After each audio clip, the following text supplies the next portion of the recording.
And we're back. Good morning, my friend. How are you? Midweek? Wednesday. Is today no, it's not the 15th. Just this week's flown by. It's been so 14th. exciting and so productive. Are you messing with me? No, I'm not. I'm thrilled. It's been an exciting week. Are you messing with me? From a trading standpoint, no, it's been great. I mean, Yeah.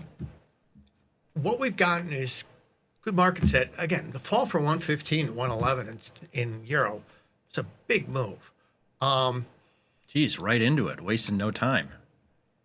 But the bounce back is equally impressive. We are still getting, what is nice is we're getting big ranges, and I like that. So, and I think you've actually done, for those who don't know, Frank's actually got an advanced math degree. So while he looks just like a cutting edge, They know. I've told everybody. a model, he actually, A lot of 5'6" male models running around these days. yeah, I'm 5'7" set on of knowing how Sundays. to skin a possum or other small animals that he learned at Michigan State, at University. Didn't go to God Michigan forbid, State. God Didn't forbid. go to That's- Michigan State. I know that's like saying you freaking spent time with Osama bin Laden. Plenty of respect for Michigan State. Yeah. But this idea of unique price points, the bigger the range, it seems it's obvious, but it's not. The bigger the range, unique price points with a product that scales in terms of size. In other words, I could trade little bits that can become a bigger position, but the availability to, rather than just say, I've got to pick one level, this is where I'm getting in, but to work smaller pieces around a level because there's so much elasticity, it's very powerful for a trader. It is pretty crazy. We have done a lot of research over the years on every market under the sun, it seems. And my infatuation, has always been, at the end of the day, coming down to how many price points have been covered. Like volatility is a measure of how much distance a market has covered. Realized volatility is that measure. Implied volatility, a measure of how much distance they think the market can cover in the future. Standard deviations, measuring how much distance has this market covered in a given day, a given week, a given hour, whatever kind of time frame you want to assign. And you're absolutely right. I mean, just look at, you don't have to be a mathematician to understand it took from October until January to go from, let's just call it above 110 down to close to 102. So let's just say about 800 points to 1,000 points. Okay, it takes 4 or 5 months. Here in the start of this year, we have done that in about half the time and then actually built on another 20, 30% of unique price points in a 3 or 4 month period. That's a lot of action. And now you're seeing what's really underrated is the last couple of weeks, Pete, to your point. It's one thing to cover a lot of distance in one direction.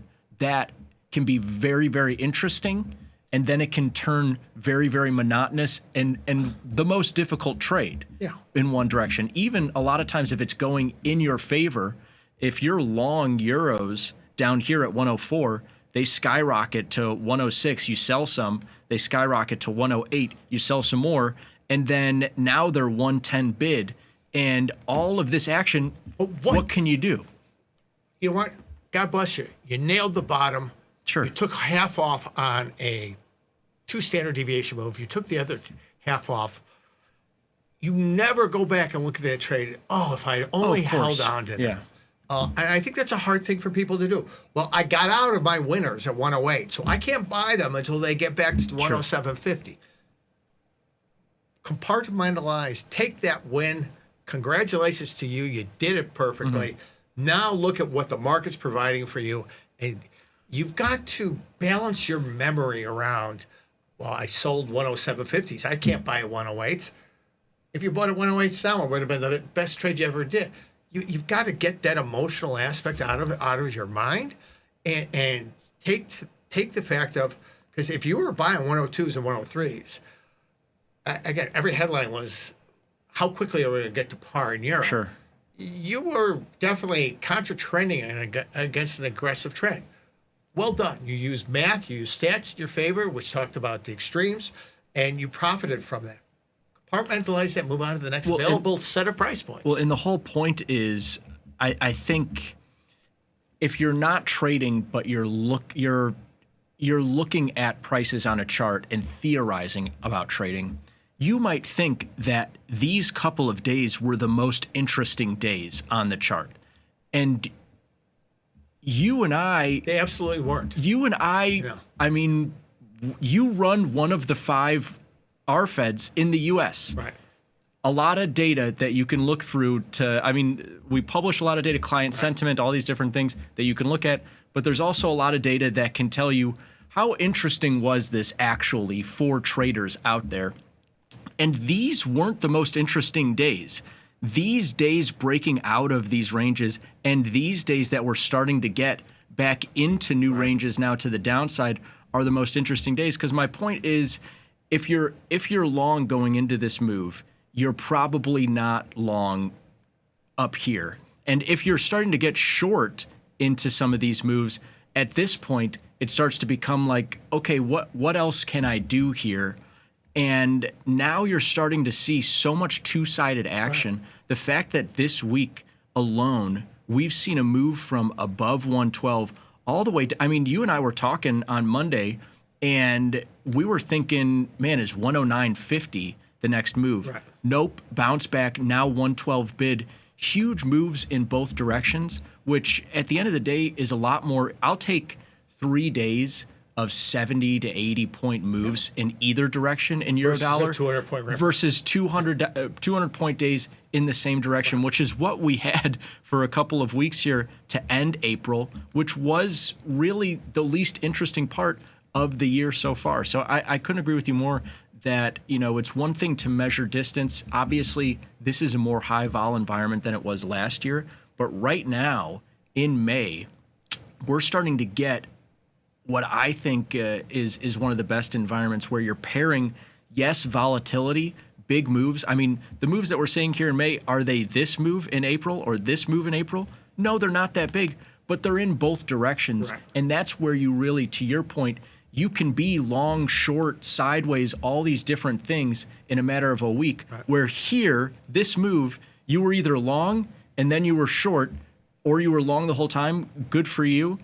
But there wasn't a lot to do around that. Where here, I mean, and we're talking about Forex, and we're going to get into a segment here in a second.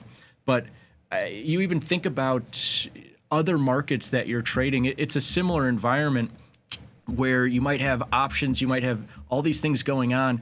Two-sided action lets you take some of this off, put some of this on. Same thing here when you look at all the pairs and you're thinking, okay, maybe I had some, euro sterling on. Euro's starting to bounce a little bit. I could take some of that off. Right. Oh, I can now get some more dollar longs on that I missed a couple of weeks ago before this move in May. Right. I could put those on. Maybe those are starting to hurt a little bit in this move here this morning. But you're able to do so many more things in this high vol two-sided market. And yeah, I hope that people, in whatever way, take advantage of this, just because it doesn't happen very often where you have a lot of volatility and two sides. I'm not even speaking necessarily just to Forex, but you have NASDAQ in the last month. How many days of 300, 400 points in both directions at this point? And that's really hard not to get your face ripped off on one of them. Yeah. And I think you've got to let yourself off the hook a little bit. You can't have an opinion on every, like right now on Euro, I don't have an opinion. Sure. Now, I'll trade both sides depending on which way it moves, but you're not compelled, because I trade Euro, I always have to have a bullish or bearish bias. You don't have to. What's great with what we offer is you've got a lot of different product choices within the world of FX. You can, that Aussie chart looks very different than that Euro chart in terms of a pullback. Do we get a pullback? Yeah, but we're right back to highs in Aussie.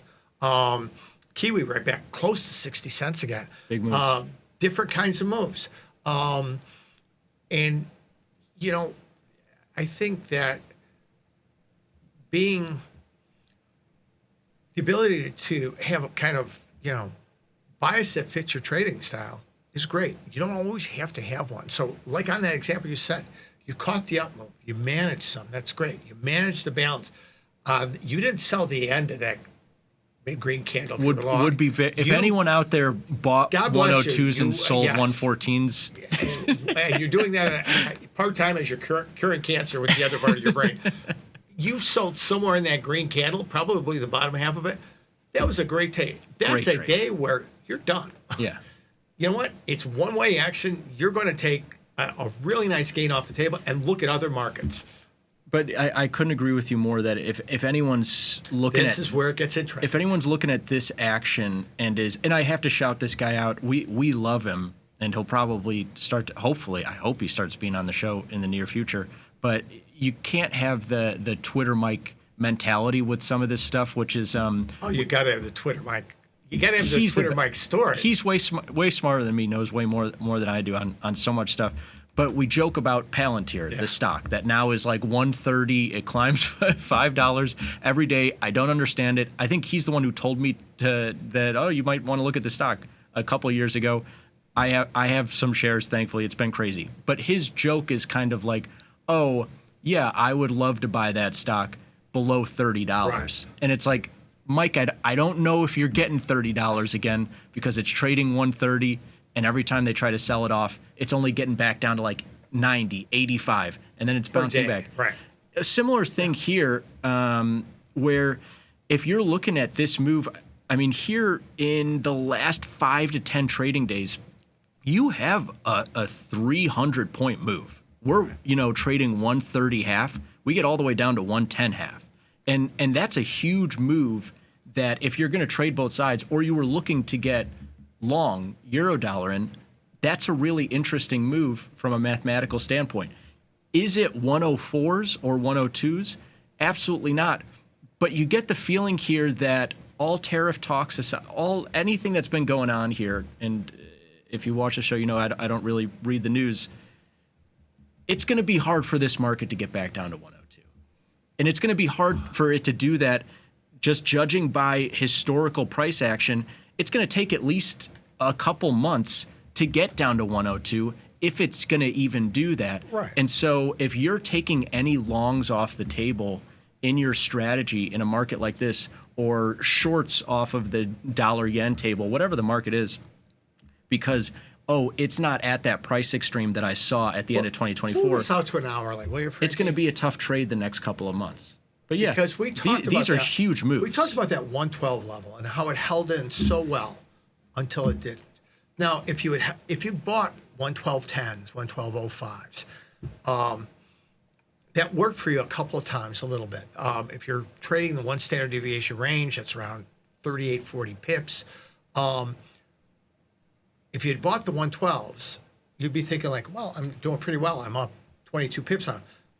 Yeah, you took a 120 pip loser. A lot of heat, yeah. This is why we talk about symmetrical risk management in static delta trades, which is what this is. Again, there's no premium, there's no anything. It's if you're long, goes up, you make money. If it goes down, simple product construction.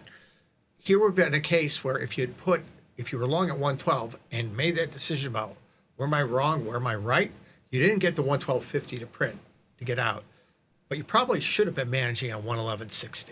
Now you could argue, well, if I sold 111.60s and 111 halves, I wouldn't be long. Yes, but you would have avoided 80 points of pain to the downside.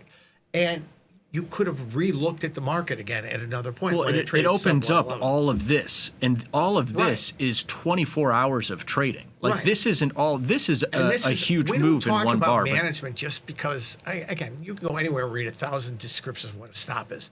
Whether it's a stop, whatever, it is looking at being able to stay non-denominational around a market, which I mean is I can only be long because I've invested so much money being long.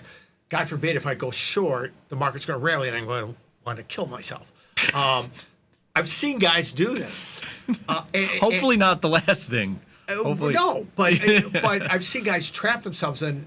I can't trade the one side of the market that's working because I've lost so much money on the other side. Yeah. I've probably traded a couple hundred smooths in the last couple of days. Oh, brag. No, it's not a brag. It's the fact that I couldn't tell you what. Yeah. How many were long and short? I couldn't tell you.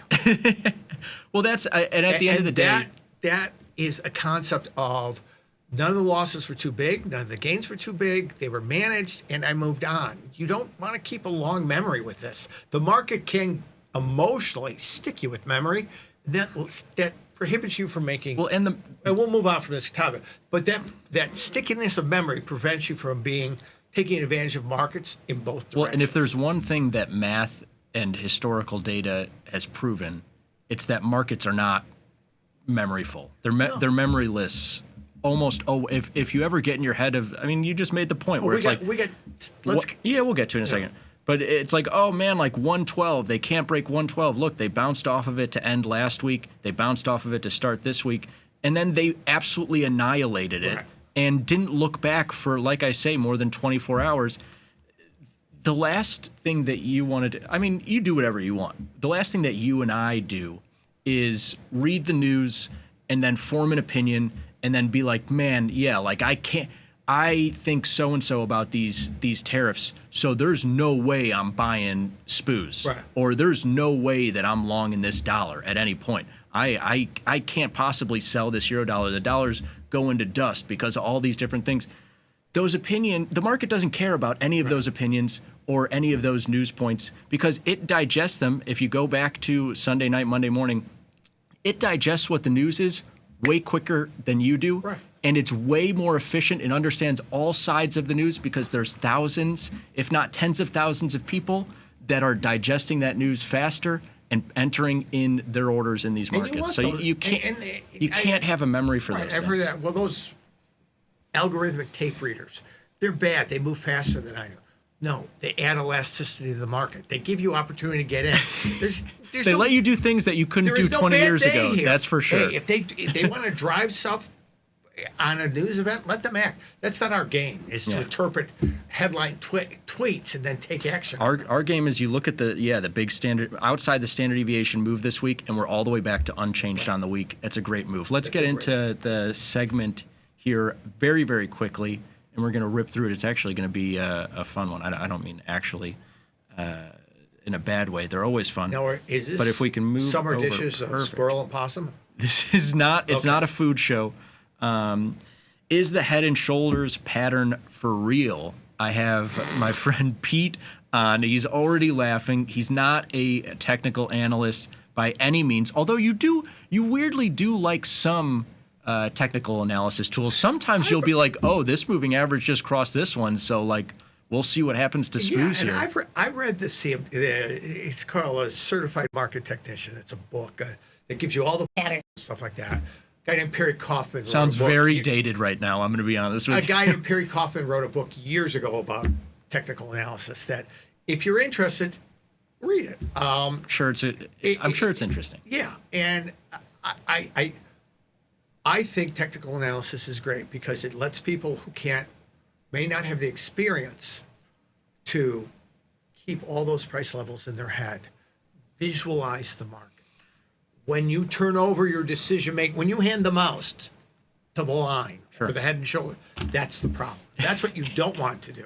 You'd never want to hand over decision making to the line. Well, the line says we should be back here. That's an interesting way to read it. At the end of the day, technical analysis, like the Head and Shoulders pattern that we're going to get into here in a second, though experienced traders like Pete might have some opinions about it now after, 40 years of trading. He would be like, this is idiotic. But it is it's a place to start. So many people get so paralyzed by oh man, I can't start investing in stocks because I have no clue where to start. Like, what should I buy? And it's just buy the. I don't know how many times I've told people you could just buy the S&P 500. That's a place to start. With trading, if you want to actively trade Forex or whatever markets you might be lending technical analysis to, that's a good point. It gives you a starting place for okay, this is why I would look at. So many people are like, what would happen that I would ever think about being short any market? And this is actually an example of that exactly. Not saying that oh man, you should always be short, but it's an opportunity to get started and then learn, and then you can start to form opinions around, do I care about this Head and Shoulders pattern thing? Is it real? Is it something I want to use in the future? And you're off and running. But the head and shoulders pattern, Pete, is one of the most popular patterns in technical analysis. It attempts to predict a change from bullish price action to bearish price action. And a lot of these technical analysis tools. There's an inverse head and shoulders, same thing to the upside. Of course. And a lot of these patterns or tools, RSI being, below 30% or above 70%, they are trying to give you an idea of like, okay, this market might be too expensive or this market might be too cheap. Essentially saying it might be reversing direction. Maybe it already has. The head and shoulders is kind of a potential. I have to say that none of this stuff, of course, is guaranteed. The price action in the future is going to be what it's going to be, but it's trying to confirm that this market has gone from going higher to now going lower. And it consists of a neckline, which is what you see here, this horizontal line that starts from, where it started its bullish pattern, where it kind of confirmed a bullish pattern, and then where it started to drop off in that bullish pattern, and then where it broke through. Now, above that neckline are two shoulders here and a head, which at the end of the day is just, okay, it peaked, it came lower, it didn't fall through this neckline, and then it actually had a higher peak, it came lower, didn't fall through this neckline, and then it had a lower peak, and now it's moving through that neckline to the downside, and now we're in bearish territory. To Pete's point, there's inverse in the opposite direction, where of course you would just be looking at a shoulder being a low, the head being a lower low, and then the other shoulder being a higher low, and then confirming to the upside. We actually have right now, and maybe we'll track this the next week or so, a market that is showing the head and shoulders pattern in the Eurodollar market, huge market. In early April, Pete, this market traded all the way up to above 113, backed off a little bit for a couple of days in here from that high, traded all the way up above 115, which is a high in this market for the last couple of years, came lower, bounced back to where that neckline is around 113, 114, and now has since traded below this neckline. Now the idea becomes, is this real? Does this confirm a bearish pattern? Will this market continue now from where it is right now, trading around 112, back down to the middle of the last year's range? It'll be interesting. I think this is a great example for people to watch. Yeah, absolutely. And again, expectations that 112 level, which was support, now becomes resistance to see if we can trade above it. From expectation standpoint, if you measure from the neckline to the top of the head, that should be your expectation for downside movement. Gotcha. Basis the manual. And what's nice about this is you can draw these on here. I just wanted to throw this up. This is our friend Glenn was able to, I'm going to be honest with you, I couldn't figure it out. But it actually is, you're just going into the platform and clicking 7 times, which is essentially the start of the neckline, the first shoulder, the confirmation of that neckline, the head, the confirmation of the neckline again after that head, the second shoulder, and then where it's potentially breaking through that neckline. What's really interesting about this, Pete, okay, so you understand what it is, you know how to look for it and how to draw it using the tastyfx platform if you want. I'm sure other platforms have it as well. But this is a really interesting one because we can follow this in the Eurodollar market, huge market that's often quoted, often traded by so many people globally. But you love when the market's even. Like, we're not coming to you and saying, oh, Eurodollar's back to 105, and so obviously it was a head and shoulders. That's not really useful. Right. This is a market that got down below 111, is now trading 112 bid. Right. And so if you thought this head and shoulders was going to be confirmed, it has a nice 150-point bounce that you could sell into if you think it is going lower. If you think this is all BS, maybe we continue back higher to 113. I mean, the head and shoulders is, in my mind, proven wrong in this. If we get back to 114, 115 in that area, exactly, if it continues lower true. A breakthrough of the neckline breaks the confirmation of the head and shoulders, and you move on. So, yeah, I think what I see is people, you can take any chart draw enough lines on it, and come up with a bearish cup and handle 50 and different a bullish direction it's gonna flag go, yeah. on the same chart. And then it's like, okay, pick one. And then you get decision paralysis. I think all this is great because, again, there's a reason Tom hates this. Tom, and people, I've got friends I've traded with 40 years. Tom trades 100 underlyings from a ribbon and bid-ask prices. Do I know Doesn't anyone open the else chart very often. Do I know anyone else who can do that? Absolutely not. He is truly a savant when he does that. So he can process all that. You know, he's our own crazy supercomputer with a beret. I hope he's listening. I hope he's not, because I will deny saying any of this.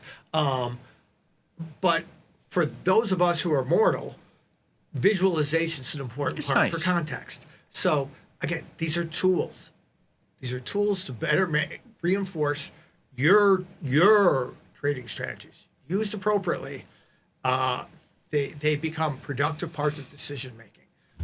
And that's the only comment I'm going to say. But yeah, this is technical analysis. I mean, I started doing point and figure charts before they had computers. I'm sure. I actually had graph paper and did them up and down. It's a great way to start. For a new guy who's trying to figure out what is a daily range, how does that work? Great tools to use. And they're all provided for you on the platform now, which is great. So use them effectively.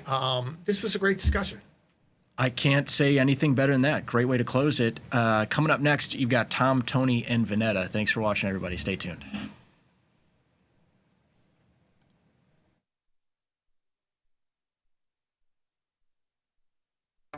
The market doesn't stop. So why should you? Diversify your portfolio with stocks, options, futures, crypto, and more from tastytrade. Focus on the markets that matter to you. See the odds before you trade using curve analysis, IV rank, and more tools. Get industry insights that help you find your next trade right where you need it. tastytrade. Download today.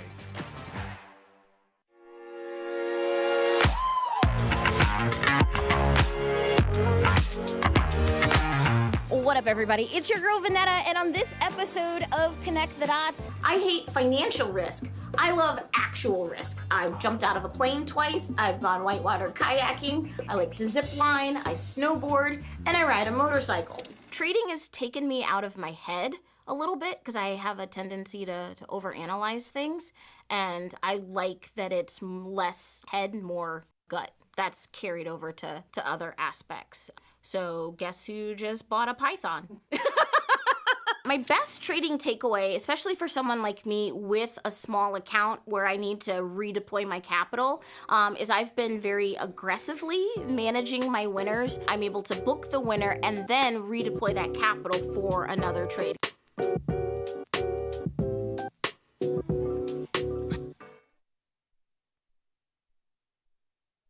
Got friends? Get $250. We'll give you a bonus for each qualified person you refer to tastytrade. So spread the word and earn rewards. Terms and conditions apply.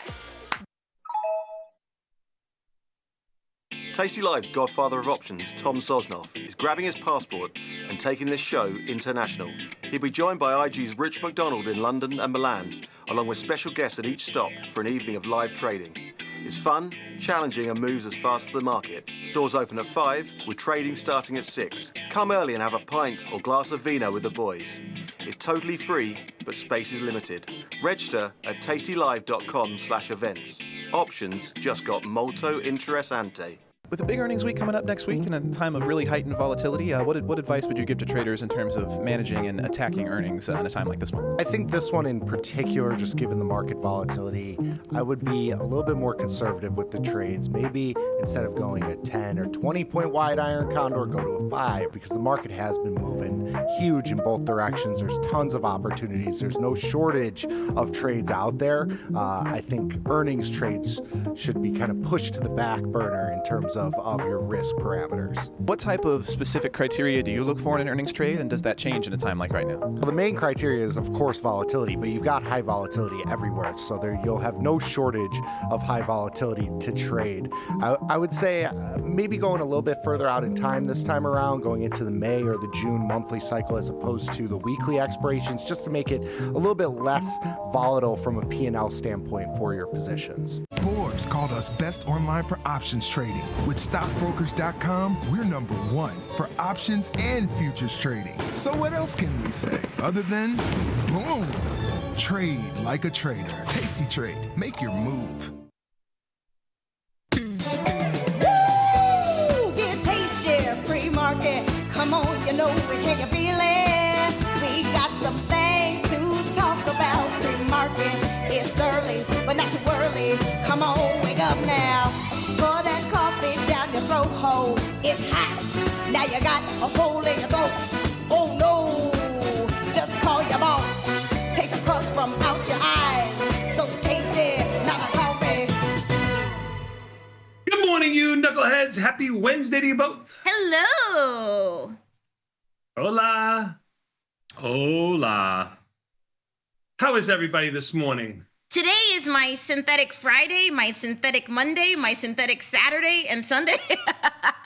I'm going on vacation. Peace out. It's the last day that I have to be here. I'm jazzed. Oh, please. I'm hyped.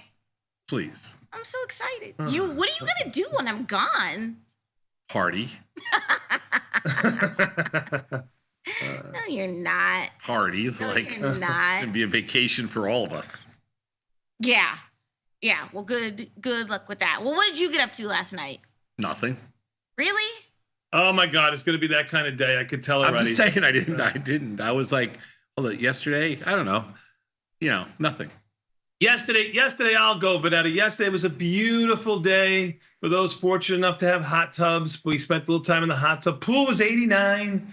Went a little bit in the pool. It was That's a little wonderful. chilly, right? 89? Freezing. No. It's not. I don't know. 85 and under. I mean, most pools are probably in the low 80s, but 85 and under gets chilly. Okay. You get up to around 80, 89, 90, Freezing. 91. It's Freezing. warm. You got to get into the mid to high 90s. Okay. No.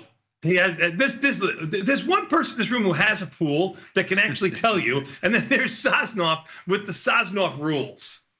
Okay. I had a pool like 30 years ago. Okay. What do you 40. want, a medal? You did? Huh? Yeah, he did. No, indoor pool. It was quite nice. Yeah. You had an indoor pool? Uh-huh. Uh-huh. Was this in the R. Kelly house? Uh-huh. Yeah. Yeah. Formerly known as the R. Kelly house. I built it in 1988. Yeah. I built it because it was a big warehouse. So we built an indoor lap pool, and it was 40. The dog loved it. The only dog person that loved went it. in it was the dog. that's kind of a flex. I mean, why wouldn't a dog love that? Oh, it was a flex. Yeah. But it was really pretty too. But I just didn't really like swimming, but it was cool to have. It's great cardiovascular exercise. Back in 1988, you could build it for like less than it costs to heat it today. Wow. Yeah. But the house was beautiful. The pool was wonderful. A small miscalculation on square inches made it impossible to park the car in the garage. But other than that, it was great.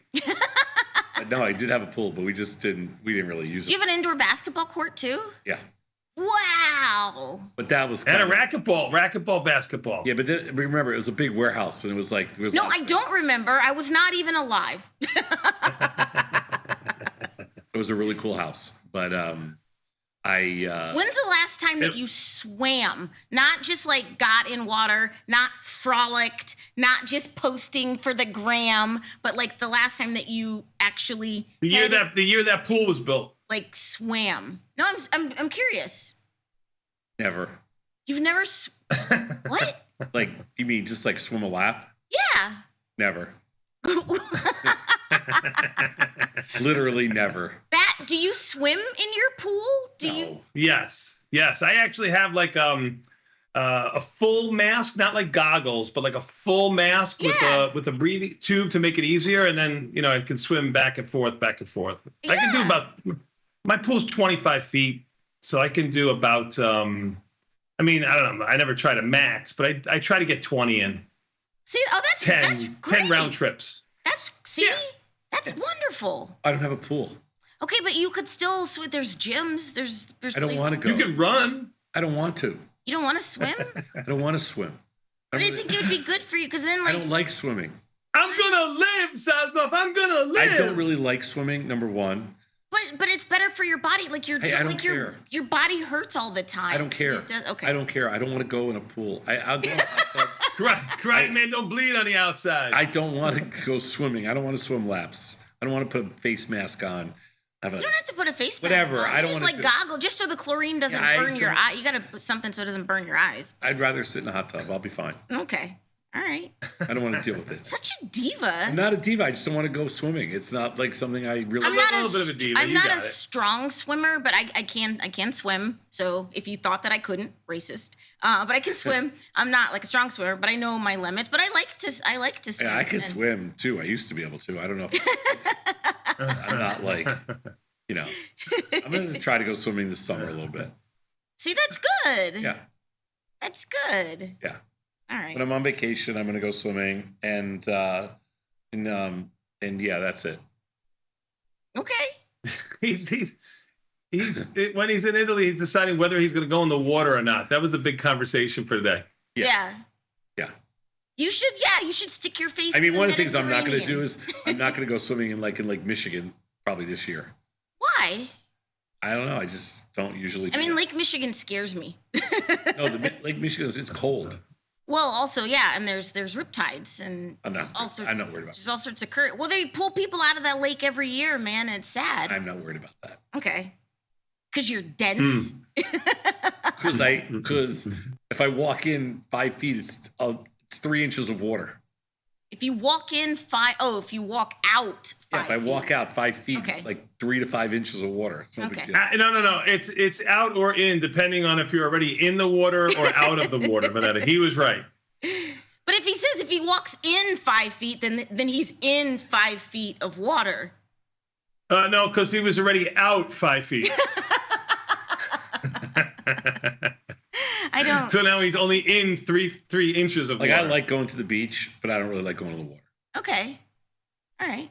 Yeah. You like going to the beach wearing like dark sunglasses and creeping and stuff like that. That's what you like doing. No, I don't really wear sunglasses. I like going to the beach, and I like just sitting there and doing nothing. I like just doing nothing on the beach. See, that's boring to me. Really? Yeah. I like it. I don't. I like sitting there doing nothing, chick chatting, just doing nothing. And then I Will you do like a jet ski? Are you a jet ski guy? No. Why not? Too dangerous. Oh, Plus, you're scared? No, I don't really like it. It doesn't do anything. How do you not like it if you've never done it? I've done jet skiing plenty. Okay. I just don't like it because I just don't like it. It doesn't do anything for me. Because you're dead inside? No, it just doesn't. Like if you said to me, would you rather sit on the beach or go jet skiing? I'd rather sit on the beach. I'm just saying, if you could get on a jet ski and take on the Mediterranean and have this epic view that you don't get if you're on the beach. I was on a boat last year. That's fun. You see? Yeah, being on a boat. Yeah. I mean, yes, it was a chartered luxury yacht, but okay. I did it. You did. Yeah. So I might do it again this year. We'll see. Well, that's fun. I'm going on vacation. I'm not telling you where, but Why not? Well, because I don't want to dox myself, but I'm going with my parents, who bless their hearts, they put up with me, who are 75 years old, and my dad actually picked where we're going, so it's not like an extreme place, but I'm trying to find extreme things. So literally yesterday, I texted them in the family chat. I'm like, how do you guys feel about kayaks? And my dad was like, I do not do non-motorized watercraft. I don't blame him. Are we good? Are we good? Like a practice for having 75-year-old parents? Have you ever on done vacation? kayaking? Yeah. It's hard. It's not hard. It's hard if you're on a lake. It's easy, but Yeah, like a lake or a river. Yeah, that's fine. There's a big difference in a lake and a river. I'm not saying like a class 3 rapids. It just depends. It depends on the body I'm just of saying, water. a lake is easy, but a river is very hard. Yeah, but there's a set right. Whatever. It's not that. But I was like, okay, how about a canoe? Oh, canoe is really dangerous. Canoes aren't. I mean, you just have to know what you're doing. But it's easy. Like, if it's 2 people, you put my mom in the middle. She'll be okay.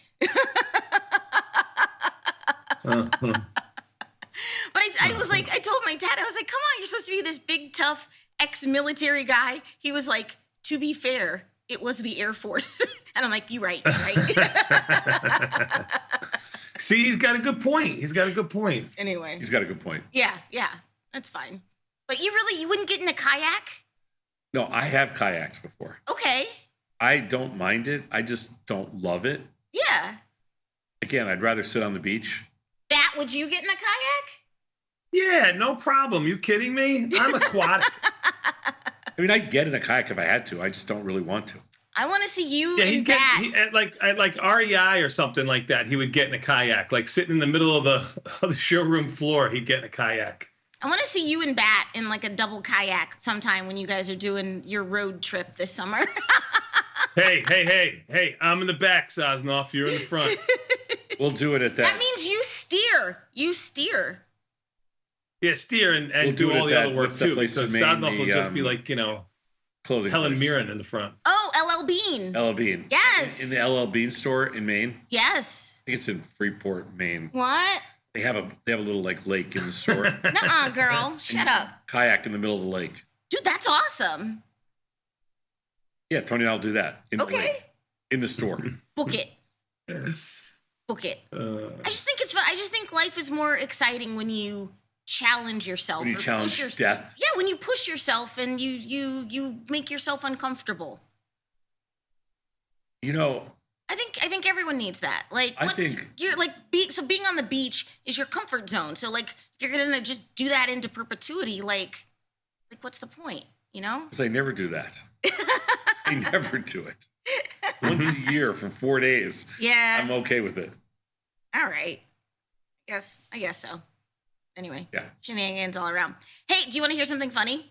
Sure. So I went to Potbelly for dinner last night because I'm literally leaving on vacation tomorrow. Like, I don't have food in my house. Sure. So I was like, I'm just going to go I've not been to Potbelly in like 10 years. No, it's great. It's Yeah. Okay. fine. Lots of protein, like whatever. Okay, whatever. So I'm just in line. And for me, anything that's like transactional, like I'm not like a yapper, you know? Like my mom and my aunts, certified yappers. Like they will get people's life story. Like if they're just talking to a cashier or someone. So, but I'm just like, You're sitting in line, minding your own business. minding my own business. And I'm telling the lady like what I want on my sandwich. And she's like, you sound like a newscaster. She's like, you have a news reporter voice. And I just started laughing so hard. And I just said, thank you. I was like, that's very kind. I didn't say anything else, but apparently it was something about my turkey and cheese with onions, pickles, lettuce, and a little mustard. Then my voice. God, you know what? I haven't been to Potbelly's in so long. Gotta get it hot. They have new stuff. They got like brisket sandwiches and steak sandwiches, and I just get the turkey. Last time I was Potbelly's, I think a sandwich was either $3.95 or $4.95. I don't think it's that anymore. I don't even remember. Disgusting. What? Why did you say disgusting?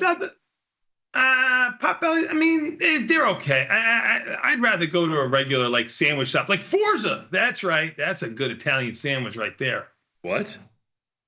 A place out by me. You don't care. But they don't have those. Hey, Sadnam, when you're on vacation, I thought you told us you just sit underneath like a palapa and read a book and stuff like that. Why are you doing all these activities now?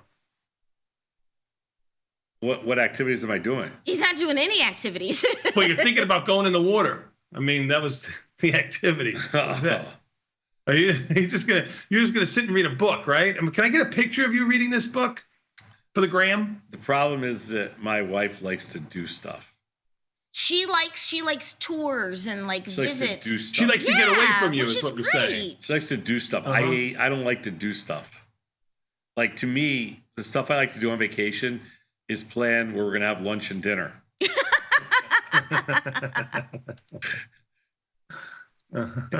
But that's that.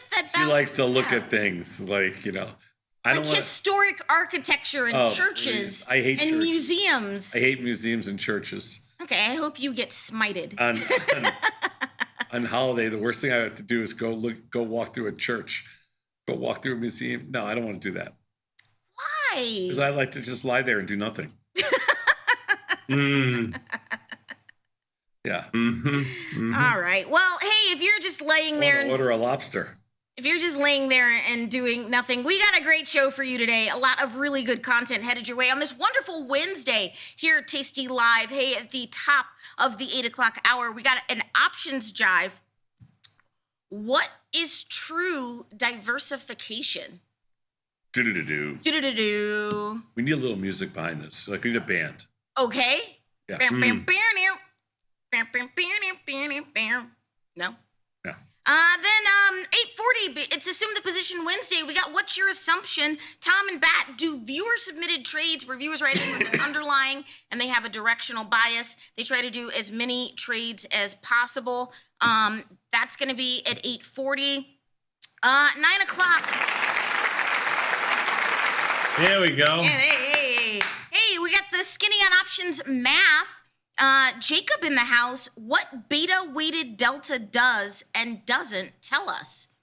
Oh, this seems a little bit less super complicated. So Jacob will be in. He's just very smart and he constantly has to dumb things down for you. Okay, I'll accept that. So Jacob's We accept that answer. Yeah, he's going to be in at 9. Then live from the trade desk, we got Big Boy Scotty S. Scott Sheridan counting down all the top trending tickers over at Tasty Trade. And Nikki Bat in the house at around 9:40 with his Johnny trades. If you have a smaller sized account, Nick Batista is the man to go to for trade ideas. And also, new cherry picks dropped this week. Put up a video yesterday featuring Nikki. Very unique, Mike, Dr. Data, and Nikki. This week's cherry picks has its own option pricing calculator in there, and that's free. So you can sign up for that, tastylive.com/newsletters. If you don't already get it's actually very good. And Sadnoff, you'll be happy to know he did that in one take. Ooh, one take Tom. He actually did 4 takes because I recorded it, but I did just use 1 take. It was his first take, so he did. Don't put facts in the way of a good story. Just okay. And then Liz and Jenny live from the floor of the SIBO today. The ladies are so nice; they do it twice a week now. Tuesdays and Wednesdays from the floor of the SIBO. That is always a good time. But hey, in the meantime, in a between time, it's your last daily dose in a bit, so it's got to tide you over, boo. Oh man, I hope I can handle it. You want your daily dose? Hit me with my theme music. Let's go. Our leading story, breaking news. Across the wire. Leading story. Top story. Jump in. In today's headline. This just in. Breaking news. All right, everybody. Today is a wonderful Wednesday. It's May the 14th. I cannot believe that May is half over. I know. What? I know. May the 14th be with you. Yeah, that's but where, what, who? Anyway, today's May the 14th. It's part of the show we like to call the Daily Dose, where we talk about today's financial news and headlines. My name's Vanetta. Are you ready for the news? Ready for the news. Ready. Earnings on the docket for this evening, Mr. Bat. Well, Sosnoff's got 3 of them: Baba, Walmart, and AMAT. You can also throw in John Deere if you like. Nothing runs like a deer. Ooh, what are you going to do in your favorite new tech play, Walmart? Yeah, you were listening. That's so good. I don't think Sosnoff's ever been in a Walmart. Love Walmart. I have the 9105 Strangle right now in June. Okay. I don't really have much. What's it been doing the past 2 days? I don't know. Not much of anything, I don't think. Oh, I haven't adjusted. It's down a little bit. Okay. Last 3 days. Walmart's trading on 95 and change this morning, basically unchanged, sideways to a little bit lower, but the mid-range for the last 45 days. There's not a lot to do in Walmart. Okay, so just don't get your, don't get. I think Oh, go ahead. Expected move is $4, Sosnoff. So I mean, it is a $95 stock. You're right. It is 5% move. So Yeah, it's not a 4 or 5% move on a $95 stock with very little premium is relatively low. I will give you that. You win, Sosnoff. Circle gets the square. Not a lot to do there. Although I will say that people are just looking to Walmart because it is just such a large representation of, our economy and like consumer spending. And so people are looking to see what Walmart is or isn't going to say about their outlook for the rest of 2025. So I think whether you trade it or not, it could have implications for other retail sector stocks. Fair? Fair. Hey, let's get to the first headline of the day. Tamer than expected inflation. Inflation back to lows not seen since 2021. That came in the CPI report yesterday. And a significant de-escalation of the U.S.-China trade war are easing fears of a sharp squeeze on American households and businesses in coming months, prompting Wall Street firms to pair predictions of a recession and giving the Fed room to leave interest rates where they are. Fed looks like it is going to stay patient amid the cooling trade war and inflation. Do you have any takeaways from CPI yesterday, whether that's in the move in bonds or what treasuries are doing? And what are you doing? Well, bonds were down big yesterday. Yes. They're up small this morning. They were up a little bit bigger earlier this morning, about another 8 or 10 ticks. They're kind of on their lows. No, I mean, bonds were just really heavy. Okay. Really heavy. Okay. So what do you do? I mean, I don't think 10 the years, Fed's 30 years? What do you? I'm trading 30 years, but I don't think the Fed's going to be lowering rates anytime soon. That's for sure. Well, Wall Street's fear gauge just dropped with striking speed. The U.S. stock market just saw the quickest evaporation of volatility in the entire history of the VIX, according to Bespoke. Do you think that that's true? It felt like it on Monday. Yeah. Okay. What does this mean to have such a rapid and swift contraction of volatility and the resounding number of a low VIX? Well, it meant a big rally, and then that's what it meant. I don't think it means anything. But what happens after this, though? Because it happened so fast, what comes next? When you say it happened so fast, it happened in one day. Oh, yeah. Because volatility didn't really come in yesterday. So, I mean, what happens next? I don't know. I mean, it's anybody's guess. I feel like they probably overdid it on Monday. That's why it didn't come in yesterday. But I don't know. Are you finding it increasingly difficult to find things that have that high juicy IV that aren't? It's more difficult for sure, but it's not impossible. Okay. How about for you, Banana, why don't you ask me? I can give you an answer that's not, I don't know, which I don't know is a very good answer because nobody knows anything. But like I said yesterday, a little disrespected rally here by the media. We go sideways for a little bit, try to work our way up to 6,000, maybe get a little bit of pullback from there, and then onward and upward to Memorial Day. Okay. Wow. All right. Bold. That's a bold statement, Cotton. We'll see how that pans out. Hey, oil jumped as much as 4% before pairing gains on Monday after the truce sent the overall stock higher. And then oil sort of simmering around yesterday. What are you doing in crude? We just rolled down 77 cents this morning, Sadnoff. IV rank of 47. We just been on a tear to the upside, calls. as she said. I just rolled down some calls this morning, but we're flat, just short some strangles. Okay. That's it. No directional bet. Okay. How about for you, Bat? Anything in crude oil or? I don't have anything in oil. It's kind of mid-range. I need it to move one way or the other to do something to get long it or get shorted. I mean, the IV is good. The IV is good. I wouldn't mind something with defined risk. I would not be looking at USO. I'd be looking at /CL, the futures options over USO if I was looking at that. I'm not looking at like the XOPs of the world or anything like that. Hey, in sad news, the U.S. Consumer Financial Protection Bureau has now canceled a 2023 settlement with the financing arm of Toyota over allegations that the auto giant illegally steered thousands of consumers into costly and unwanted product bundles. So they had negotiated this massive settlement. I kind of even felt this pressure because I have a Toyota. I had leased it and then I purchased it, and then they were trying to high pressure sales me. I just sit back, lit a cigarette, and I was like, "Oh, you want to negotiate?" And anyway, the guy started crying. It was fine. But I can understand how people would feel pressured because it did happen to me. I was fine because your girl's got street smarts. But anyway, so they negotiated a settlement, and Toyota was going to issue refunds to people who had been forced into these, very expensive bundles. And now, through the dismantling of the Consumer Financial Protection Bureau, that settlement is now just been canceled.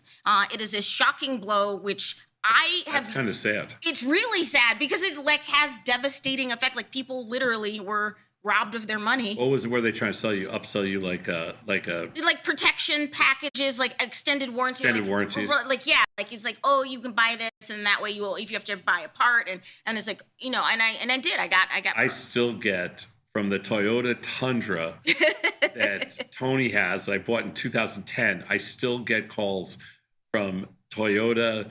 Like extended warranty people. Still. I don't know if it's Toyota or like. I don't know who it is. You're right. I don't know who it is. Right. Sure, it's somebody. Yeah. It's somebody that got my name from Toyota. We've been trying to reach you about your car's extended warranty. Yeah. The agency also dropped a federal lawsuit against the retail giant Walmart and the workforce payment firm Branch, and saying that the company had forced more than 1 million delivery drivers into using accounts that cost them more than $10 million in junk fees. Again, another sad thing. And this was like 1 million workers, and they had to have this special account, and they got charged all these junk fees. And so these weren't frivolous or just litigious, like just for the sake of being litigious. These were actual things that were causing due harm to consumers that were ameliorated by the CFPB, and then these settlements have now just been canceled. The challenge here is if you don't have a consumer protection agency, who does protect consumers? Right, yeah. Mm-hmm. I don't understand why we were here, but I'm moving on. Hey, I got some IPO news. Chime is positioning itself as a technology company, and they're filing for an IPO. They are going to trade under the ticker symbol CHYM. That's awfully weird. That is awful. In the March quarter, Chime generated $12.9 million in net income, but the Dallas Mavericks were paid $33 million over 3 years by Chime for a jersey patch. So I don't know that they're only $33 million over 3 years. Yeah, but they're only bringing in $12.9 million in net income. First of all, that sounds like absolutely ridiculous. That's $11 million a year. That's the Bulls wanted $6 million a year, and we thought that was ridiculous. The Chime, they only made $12 million. No, that's in net income. They made $518 million in revenue. Oh, got it. Yeah, revenue grew 32%. But anyway, well, they're gonna IPO, so their numbers are what their numbers are. I don't use Chime, but people that use it like it. Yeah, but they're saying we are a technology company, not a bank. Oh, but they are not a member of the FDIC, so I think that's important. They are not. They're a challenger bank, and they're definitely a technology company. Yeah. So they offer us a bunch of services in addition to cards, high yield savings account, free tax filing, and you can get as much as $500 of earned pay before payday. Yes, you can do for $2. Yeah, there's a lot of things you can do, but they also solicit you to death. Oh, really? Oh my God. 'Cause somehow, I'm not exactly sure how, I got on a Chime mailing something. Oh, sure, maybe. I can't stop them. But you're in the space, so they probably I can't stop them. Know who you are. Well, I can't unsubscribe. I don't want to subscribe. What do you mean you can't unsubscribe? I've tried. I just get a million things from Chime. I can help you if I'm feeling. It's like they're like PayPal. They're relentless. In other news, stock and crypto trading site eToro has priced their IPO at $52 per share ahead of their NASDAQ debut. The Israel-backed stock brokerage priced shares at $52, which was above their expected range of $46 to $50. Yeah, it's a big number for them. Okay. So they've raised $310 million, and selling 6 million shares would value them at $4.2 billion. Yeah, it's a big number for them. Okay, so yay for eToro. Crickets. Great. I mean, yeah. What do you want me I to like do? those guys. Yes. I like the CEO. Okay. No issue. Ether is finally outperforming Bitcoin. Investors are finally seeing signs of a potential comeback for Ether after months of sluggish performance. I would say years. Thanks Years to a of sluggish. recent upgrade to the Ethereum blockchain and renewed appetite from investors. What are you doing in the digital asset space? Where we are. Yeah, but let's be fair here. ETH is back to 2,600, still off of its highs of over 4,000. Where it's you know been a Bitcoin in laggard. that same time frame is near its highs of 108 or 109 These or are a whatever it tough was. crowd. and ETH has been a laggard for like 3 years now. Sure. Behind. Yeah. But it's up 45% in May. Oh. I mean, ETH is our biggest long, so I'm happy about that. It is on track for its best monthly performance since November, where it was up 47.8%. Yeah, it's our biggest digital asset long, but I haven't looked at it in forever. Also, Solana has climbed 20% in May. Oh, yeah. Ah.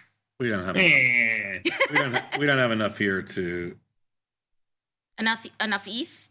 We don't have enough ETH to be. Hey, retroactively, let's check in on Coinbase. Massive move yesterday on their inclusion in the S&P 500. What are they doing this morning? Continuing that move, it's up another $3 this morning. Closed at 156.90. It looks like it's 256.90. It's 256.90 on 259.90 on the offer. That's up $3. What are you doing in coin? I don't have a position. You gonna get in now? No, I'm not going to get in at these prices.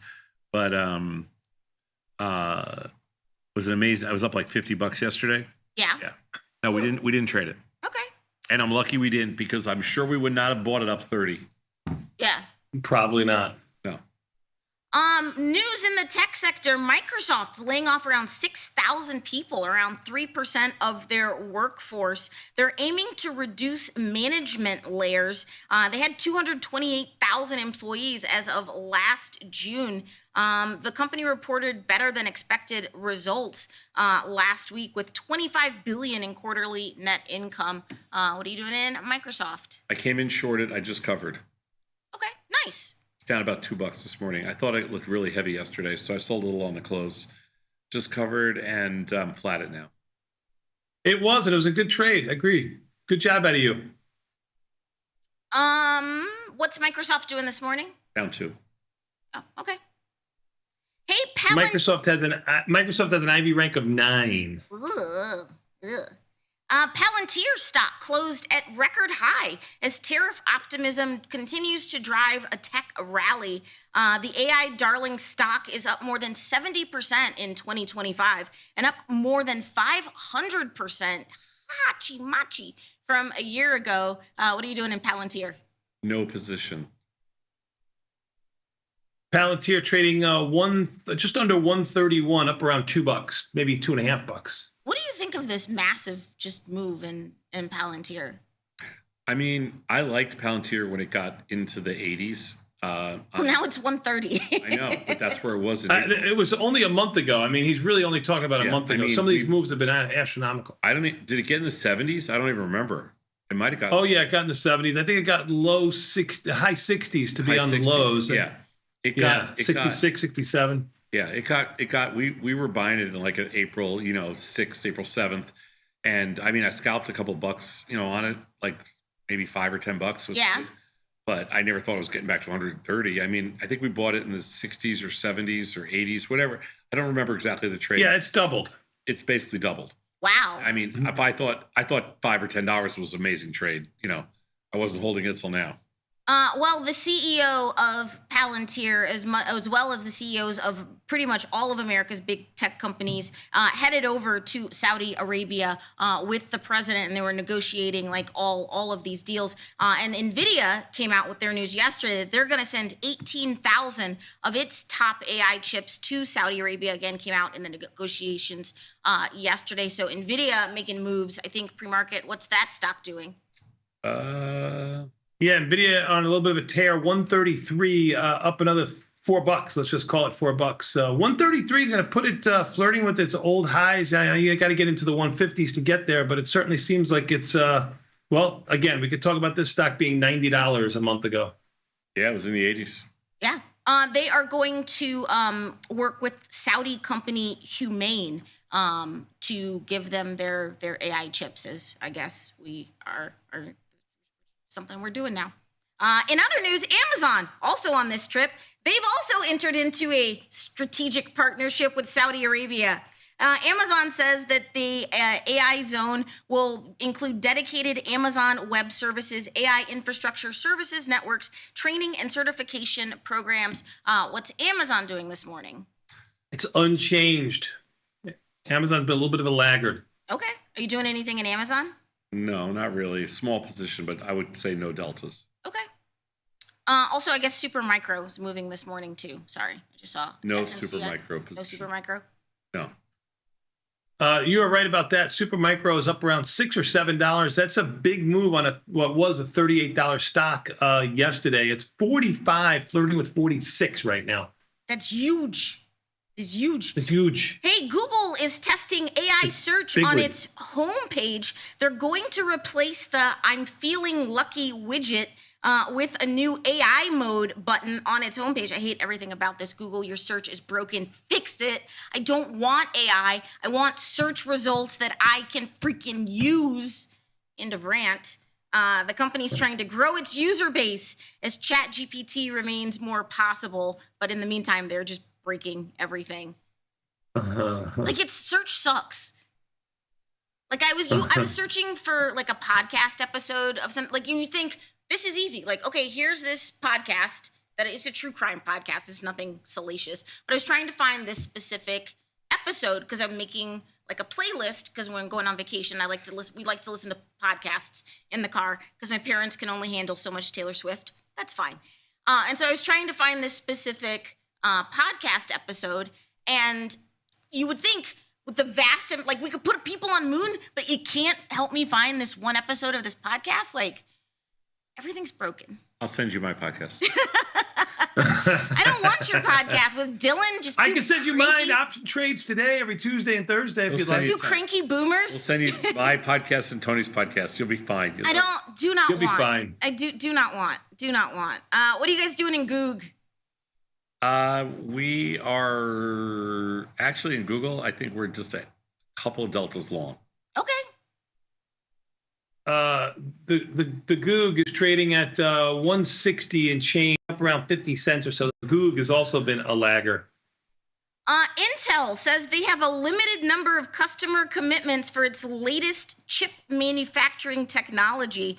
They basically said that the number of upcoming customers for their manufacturing technology is not significant. Ouch. Finance chief announced yesterday. Poor Intel. So no one wants their new technology. So they made this big hubbub about they have this new process for manufacturing chips, and then now they have announced that no one wants it.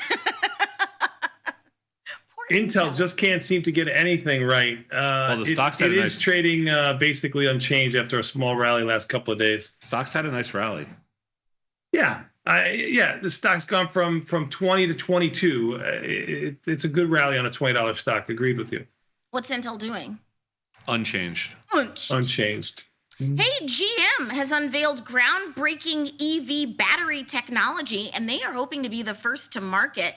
They say lithium manganese-rich prismatic battery cells, that's a mouthful, will be used in EVs beginning in 2028. The new batteries and packs utilize more prevalent but less expensive minerals that are lighter and more cost-effective. These are all the magical buzzwords.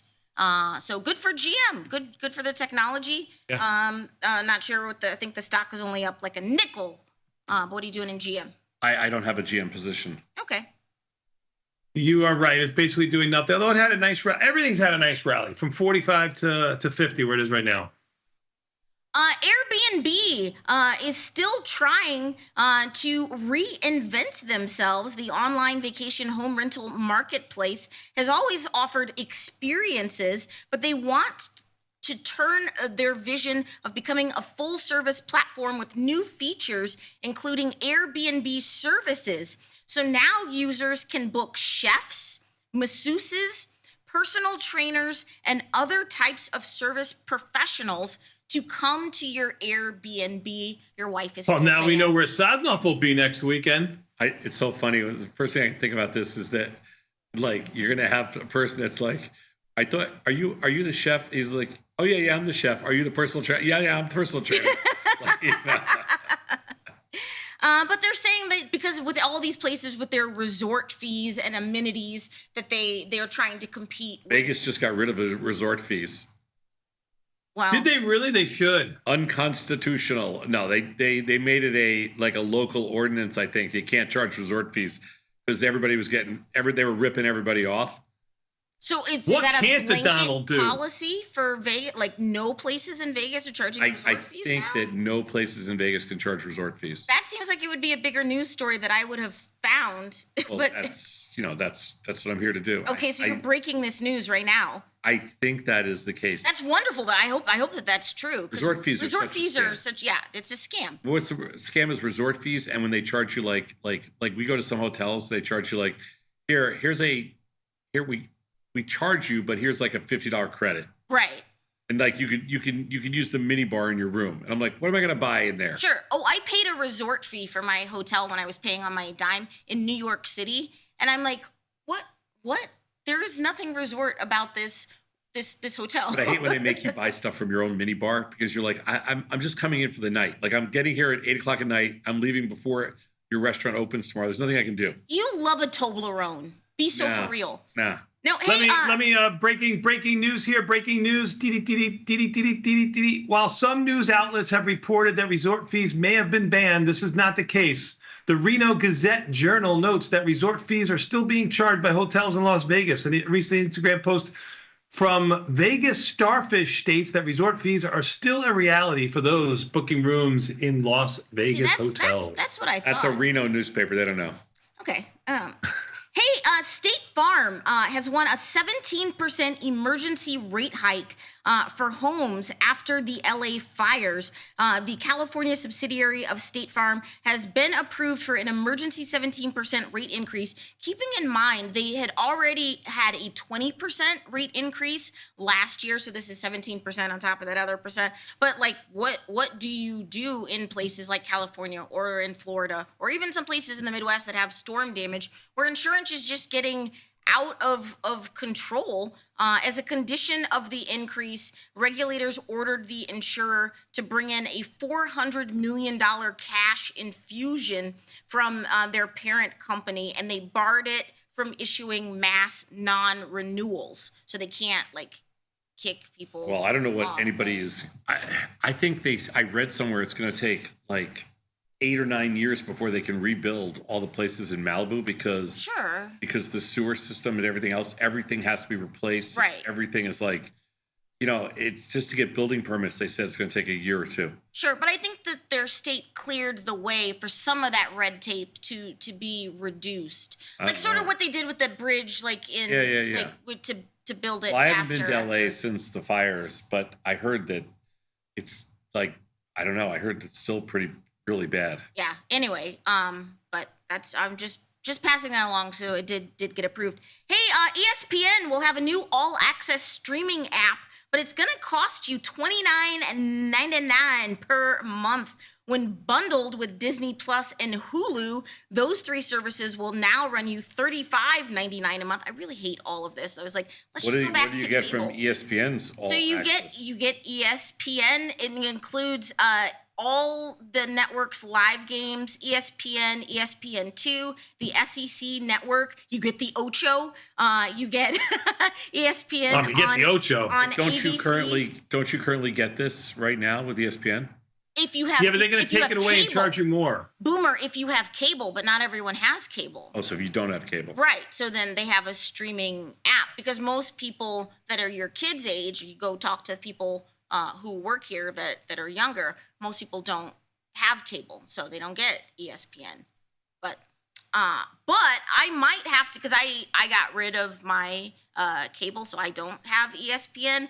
But I might have to re-up because ESPN and Disney Plus are going to have a new docuseries on the Kansas City Chiefs called The Kingdom. Your girl and all the other Swifties. We are locked in. We have Tay Zoomies. We are so excited for this. It got announced at the Disney Upfront by Chiefs quarterback Patrick Mahomes. The docuseries was filmed during the 2024 season and provides behind-the-scenes access to players' lives off the field. Please just let it all be Taylor Swift. ESPN owned by Disney. Bat, what is Disney doing this morning?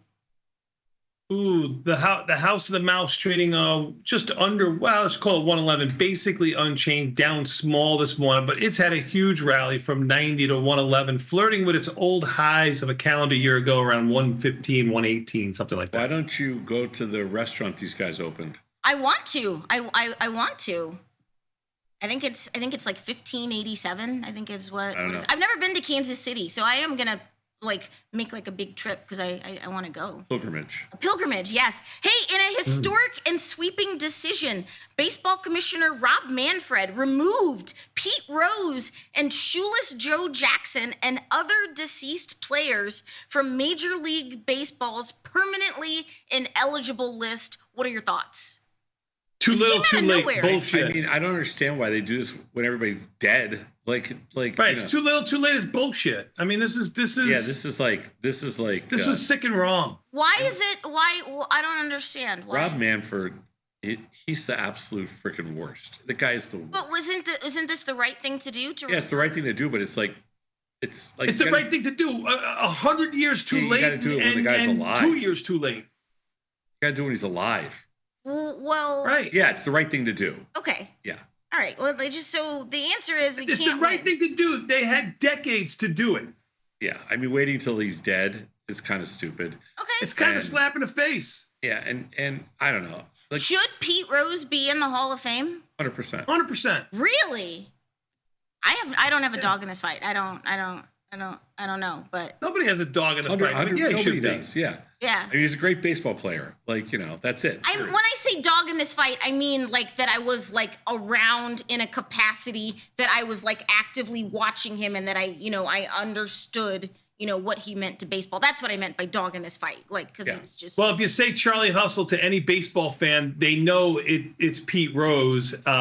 So I mean, yeah, he should be in the Hall. Well, if you say do the hustle to Tom, he starts to boogie.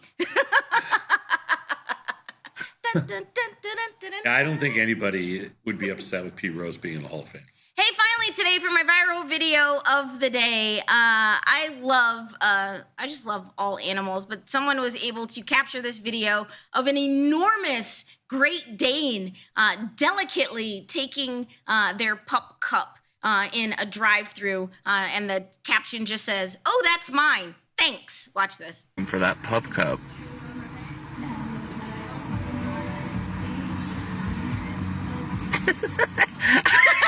Oh, that's good. That's it. It's this just guy's cute. waiting for that pup cup. It's like a horse. That's good. Dog. That's good. Yeah. He's so gentle, though. That's an enormous dog.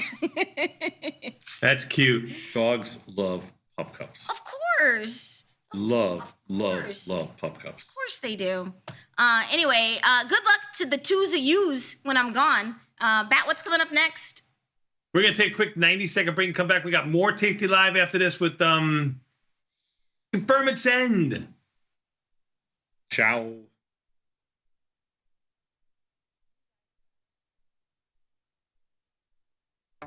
The market doesn't stop.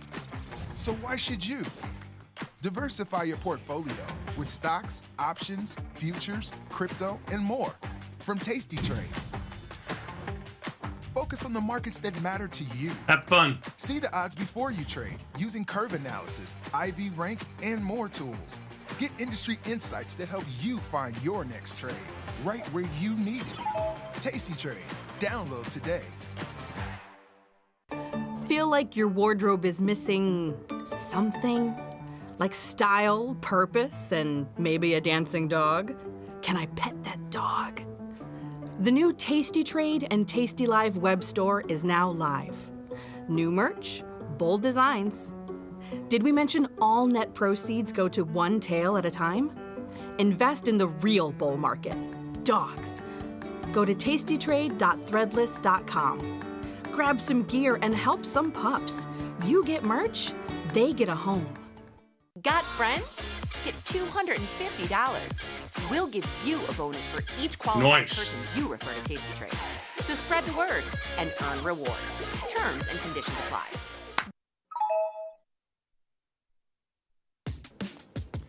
Look who's back testing. Tasty Trade now has options back testing for free. Test your trades with over 10 years of data for the most popular symbols. See how your trades would have performed in the past. Look back at profit and loss and take the guess out of guesswork. Did we mention that it's free? Get back testing at Tasty Trade.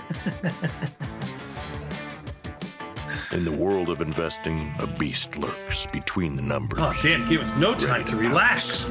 Some traders hide from it, some ride it. If that's you, join us on Tasty Trade. Genius. I think you have a hot mic. Do you hear me, Beth?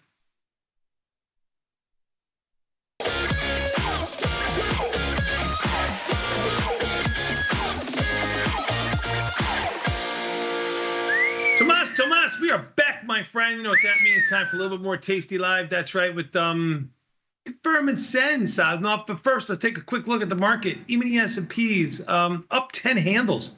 59.24 was the high. They're 59.15, basically unchanged. NASDAQ up 46. Russell unchanged, down $3.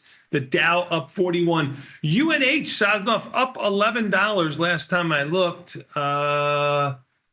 Only up $9 now. Bonds up 2 ticks. Volatility in by 8 cents. Volatility caught a small bid yesterday, as you can see here on the right side of the screen in volatility after getting decimated the last couple of days, especially 48 hours ago. Bitcoin 104 and change, down 700. Oil down 62 cents. Gold down $52. Sadnov under $3,200, $31.95, just $2 off its lows. Silver doing the same, down around 70 cents at the low end of its range. Sadnov, for earnings today, you've got Baba, Walmart, AMET, John Deere, and I forgot Cisco earlier, but I was reminded by my Taiwanese friends. The euro is up and up small, trading up 1.125 or so. That's all I got. Yeah, I think this gold-silver ratio, 32.21. Gold is 31.93. The one I have at 31.93. Yeah, let me do this. Sorry and silver is 32.39. 98.57. It's right there, same. I think it was the last time I looked at it. Yeah, I think it's 98.57. All right. Well, not horrible. Yeah, they're really jumping all over gold today, which is interesting. All right, let's do it. It is 7:54 Central Time.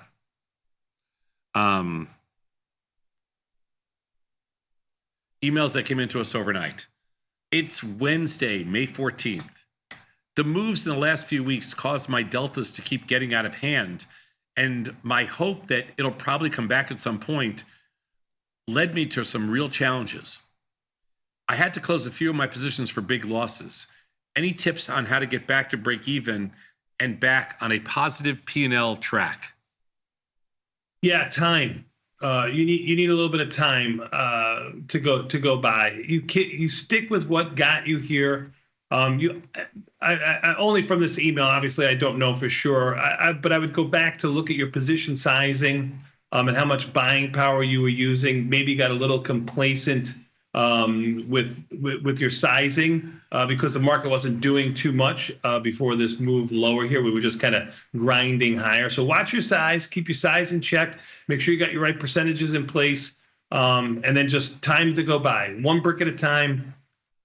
Believe me, it happens faster than you expect. Yeah, anytime you get huge move one way or the other, we had a huge move down, we had a huge move back up. Your deltas can move around a lot in a very short period of time. And I know sometimes we hope that they'll come back at some point. Sometimes we hope they won't. And this has clearly been one of those markets where both of those things have come true.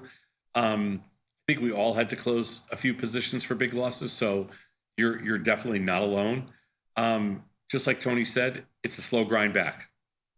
Mm-hmm. And, you just got to do the same stuff. It's a slow grind back. Let's go next slide. There's no magic formula to, you just have to grind it back.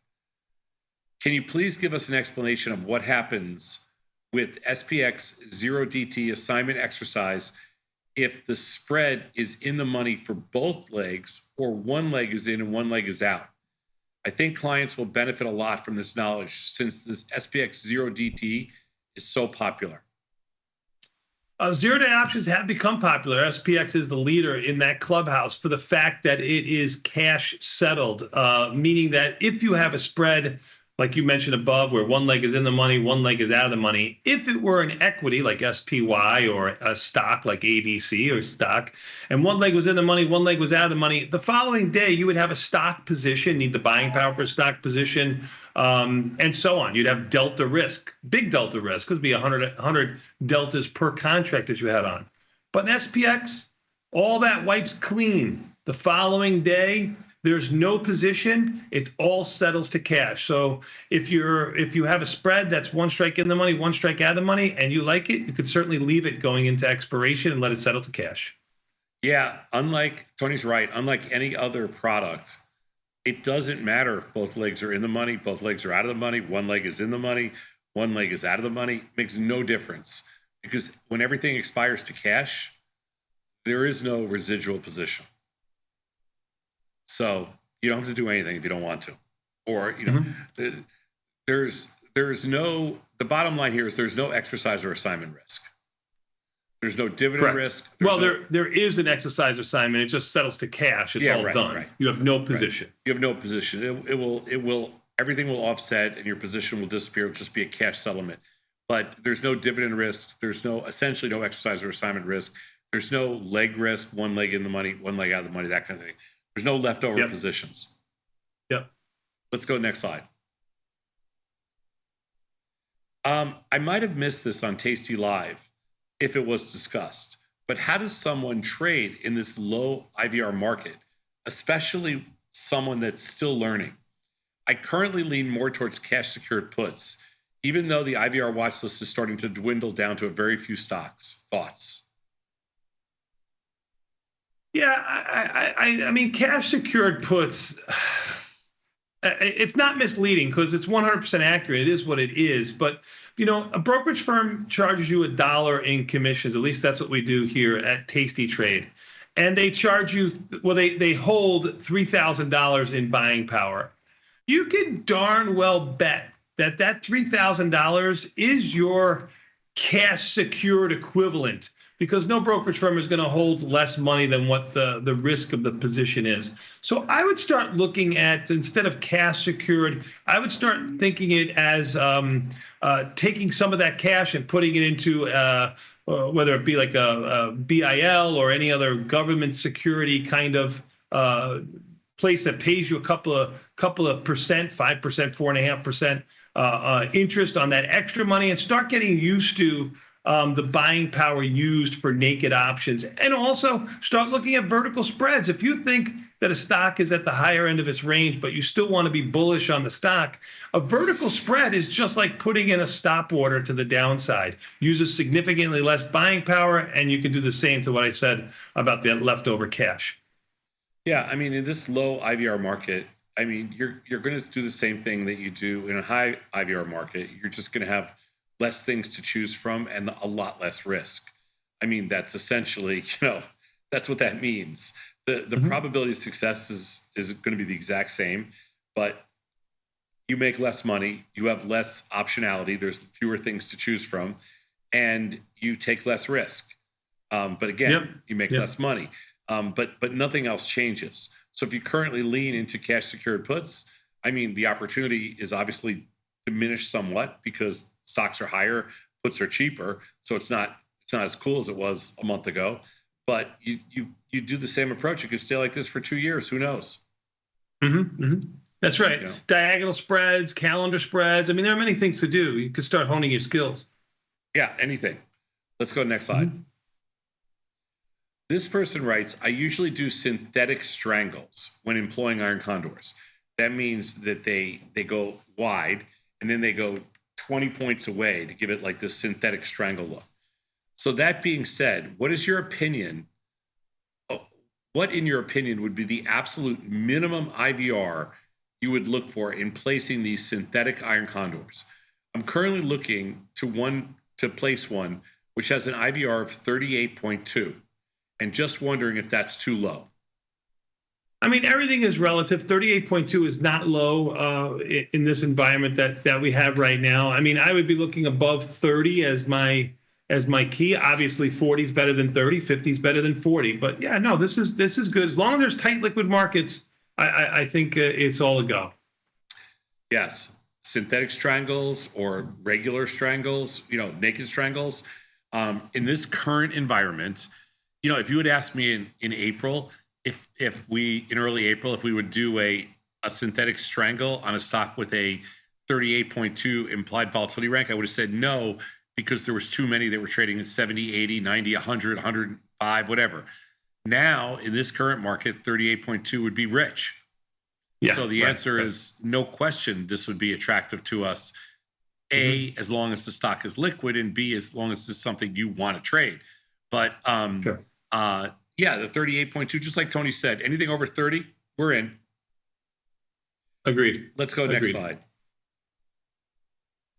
Almost all of my positions, short puts and some short put spreads, have lost delta because these last few days. If you're short puts and short put spreads, you get a rally, you lose delta. The deltas began around 16, but they're now single digits.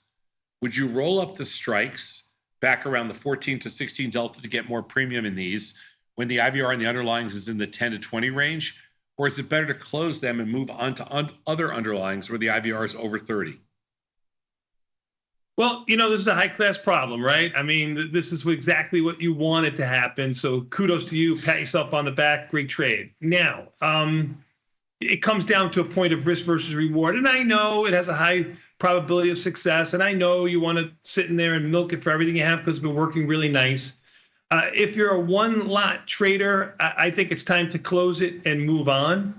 If you're a multi-contract trader and you like that position in that stock, it might be time to close those multi-contracts and open less of another spread. Again, it's assuming you want to stay in that stock. But really, I'm going to go and look for something that has higher IVR and play in that sandbox. Yeah, there's no wrong answer here. Yeah, in periods of low implied volatility like this, if you wanted to wait it out a couple of extra days and just, that's totally fine. You want to be a little bit open-ended, with your decision. But generally speaking, we will not roll strikes. Like, we won't take a low delta, like an 8 or 10 delta, and roll it up to the 16 delta in periods of extreme low volatility, because we don't love the risk reward for that. Now, is there anything fundamentally wrong with that? No, probably not. It's just our research suggests that optimal mechanics, it's not the optimal way to trade. If we were doing this, and looking at the mechanics and optimizing those mechanics, if we had a position on where we started at 16 delta, it got down to 8 delta, and the IV rank was still high, we would roll it back up to the 16 delta. If the IV rank's low, we would close it and move to another trade. It's just simple mechanics. There's nothing more to it than that. No hero stuff. Let's go to the next slide. And the last one. When defending a strangle that has gone against you, do you continue to roll the untested side until the 21-day window, or do you just close early and book the loss? I mean, I roll the untested side until the 21-day window and then look to recenter if IV rank is still high and the markets are still tight. we've answered this question different ways before. I mean, for me, that's the way I do it. I know there's a small statistical advantage to closing something at 2 times the credit loss. For me, I just continue on to the 21-day window. If the IVR remains high and the underlying is liquid, we continue to roll until the 21-day window. We do everything we can do in all things pointed in the right direction as far as liquidity, IVR, still like the stock, whatever it is. We will fight till the end. Like, it's a bitter fight, but we will struggle at that point until... It's not a fight I asked for. I mean, Yeah. I didn't want this. I just wanted it to work out fine. Yeah, it's not, we didn't ask for this, but we will sit there and fight and adjust as often as we have to try to get to the point where we can turn this into something that's better. You're buying some bonds here, Saz, 112.21. I honestly, they were up to like 113.08 or 113.11 is the high. Yeah, I saw them at 113.09 this morning. I had an 11 offer in, but I think they traded there overnight. I had 11 offer and I didn't get filled, and I was like, I don't think they're going to get back down to 12.20. They're 12.20 right now, so I just nibbled because I'm already kind of too long bonds, but I think it's the right play here. I think intraday you might be able to get 5 or 10 ticks out of these easy, but maybe not. Easy. You got a memo? Yeah, easy. I got the easy memo.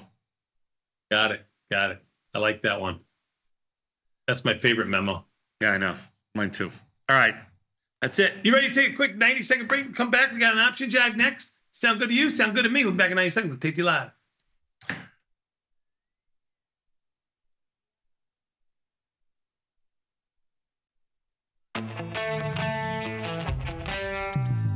In the world of investing, a beast lurks between the numbers. Some watch from the safety of the sidelines, but others saddle up and ride that 1-ton rowdy ribeye for all he's got. If that's you, join us on Tasty Trade, named best online broker for options trading. Genius loves company. Look who's back testing. Tasty Trade now has options back testing for free. Test your trades with over 10 years of data for the most popular symbols. See how your trades would have performed in the past. Look back at profit and loss and take the guess out of guesswork. Oh, did we mention that it's free? Get back testing at Tasty Trade. People are always asking, where can they find my podcast? There it is, son. Look at that. Option Trades Today. You can listen here. And everybody's waiting for my podcast tomorrow. Option Trades Today, every Tuesday and Thursday around noon. If you want to learn, sir, every Tuesdays and Thursday, Option Trades Today. You can find me on YouTube or wherever you find your podcast. Option Trades Today. You listening to me? Option Trades Today comes out every day around noon, every Tuesday and Thursday. You too can stick with the bat. Got trader's block? We've got the cure. Get data-driven trade ideas with Cherry Picks, our weekly newsletter that gives you insights into the market. Sign up at tastylive.com/newsletters. Traders, start your platform. Tom Sosnoff and Tony Batista are hitting the road for their first ever live trading event, At Work by 11. It's unprecedented, unpredictable, and unlike any other financial event. Watch these masters make real trades in real time. Doors open at 8, the action starts at 9, and we'll have you back at work by 11. Sign up today at tastylive.com/events. Tasty Trade is now on TradingView. Trade stocks and futures directly on TradingView charts with Tasty Trade's low commissions. Try it out and leave us a review. If you missed the live show, here's our cherry on top weekly recap. Yeah, that's gonna go. There's a spider on my desk. No, kill it. Oh my god. Where is it? It's on my microphone. I don't see it. Not from there, you won't. Oh no, oh god. Fighters don't bother me at all. Just the big ones. No, that didn't bother you at all. From where you were sitting, you had no problem Thank with you, it. Bat. Man, let me tell you something. Thank you, I don't want you to throw me a life preserver. That's never going to happen. Thank you, Bat, for coming to my aid. You're welcome. You're welcome. Got the need for speed? No problem. At Tasty Trade, you can turn smart ideas into real trades with just a few clicks. Wow, that's fast. Tasty Trade, make your move.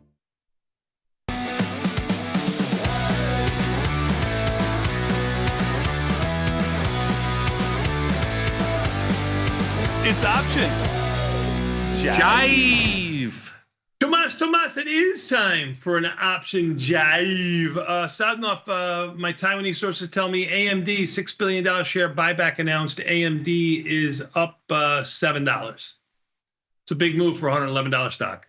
I don't hope we don't have a position there. We don't. I think the IV rank is low, isn't it? 9 and change. 9, right? Yep. Again, the low IV rank saving the good kids here. Gold just it's really weird. Since this morning, it has just been, it was down $7 or $8 this morning, and it has just crashed and burned. Which stock? Gold. Oh, gold. Yeah. Gold finally under 3,200, 3,180 down 66. That's a 2% move to the downside. You can see here out of that fairly tight range it's been having from around 32 to about 34. Yeah, I'm going to recenter my gold position just because they're not going to get you long gold. No, sir. Those little bastards, they're not going to get me, Mr. Batista. They might get you. They might get others, but they ain't going to get me. I'm going to buy the guts. I'm going to sell the wings. Take a fill. Just neutralize the position because, man, I've already made 6 adjustments. Yep. I already made 6 adjustments in gold to every $10. I'm not mad. I want gold to crash and burn. But yeah. Anyway, I'm Tom Sosnoff. He's Tony Batista. It's 8:13:33 in Chicago right now. Beautiful sunny day. I think it's going to be like 75 degrees today. Isn't it? I don't know. It is supposed to. Yeah, I didn't realize that. It's 57 right now, but yeah, it's supposed to get up to 74. Yeah, it's going to be a nice day. Going to be a good day for the Cubs. It's going to be a good weekend. Cubs Sox this weekend in Chicago, by the way, at Wrigley. A bunch of us are going. What? A bunch of the team is going. Our whole production team is going. Yes. Well, it's going to be 85 on Thursday and Friday. Saturday gets down to a high of 68 and Sunday 60. What day you going, Beth? That information is on a need-to-know basis. Oh, everybody's on a need-to-know basis here. Little secretive. Yeah. Wow. What happened to being an open book? Yeah. But you guys can come. We might, but then we'll ruin the whole party. No, you're the best at a party. No. I've not been to a Cubs game this year. It's been too cold for me. But that ding was the second ding you didn't want to get. That was 20 on the bonds. Oh, yeah, I didn't want that. I didn't want that. Cancel if close. Yeah, we have a old trader saying cancel if close. That means we put an order in, but we really don't want to get filled. Right, that's right. Well, you get filled on the first one, like you said, and then, we know if we get filled, it's just not going to be a good trade. But I don't know. I bought some bonds at 20 and 21, so we'll see what happens here. Not a lot of people, but a handful of people have emailed me about bonds being in backwardation. They're like, what's going on? Listen, I wish I knew all these answers. I just think they're cheap relative, and maybe we get a 15 handle rally today or 10, something. Who knows? But anyway, let's take a look at the option jive we put together for you. It's on diversification just because there's so much stuff going on in this rally, and it's been very tech heavy. That we thought we'd throw together a piece that's a little bit broader than just talking about tech stocks. So it's kind of an introductory piece to what is true diversification. Let's take a look. Let's do it. So conventional wisdom, which we don't always have, for traders says that traders should be diversified across various sectors of their portfolio. Thus, if something happens in one sector, it will not affect everything in the portfolio. But does this tell the entire story? What do you think, Mr. Batista? Does this tell the entire story? Oh, man. I mean, entire story? I'm going to say no. No, it doesn't. You're exactly right. It does not tell the entire story, because when things get ugly, as you saw in early April, just a month ago, when things get ugly, everything gets ugly. No ugly is spared.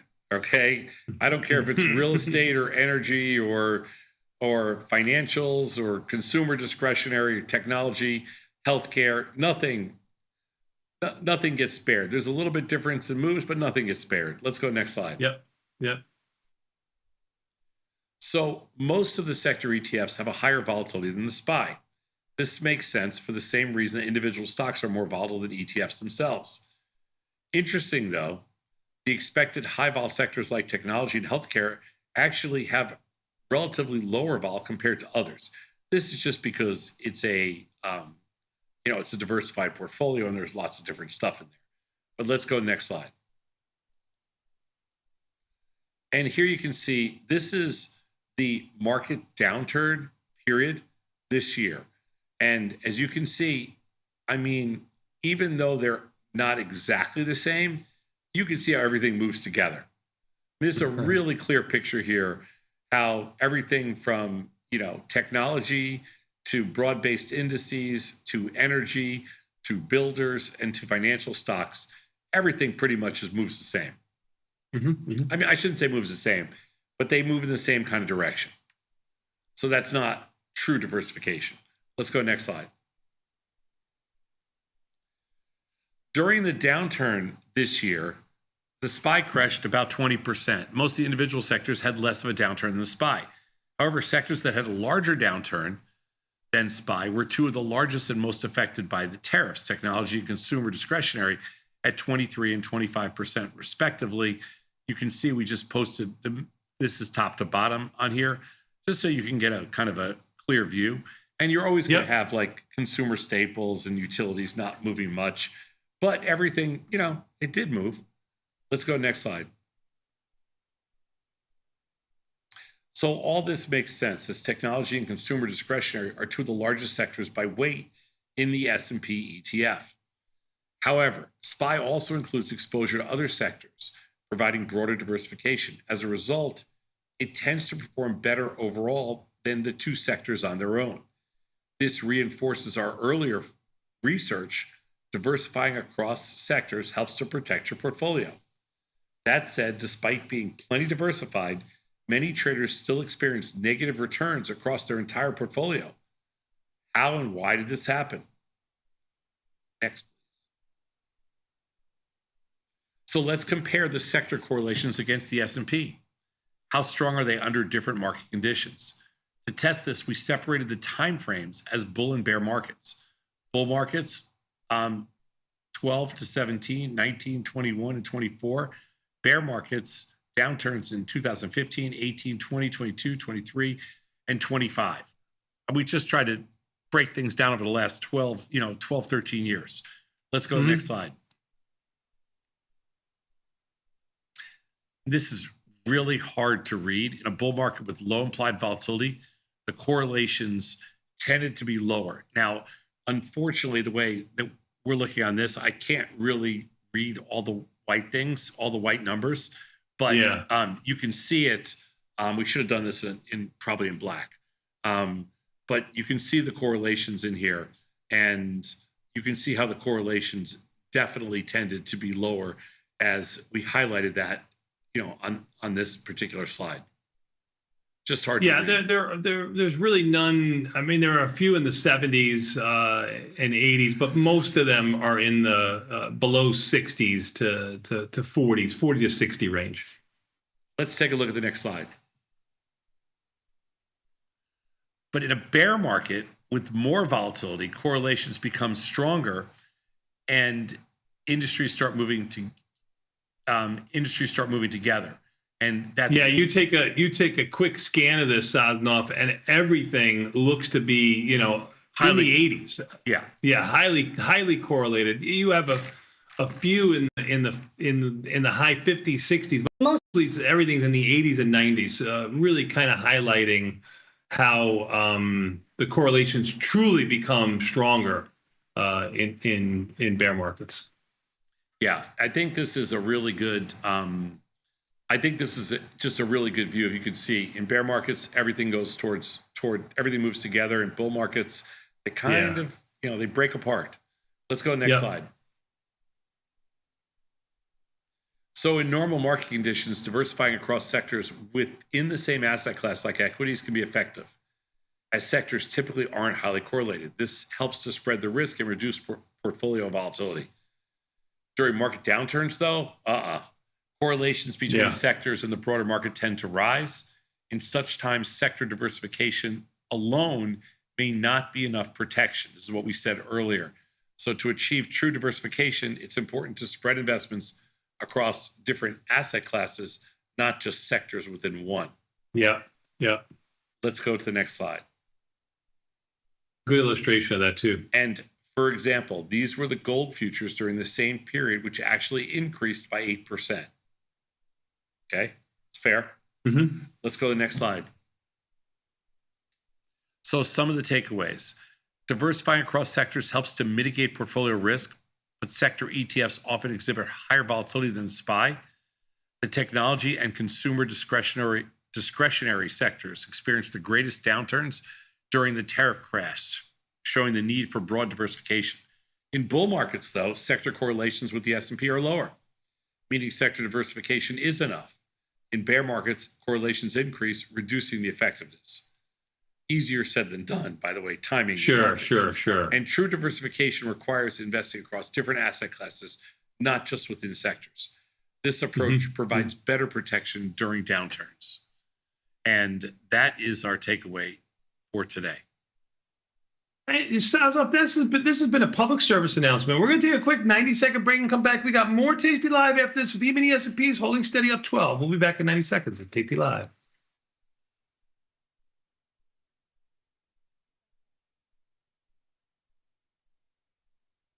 The market doesn't stop.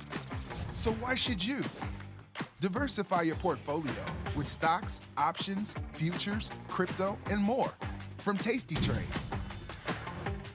Focus on the markets that matter to you. See the odds before you trade using curve analysis, IV rank, and more tools. Get industry insights that help you find your next trade right where you need it. Tasty Trade. Download today. Well, he's more public in his mentality. I'm a believer. I believe that the world is good. And I know that the world is not good. That questioning yourself and questioning yourself in dialogue with someone you respect is both pleasant and sometimes extremely insightful and useful sometimes.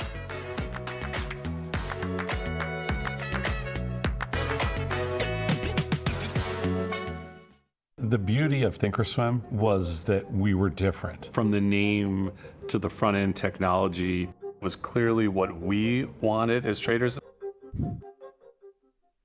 Second time around, I think we did a better job.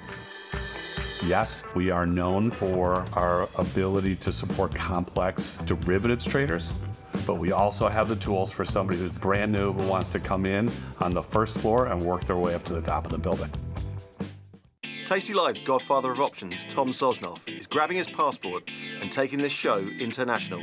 He'll be joined by IG's Rich McDonald in London and Milan, along with special guests at each stop for an evening of live trading.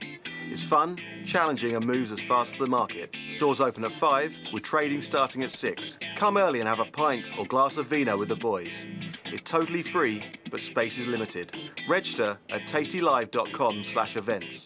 Options just got molto interessante. The amount of time I spend interacting with our customers via email or anything else is pretty much my entire life. To be so powerful and so valuable, and then to be that approachable, just amazing. Where else are you going to be able to email a CEO, get response back? But you know what? Before he even knew who I was just some idiot trying to learn how to trade. And he still would email and help me learn and everything like that. Some people say it's nuts, some people say it's insane. That's what I do.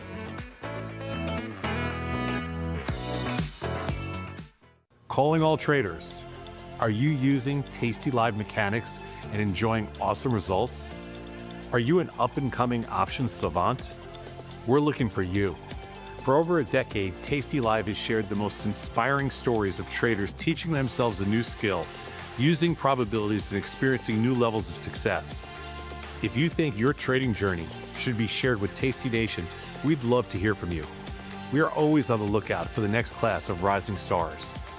Email us at risingstars@tastylive.com if you'd like a chance to share your trading journey and inspire others. Got friends? Get $250. We'll give you a bonus for each qualified person you refer to Tasty Trade. So spread the word and earn rewards. Terms and conditions apply.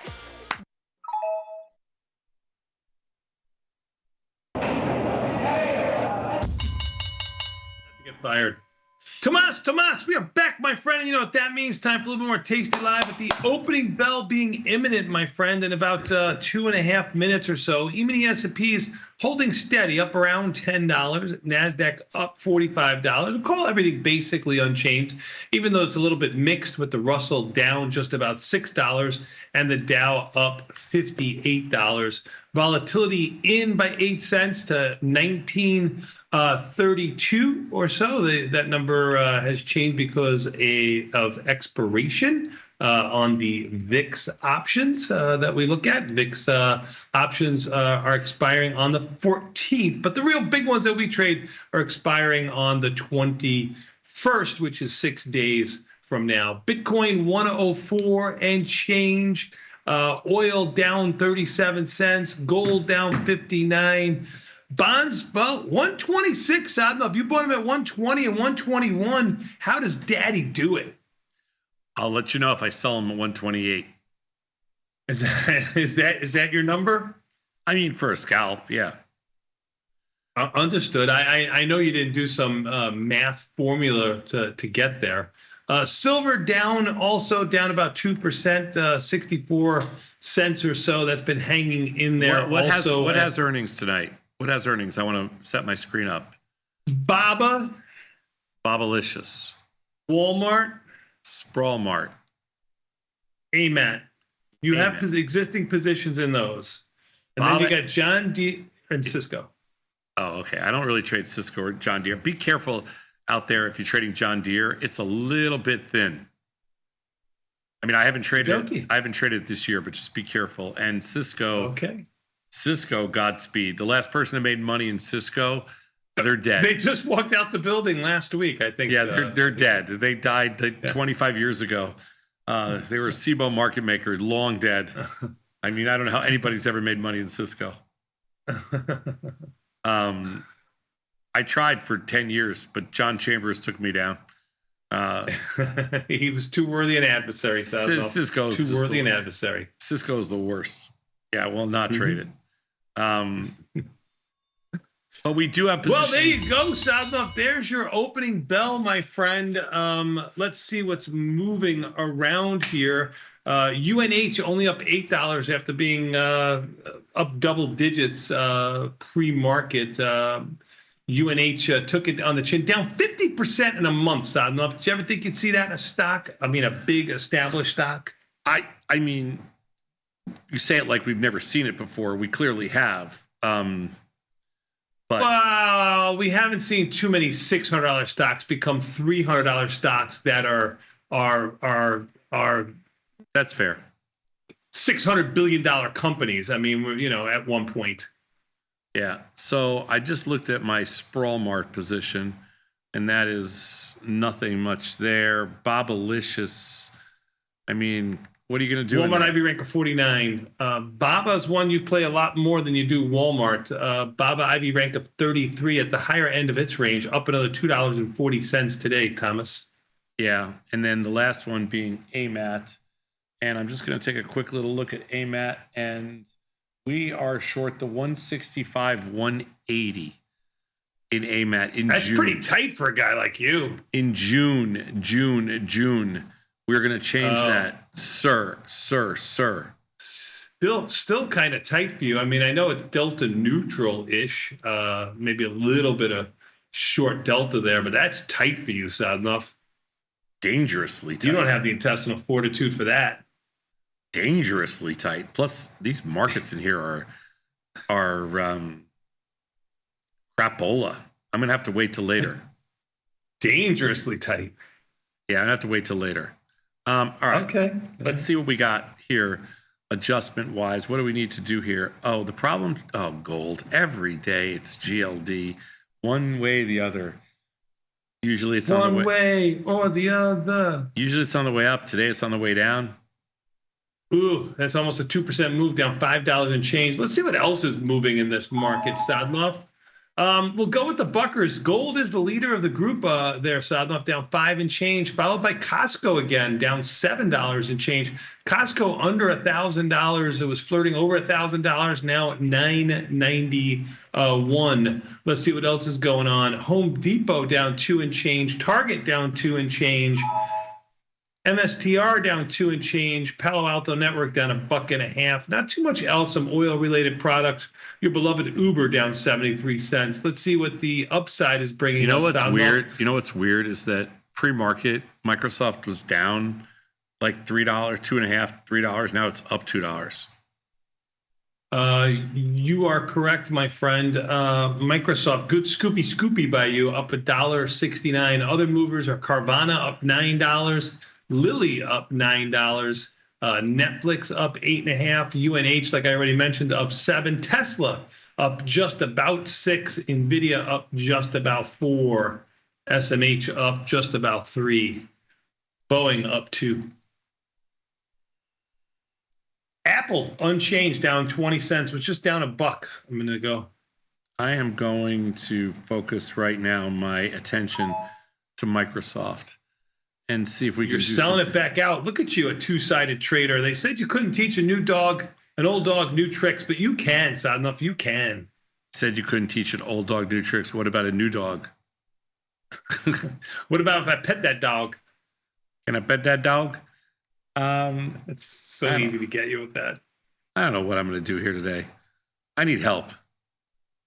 Do you? Yeah. I don't have a feel for the market today. I thought yesterday on the close they would mark them down, which they did. I watched your P&L yesterday. You had a feel yesterday? No, but I just didn't. Yesterday, no, I didn't have a feel yesterday, but I only on the close I thought they'd mark them down. But today, I got nothing, honey. I thought you said I was all right, Spider. Yeah, I got nothing. I am. I have no deltas though. I'm not like Yeah, I hear you. I'm in a similar situation. Yeah, I mean, I'm not like short. I kind of want to get short here, but I'm not exactly sure what the best way to get short here. Because vol to me, second straight day. I think it just got overdone on Monday. Yeah, it's been going sideways to steady, as has the market been going sideways to slightly higher, right? Oh yeah. I kind of feel like this is the level. Where'd they get to yesterday afternoon? Did they get to on the E-mini S&Ps? 26-ish, I think. Wait a minute, 26-ish. What are you talking about? 59.26. Is that what that was? Oh, I'm sorry. Hi, 59.27. Sadnov. Oh, okay. Yes, I was off by correct. off by $1. That's yesterday. Today's high is 24. 59.24. Perfect. So that's got to be a spot here. Does that mean anything? Yeah. Okay. Yeah. Give it to him. Let him have it. 59.24. Oh, really? That's the key. 59.24. Let him have it. Got it. Give the it to moment him. we've been waiting for. Give it to him. No, I just put offers Give it in. to it, Sparky. I just put offers in there, but nothing done so far. Looking around at our positions today, biggest losers early on. Biggest losers. Let's see. GLD, Tesla. Biggest winner, UNH. That's about it. UNH still has some dollars to give me. Nvidia's on a freaking tear. Nvidia up $4.66. I was just looking at that, Thomas. IV rank of 31, back near its highs. Yeah. Do you think are you close? There's your 24. There's your 24, Phil. By the way, I know. So are you close to Nvidia? Do you get shorted up here? Yeah, I think so. Markets are good in Nvidia. It has earnings May 28th or something like that. 14 days away. That's the only caveat. Yeah, I kind of think it's time to sell something in Nvidia. What does a new subscriber do? 145, 150? You as good a strike as any. I mean, it's just a crapshoot, right? Mm-hmm. Yep. The expected move in there is $16 by June, takes you to 150. Yep. I mean, there's not a lot of juice in those spreads. $1.30. Nah, spreads are going to trade a little cheap with that call skew. Yeah, $1.30 in juice. That's not. I mean, you could be strategic and do some sort of like 1/2 call ratio spread and take advantage of that high implied volatility, and more importantly, IV rank and skew. No, you'd much rather do the 50-50 shot of a vertical spread than the 85% ratio spread that use a little bit more money. Mm-hmm. Yes. Makes sense. Thank you. Me. Yep. All right, I'm ready. Let's do a little. What's your assumption, Seth? If our viewers have come to bat for you, be nice to them. We'll be back in 90 seconds. This is Tasty Live.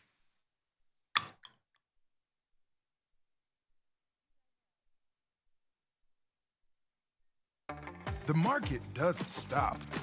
So why should you? Diversify your portfolio with stocks, options, futures, crypto, and more from Tasty Trade. Focus on the markets that matter to you. See the odds before you trade using curve analysis, IV rank, and more tools. Get industry insights that help you find your next trade right where you need it. Tasty Trade. Download today. Craig in New York City, what's up? I just want to say, I've been with you since the very early days of Thinkorswim, and traded all kinds of markets here and there. And I got to say, I could be off so much worse if it wasn't for what you guys have sort of drilled into me over years and years and years. And so I just want to thank you, because you could have easily just taken the money and run when you sold Thinkorswim, and you didn't, and you started this. And you basically have just given me this full education in this thing that was completely foreign to me many, many years ago. And so even though I've lost money in the last few days, you've saved me a lot at the end of things. Like, losses could have been catastrophic, and they're not. So I appreciate you. I hear you. I appreciate you guys. Thanks so much. Thank you, man. And I appreciate you holding on the line to say that to us. So thank you.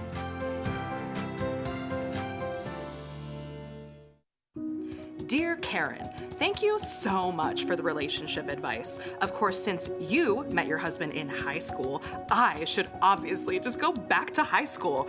Can't wait to win the Nobel Prize for my development of a time machine. Signed, Regina. Sometimes it feels good to get smart. Get even smarter with live trading insights and some live taunting. You're mistaking me for someone who cares. From the smart mouths at Tasty Live. If you missed the live show, here's our cherry on top weekly recap. You'd look good in either, you know what would good, like a nice Panama hat in the summer. A Panama hat and a skirt? Oh my God. You look so sexy. I mean, you look like you just got out of bed, like and you just Don't say it. No. through your hair. Got the need for speed?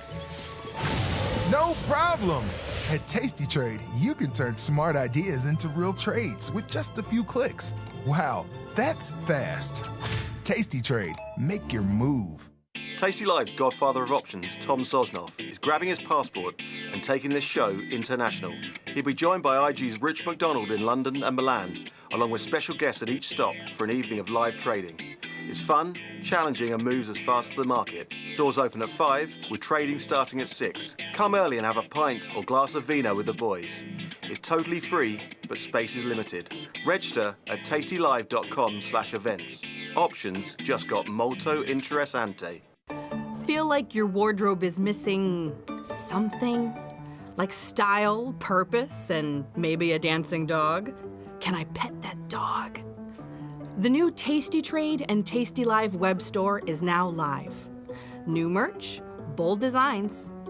Did we mention all net proceeds go to one tail at a time? Invest in the real bull market, dogs. Go to tastytrade.threadless.com. Grab some gear and help some pups. You get merch, they get a home. Look who's back testing. Tasty Trade now has options back testing for free. Test your trades with over 10 years of data for the most popular symbols. See how your trades would have performed in the past. Look back at profit and loss and take the guess out of guesswork. Oh, did we mention that it's free? Get back testing at Tasty Trade. Got friends? Get $250. We'll give you a bonus for each qualified person you refer to Tasty Trade. So spread the word and earn rewards. Terms and conditions apply.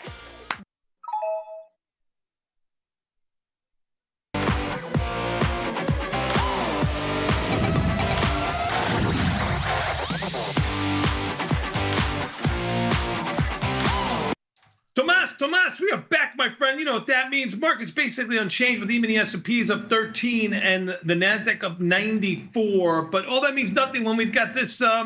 What's your assumption?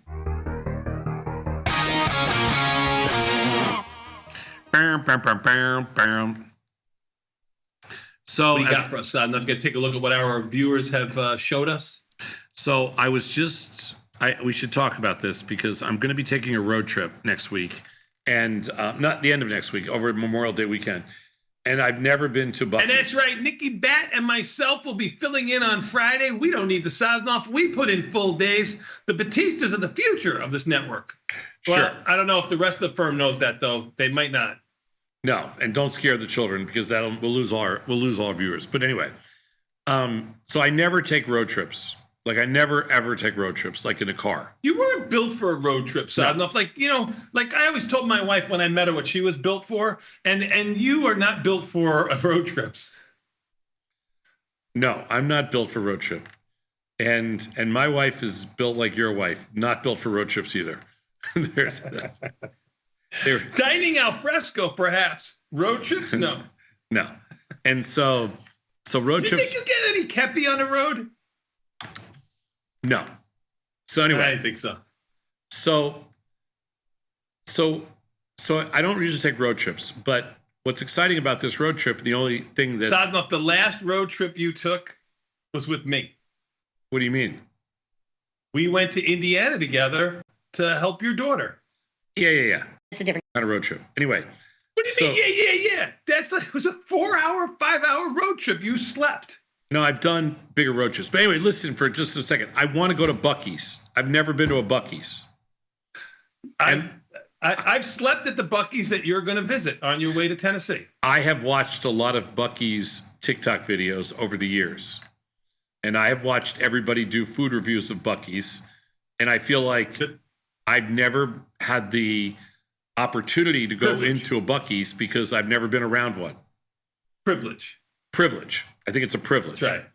Yep. And I have to try all the Buc-ee's things like the burrito, Briskets. The breakfast burrito is good. I mean, side note, it's a humongous gas station. It's like the size of a city, and it's super clean. And they've got everything you want, from new underwear to food to eat. 24 hours a day, 7 days a week. It's beautiful. But what do you kids say? Don't sleep? Is that what it said? Don't sleep? Don't Sounds sleep right, on? yeah. Yeah, don't sleep on the bathroom, Sadnov. Even if you don't have to go into the bathrooms. They are amazing. They are so freaking clean, and you can watch the attendant go in after you're done. Like every time somebody's done, bathroom attendant goes in there. It's the most amazing thing I've ever seen in my entire life. It's the best run bathroom in the world. That's the real gift of Buc-ee's. When you're on the road, Sadnov, and you're looking to relieve yourself. I have so much to say. I have so much to talk about this. Please don't. I have so much to say, but I'm going to pass because I don't want Beth to throw up on air.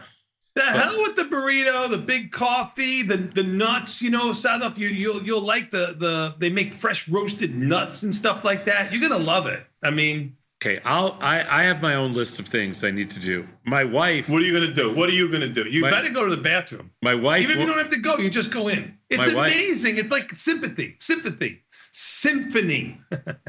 Corinne won't even go inside. I can guarantee you. She won't even go in. So this is all me.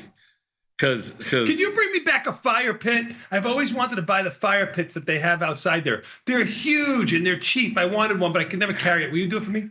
How's their sushi? I can honestly say I've never had their sushi. I don't think they have sushi, but I'm not sure.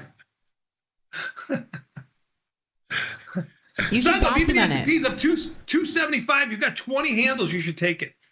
Oh yeah, let me do that. So, yeah, you don't know how their sushi is then, huh? No, sir. I'm sorry. I don't know their sushi. I apologize. Yeah, that's good 20 handles. I like that. That's what I just said. And you scalped your Microsoft again, didn't you? Scratched it. Oh, you suck. Scratched it. We're going to get filled in our bonds here in about, I'd say about 3 or 4 minutes. Oh my God, it's so easy for you sometimes. Yeah, sure. Anyway, yeah, so I'm really excited about going to Buc-ee's. And, you know, we have a Buc-ee's. I slept at that Buc-ee's, Sadnov, in the back and in the front. You know, we have a Buc-ee's little Bucky doll out there. I brought it. Oh, you did? Yes. Oh, then I'm going to buy one too. And they make a Buc-ee's. What you should do is they make it for your grandson. I bought one for my grandson. They make a Buc-ee's seatbelt like buddy. You know what I mean? Like, you know, a little Buc-ee's seatbelt buddy. Yeah. You should get one. They loves it. Have you met my daughter? She's a bucker. She likes Buc-ee's. I don't know if she's ever been, but you don't get to. You don't. If you buy something for that kid, it either if she likes it, it may go on the kid. If she doesn't like it, it gets donated. they have a certain look and feel that they want the child to have. Yes, they. I heard they have bathing suits there. Bathing suits? They do have bathing suits there. Vinny got one. Sure, I'll get a bathing suit. Yeah. I need a bathing suit. I got pajamas there with little Buc-ee's on them. They're amazing. Yeah, no, all that's good. All right. Anyway, what the hell am I looking at here? What's going on? Anything? Thought they were going down. Didn't Scoopy my short in video as I wanted to, but but I am one tick away on the bonds. Let's see. Anyway, one tick away. One tick's a long tick. Okay, let's do this. We got. What's your assumption? Lots of trades. Bam, bam, bam, bam, bam. Let's do it. Harvey Birdman. Who's Harvey Birdman? Toronto, the capital of the 51st state. Tesla, June. Tesla is slated to go higher from here. Come on, Tom. You know you want to go long. No, I don't. Short puts, call, debit spreads, or leaps will pay. Get in now before the robo-taxi event. Time to buy is when Tom sold his Model S. I have zero regrets about bonds. There you go. Oh, you're going to be insufferable today. You made 2 scalps. This is 3 scalps. This is ridiculous. Pay attention. Futures bonds. Watch and learn. Pay attention. Watch and learn. The contrarian. Yeah, we bought bonds on the dip and sold S&Ps on the rally. My Taiwanese sources say that Harvey would like you to discuss SMCI also, although we don't have a position in it. I do not have a position in SMCI. Tesla, yes, I have zero regrets about selling my Tesla. Trust me. And I'm very happy with my Lucid. As soon as somebody says, trust me, that means they're lying, but I get it. No. And in fact, I really do like my Lucid. Lucid, I think, rallied this week. I think it was like 275 last time I looked, or something like that. Yeah, it's $2.67 now. You are right. It rallied from $2.25. I mean, you've got to be kidding. You don't want to talk about SMCI that's up $4. It was just up $6. But you want to talk about Lucid up 25 cents. That's a 10% move. Just mentioning it. Please don't pull a Vecchio on me, okay? Don't do that. Don't do that. That's a 10% move. No, I'm going to pass on it. Bullish trade in Tesla. No interest at all. I do have a small Tesla, but let's just take a look. Tesla. We do have a small Tesla position on. We have we have a strangle on there. We're just going to keep it. We're going to keep what we have. IB rank in there is getting down to the spot. It's going to be marginal for me here. Talking about IB ranks, UNH IB rank 110, Sosnoff. Yeah. UNH is our biggest winner today by far, but was our biggest loser yesterday. So we're still way, way, way underwater. Let's go to the next slide.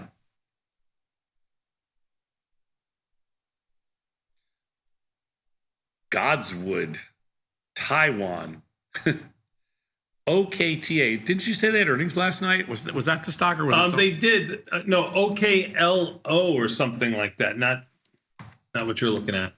Oh, this is OKLO, which is up $7, Sadnov, from 32 to 39, up $7 and change. A lot of stocks higher this morning for an unchanged market.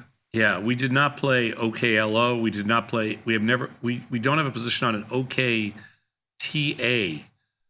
Upcoming earnings. About 170,000 shares have traded. Has earnings May 27th. June options are about 30 cents wide. I'm trying to take a look if there's any volume here. Few and far in between. Some volume, some open interest. Not the best. This is going to be a tough one. May 27th is earnings. This stock has not had a downtick. It's gone from about $95 to $124, which I guess is probably in line with a lot of other stocks now. Definitely in line with Lucid. Yeah, there you go. If I go to volume in here, we're talking about 1, 3s, and 5s mostly. Yes. I mean, I'll do something very small in here if I can get filled. I'll do the 16 Delta Strangle. The expected move is $14. I think this is a 1 standard deviation strangle, 16 Delta call and put. I'm going to do the 100, 150. Dead smack center. Mid-price. You're going to try to do it. I'm going to try to do it. Mid-price is let's call it 285-ish. Nothing done yet. We'll work it for a few seconds and see if they. This could be a tough one, Tony.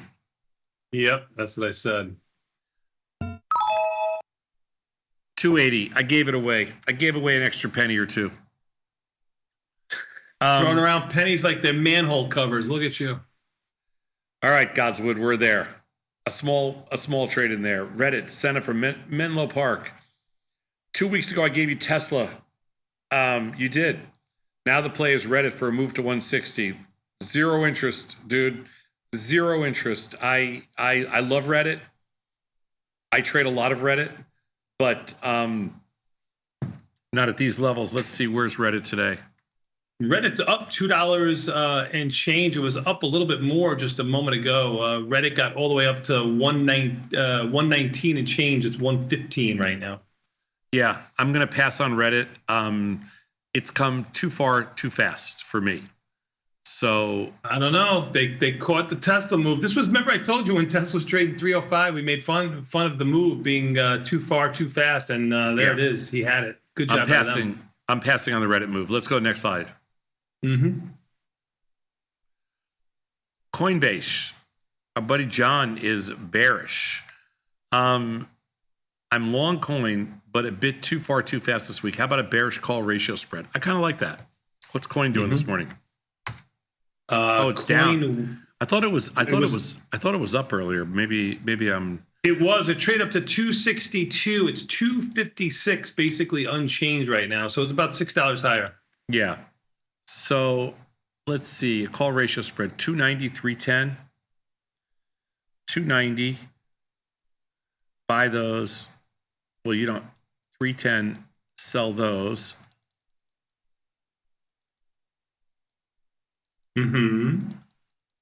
And you can do that ratio spread 1 by 2. Well, I like the 293.20.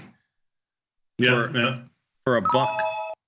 For a $1.20, $1.19.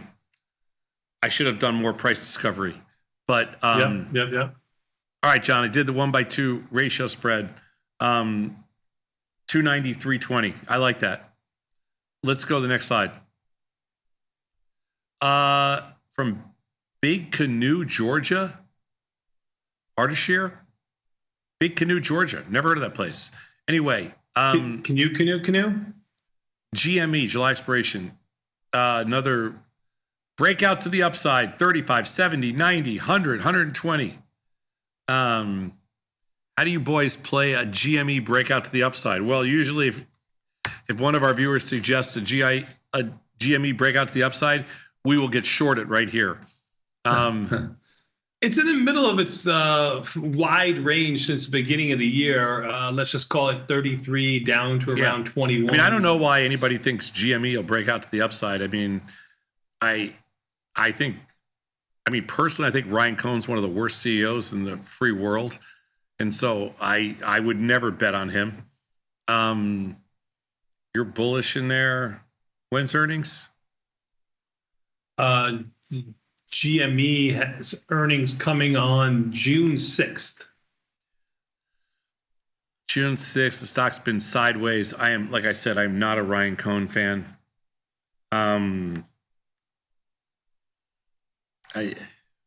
Ardeshir, I'm not bullish. And the problem in this stock for me is the crazy wide markets. Man, they just... Yeah, I you have to have an opinion here, and it doesn't really matter at this point, does it? In this stock? Yeah. I mean, if you wanted to sell naked puts in here, I'd be fine with it, but nothing trades. Mm-hmm. Mm-hmm. You know, like, can you get filled on anything? If you want to do a 16 delta put, I mean, the markets are so wide. I don't know. I don't think it's worth it.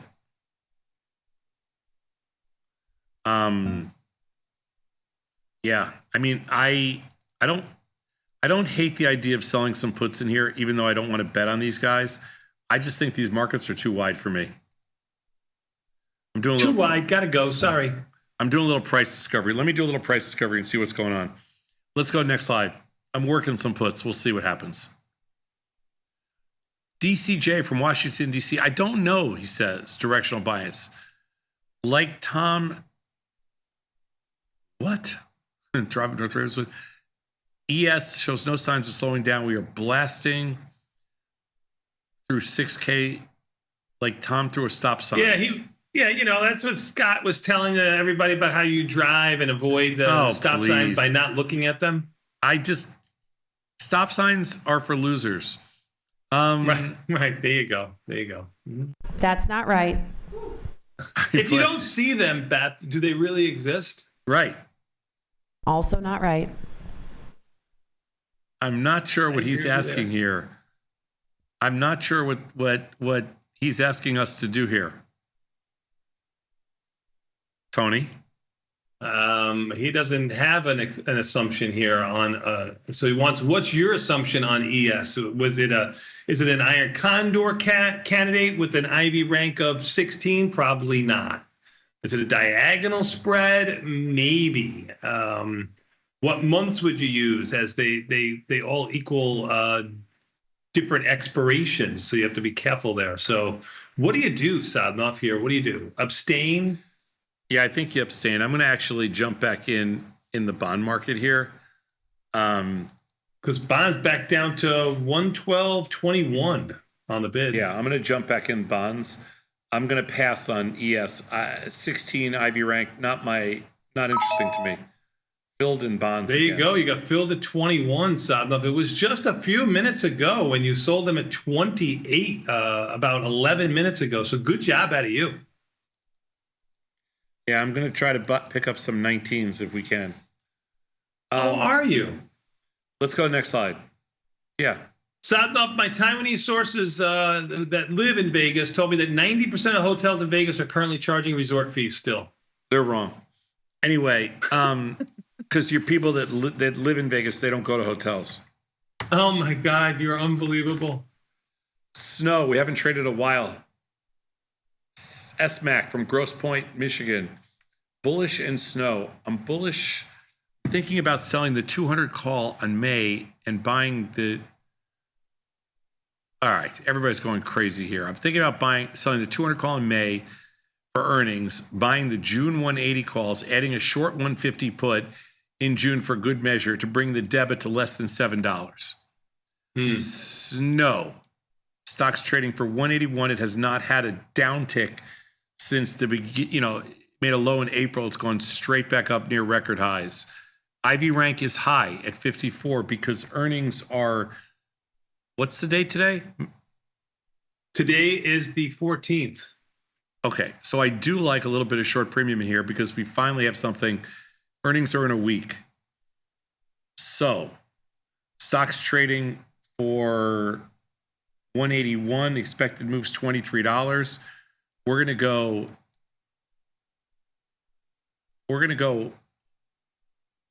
one. Oh man, we're gonna go 145, 220 for for about 390, 391. I think it's gonna trade. No, I'm off. I'm way off. Way off.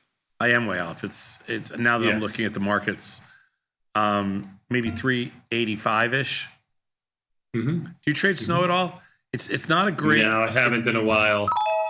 Yeah, 387. It's not a great trading vehicle. This is like, I give this like 2.5 stars. The volumes are light in there. Actually, it's only traded 500,000 shares today.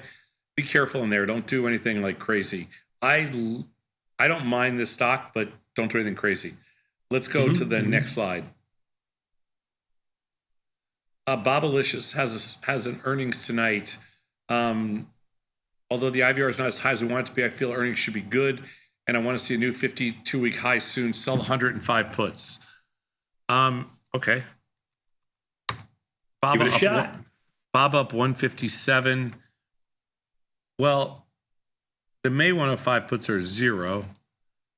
The June 105 puts are 57 cents if you're lucky. But I'm not feeling lucky. Oh, yeah, we got filled. That's probably not what I want to do later on today, but I actually don't mind selling these puts for 57 cents. Sell more. Order, hold on. What did I say? EV S&P's up 4 after being lower a moment ago. Bonds trading back to 22. All right, I sold a couple of tranches of puts at 57 cents. We'll do something more in there later, but I agree with you. I think that's a cheap shot in there. Let's go to the next slide. Penny from St. Paul, Minnesota. Looking at SPX, I don't know, 0 day. VIX 1 day up means sell the expected move call. VIX 1 day down means sell the expected move put. Scalp it quick, says Penny. We are at that 9 o'clock witching hour, Sadnov, 9:05 or so, which is, I'm okay. according to our research, the optimal time to do something. Well, Penny, let's just do both. Let's make it simple. The expected move is $27. Where are we right now? In SPX, the full number, we are sitting at 580, 58.90. Let's just call it. Oh, I think I pushed the button too fast.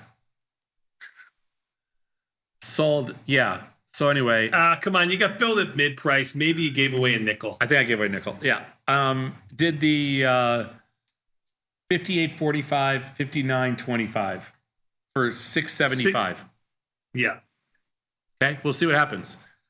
I did the 16 delta. I didn't really look at the expected move. I just did a 16 delta on both sides. Let's go to the next slide. So we'll see what happens, Penny. We'll try to, we'll hold it for a half hour or so. CMG, bullish for 1 week. CMG to 52 in a few days or weeks. We haven't traded CMG in a while.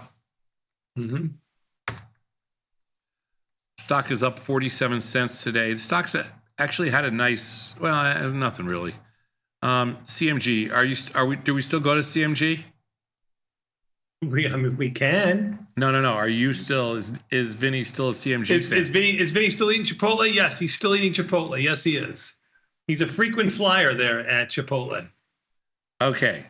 So even though it was ranked as one of the dirtiest restaurants, right behind it was I don't want to say a bad I don't want to make a company look bad, but CMG was number one. Chipotle was number one. Really? I would think Chipotle would be clean because they don't like store anything. I sold the 40. Nope. Everything on the hot table there just gets thrown all around. No bueno. I sold the 48 puts for 75 cents. That's now the bid. So anybody can do that without too much difficulty. Anybody can do it and do it better. Sure. That's right. You can do it better. Let's go to the next slide. That's Campbell from Boston. Thank you so much. Let's go. Oh, okay. We're done. So Tesla, we passed because I'm not bullish in there. ES, we passed because there was no real trade. Reddit, I passed because I'm not bullish in there. And GME, I passed on because honestly, I'm not bullish on there, and I don't love trading that stock. We are working a GME order, but we're not filled, so I'll just cancel it. OKTA, we sold a strangle. Coinbase, we did a call ratio spread. CMG, we sold a naked put. SPX, we sold a zero-day strangle. BABA, we sold a naked put for earnings, and Snow, we sold a June strangle. So we did 6 out of 10. Agreed. Good job out of you. Hey, I tried. Okay. I guess. I mean, if you tried, even the S&P's up 7, so enough. They're trying to stage a rally. We'll be back in 90 seconds. You know what's happening?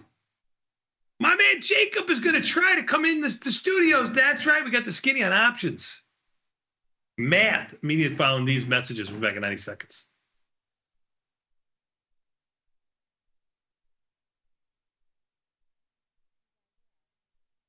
Dear Kaylee, hats off to you for being such a culinary genius.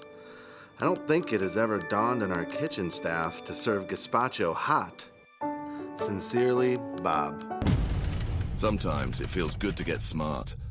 Get even smarter with live trading insights and some live taunting. I don't want to fact check you with my vagina, but I will. From the smart mouths at tastylive. If you missed the live show, here's our cherry on top weekly recap. Tomorrow is your big day. Are you going to get all your shopping done tomorrow? What's tomorrow? What's tomorrow? Tomorrow's Saturday before Mother's Day. Oh, yeah. We got that. This is. Oh, yeah. Yeah, I've set the bar low. I'll go to Trader Joe's this afternoon, pick up a car, and I'll be done. Wow. By this afternoon, and then by Saturday for sure. It's so picked over. You actually are like, you have to cross out, love your son and put husband there. There are no more cards. No, the only card that's going to be left for Tom, it's going to be like, to my strong black queen. Tom, how was your weekend? My weekend? Yeah. pretty good. I didn't really do anything. I worked at a coffee shop a lot. He worked a coffee shop. Like, what do they trust you with? A broom? Oh, no, they don't trust me. No, I think he's more of a greeter. If they need something, I'll go get it. Like in the back? If they need something. No, like if they run out of milk or something. Yeah, like they that. must run out of butter every day. Like, Sosnoff, we're out of butter. Sounds like I just bought 4 pounds yesterday. Oh, that's how they get rid of. Oh, that's how they get. I'll go get some. That's how they get rid of them. How's your TV doing, Tom? I don't watch. Oh, you're TV. gonna put Tom into the I conversation? only watch sports. I stopped watching TV. He's got other things to do like TikTok. I got other things in my life that are more important. TikTok. His TV doesn't work. That's what it comes I have a down TV to. that works. Where is it? It's not in the bedroom where you eat. Yeah, there's no way. Where's your TV that works? Big screen. In the no, it does not. It does. In the living room? Yeah. No, sold. Thomas, you look off a little bit today, Sosnoff. What did you do? Did you forget something at home? Don't you dare start. I saw things in the office yesterday, and I was just like, what is even happening? What'd you see? I saw Beth holding a phone, pointing it at your hands, while a very nice Indian man asked you questions through a phone. What was going on, girl? You got a bum flipper? Yeah, I either got bit by a spider or I ate something weird. I don't know. Be so for real. Where were you that you weren't in the woods where there's spiders? I know. So, but your hand's like swollen and Yeah, it was puffy? swollen. My hand was swollen, so I wasn't sure what it was. Is it gout? It's gotta be gout. That's what I thought, but he said probably not. Oh no. Yeah. So they're gonna have to. Like you're in trouble now, Sosnoff. Yeah, don't you have viewers that care about you? Don't they send you like medicine? Veterinarian, like don't they send you like horse pills or something? Yeah. Did you wake up like that or did you go to bed like that? Because if you went to bed like that, wouldn't you be a little alarmed? Actually, he Obviously. did go to bed like that. I was did. talking about it yesterday. Yeah, it's from 2 days. It's the second day, but it's. Listen. Do you think this is from rancid hummus? Could be. I have a tolerance for pain that's a different level than you. Oh my God.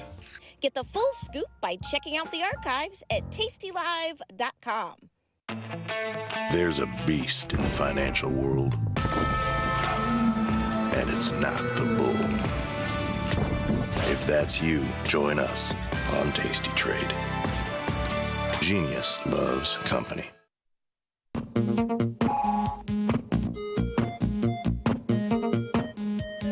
Snacks or what? Tomas, we are back, my friend. You know what that means. Enough out of you, Sosnoff. We've got this man, Jacob, in the house. The Skinny on Options Math. What's up, Jacob? Not so much. Never more accurate. The coming back. Enough out of you. Yeah. Never more accurate. I know. How are you, Tony? How's your morning? Unbelievable. Unbelievable. Tom, how about you? How's your Wednesday? My Wednesday's been pretty good so far. We got basically an unchanged market. Saz has actually scalped the highs and lows in many products today. He's putting on a clinic. That's a busy 30 minutes. That is not the truth at all. I'm not putting on any kind of a clinic. The clinic has been put on. I've heard about it. I'm spreading the word. It's going on the socials now. 100%. 100%. The Sosnoff Clinic, they call it. Yeah, it's a lot like the Dr. House clinic where people have very strange problems and he gives them rude diagnoses. Yep. So true. All right, let's. I hear you guys have a lot of guests coming on later, so we can get into the math today. We're gonna unpack a thing that I think is very central to a lot of tasty trading, and it features very prominently on the platform. And I just want to have it unpacked so that people know what it is and also what not to assume from it. And that's beta weighted deltas. Or because in order to weight a delta by a beta, you just multiply them. And in math, to multiply two symbols, you just put them next to each other. I often just call it beta delta. But those are the same thing. Beta weighted deltas and beta deltas, exact same thing. Let's get into it. Let's see what they are, why we care about them, how to track them, and also where to be wary, like how to not get too complacent just because you have nice looking beta delta numbers.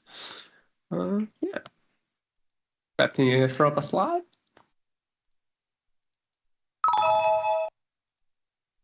There we go. So beta weighted deltas, of course, we have to start with what deltas are in order to get to we have to start with deltas and betas, and then we'll put them together to get beta weighted deltas. Delta is the most important option Greek there is, right? It tells you how much you expect a position to change in value if the underlying moves by $1.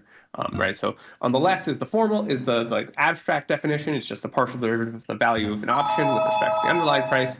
And on the right is the Black-Scholes formula, which is, kind of a mess, but it's really not that bad. It looks worse than it is because I've unpacked everything, right? I've unpacked it down to spot price and strike and risk-free rate and volatility and time until expiration. If you bundle it up, that's like the normal distribution, cumulative distribution function and what's called the D plus crossing point, and it can look more concise than that. And if you want to know your total sensitivity to an underlying, it's very simple. You can just add up all of the deltas from every position you have on that underlying. And this can help you make sure that if you have a directional assumption on the underlying, that your positions fit that, right? That, you add up your positive deltas coming from your short puts and your long calls and your shares. And those make your total bullish assumption. Your negative deltas from the opposite of those, your long puts, your short calls, and your short shares. And those, if you want to be bearish on an underlying, you load up on however combination of those feels best to you. And if you're like me and you feel like directional assumptions on underlyings is for people with more secret information than you have, you might try to stay delta neutral on most things. Stick to iron condors and strangles, things where the deltas are going to cancel out on both sides. This has sort of two key problems with it. One is that it only works on one underlying at a time, and the other is that it only works at one time at a time. And beta is going to try to address the first of those, this one underlying issue. So let's go forward and we'll see how we can try to work our way to multiple underlyings. Because in practice, almost all underlyings exhibit some degree of correlation or anti-correlation, right? There's some exceptions. Bonds tend to be very low correlation with the market. Some things wind up being inversely correlated, though that doesn't actually make a difference. Like the minus sign doesn't mean very much because you can always short or long something. But so, right, the high correlations, right, Qs and SPY are quite highly correlated, something in the 0.9, 0.88 range, which means that a $1 move in the SPY often means an 88-cent move in the Q, right? And so, plus or minus, but on average, an 88-cent move in the Q. So if your SPY position and your short Q, so long SPY position and short Q position have some amount of offsetting of each other's risk. So your positive SPY deltas and your negative Q deltas do some amount of canceling. And how do we actually get a grasp of what that cancellation looks like is that we use beta. So there's two ways to define beta. They're exactly equivalent. One is that it's the slope of the linear regression between the underlying price and a benchmark, usually SPY. Right, so you put some dots for this is the price at one time and the price at the other. Pick a time that makes you a singular point where you look at the price of the two underlyings. That makes you a dot on the graph. You draw the line of best fit. You look at how steep that line is. That gets you your beta. Alternatively, you can think of beta as either the covariance between the underlying, the returns of the underlying and the returns from SPY divided by the volatility of SPY, or also equivalently the correlation between the two of them times the volatility of the non-SPY underlying, right? So its correlation shows you how much they tend to move together, scaled to each other, but you don't want just scaled to each other because if the other one moves more, right, it's more volatile, you want to scale that up, so you multiply it by its own volatility. So if you weight all of your deltas by betas, right, you look at the deltas you have in underlying and you multiply it by the beta of that underlying to SPY, then you can sum across all of your underlyings and find the total expected change in your portfolio's value given a $1 move in the SPY. Right, so this is what beta weighted deltas are. This is why we care about them, is to get an idea of across the entire portfolio, how do we expect market moves to affect us, right? And if you want to stay neutral, you can stay neutral. If you want to be bearish or bullish, you can make sure your total beta deltas match that assumption. Is beta essentially beta is just a kind of like a more accurate term for correlation? No, beta is correlation scaled. Correlation is always between -1 and 1 because it pulls out the size of the moves that both underlyings have and just looks at when this one has a big for it move up, does the other one also have a big for it move up? But when we're thinking about how deltas work, we don't care about is the move big for it. We care about, is the move big in absolute terms? So you multiply by its volatility so that the correlation times the volatility gets you that scaled up version. So that now you know, I got it. Okay. if SPY has a big up move for it, does the underlying have an actual big up move? Or if it's like, if it's a very low volatility underlying, even if it's highly correlated, it might not move that much, even when it, right, just because the correlation is high. So beta is it's more appropriate for what we're doing here than straight correlation, but conceptually it's very similar to correlation. Got it. I got it. Very linked. It's just correlation scaled by the volatility of the non-SPY underlying. But so this can hide a thing, right? Because it's this correlation scaled by the volatility, it doesn't distinguish between something that's very highly correlated with SPY but lower volatility versus something that's pretty uncorrelated with SPY but more wildly moving. And those aren't the same for us, even though they come out the same in beta. So your deltas are the same. On the next slide, I have got some example graphs. Oh, joy. Yeah. So here we've got 3 stocks moving. The first one is our benchmark. You can think of the blue curve as being SPY. It's just a geometric Brownian motion that's been simulated for a little bit, for about a year. And then the other 2 are cooked so that they have the same beta, but the orange curve is very high correlation, like 0.95 correlation, but lower volatility than SPY. So that, it almost always moves in the same direction. And when the SPY moves a lot, it moves a lot for it, but a lot for it isn't very much. Right, so it's just a more constrained version of SPY, pretty closely. Whereas the green curve is something that's much lower correlation, like a 0.3 correlation, but also has a much higher volatility, so that it swings around. Sometimes SPY goes up and it goes down. Sometimes SPY goes down and it goes up, which gives it a low correlation, which means that its beta is going to come out low, even though it moves around a lot. And so you can see from this that, right, if you're carrying deltas in the orange underlying and deltas in the green underlying, are not really the same for how much risk is in your portfolio, even though they'll contribute the same amount of beta deltas because they have the same beta. And so this is an important feature, is that while beta delta is like a good first step to understanding your total portfolio risk, you want to try to be cognizant about where those are coming from. That your beta deltas that come out of very low correlation, high volatility underlyings are more risky than the beta deltas that come out of sort of your lower volatility, higher correlation underlyings. The cancellations with high correlation underlyings between your positive beta deltas and your negative beta deltas are pretty reliable. If one of them goes up, the other one's probably going down, and they will in fact almost quite likely cancel. But if you have something that's low correlation but high volatility, you're trading in, you're doing some big contracts in TLT, right? So you've got a bunch of deltas in TLT. That's not really going to contribute to your beta delta because the correlation between TLT and SPY is so low, but it's not like it's not adding any risk to your portfolio. You've got a bunch of big positions on, right? TLT is not the most volatile thing, but it is a very low beta thing. So you got to be a little bit wary that sometimes a low correlation underlying can sort of hide its risk by looking like it has very low contribution to beta delta, even though really it isn't a very safe position. It's just not correlated to the rest of the market.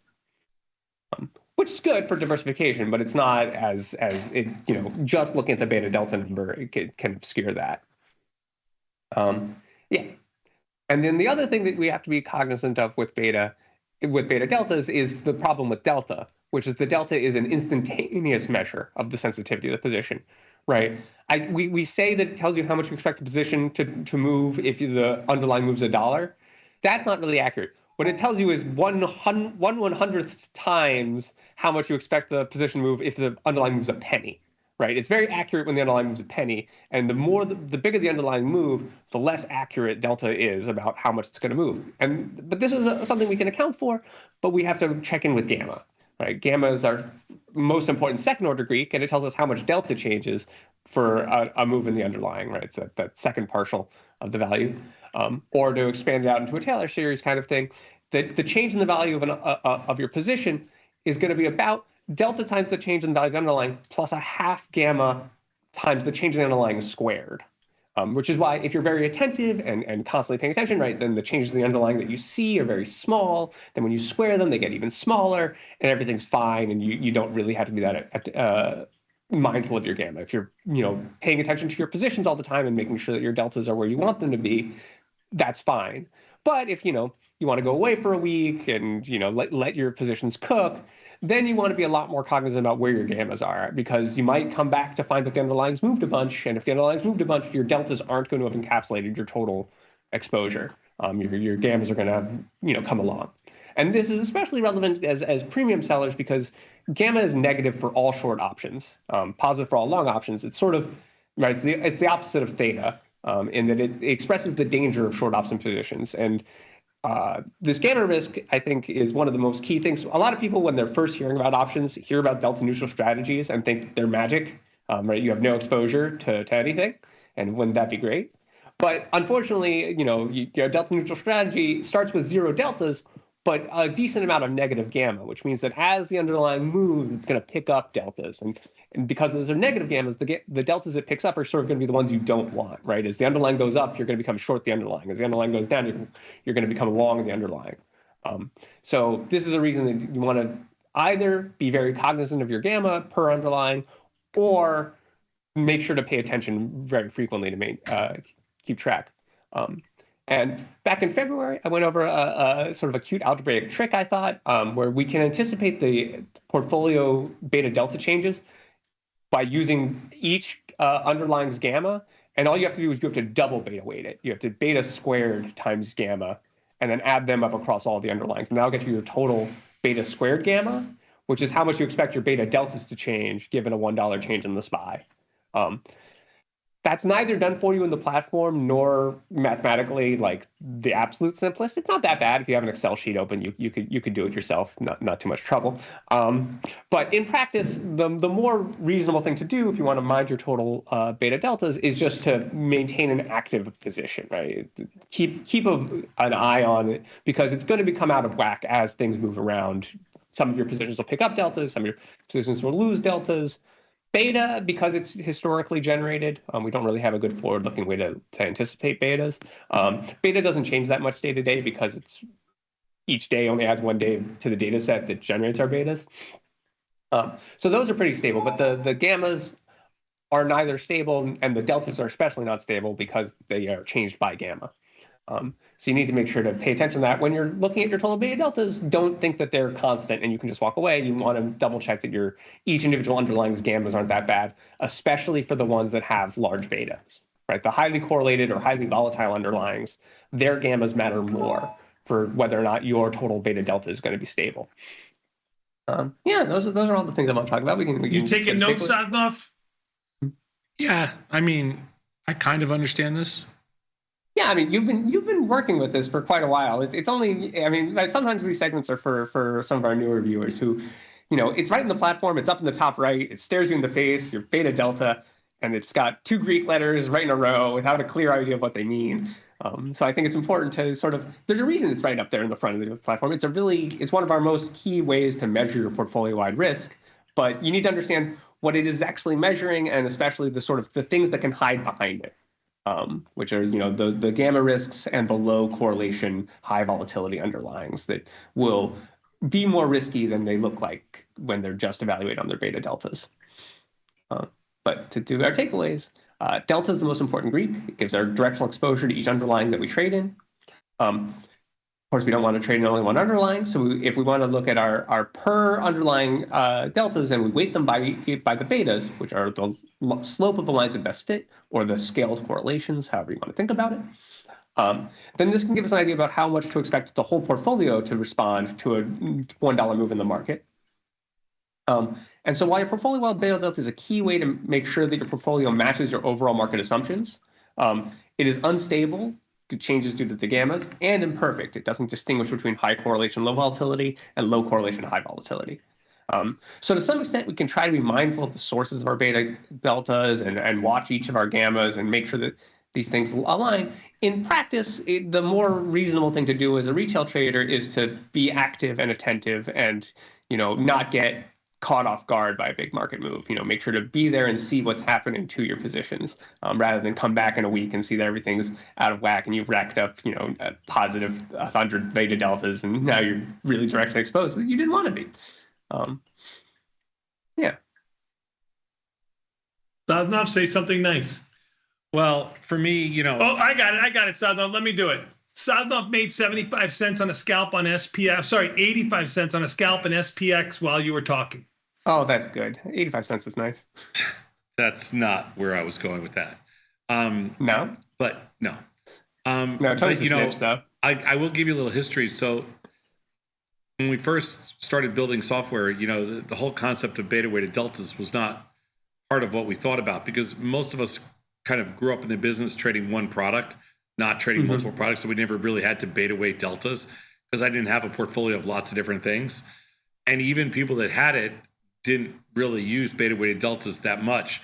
So when we started to build TOS years ago, and we realized customers would have multiple positions on, TP came up with the idea of, let's do beta weighted deltas on the platform. And everybody thought we were nuts. And now it's industry standard. So I will give that's pretty cool. Yeah. I mean, it makes sense, right? If you have professional traders who specialize in an underlying, then they don't need to worry about beta or any of the other things. They just need to worry about their deltas in that underlying, their gammas in that underlying, really dial in on what it is that you trade. But a retail trader can't really specialize in an underlying in the same way. You're not going to be as particularly knowledgeable. You're going to want to diversify more to handle your things, right? You're not just part of a big machine. You're managing all of the things that are relevant to you. And so if you want to diversify that, you need multiple underlyings. If you need multiple underlyings, you want to have some idea what your total risk looks like. And beta weighted delta is a very clever way to arrive at that. Yeah, that's good. That's a good piece. So props to TV.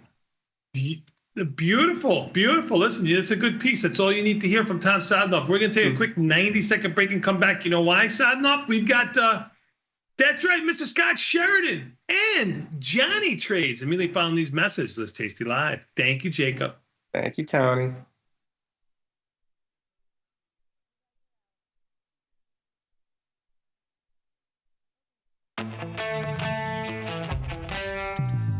In the world of investing, a beast lurks between the numbers. Some watch from the safety of the sidelines, but others saddle up and ride that one-ton rowdy ribeye for all he's got. If that's you, join us on Tasty Trade, named best online broker for options trading. Genius loves company. The market doesn't stop. So why should you?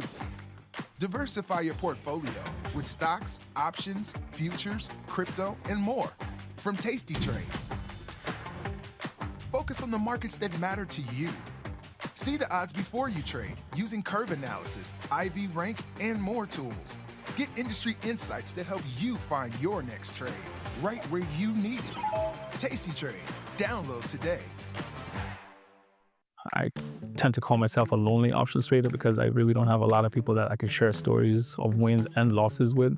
Tasty Live plays the whole day at my house. I love that they've made everything really easy to digest and take in. I love that you can easily send an email if you have any questions and Tom will be quick to respond to you, or if somebody else, Nick, Tony. I really enjoy that it's a customer focused and it's a customer centric system that you guys have here. And Tasty Live has definitely changed my life financially because I'm able to determine how and where I can make my gains and not be a passive investor where you're just relying on the markets to do something for you. You could actually go out there and do it yourself. Calling all traders. Are you using Tasty Live mechanics and enjoying awesome results? Are you an up-and-coming options savant? We're looking for you. For over a decade, Tasty Live has shared the most inspiring stories of traders teaching themselves a new skill, using probabilities and experiencing new levels of success. If you think your trading journey should be shared with Tasty Nation, we'd love to hear from you. We are always on the lookout for the next class of rising stars. Email us at risingstars@tastylive.com if you'd like a chance to share your trading journey and inspire others. Ready to take your trading skills to the next level? Dive into the world of stocks, options, and futures with Tasty Trade courses. Whether you're a beginner or more advanced trader, our courses can empower you with the knowledge to succeed. Watch as our team in Chicago shows you how to use the Tasty Trade platform and go over the basics of trading. Perhaps you'll learn about a new strategy or a potential product for your portfolio. To find our courses, go to the Manage section of our web platform or head to courses.tastytrade.com. Start taking control of your financial future. Visit our courses today. Traders, start your platform. Tom Sosnoff and Tony Batista are hitting the road for their first ever live trading event, At Work by 11. It's unprecedented, unpredictable, and unlike any other financial event. Watch these masters make real trades in real time. Doors open at 8, the action starts at 9, and we'll have you back at work by 11. Sign up today at tastylive.com/events. Got friends? Get $250. We'll give you a bonus for each qualified person you refer to Tasty Trade. So spread the word and earn rewards. Terms and conditions apply.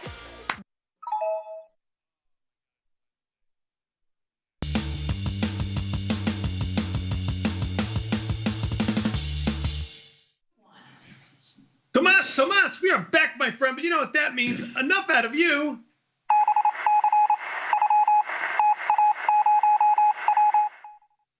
Tasty Trade World Headquarters, your friend of mine, the very popular Mr. Scott Sheridan from the Scott Sheridan Studios. Woo! That's pretty good. There we go. There we go. I didn't realize you have that remote. That's nice. Okay. I have friends in high places. So I'm going to state the obvious. Oh, no. What's the obvious? But I haven't had it in so long. What? The chimichurri at Bodega, sir. It's great. It's the best. I blew my hand up, though. Oh, that's what did it? I think so, now that I'm thinking back at it. What'd you eat? The chimichurri. And on what? They have something they call a flap steak. It's like the fancy strip steak. Yeah. Fancy. Were you at Bodega, sir? Or were you at Tango, sir? No, I was at the butcher counter. You bought at the butcher counter? Yeah, I always go to the butcher counter because the girl there. Oh, you go actually to the bodega. I go to the bodega. So you're making it yourself. You know the girl that runs it? This one with the two big. Yeah, she's got the golden doodle, the giant one. The golden doodle's bigger than she is. The woman that owns the Argentinian woman that owns the property. Yeah. But she's always behind the counter. Well, I don't buy the meat there, but yes, I go. Okay, I know she is. Well, I don't know if it's her sister or whatever. The woman's always behind the counter. Okay. She loved me. She loves you. Yeah, I can imagine. Yeah, she loves you a long time. She loves me a long time. Okay. And every time I go there, she feeds me so much crap. How much is? I have to go buy it. How much is can you get a big bottle of chimichurri? Like $12? I don't get the big bottle. I get the small one because I can't use it all. Okay, how much is a small bottle? $10? It's about $8. $4. That's amazing. They should just sell that. They should. It is the best chimichurri. It's the best chimichurri in the world. Best. But also, if you haven't, just go in the back and just buy what they call their flap steak. Flap steak. Flap. It's their fancy skirt steak. It's like the good part of the skirt steak. It's unbelievable. Don't get it. Forget about everything. Even though all our other steaks are good, just go buy it. What? You grill it? You grill it. It's unbelievable. So we did. I know you're gonna hate this, but we did the barramundi. Great. It's a bear. Where'd you go? You went there? Yes. When? Last night. I went to a movie. It's a long story. I'll get into it. You went to the movie box? Yeah, Music Box. Music Box. I actually saw your grandson. He wasn't there. Your daughter was on a walk, and she saw me in the window. Oh. The first time I saw him. I went out. He looks at me. Starts crying. Super cute kid. He's staring at me. He won't take his eyes off me. And I went to just touch his foot, bawling. She was walking down the street. You were there. She was walking down the street. Oh, nice. So she who was at the music box? So my friends, Brad and Michael, they are very good friends with the guy who made a movie. It's a really interesting story. They made the movie right before 9/11. And the movie, I'm going to butcher this name. Beth, I'm going to need some help. You're a movie person. This guy's now an Academy Award winner, but this was his first movie. Mahershala Ali. Oh, I've heard of that. Oh, the daughter? It's a guy. Of Muhammad Ali? No, it's a guy. It's a dude. No, but anyway, I heard the movie, yeah. But this was his first full length. How was it? It was great. So it's a fictitious story about a revolution. So it was. Heard of it. You've never heard of this? Yeah, I've heard that movie. Taste the Revolution? No. I was going to say, you've never heard it. No, that I've He never is heard. unbelievable. Oh my God. I can't go to the music box though because those seats are horrible. The worst. Yeah. And we were in the little theater, the first one. Yeah. That's maybe the size of the studio. So, but he was there and another friend who was one of the producers on it. So they've had a lot of interest in it because I guess this guy's now an Academy Award winner. So people want the movie. But so you went to Tango Sir. No, Bodega Sir. You went to Bodega Sir. Yes. So we split it was perfect for 6 of us. We did provoletta, which is amazing. We did some empanadas. Brad, you will happy to know, ham and cheese empanada, he says one of the greatest things he's ever eaten. It is good. You're giving the ish. I'm not a ham and cheese empanada guy. I'm not normally either. He seems pretty easily impressed. But no. Brad He's knows pretty food. easily impressed. He knows food. The ribeye, the special ribeye slice, great. There was some chimichurri in that. And then we did a chicken breast, the pechuga. I know, who orders chicken breast? Nobody orders chicken breast. So here we go. And the nobody orders chicken breast and nobody orders barramundi. You know what barramundi is? Here it comes. It's catfish. It's barramundi, isn't it? Oh, no. I don't know. Do that. It's so good. It's so good. All right. It's a Batista? Yeah. Ah, come on. But anyway, I need to go up there. I'll try the steak. I'll buy some steak at the counter. They sell it. You could get it in Bodega Sir. Yeah, I know they did. I mean, they have it. It's on the menu. It's an Asian sea bass. Don't listen to Sazdoff. An Asian sea bass, thank you. But when you cook it at home, it's unbelievable. Are we still gonna be able to get them with tariffs? No, that's gonna be gone. No Asian sea bass. But go there. Go to the bodega instead, and just bring it. Well, yeah. I'm not gonna tell the woman I know you though. Yeah. I'll just say somebody told me, but I won't tell you who. Yeah. Yeah. Right. Yeah. Anyway, Nikki, if you haven't been closer to you, because there's the other one on North Avenue. There's Folklore. Is their sister? Oh. On Division. I just want you to be aware that the barramundi does eat its own young, Saznoff. So I mean, that sounds like Saznoff. That sounds like Tom. Yeah. Saznoff, you are the barramundi of trading.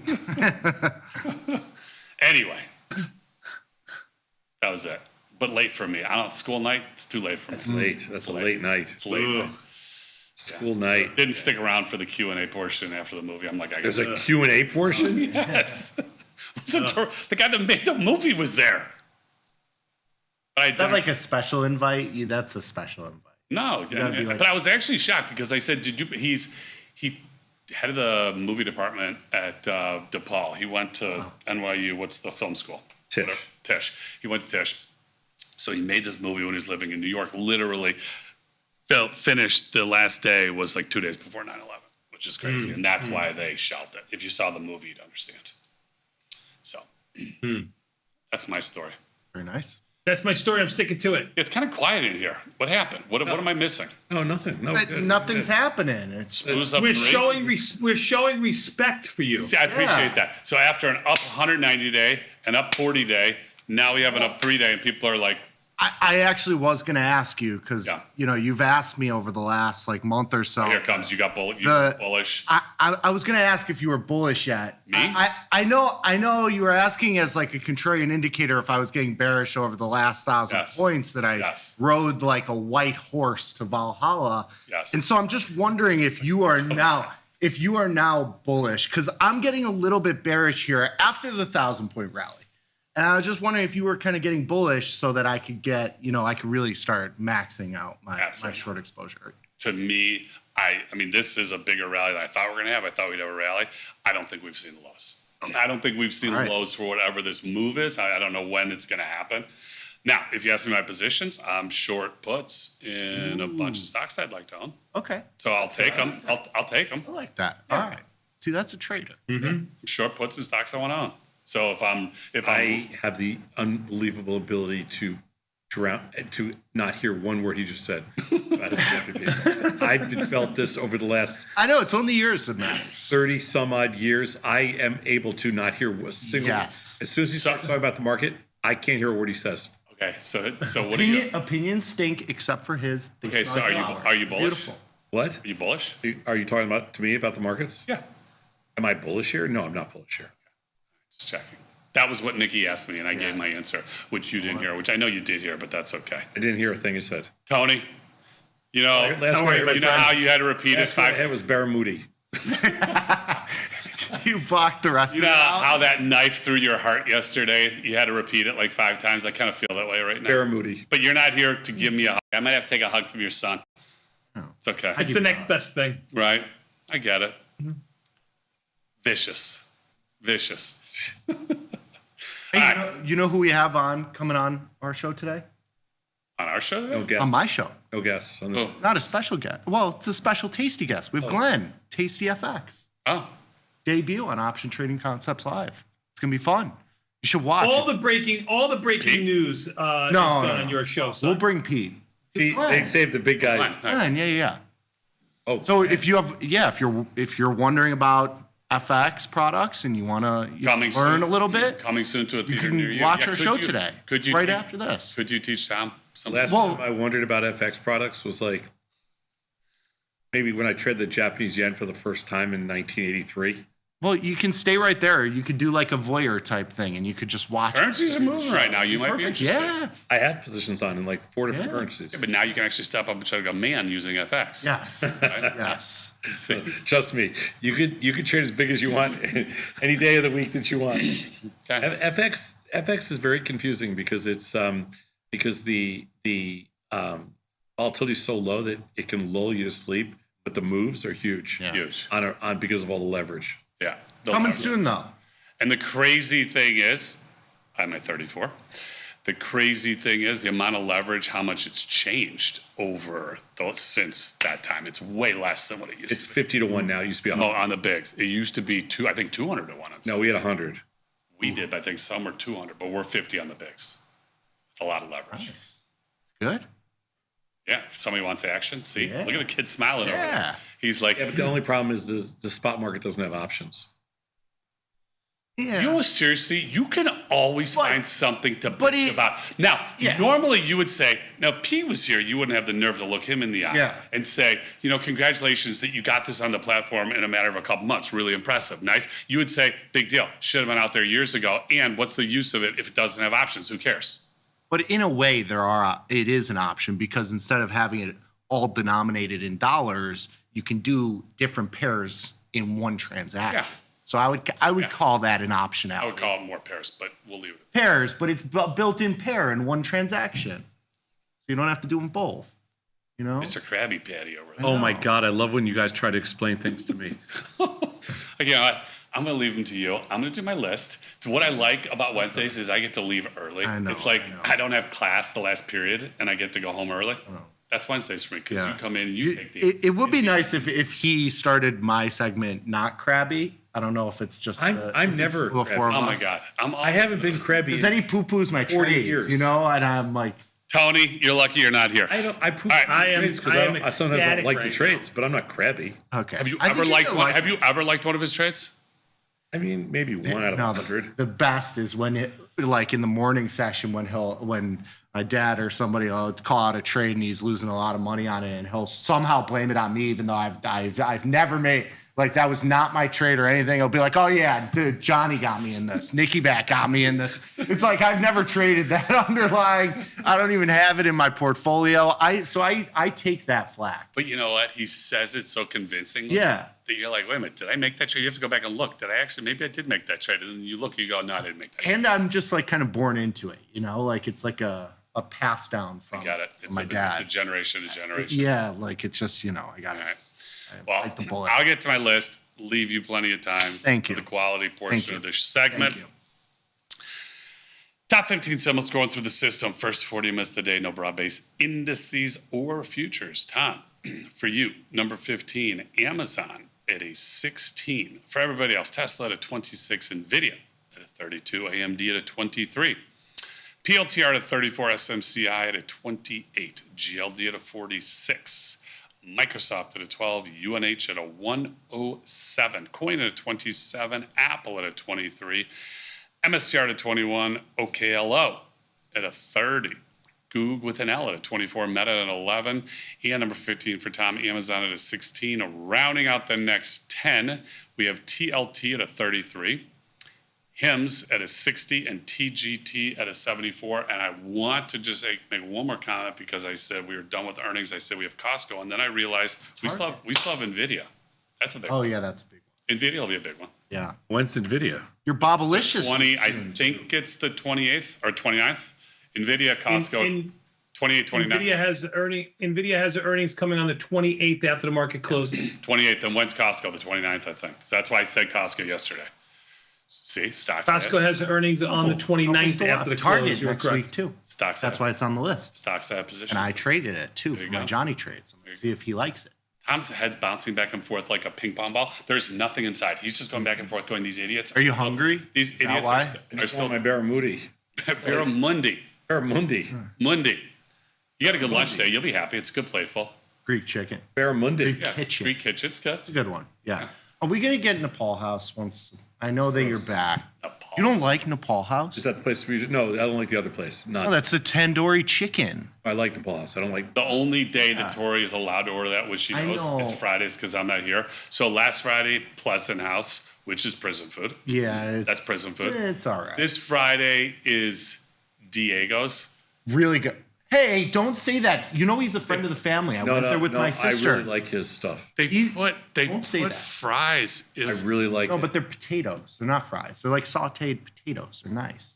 Let me tell you something. He's a friend of the family. I think there's payment involved with that I've gone order. full circle. Their bowls / boxes are. It's great. Yeah. Great happy hour too. I'll try it again. Great happy hour. Right down the block from the, office. Right down the block. Yeah. We're big fans. All right, I'll try it again. I'm a Except big for fan. short is it when I'm not here, so now I'm gonna try it. SMRT. Tori's out of town for the next 10 days, so I'm not really sure. The GOAT. I'm not really Recent GOAT winner. Yeah, she is a recent GOAT winner. I'm not. You don't come to the GOAT Awards. I was there. She wasn't there. I was there. Were you at the GOAT Awards? I only give her 3. Oh my God. Beth, good luck today. I did my best. Okay. So if you need help, Send help. If you need help later, I will try. But I think you're in for a long one. Nikki, it's all yours. Here we go. Play some music. Thank you, Scott. Play some music is right.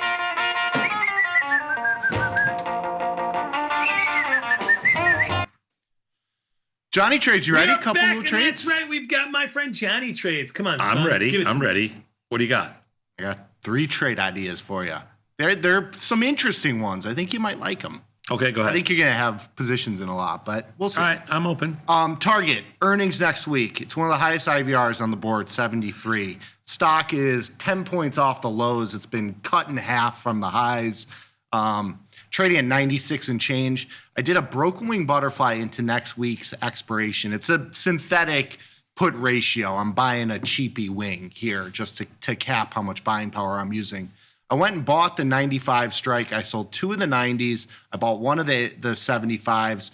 52-week low at 87. It gives you a break even at 85. So you got to be making new lows into earnings to feel any sort of pain here. What say you, Mr. Sosnoff? I did it at 17-cent credit.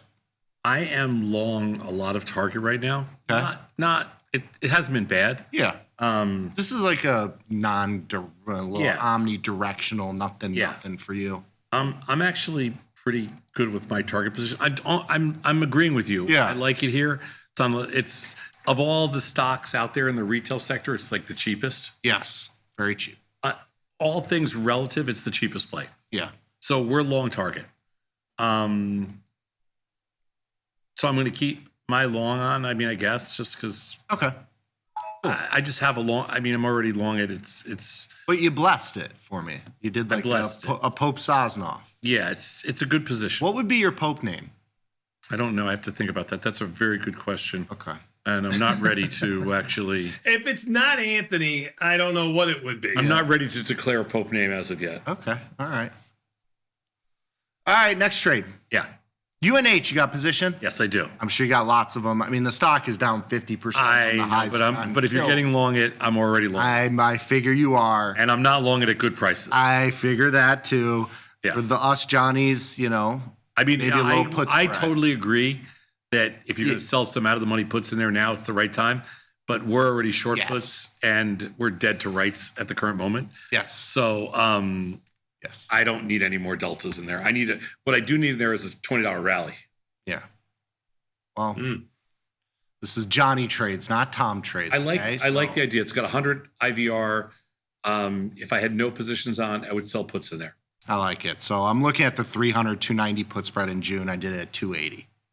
So $10 wide for $2.80. That's not bad. Where's that thing trading? Let's see. It's about 20 points out of the money. I don't know where UNH is trading right. 315.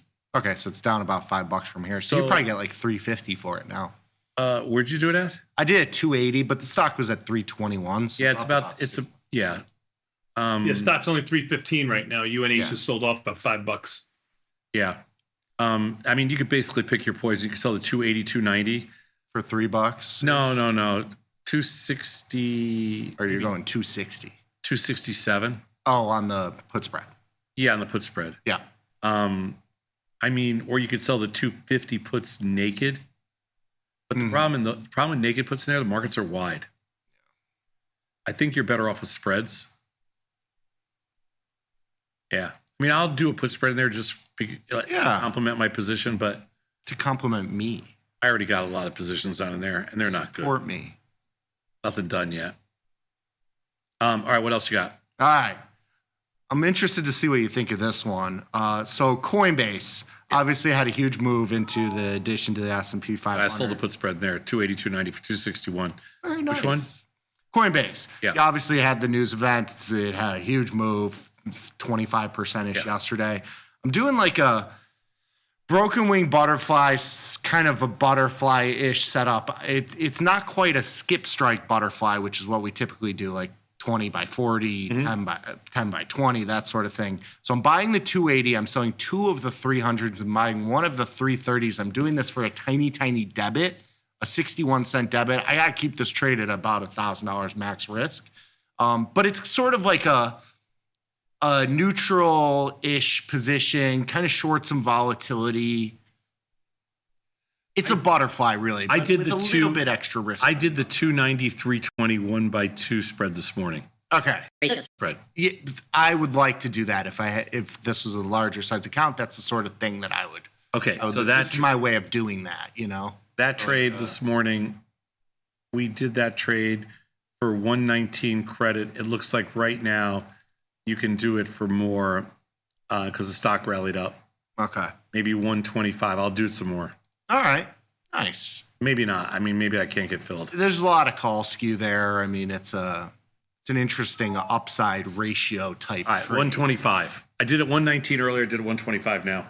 It moves around about a nickel, so that's fine. Because I think you got to get short up here. 2 days into this announcement, it's time to get short. Yeah. Stock went up too much. Yeah. Yep, I agree. Cool. Nice. Good job out of 2 you, out of 3 is son. not You bad. finished right on time, too.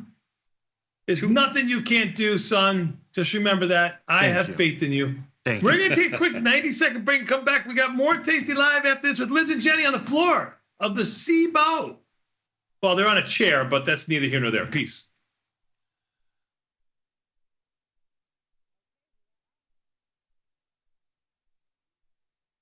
Forbes called us best online for options trading.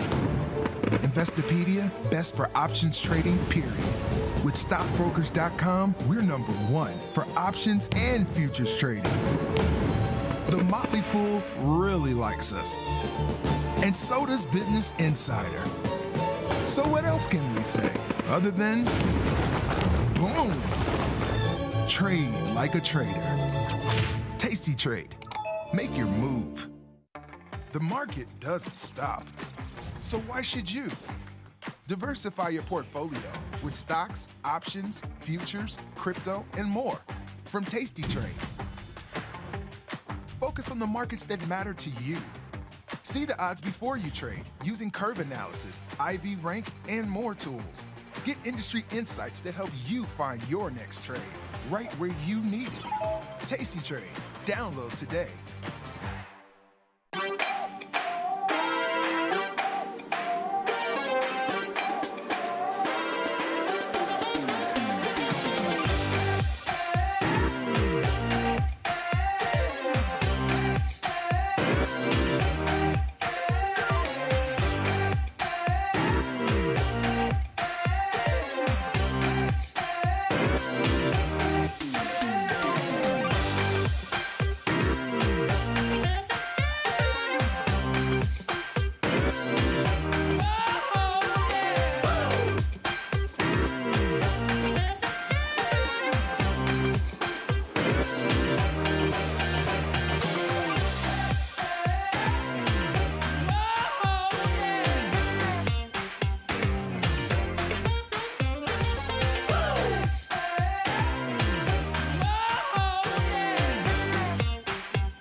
Look who's back testing.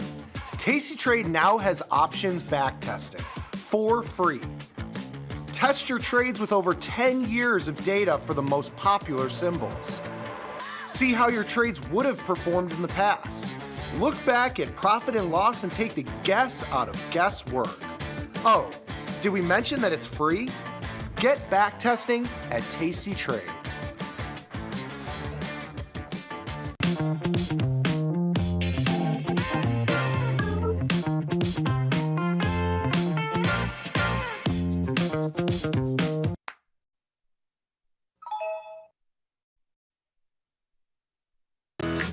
Tasty Trade is now on TradingView. Trade stocks and futures directly on TradingView charts with Tasty Trade's low commissions. Try it out and leave us a review.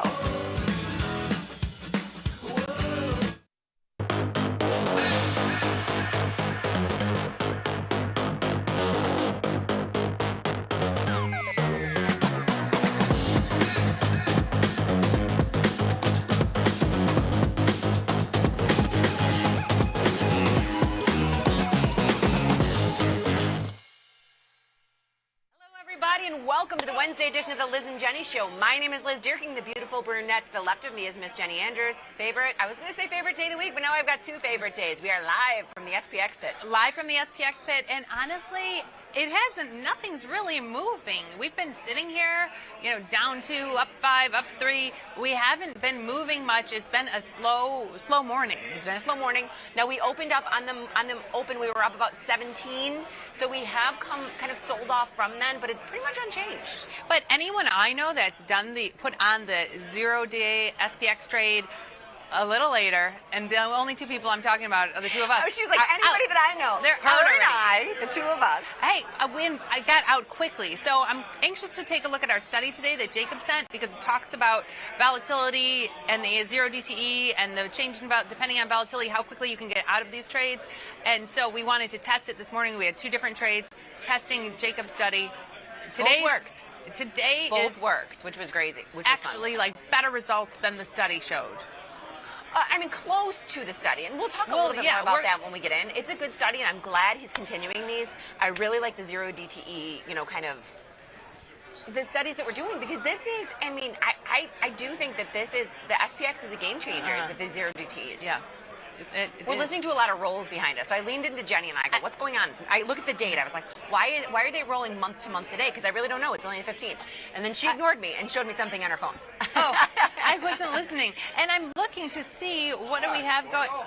I don't know. Tomorrow. Oh, there was Jeff.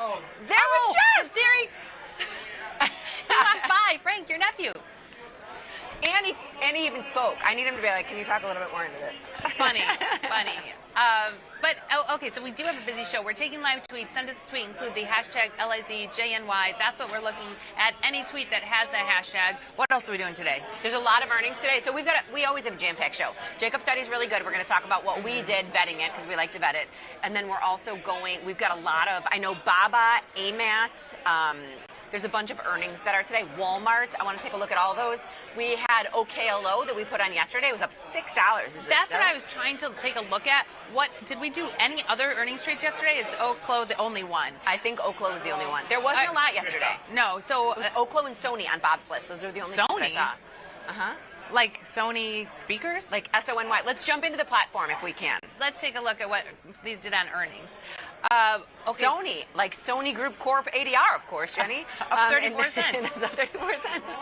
And then the other one that we have a position on is OKLO. And you can see that down here. Look at this. We're in better shape. Oklo was up so much earlier. It was up a lot more. It's only at $4 now. So we have this 32, 35, 38 butterfly.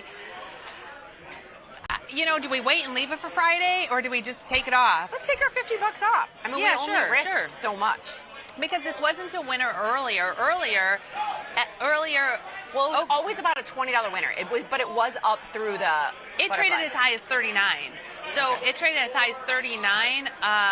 So now with it getting closer to our center strike, maybe we take it off. Because if it closes anywhere above 38, this will be a loss because we paid for this. Yeah, I agree. And this was from a viewer on Twitter, so thanks for the trade idea.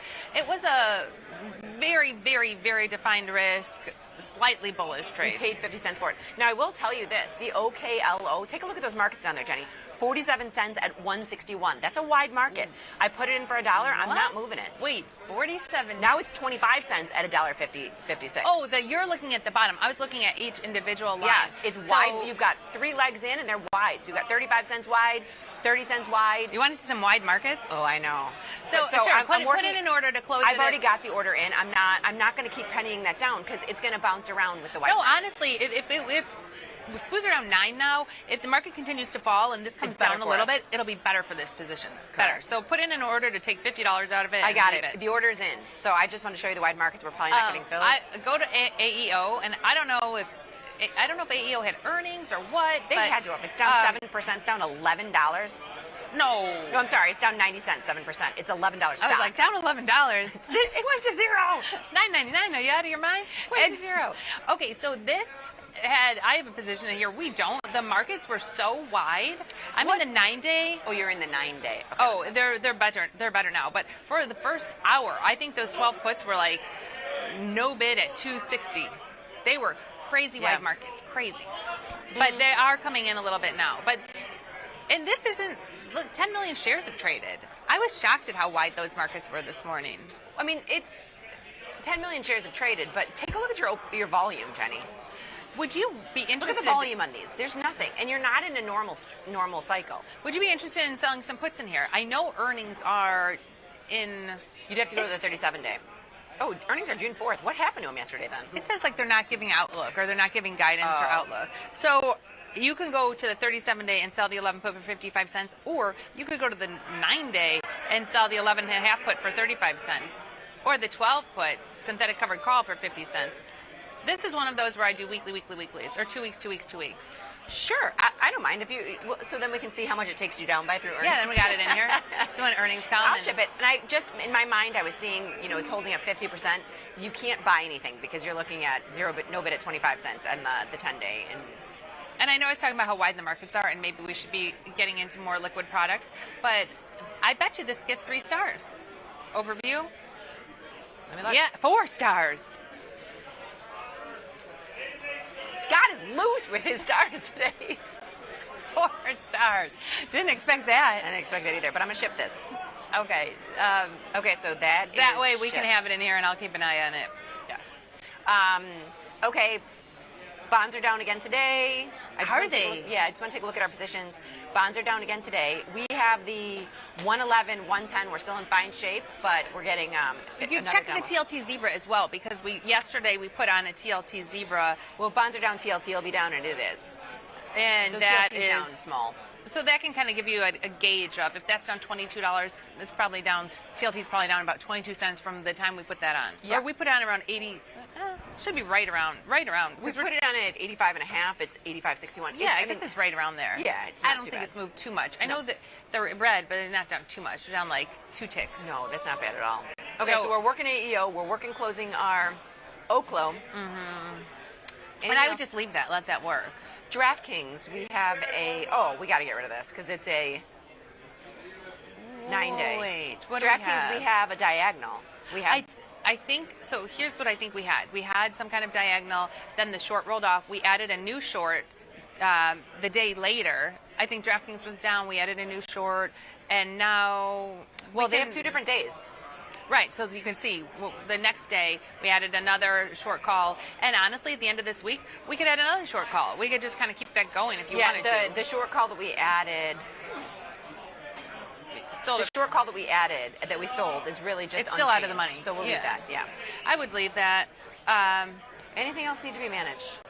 I do think, so just we have to keep in mind, we have to look at it now. We have a Burke position. They have earnings tomorrow morning. A Burke position? We have something, and they have earnings tomorrow morning. Okay, here we have the 50-40 puts. Let's close it. Right, it's up $78. Why take that risk through earnings? Just take it off. And then we can get back in after earnings. They do have earnings? Tomorrow morning. Okay. If you see the top, that purple bar on the top, it's like May 15th before the bell.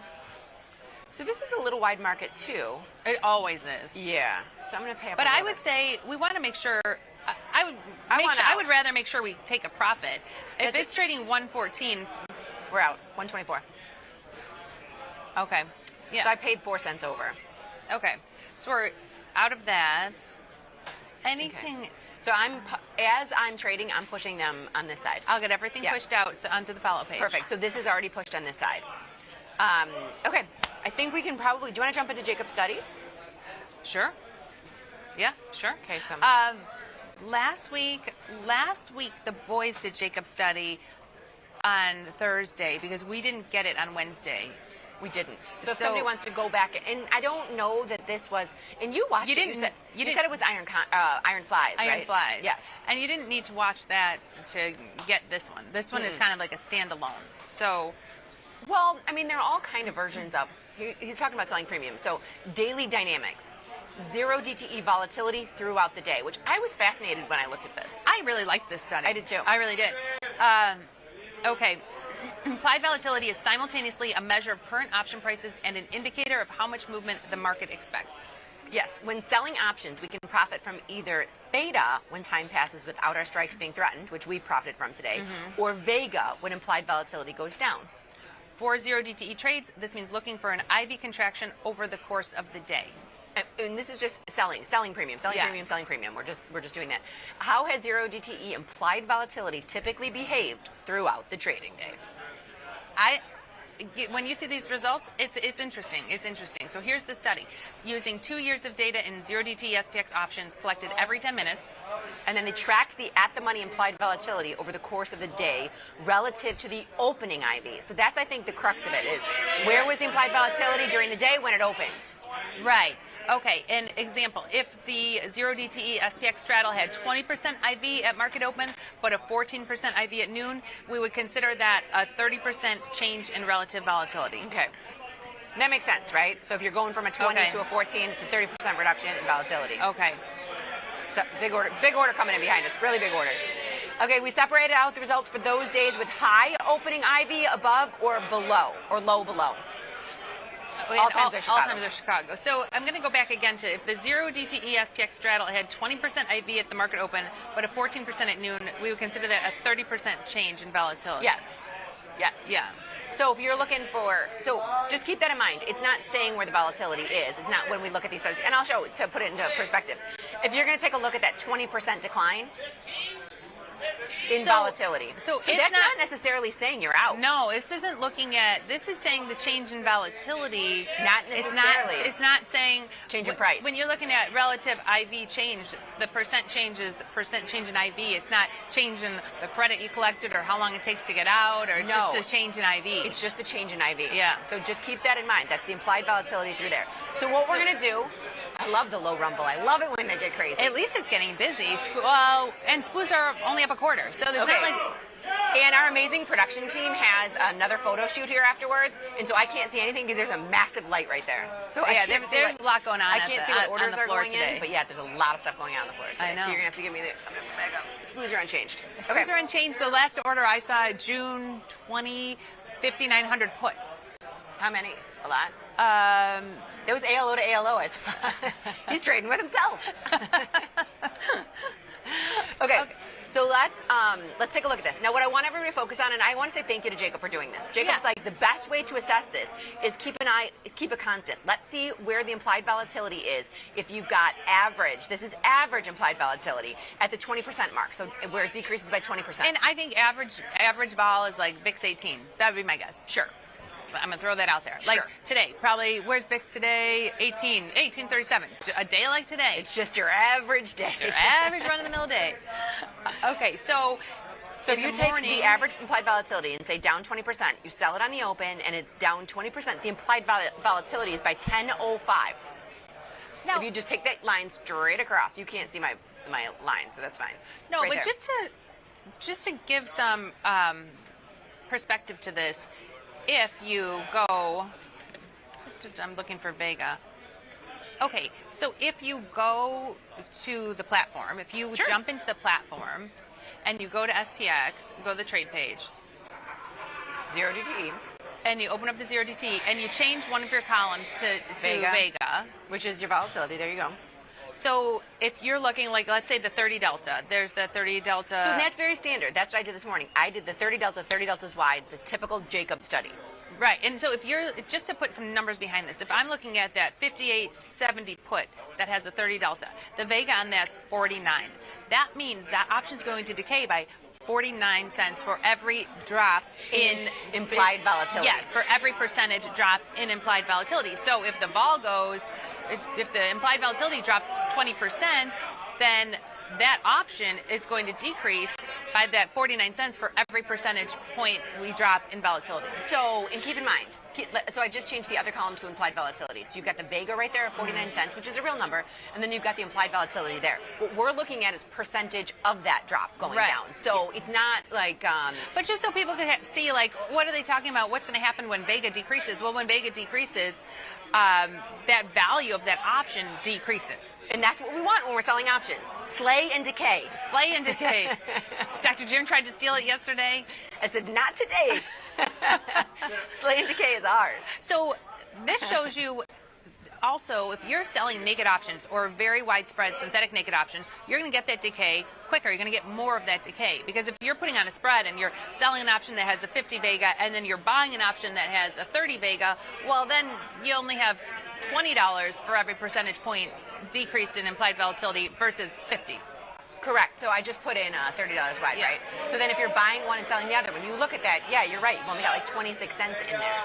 Now, but keep in mind, Tasty, since its inception, since the beginning of time, since the beginning of Tasty, they've been doing studies 45 days out, selling premium, iron condors and strangles and straddles. This accelerates the process.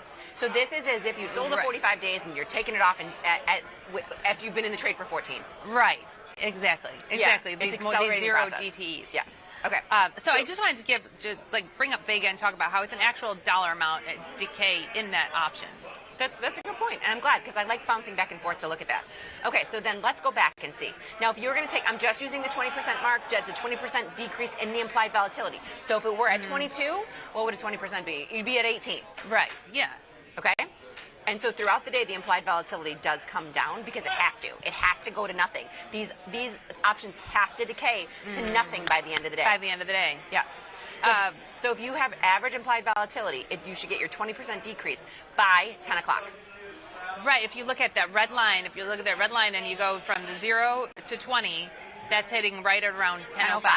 10:05. And I've got the little bar pulled up there. So this, I think, can help people decide too, like, what time am I going to put on that trade? You see, if you look at that red bar, Liz, and you look at the open 8:35, it kind of stays flat for that. Well, the very start. Right there. Yeah, right there. That's why we talk about we wait a little bit, let the opening shake out a little bit, because that stays flat for the first, I don't know how many minutes is that, 8:35. And that's true. So we did these today. I put mine on at 8:35.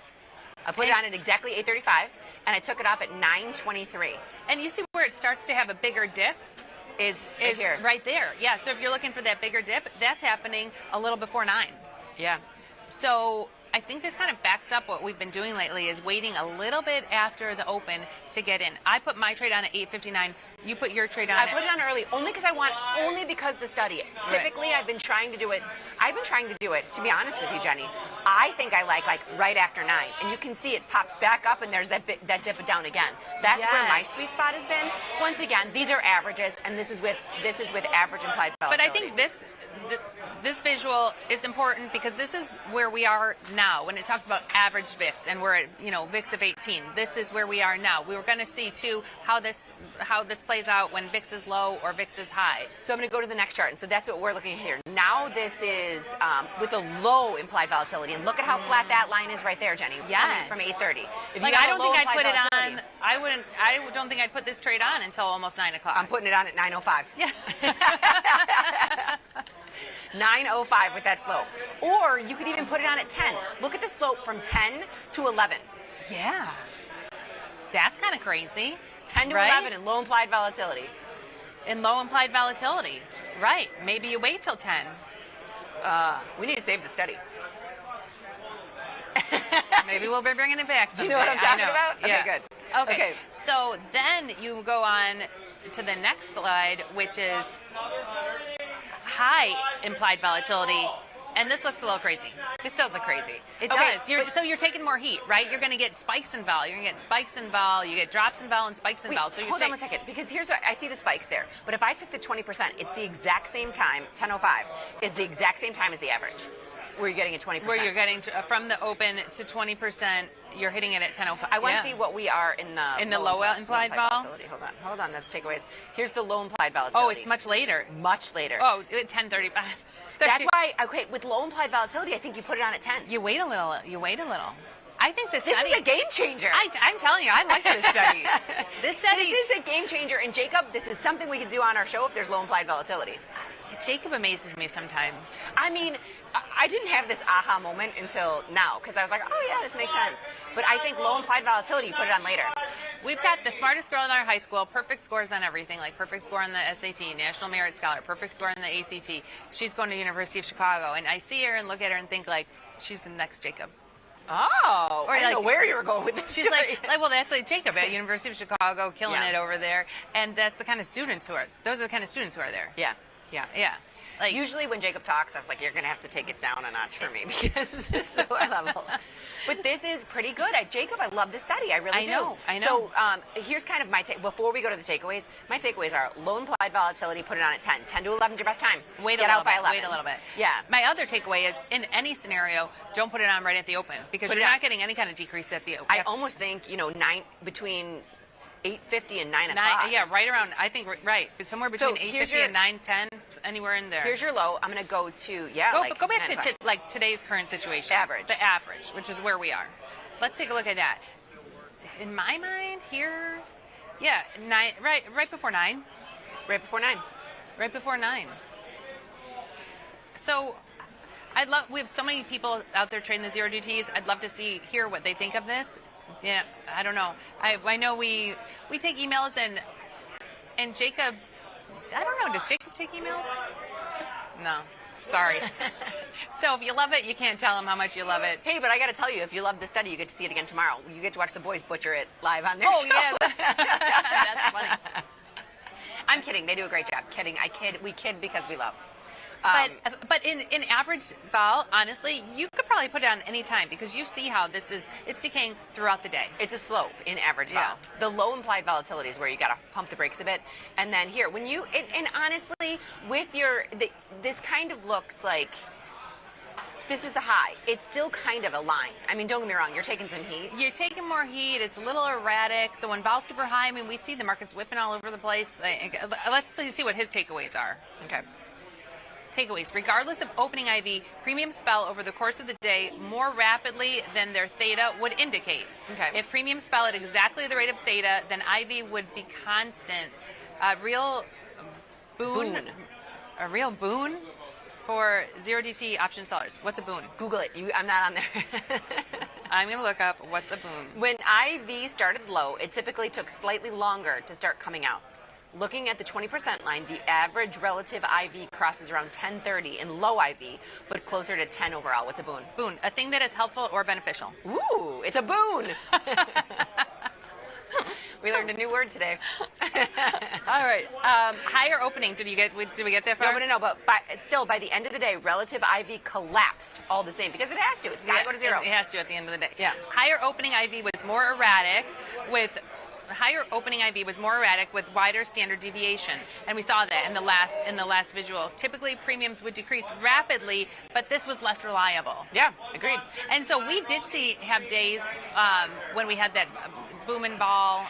Not a boon, but the boom and vol, the boost and vol, and some people, those SPX, we would have some big swings in the market. And so keep in mind, what we're talking about here is implied volatility, not where the market is going to end. Right, and it doesn't mean these are going to be winners. Like with that implied volatility, the implied volatility is decreasing because it has to, but you could have over 100 point down move that you're blown out of the water when you sold premium. Right. We're not saying that. What we're just saying is the best times, and I like the times. Right. Okay.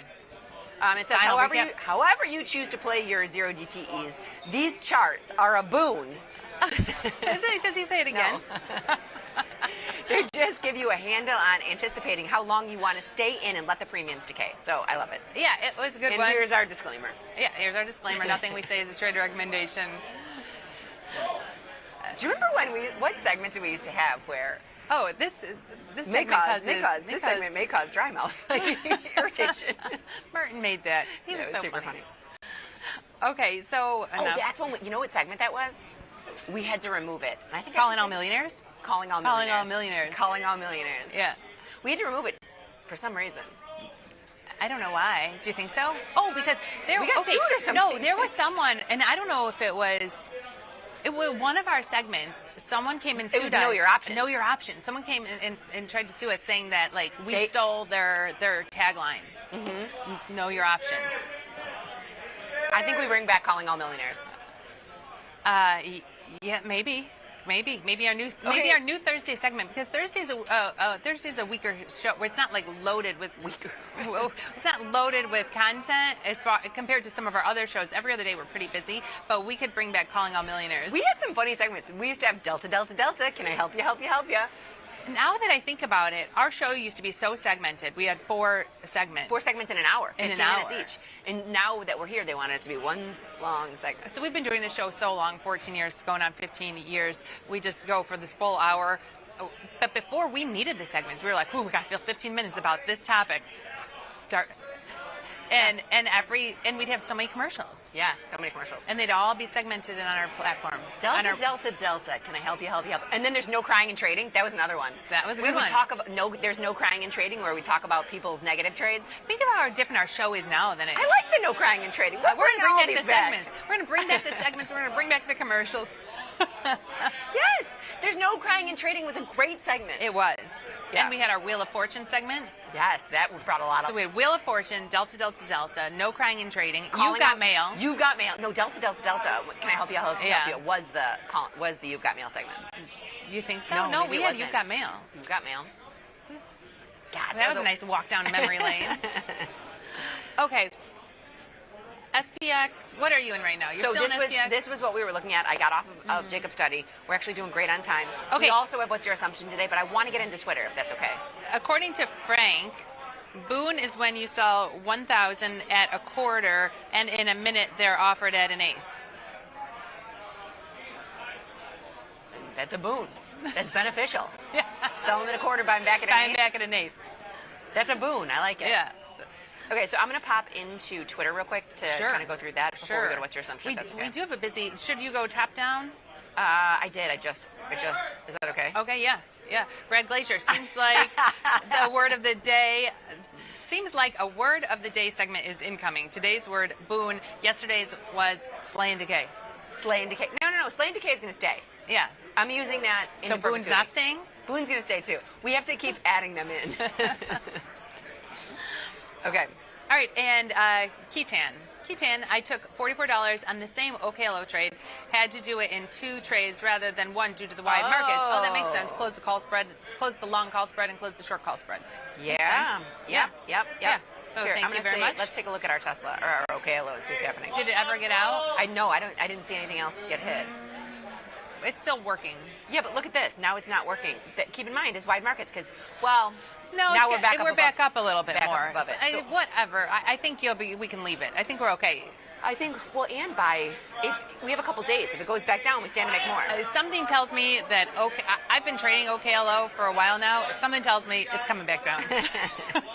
Usually, when something looks too good to be true, it usually isn't. Okay, and then Frank, thank you very much, Frank the Great. I hope you saw Jeff. He walked by. Yeah. We saw He Jeff did. in the beginning, so that's Frank's nephew. But this is Frank the Great took this from YouTube. From Gregor. So how about a 2 DTE put spread in Tesla? So 2 DTE. Okay, we have What's Your Assumption today, and Tesla is in What's Your Assumption also. And they were bullish, right? Yeah. So I'm going to take a look at the 2 DTE put spread just for fun. I'm going to go 30. Well, that's It's not interesting. bad. There's a makeup artist walking around here, and it makes me think of Dylan Radigan. Because when we're on the road, he requires a makeup art. He gets a makeup artist. He did get a makeup artist. And we're like, what the heck? Yeah. Where's our makeup artist? Where were we when Dylan had the makeup artist come with him? Texas. This ain't Texas. Texas. Yeah. Right? Wasn't it Yeah, Texas? I think you're right. You're right. He had the makeup artist. Uh-huh. And his wife. Did he bring her himself?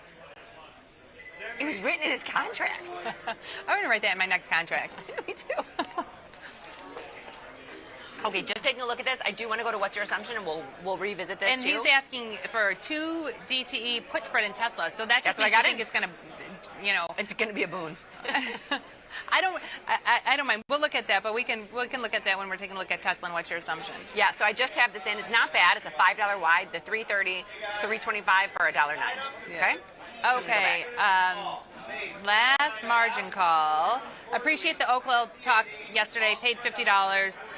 Con currently sitting at $100 profit. $50. Good job. Okay, going to continue to collect as long as it stays under 38. Yeah, that makes perfect sense, and that's kind of where we are. Now, I know last margin call put this in yesterday because Baba and Walmart, but they're today. Yeah, so we'll take a look yesterday. at those. We have a lot to look at today, for sure. Okay. And in Baba, he has a broken wing call fly, 35, 39, 45. Should we look at that now? Sure. Okay, Baba. So broken wing call fly. What do we have? We have a Baba. Oh gosh, we have a Baba position, and we said doesn't count. it needs to go down on earnings in order to save our position. Yeah, that doesn't. But that's fine. If it goes down, this trade could come back. If it goes up, that broken wing call that we can just put in an upside call butterfly. Can leave this, yeah, right? we you can leave this. What were his strikes? Let me take a 35, look. 40. 135, 139, 145. And if we don't want extra added risk to the upside, because if it goes up, our other trade's going to lose, we could just make it narrower, not have as much risk. I mean, this is $200 in risk to the top side. Oh, that's not much. No, it's not. 135, 139, 145. Yeah. So you're broken by... Wait, 35, 39, that's $4. Oh, you're only broken by $1. Yeah, okay, that's fine. But you're paying for it. 10 cents? He paid 16 cents for it. This isn't bad. Yeah, let's get in. Okay. And that was last margin call, so thank you, last margin call. We're in. So that's last margin call. And then we've got Permable coming in. BTC and out for the day. Oh, there we go. Buy to close? BTC and out for the day? Or GTC and out for the day? I think it was probably GTC. I don't know. It doesn't matter. But either this way, is their it's the SPX. And so they are $30 wide, right? Yes. So they did it further because they only collect. Well, they did it at $6.49. I'm guessing that's $8.49. They collected $6.60. Now you collected about $11. And I did a $15 wide and collected like $6.30 on a $15 wide. But my shorts were at the 30 delta. Their shorts are probably further. Yeah, their shorts are probably. They have to be a little bit further. If but they're look at sold for $6.60 credit, bought for $6.40. Wait a second. No, that's all the same. Let me see. And the one, they have credit. Oh yeah, they put their GTCs in, so they put it in for very, very little. Okay. Okay. Yeah, right. If you just look at the one. So one, you have the 58.50, 58.20, and they sold it for $6.60, and they're trying to buy it for $6.40. So they're trying to take very little. They changed it because that one was some was closing, some was opening. So they put then. Yeah, no. Look at the two. Look at the two. The bottom one and the middle one. You can see that they're the same strikes. Okay. They're the exact same strikes, and he's got his GTC in to take a very, very, very small profit. But and we might be reading this wrong. 50, 20. But that's the G. We might be reading this wrong, but make sure realize there are fees, and you got to make enough money to make enough money and cover your fees. And he's got the GTC, and they're all GTCs, so we'll see. Okay, and then let's go back to then we got Bob on fire. So we put a Bob trade in Cisco. I didn't see that. Cisco, Walmart, and John Deere. So AMAT's tomorrow. Sorry, I stand corrected. Okay, so it's not too much today. I want to look at Walmart. Yeah, I'd like to look at Walmart too.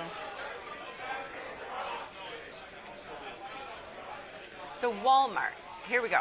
Oh, and I will say DK said that he's had some minor adjustments and tweaks to his trades. Oh, to the peak? Yeah. Okay, so Walmart is $96. Let's take a look at the chart. It's up near its recent highs. I heard Tom saying that Walmart's trying to change himself into a tech company. Oh, I did hear them talking about that. Now, I know you looked at a diagonal this morning in Walmart, cheap, and it wasn't that expensive. I don't know if it's going to be. That's picking a bullish diagonal. I was just pricing one out. I just went to the expected move, so 101, and then I went to the 9-day and bought the just at the monies. So you're selling in the 2-day, the 101. And then I bought, you can buy either the 96 or the 97. The 96 is $233 for a $4 wide, or the 97 is, the 96 is $5 wide. And I made it a little wider just to see a little more profit potential and see how much it was. So the 96 102, which would be $6 wide, is $255. 96 that I was just trying to see where we could get the most profit potential. But yours was how much? I'm just putting yours in. I just went to the 96 in the 9-day, 102 in the 2-day. That's $6 wide for $250. So that would have 102 is acceptable. I want to make sure you're getting something for what you're selling. That's the only reason. Right. Like I just grabbed the one that was at least $1 there. Yeah. 66 cents is fine. And then if you want to make it cheaper, you're going to go to the 97. Right. Yeah. $2. So then you've got 97, 102, $5 for $2. Yes. And what was yours? $2.33 for a $5 wide. Yeah. But they were just shifted down one. So it's the same. Honestly, you can make these as, if you want more profit potential, put your long deeper in the money. You put your long deeper in the money. If you want it less expensive, put your long further out of the money. So it kind of depends on the product and how expensive well, and these is are. Trading 96.80, so the 97s are the at the money. Now, I had some of these last week. I had some diagonals last week that I paid for, put them on. Those stocks went down. I thought they're going to be full loss. And then this week, those calls came back. I mean, Monday saved a lot of calls. Yeah, they brought them right back. Like a firm came right back. Monday saved a lot of people's calls that were worthless. And a firm had a big drop on earnings. It did. It came right back. So I'm going to shift this in Walmart, okay? $2 seems $2.03. Sure. I like that I mean, I know it's only the difference of 30 cents, but I like that we're actually paying 30 cents less. It's a little bit of a cost savings. Now, filled. Okay. So we're in Walmart. So we have Baba. We are in Walmart. Anything else you want to look at? Cisco or John Deere? Let's take a look. Let's see. And did you push that one out? I'm going to get all these trades pushed out on the follow page. Nothing's filled. I mean, the only thing we're filled on is Burke and Walmart. Oh, I see. And then Cisco, we are in. Let's take a look at Cisco. So this got a lift with everything else, but it doesn't look like all the other tech companies. We're at 61 right now. Did you say we're in it? Cisco? Yeah. No. Oh, I thought you said Cisco. We're in. We're in. I was like this is Cisco. We're in it. This is Cisco. I didn't remember putting on a trade, but okay. So I'm in Cisco right now, and you've got it's a $61 product. If you're going to go in, just want to see how much you put it is.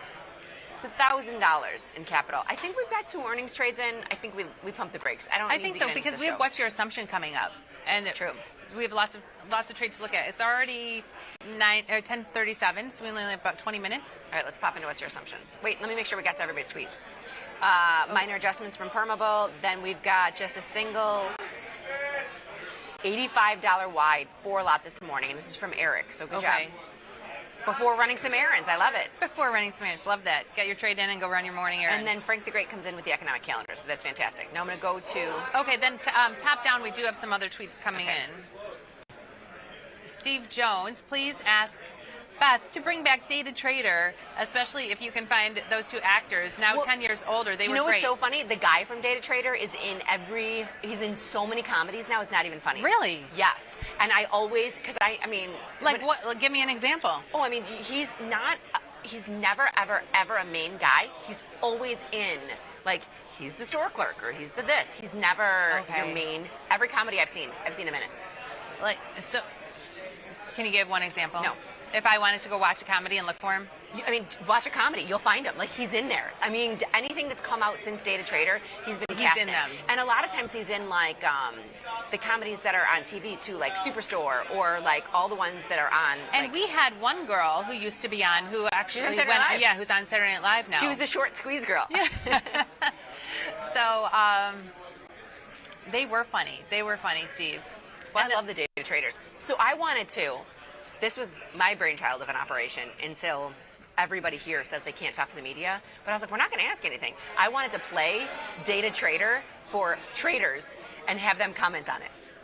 Oh, I see. You like play them the video. Yeah, play them the video and then have them make the comments on it. It's actually pretty accurate. It's pretty accurate. Growing up with thought them, it would have been a funny segment. It's pretty accurate. Or like play the segments where Tony Batista talks about like when he's on the roof and he's talking about the old trading days and like what do you give a trader is everything but a pie in the face. Well, I love that. Okay, so back in the day, but I don't think so anymore, but back in the day in Chicago, it was like cool if you were a trader, right?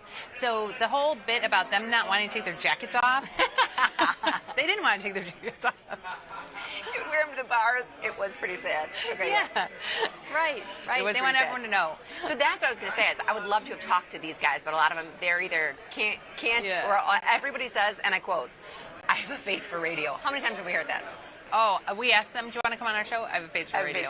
So one of these days, they won't come on. One of these days we'll get somebody. But then Mikey comes in, rookie move. He forgot the hashtag LIZJNY. Oh, and look, he's communicating with Angeline Ong. Morning, Mike. Always looking forward to your snapshots. I love it. Yeah, that's so cute. And she's going to talk about this one on air today. Angeline, love it. Yeah, she's great. He's the great. Polish warrior, if you don't. He's the Polish warrior. Angeline is on. Do you know the hours and where people can find? They are on. Yes, because they're in Europe. And when I was on with her, it was 7 in the morning. Here, and that was their lunch hour. But if viewers want to watch her, Angeline, now it's early. It's early. Yeah, it's early. Yeah, so I want to say they're on. I don't know. You know what? I'm not sure, but we'll find out. We'll find out and let everyone know if they want to watch her. Cause she's good. She's great. And she's with Rich too, so they do a good job. Yeah, she's great. Okay, all right. Maybe it's time to get to what's your assumption. Okay. There we go. Give me the music, Jenny. I don't know that we have John playing it in the background. So okay. First up, this is what we were talking about. Tesla bullish June. Tesla is slated to go higher from here. Comment time. You know you want to go long. Short puts, call debit spreads, or leaps will pay. Just get it now before the robo-taxi event. Time to buy was when Tom sold his Model S. So we had that tweet who wanted us to sell a 2-day put spread, which if you go to Tesla and you look at the 2-day and you go to the expected move. I went to the expected move, got $1 for a $5 wide. Yeah. It's still in there, but now it's only 93 cents. Or 84 cents. That's how quickly it's decaying. No, we could be up a little bit. Yeah, suppose we're up 11. So $1 on a $5 wide or 54 cents on a 250 wide, even that's not bad. Yeah, but this is the 2-day. So this person, what's your assumption? Now, granted, the tweet was the 2-day. This is, they want leaps.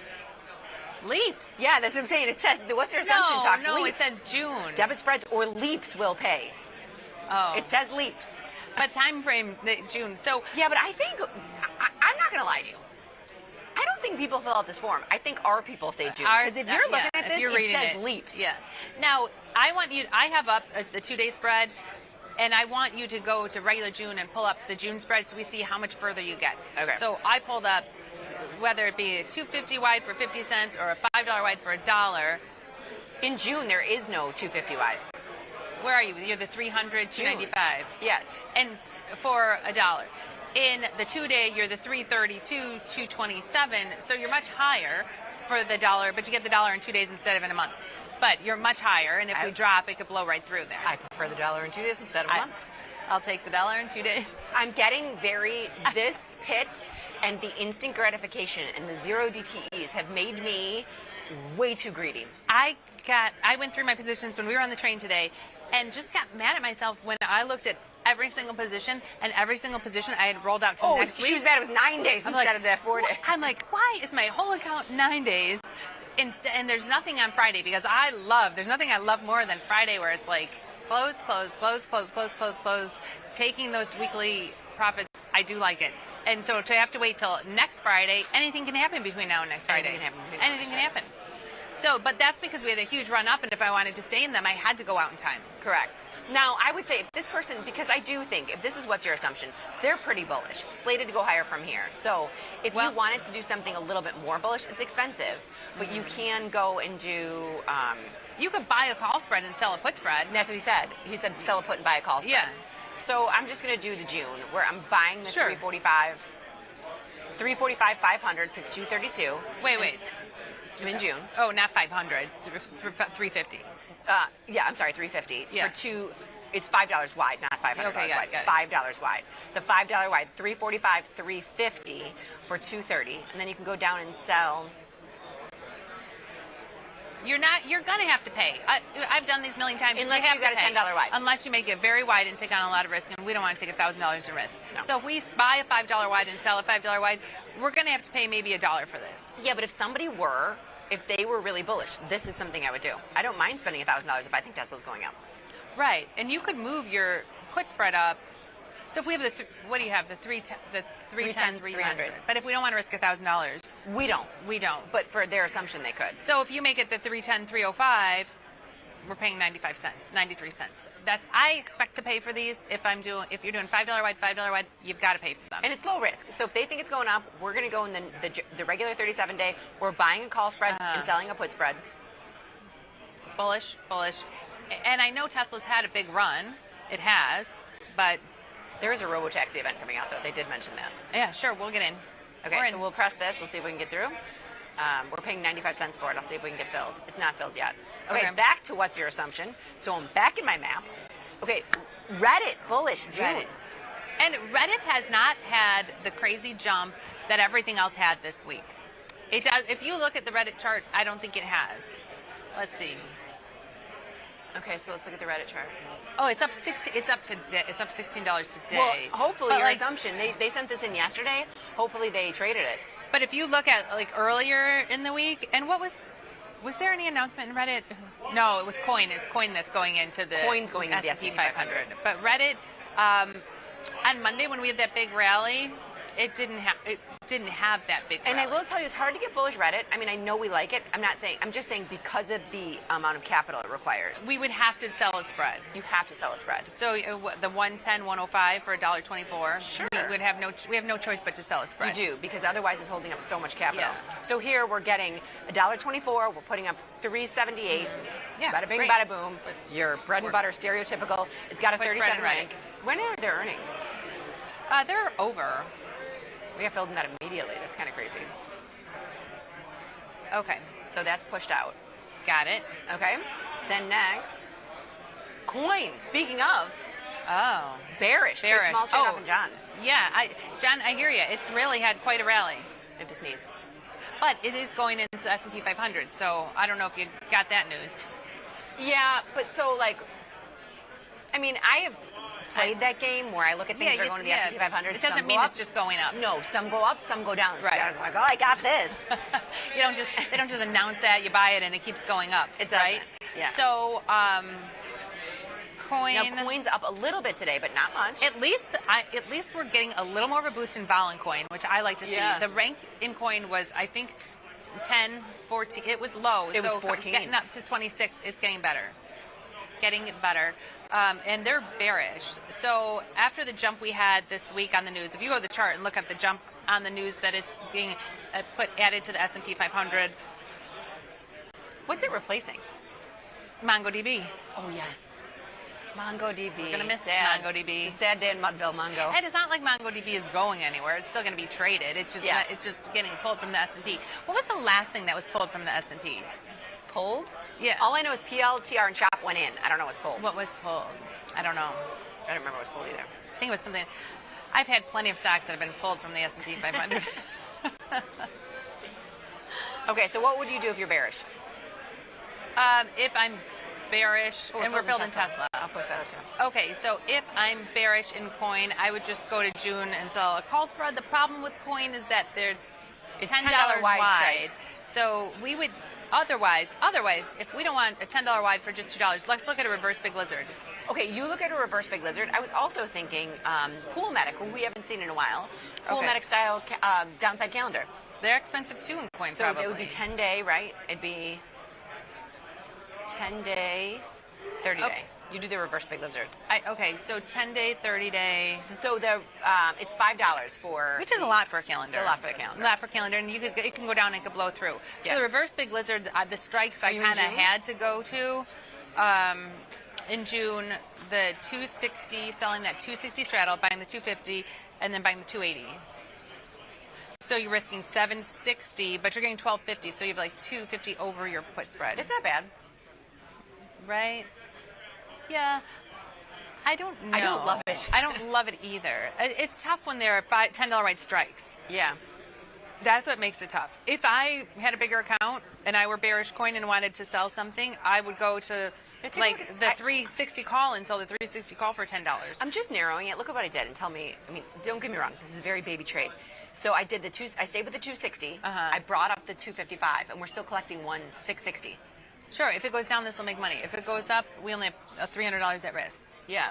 But you see how far you can go. You can go with a naked call. You can go $100 up. We can't sell a naked call. I know we can't sell a naked call and Coin, but you can go $100 up and get $320 for June. That's kind of crazy. And on that spread, that leads me to believe. Is there call? Where's the skew? Well, it's got to be call skew. Yeah. There's got to be call skew. Well, yeah, take a look at this. So here, I have implied volatility pulled up. What we're talking about, normal skew is as you go down in price, the volatility on the puts gets higher and higher and higher. I mean, go down 100 points to the 160. That 160 put is 37 cents. Oh, well, it's no bid at 80. Yeah.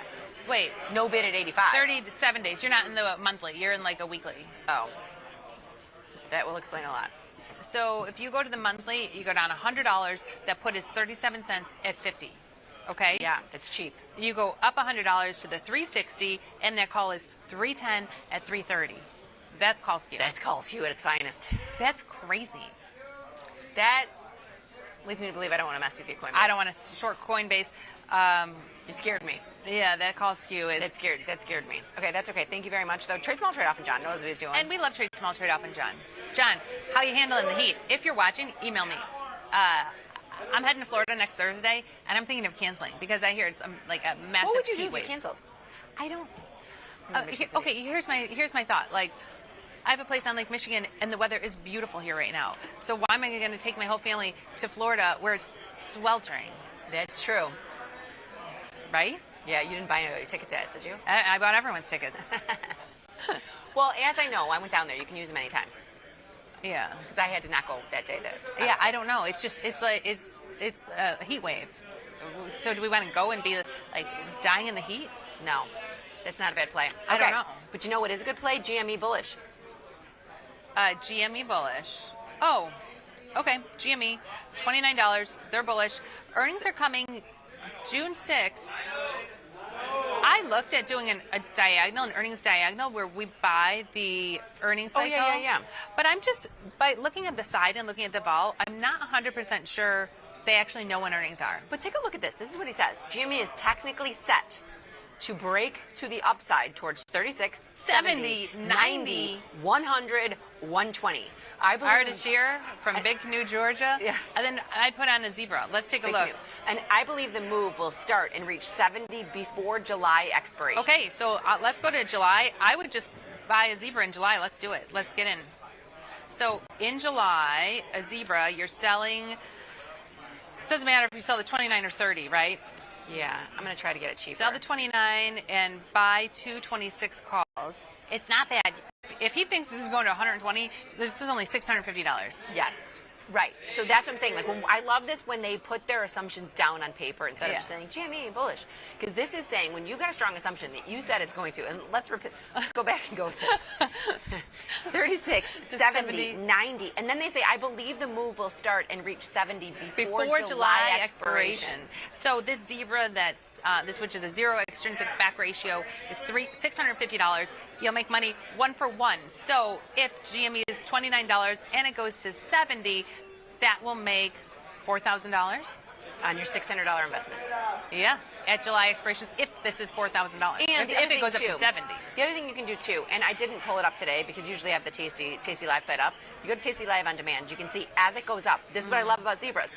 As this goes up, say it goes to 36, then you would ratchet this zebra up. You close this one, put on a new one. You still have the unlimited upside potential. But then you're protecting your profits in case it falls. You could get this locked in for a credit if it goes to 70. I know. Right. It's tricky. Can I do this? Can I put it in? Yeah, I would. I'm going to put it into my account after the show. Remind me on strain.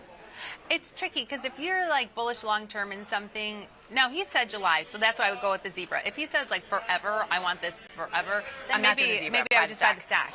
But if he says July, then I'd do the July zebra. Well, here, this was going to show. So I've got the zebra. It's working. But so if you're bullish, if you are that bullish something, I'm going out and buying 100 shares. But this 100 shares is $2,900. It's 100% cash secured. We used $600 to control 100 shares. Can you believe it's 100% cash secured? GME? No, GME. I guess so. It's a meme stock. It's always been rare. So we've got 650 at risk. If you bought the stock and it went to zero, you got 2,900 at risk. Yeah. 650 at risk. This will take us through July. And I will place things, like yesterday I showed you, I go, look at this call I have in August. The fact that I put in August tells me not to close it. Leave it there. Right. That was in hymns. That was hymns. Did you close it? No, I didn't touch it. To tell myself, it's in August for a reason. Okay, so we're working the GME. I want to see where if it's wide markets. Yeah, but let's try to get filled in that. Okay. God bless you. And how many more do we have? Because it's 10:54. I also... We're filled in GME. I mean, what's your assumption? We don't have to get to all of them. Here, I'm going to go through. I'm going to go through so everybody can see them. So Baba bullish. We looked at Baba. We already have our Baba trade on. SPX, I don't know. We don't know either. We can ask these guys. 0DTE, we've been in and out. And then CMG bullish. So those are the ones that we were going to take a look at. Oh, and I don't mind selling puts in CMG. I don't either. So we're still working that Baba upside butterfly, broken butterfly. We are...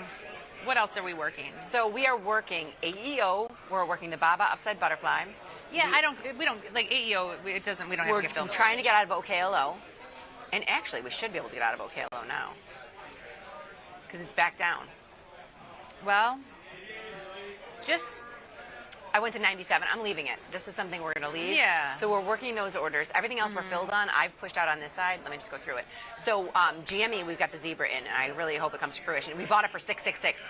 Dun, dun, dun. Dun, dun, dun. Tesla, we've got we're filled in Oklo. Good. So we took profits in that. Tesla, we bought a call spread and financed it with a put spread. Reddit, we've just got the 105, 110 put spread. Walmart, we've got a diagonal. For earnings, it's a bullish diagonal. If Walmart falls, we're kind of left with that, but we only risked $200 on it. And Baba? And Burke, we closed. Like Baba, we personally need it down. So I guess if we pay a little bit for that broken butterfly, fine. Our position needs it down. Our position needs it down. We need it down Now, the problem with this is we could lose. Oh, I know. You can't lose. We actually can't lose on the Baba. It was a Jade Lizard. We took off the put. So that No, we can lose. We didn't. It was not. It was just an iron condor. It was just an iron condor. And right now that $5 right call spread is worth $350. Tomorrow, if it stays above 130, it'll be worth $5. So we have 150 at risk in that call spread. But if it goes down, we can make our $350 back. It was an iron condor. It was an iron condor. You know, not my favorite trades. Yeah. I like to have like one side or the other. I'm not a huge fan of iron condors. Yeah, I agree. Okay. Because then you just need one move one day to get out. You don't just need it to. That's why I love the time decay of the 0DTEs because you don't carry the risk overnight. Right. Cash settled. Cash settled? Yeah, cash settled, not cash secured. Cash settled is my favorite word in the English language. Cash settled. Well, that's 2 words. But we are done, so that's it. We've got everything pushed out, right? Yeah, and we caught up with Twitter. I think we got to everyone on Twitter. We've got a handful of earnings done. Everything is pushed out on the follow page. Beautiful. I'm going to check your work, Jenny, just because. I don't trust you. I don't trust you. It's all there. There Last it is. trade filled. Oklo. You didn't bring your Oklo bag today, Liz. I didn't. I have it though, and I put this Slay and Decay shirt in my bag of like SIBO stuff because I'm not gonna wear that out. It's not a Katy Perry anymore. It's Slay and Decay. Now Liz and Jenny. I don't know if people can see. My hair is like crazy. I thought you were gonna put that in your hair. No, it was raining today. It was raining. But I do have. I'm gonna put this on my jacket. I don't know where people can see it. I've got an OKLO pin. I'm gonna put it on in honor of it up $6 on earnings. I'm gonna wear this pin every day. Hope that it keeps moving in the right direction. There you go. It's on. All right. Everybody, good luck with your earnings trades. We will be from the home studio. No, we're in Chicago tomorrow again. Yeah, we're at Tasty. Not here. So the SIBO people don't freak out. But everybody remember to trade small, trade often. Laugh with us, learn with us, and watch the Liz and Jenny show. We'll see you tomorrow, live from Chicago Tasty Studios.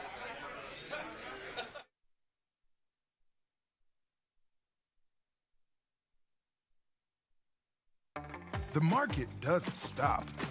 So why should you? Diversify your portfolio with stocks, options, futures, crypto, and more from Tasty Trade. Focus on the markets that matter to you. See the odds before you trade using curve analysis, IV rank, and more tools. Get industry insights that help you find your next trade right where you need it. Tasty Trade. Download today. Got friends? Get $250. We'll give you a bonus for each qualified person you refer to Tasty Trade. So spread the word and earn rewards. Terms and conditions apply.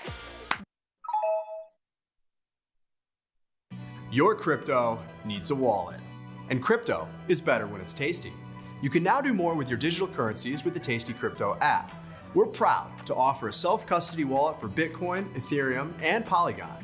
Transfer your digital tokens directly in-app and access thousands of tokens available only on-chain. Your wallet is your key to decentralized finance. Download the Tasty Crypto app and get started today.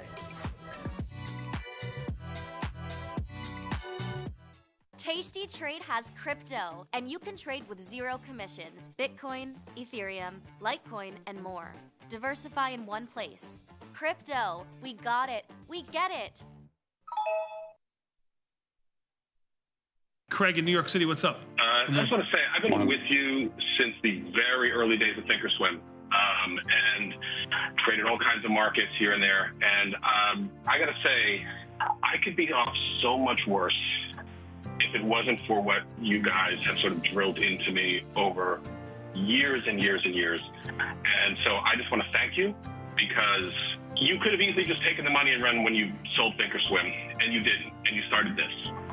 And you basically have just given me this full education in this thing that was completely foreign to me many, many years ago. And so even though I've lost money in the last few days, you've saved me a lot at the end of things. Like, losses could have been catastrophic, and they're not. So I appreciate you. I hear you. I appreciate you guys. Thanks so much. Thank you, man. And I appreciate you holding on the line to say that to us. So thank you. The beauty of Thinkorswim was that we were different. From the name to the front end technology was clearly what we wanted as traders. Second time around, I think we did a better job. Yes, we are known for our ability to support complex derivatives traders, but we also have the tools for somebody who's brand new who wants to come in on the first floor and work their way up to the top of the building. Tasty Live's godfather of options, Tom Sosnoff, is grabbing his passport and taking this show international. He'll be joined by IG's Rich McDonald in London and Milan, along with special guests at each stop for an evening of live trading. It's fun, challenging, and moves as fast as the market. Doors open at 5, with trading starting at 6. Come early and have a pint or glass of vino with the boys. It's totally free, but space is limited. Register at tastylive.com/events. Options just got molto interessante. What's up, everybody?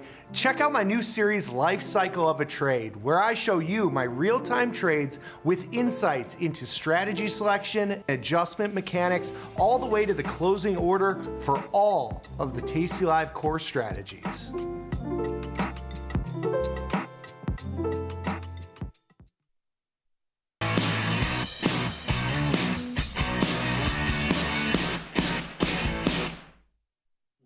Good morning, everyone, and welcome back to the show. This is Option Trading Concepts Live. My name is Nick Batista. I've got my man, Mikey Butler, and of course, our new special guest, Glenn Freiberger, here with us from Tasty FX. And if you want to come join us, hop over to YouTube, type in Tasty Live, come to our channel, give us a like, and subscribe to our videos because it helps us immensely. But more importantly, just come chat with us live because we'll be taking questions throughout the show. Whatever you got questions on, from strategies, concepts, trade ideas, trade management, anything FX or Tasty FX related, that's foreign exchange markets for you out there.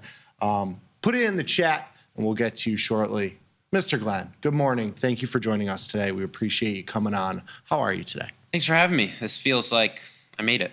You know, this is like you made it to AAA and you're like on a winning AAA team. You know, you got the hometown crowds coming out for you. This is big leagues. Okay. Don't just say AAA. Okay. This is the big leagues. Apologies. You're in the big leagues. This is the White Sox, baby. Let's go. Yeah, thanks for. That's true. Of the big leagues, we are, at the bottom. Yeah, thanks for. Until we dethrone the hat-wearing man over there. Just need We're working on it. I don't want to be complicit in any of your guys' schemes. It's fair. But thanks for shouting me out earlier with Scott Sheridan. It was funny you said Glenn's coming on. I don't think he knows my name is Glenn. Everyone over there just calls me Junior. And there are still, I think, some people over there that haven't put Glenn and Junior together. Okay. So multiple personas. As in like a Pete Momat Jr.? I mean, I actually am a junior. Oh, you are? I'm Glenn Jr., but it only started because I looked very young and all of the 60-plus crowd out there needed something. I think it was Frankie 4X was the first nickname, then 4X Junior. Okay. Shortened Junior. Well, we do have a Frankie 4X, our very own Frank Caberno. We love and miss him. He'll be on the show occasionally moving forward as well. We'll probably bring in Glenn as well. Maybe we'll get Pete on there if we really want to get deep into the party. It's a party. The FX boys have a party. They're on before Vanetta comes on in the morning session too. So if you need more Tasty every day, who doesn't need more Tasty? You can watch them Forex Focus in the morning at 6:30 a.m. Central Time.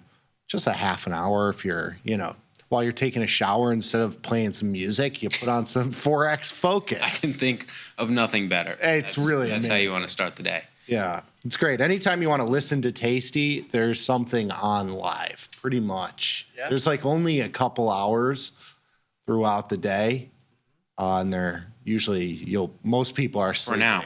For now, I have for a long time pitched Tasty After Dark. That would be good. We'd have some personalities there, but you guys could probably fill the early overnight slot as well. Yeah. I mean, given you guys are the big leagues, and giving you guys the lunch spot, I don't know. I know. You guys are. I envision it's like a Hunger Games thing where you guys volunteer. Like, you're the good guys. You're stepping up. So you'd step up to fill the I gaps, appreciate that you understand our struggle. Yeah. Today we had Greek breakfast, so that's better. We did have Greek breakfast. Came at 10 a.m. today. It was beautiful. Hey, insane. It's a good one though. I'll take it every day of the week. But yes, if you came to the Miami show, what was it, last year? Yes. Glenn was there. I was there. If you recognize him and you were at the Miami show, that's why. But yeah, happy to have him on. We're going to be talking Tasty FX. I've got the link to the Tasty FX newsletter, yet another free newsletter. Who would have thought? How about that? Sign up for that. It's in the YouTube chat. If you want to join us on YouTube, we're streaming live on the Tasty Live channel. It's another thing we do a whole lot of. Yeah. TP and Tom in the morning. You get the cherry picks. You got the Tasty Crypto newsletter, Tasty FX newsletter. You get a little bit of everything. Bam. Yes, we cover it all. I'll give a quick little market update, and then we'll get into it. We got a couple slides for you guys on FX, how it trades, products that are coming to you, and anything you got questions on, shoot in the chat for Mr. Glenn, a.k.a. Junior here. E-mini's up 14, near the high of the session here. We've had a very tight 30-point intraday range for most of the session. It's been a rip-roaring face ripper of a rally to the upside over the last month or so, kind of stalling out here. You had VIX futures expired. You got option expiration at the end of this week. You're going into sell in May and go away. Maybe it's kind of a stall out here, chop fest. We'll see if that continues. But the NASDAQ has been the one that has been leading the charge here, up 100 points. We're back at 21,000. You got some big moves. NVIDIA back to 134 and change here, near the highs. Even Google, I close out of my call diagonal spread, taking a leg higher here, up $6.50.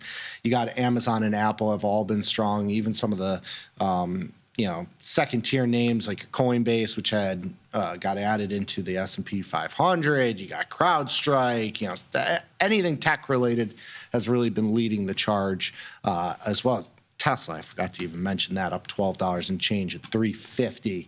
Looked like it was going out of business just a month ago. It's all the way back. You got the Dow basically unchanged. I talked about it on Johnny Trades. UNH, one of the biggest parts of the Dow, it's price weighted. So, the higher the stock price, the bigger the weighting it is in the Dow. It was at 600. It was the biggest, if not like the second biggest, or was the biggest weighting at that point. It hasn't rebalanced yet, but it is the reason why the Dow has really kind of stalled out over the last week or so. That move has been really, really big.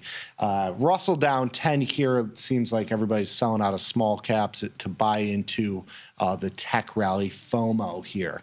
You got oil futures down 40 ticks, 40 cents, 62.85. They've had a nice rally off the 56-ish handle. Volatility futures basically unchanged. We did have that roll. We're at 1952 on the vol futures, VIX at 1829. Bonds down 9 ticks. You got gold down $61, down, basically reversed the entire move that it had to the upside at 31.86. Silver as well, taking a leg lower, 32.44, and then Bitcoin down 1,400 on the futures, spot down 400. That's marked to the opening session today, which is 12:01 Central Standard Time. Bitcoin feels like it's coiling. Oiling for a as little you would say. explosion. Yeah. Last stop. Yeah. All aboard. Yeah. That's one that's not on the Forex space, but True. I know you guys dabble.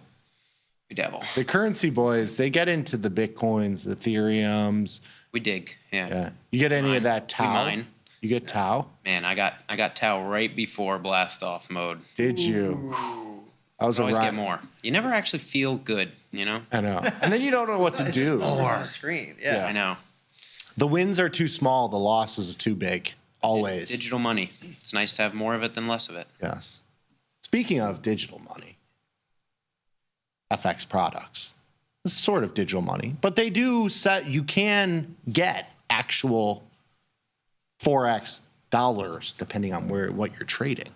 Yeah. I mean, when you talk about Forex, it's a global ecosystem. So every transaction from, our good friend Peter Klink, buying euros in Greece right now. Yes. To all of the digital money and all the ways to transact there. It all, is part of the price discovery for these exchange rates, which is the essence of currency trading, everything done in pairs.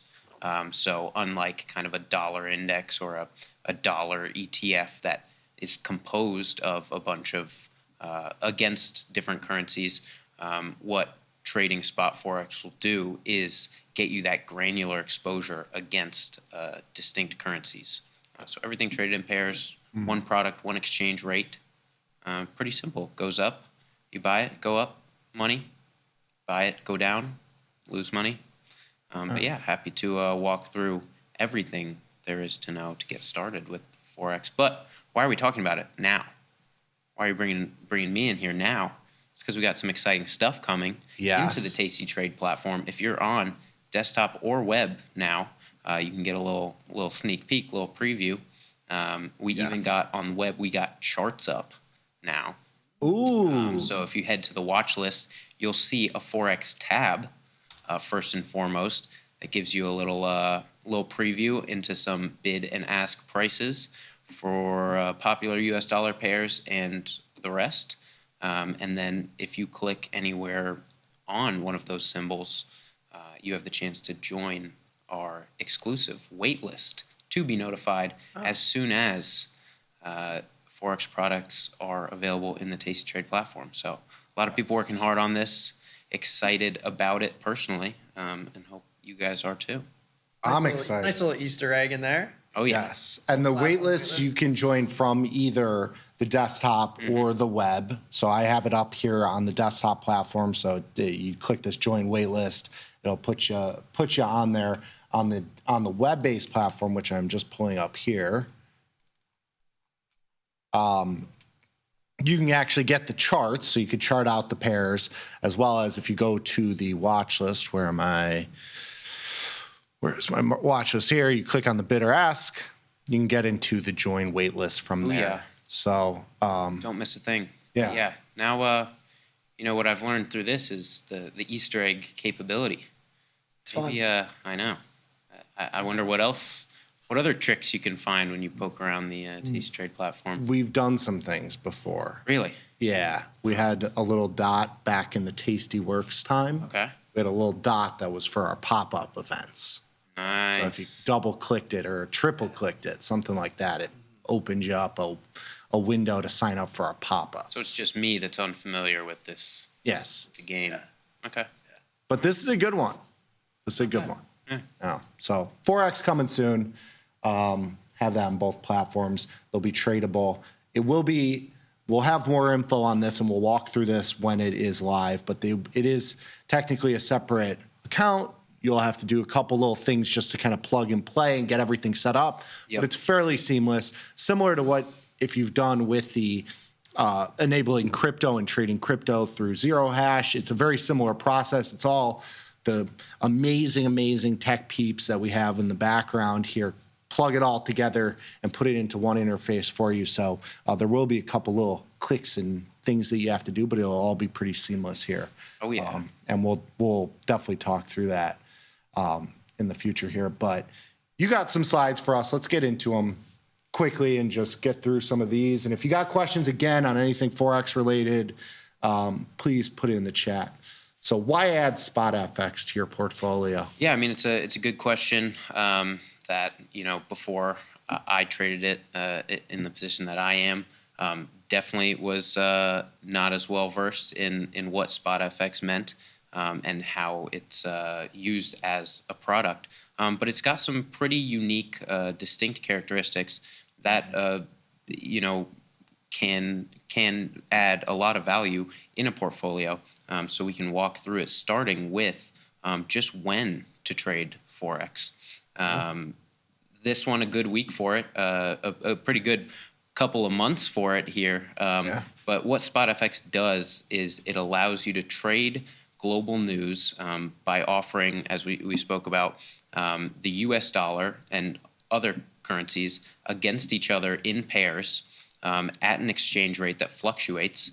And these markets are open 24/5. So if your gears are turning, you're kind of thinking about currency futures, similar, but it got some nuances there. But 24/5, no hour pause in each day. And they're pretty liquid markets because you have a lot of these global participants. This rate is not, and the participants is not derived from just a CME or that the people that are engaging with that exchange. These are participants all over the globe, and with TastyFX, you're trading with TastyFX as just one part of the larger interbank market. But TastyFX, through its agreement with IGUS and IG Group, is able to provide pretty liquid markets around the clock. So a good example of this was, the China tariff rate pause over the weekend. That kicked in around 2 a.m.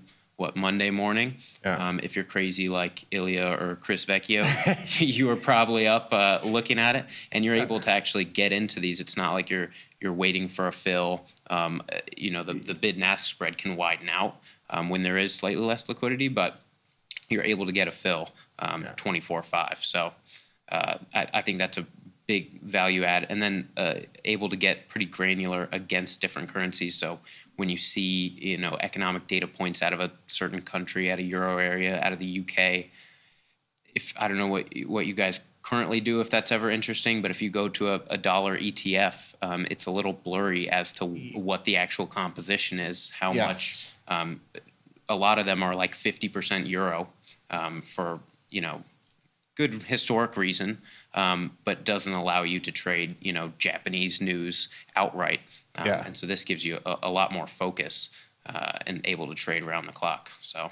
And I think the interesting part, and I was talking about this earlier in the morning session before Johnny trades, is that our access to currencies, like we trade, the micro euro we'll scalp around in, or the Aussie dollar, the Canadian dollar. We've done put spreads in the Japanese yen. The option part of it is nice to have on the futures, but when you're trading these pairs, they're all dollar denominated. So everything is short dollars. If you're long euro, you are short dollars. If you are long Aussie dollar, you are short dollars. This removes that denominator, so you can actually trade the pairs as one line item. Like if you're somebody that actively trades futures and you're trying to do a one-to-one pairs trade, this is a really simple way to do it. Whereas, with futures, you have to notionally adjust them, volatility adjust them, all those things. This is kind of baked into these markets, is that you have all that adjustment. It does it, as you said, like up is good, down is bad. If you're, long, right, that it's all done for you with these products, and you can expand out to different products. Like, I'm looking at like, you have the Czech dollar. I don't even know, what is the Czech dollar? The Czech is some version of a kronar. There you go. All the Scandinavians are derivations of krona, kronar, kroniz. So you have access to a whole lot of different things that aren't in our normal realm. Exactly, and which is cool. What you called out is, the U.S. dollar is a great entry point because we understand kind of its impact and a lot of the data the factors that move that exchange rate. But there are highly liquid non-dollar crosses that allow you to really take next level diversification, like pound, euro pound, which can give you some pretty good price extremes, or euro Swiss franc, and kind of take that dollar component out of it completely. So yeah, just a lot of 80 plus FX markets, and to your point, no real work in sizing those up besides just picking your position size, which we'll get into.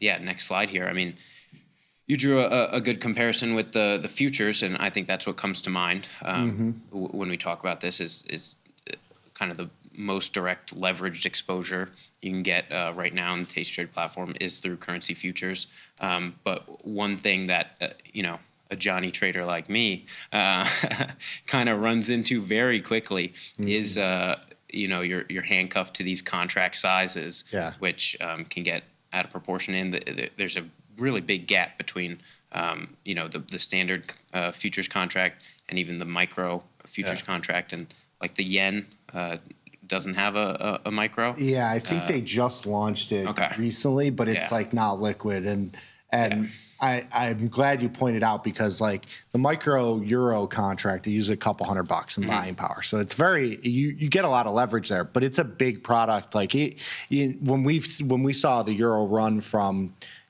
102 to 112 and you're, long or short a couple contracts, it becomes big even for us little Johnny traders. So that's a good point to make, just because of the multiplier relative to the leverage that you're using on the futures. $300-400, it looks like, I do 10 of these and it's no big deal, and it can move even though these things have historically very low implied volatility. But things happen, especially with the news that's going on right now. So a couple of touch points here that I just wanted to get over is micro lots is the smallest contract you can trade with the spot FX at TastyFX, and that's just 100 or 1,000 units of the base currency.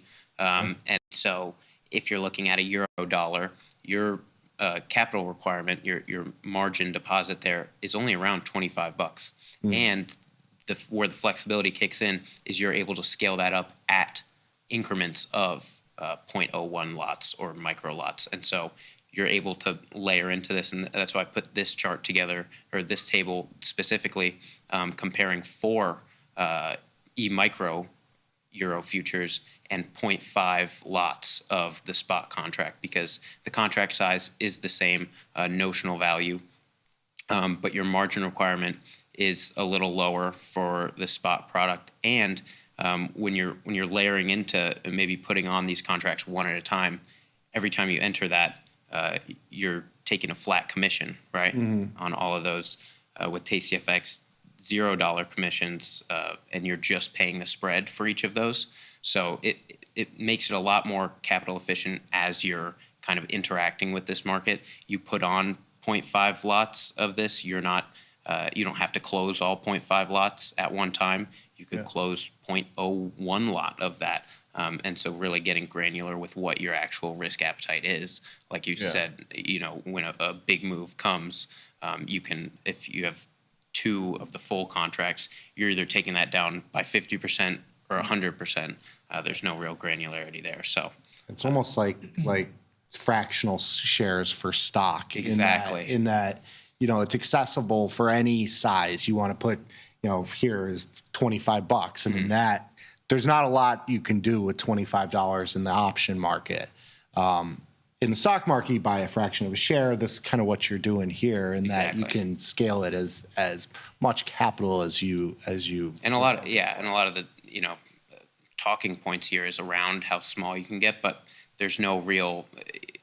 Large traders don't suffer. You aren't getting a ton wider spread for selling or for engaging with a lot of lots, getting in at really large position sizes. But people trading at that size don't run into as many, sticky points as with having that many futures on. Yeah, gives you the ability to trade in tranches.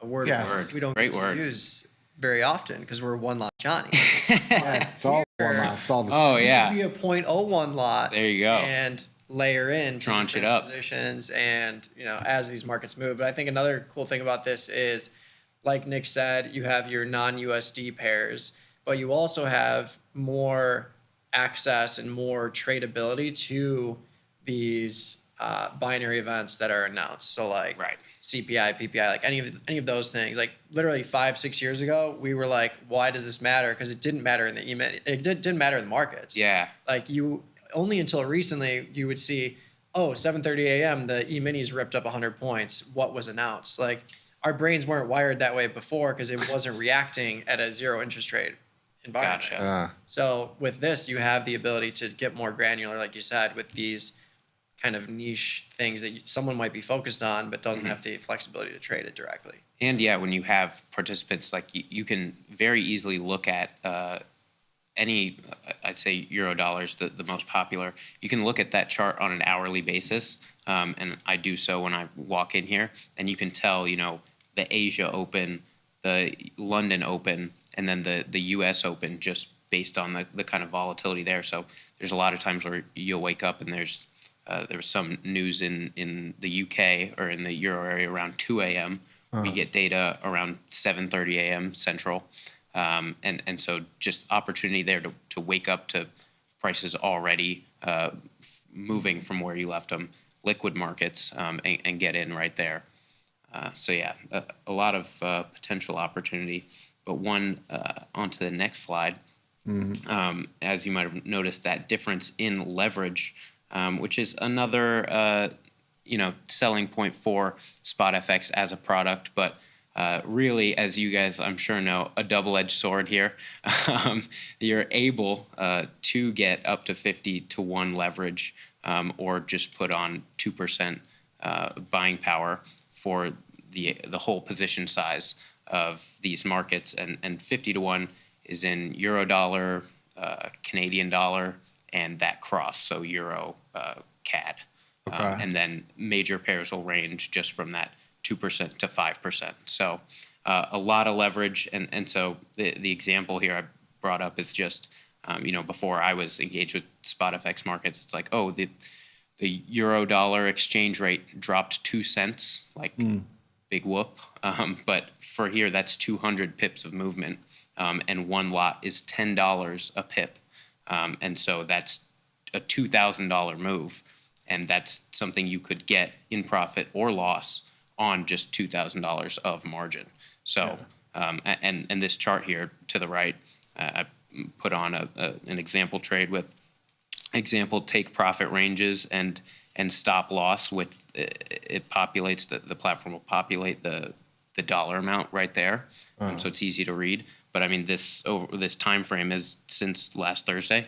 So I mean, you're getting these 200-point swings in these markets, and with the leverage, that gives you a lot of opportunity for profit or loss. So one lot will use about, you have it here. Yeah, $2,000. Yeah, depending on the exchange rate, that'll be, 2,600. Yeah. Or what have you. But yeah, so just trying to contextualize what these swings actually mean is with the leverage that you're offered. It's very important to note that, as you said, that leverage is there because the historic volatility of these markets is compressed. Yeah. But when they get going, they get going. Does the leverage change?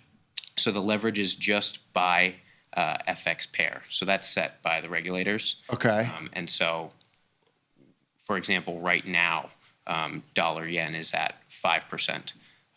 But the NFA could come in and say, this can be lowered. Okay. But it's by FX pair. And the platform will show you your margin right away, and we'll have help center articles detailing all the product details on what the actual margin is, what the leverage ratio is. Is the margin variable? So like if you have a position go in your favor, does the margin reduce based on the profit that you have? Or or on the flip side, if someone goes against you, does the margin increase? Kind of like a span margin, just trying to compare it to what people are used to with span margin. Yeah, there's no variability with like intraday and overnight. Okay. But yeah, you are able to use that additional profit. Like you can as use margin, yeah. yes, as margin. And then on the loss side, does it increase? So you put this pair on and it moves the 200 pips. Will you now be margined at $4,000 on a $2,000 position? Like if it moves against you. Let me get back to you on that just because I don't want to say the wrong thing. Okay. That's fair. Yeah. That's fair. But when it's live, we'll walk through a ton of these types of questions. Beautiful. And get into how it actually works. And Cool. then just to wrap it up here, wanted to compare it a little bit to what you guys normally talk about here on Options Trading Concepts Live.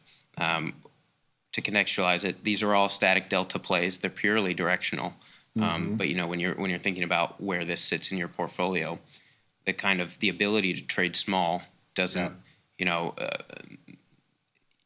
it allows you to not let purely directional plays take over your portfolio. And what a lot of people use FX for is for uncorrelated moves. So here I've got a gigantic correlation matrix. A beautiful correlation matrix. We love a good visual here. So do I, but a lot of numbers there, but I've highlighted just there on the left rail is just the correlation between major FX pairs and the S&P 500. And so you're able to get, right now, this 3-month correlation, pound dollar, the most uncorrelated to stock U.S. equity moves. But I mean, there are a ton of nuggets here just to, get your ideas, your brain around how these pairs move, because that's one of the hardest things to understand is like this is a whole nation's currency, Yes. And so there are obviously a ton of macroeconomic factors that price into this, and then you get stuff like the actual participants that treat Australian dollar like a risk-on currency. That has little to do with the actual country of Australia, their economic performance, but you have people using it as kind of a speculatory nature, and on the other side, like traditional safe haven currencies like the yen or like the Swiss franc, which behave very differently to nominal GDP in Switzerland. So a lot of factors at play, but a lot of potential opportunity out there that you can't get through other markets. Love to see it. Very cool. Can we flash that last slide and Oh yeah. There we go. Yeah, there's our correlation There we matrix. go. Yeah. Large, huge one. Yeah, it's very cool. And these slides will be available on the Tasty Live website when we're done with the segment, so you can download these slides and take a look as well. It's a cool way to add something very different than what we normally trade, but also that has like pretty much most of these pairs have very little correlation to S&P 500. So if you're looking for something that's a little bit different, this is kind of a cool place to put it. Yeah, and intraday trading very popular because there's no pattern day trading or anything like that. And so it's very popular for shorter term. I think there is some math behind it. Maybe I can come back and explain some, but the actual spot versus futures, but it's around like 3 weeks to where the overnight funding cost, where it's just the financing charge between the two currencies that you're buying and selling. But it's around 3 weeks to where the trading futures might be more favorable from a cost perspective. Okay. Spot. So under the 3 week time frame is very popular, but I mean, you're getting extremes here now that we're seeing a lot of people hold on to as position trades. Very cool. And you can actually take the currency too. So you can. This is a rolling. So it is a roll. Yeah. So there's no physical delivery. Okay. You don't have to worry about all that stuff. Trying to get that Japanese yen. I know it. Our good friend Frankie Forex just went and tried to call up, say I'd like it right here, right now. And so there is no like contract. So it just rolls. It can continuously rolls. So with our options, or even with futures, when we talk about backwardation or contango, there's none of that. It's all baked into the price. It's all rolling. Yep, and there's some nuance with that overnight funding that I called out, where every night you hold it past 4 p.m. Central, there is that kind of reconciliation, but that can either be a financing charge or an actual positive carry, like perhaps you've seen in the news with the US dollar, Japanese yen, Yes. where you can actually get paid to hold long dollar yen overnight because of the interest rate differential primarily, where you're holding US dollars at 4.5% and financing that with just 0.5% from Japan. So And that difference is a credit to you, Exactly. like actual dollar credit, because you're basically trading the difference in the rates over that period of time, that one day, or if you hold that for a week or a month or whatever. Exactly. So, a lot of nuance there, but yeah, a lot of strategies that makes FX very popular. we're gonna be carry traders, dude. Gonna add that. That's your ticket. That feather in the cap. You guys got a lot of feathers. That A lot layer of feather, stress. like a peacock. Yeah. There you And, go. and tranches. This Tranches. unlocks tranches I as do well. like the tranches. Do love the tranches. But yeah, lots of cool stuff coming. Sign up for the newsletter in the YouTube chat pinned to the top. You Yes. can get on the wait list to get notified ASAP if you click on anywhere in the watch list for the Forex pairs in the Taste Trade desktop and web platform. Don't want to miss it. Yeah. Simply can't. Simply Simply can't. can't. There are some questions here. Yes, I saw one Who's about this new kid, and why is he talking about 60+ groups with this smidge of smirkness in his voice? ... It's okay. Looks like Ezra Miller. I could see it a little bit. I didn't wanna- It's the strong jawline. That's Yeah. what it is. Yeah. It's just the camera angle. I spent 30 minutes in here before you guys got in, picking my angles, very Yeah. meticulous. As you should. As you should. Redid all the lights. Our good friends in production. Options on the Swiss franc and Mexican peso. No options, on these spot FX markets. They don't exist. There is no. Right. Yeah. Too much leverage. Simply too much leverage. Yes. A derivative of a Highly leveraged. leverage Well, product. is it? I guess it's. But you could, but there's, ways to get very granular with, trading dollar peso, dollar yen, or some of these non-dollar crosses. Yeah. And then they kind of all, you can kind of build exposure through multiple different pairs. You can have Yeah. like different thing, You could build your own dollar basket. if Yes. that's something you want to do in the grand scheme of your portfolio. That's cool. And you can layer in and out of that Yes. as you Kinda see. fun. Yeah. And somebody was asking about the data feed in the platform. Currently, you won't see any of the data on the pairs in the desktop platform. On the web, we did have it. We did have it there on the watch list, I believe. Yes. So it was ticking on the watch list, so you can see the spreads there. They're on the web-based platform. Are they both rolling the same time? They should rolling be. out at the same time. Yeah. So we'll have both of them there. Oh, absolutely. And all the data will be available as well. You're not going to be without, the watch list will be, you'll see them all fluttering around. Yep. And we've got our cool, we're piping in our chart indicators. Beautiful. Full offering. Should be a fun time. What are some indicators that you guys use over there? Yeah, so more popular indicators in Forex trading are a lot of the kind of averages, the ones that take into account moving averages, because these Forex markets are way more mean reverting historically than like stocks. So, you put on moving averages on a chart like NVIDIA or something, and it's really, how much can you trust it? Yeah. But these, if you go back, we'll have over 30 years of price data, and you'll be able to see, just how mean reverting these are. And right now we're seeing a lot of price extremes in these dollar pairs, but that's very popular. And so stuff like RSI, moving averages. I know Pete Molmat from his trading days says the 200-day moving average was a very popular one in the pits, so he still checks it. But yeah, we've got a ton on there.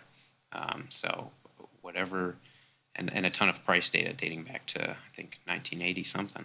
Yeah, and obviously, like the more the longer term data you have, the more something like a 200-day makes a lot of sense to have. But then you can also throw on like the 200-day versus the 1 month versus the 1 week. And when they cross, it's like, okay, this is crossing, this is shifting, X, Y, and Z. But these don't have exponential changes. You know, like an NVIDIA, there's stock splits and the company gets way bigger and bigger and bigger. Currencies are, you know, it's all baked into what the currency is and the price of the currency, inflation. And then guess what? Increases. You could throw on an exponential moving average. How about that?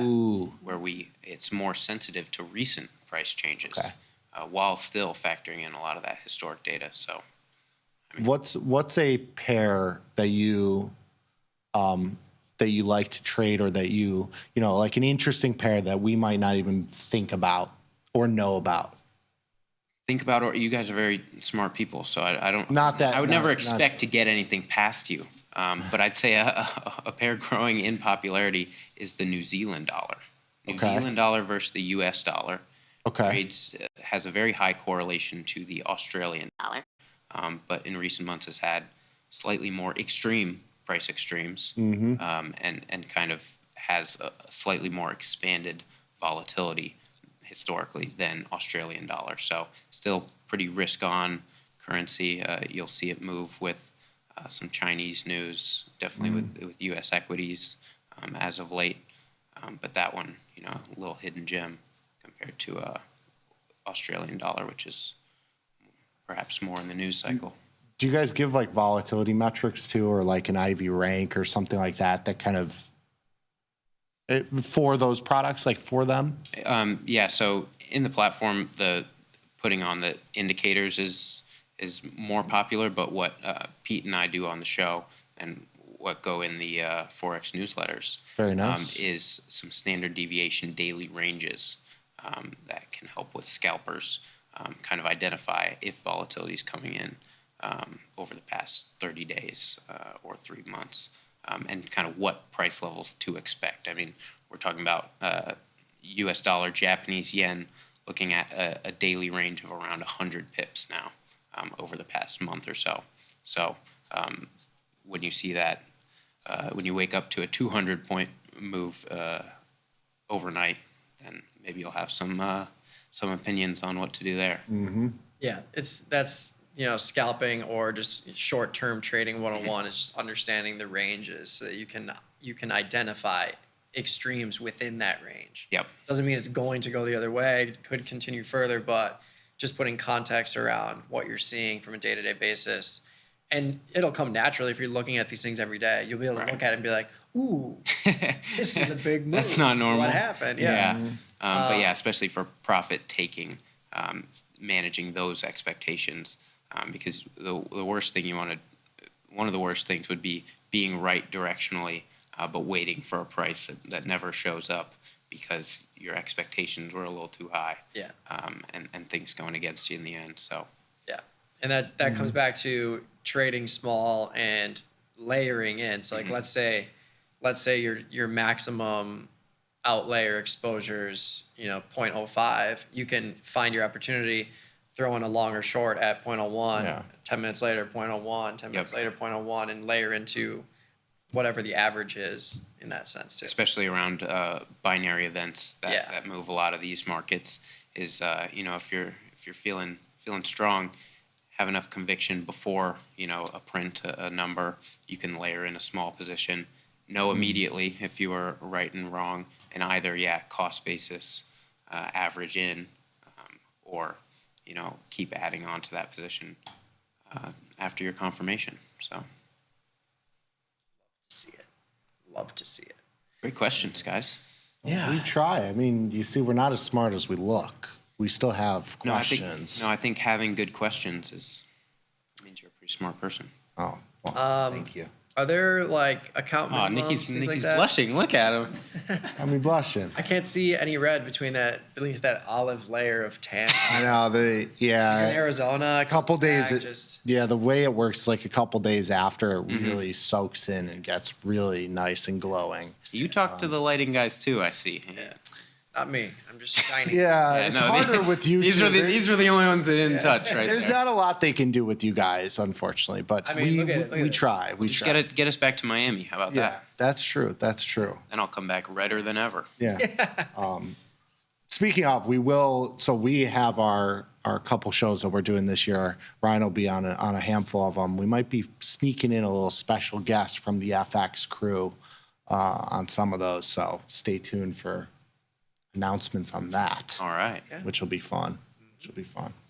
Always is. I'm looking for other questions here specific. Are there account minimums, or is it, since it's related to your trading account or tied into your trading account? Yep. So you'll be able to fund directly, transfer from your Tasty Trade account. And I think the lowest interval in which you can do so is starting at $100. Okay.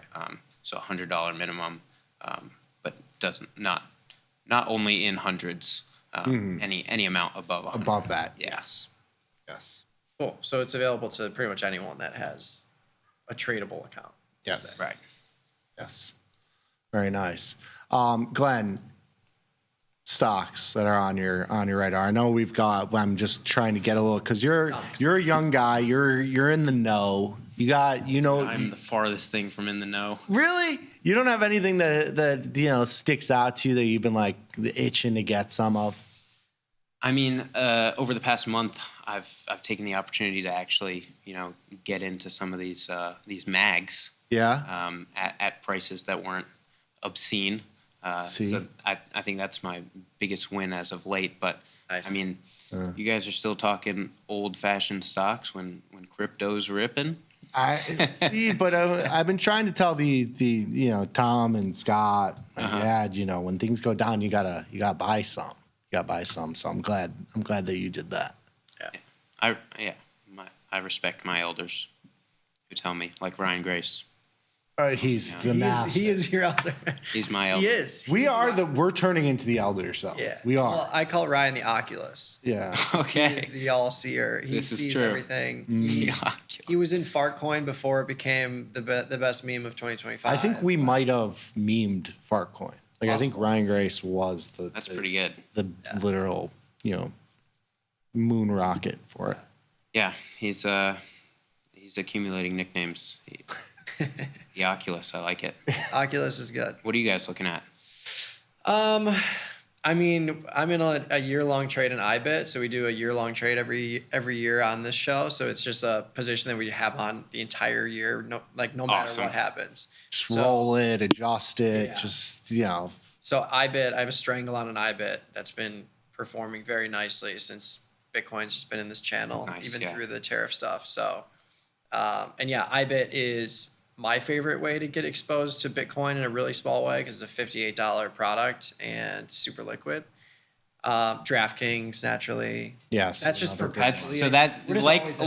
Like the Ryan Grace pumping Fartcoin. Yeah. You guys are doing in your personal DraftKings accounts doing enough to pump that stuff. It's job security. If things don't work out for us here, we might be over there. Yeah. So we're trying to set that up. Yeah, we've already said if Tasty After Dark eventually turns into like sports fantasy or sports betting, look no further than this desk. Yeah, we putting together and your the repertoire. Gracer Bros are also deep. Yeah, they're deep.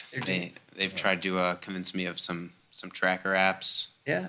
Some premium subscriptions. Listen, data's all you need. I guess so. Data and a little bit of gamble in you. That's it. I got one asking about the account setup, and I believe I have this right, but the cash doesn't sweep back and forth, right? So it's separate. So much like the crypto, like if you're buying spot crypto on the platform, which we have, 40 now? Something like that in the crypto, just to give everybody say something like that, 30 or 40 of them. If you are buying spot crypto, so you're buying Bitcoin or Ethereum or Link or Doge or any of the other ones that are in the platform, if you're buying those are held on the back end in a different account. So it's separate from your PDT balance relative to option trading. It's going to be the same thing with the FX money that is held there as well. So it's going, Tasty is connecting a whole web of accounts for you on the back end. That's all going to be on one login, which is really cool. Yeah, you nailed it. Yes. Yes. Stock options, futures, crypto, forex. Is there anything we need? More. We need. Just, you always tack on the more. Yeah, and more. And more. But wait, there's more. Prediction markets. That'll be. We'll have bets at some point. Sure. I think that's starting to get in there. Bring it all in. Yeah. You know, we could do like virtual blackjack, like Oh you know, my like God. That's when you know. This is roulette literally wheel. the desk. It'll be like we could just yeah. this could be like our like you know, gambling trading cockpit of just everything that you could possibly do Eventually, with a dollar. it's going to be like the I think you should leave now with the egg. Yeah. It's going to be Nick playing blackjack over there. Like, yeah, He's like, I just got this hand. Can you just give me a second? You know? Oh, man. They're just gonna like throw food in here. Just be dealers 24/7. Oh, NFTs too. We get back into those. Oh, there you go. People, sports book, yes, definitely have to have all that. Listen, it's all positively correlated. Like back in the day when poker was much bigger than it is now, I didn't talk to one person that didn't play poker that wasn't. You didn't talk to one person because you were just sitting at home playing poker. Yeah. But now it's like, you know, fantasy sports, sports betting. Like a lot of people that trade do that as well. It's just a natural parallel. Just fun times all around. Yeah. Fun times. Why stop? Why stop the fun times? Scanning. Yes, if you got any trades in there, we got about 10 minutes. We're going to keep Glenn in there, Glenn over there, and just. What do you think about TLT? Bonds have just gotten murdered over the last. I can't wrap my head around it. So. Yeah. I mean, you would think we'd have. I mean, they pushed out rate cuts, so rate cuts have been pushed out. Markets at highs, so they don't care about rate cuts anymore. We got, you know, deals in Saudi Arabia and what other country comes next. We got all sorts of things coming on the table. You got to think you got to be long bonds here, but that's been a tough trade. Yeah, over what time horizon? You know, that's the question. Well, the question. The nice thing about TLT is you could buy a 90-day, like you can do a really long-term diagonal spread for like very cheap. Get some decay over the. Like August, June even is cheap. Like a $2.40 debit for a 3-point wide diagonal where your long options in 93-day cycle. Like that's the nice thing about TLT's low implied volatility is we just trade it from the debit side because there's just no reason to sell premium there, in my opinion. Yeah. But yeah, it's at lows. So What do you think? You think rates come into play sooner? I mean, the time aspect is, I think, the hardest part about that, Mark, because you can't not look at it and say they're cheap. But you know, how do you engage with that? I think is the question. But yeah, we'll see. I was surprised, you know, on the Fed announcement last week. And we had a Trump tweet the other day attacking Powell. Usually, too late. Yeah, Mr. Too Late. Mr. Too Late. Yes, exactly. You'd think inflation is good, Mr. Too Late. What are you waiting on? Yeah, no, those are his vernacular is one of one. yeah, It's incredible. it's a couple of people talking about removing risk from trades without doing pattern day trading. So you can box out, like if you have a spread, let's say you have a short put spread, And you can create a box let's jump to spread. the platform quick, guys. If you can throw that up just quickly for us, just so we could show it. There you go. Yeah. So like D-Lo's got a long call up 200% on a Reddit 130 call June 6th. Oh, So well, that one's like the only thing you can really do without closing it is 130 call? Yeah, the 130 call. You could sell the 135 against it, pick up the premium in the 135. You'll still have a little risk on there because you're basically legging into a 5-point wide spread. Actually, you want to have risk there. You can't fully remove the profit because it's a smaller value than your 130. You might make more if stock continues higher though, because you got a vertical spread here. Yeah, so you verticalize it, or you can calendarize it. Like you could sell the May 30 130 against it, and that picks up more premium and turns it into a cheap calendar spread. So like those are the things you can do to offset your pattern day trade hits. You can just like calendarize a long option or spread it off. Yeah. And then same thing. As long as you don't go below the strike. Right. So you're long. Add more risk. Yeah, you're long the 130 strike. So as long as you're at or above the 130 strike in a duration that is at or before the long option expires, it'll be a covered position. And so whatever credit you're selling is essentially locking in that value. Because the calendar, even the calendar is going to have some sort of value to it. So Raider is the one offended by your elder comments. Yes, we're sorry. We don't mean it. Yeah. He's looking. He will be reprimanded after this show. Looking for some buy and hold stuff.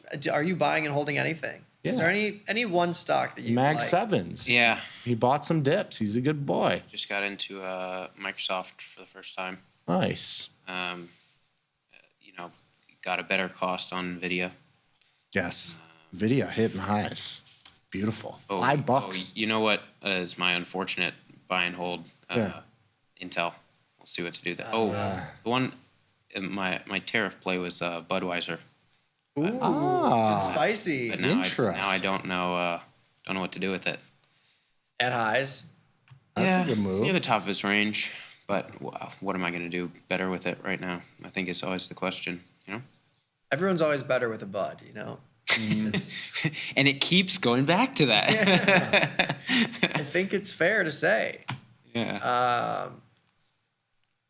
That is one thing that's tariff proof is beer. But beer from where?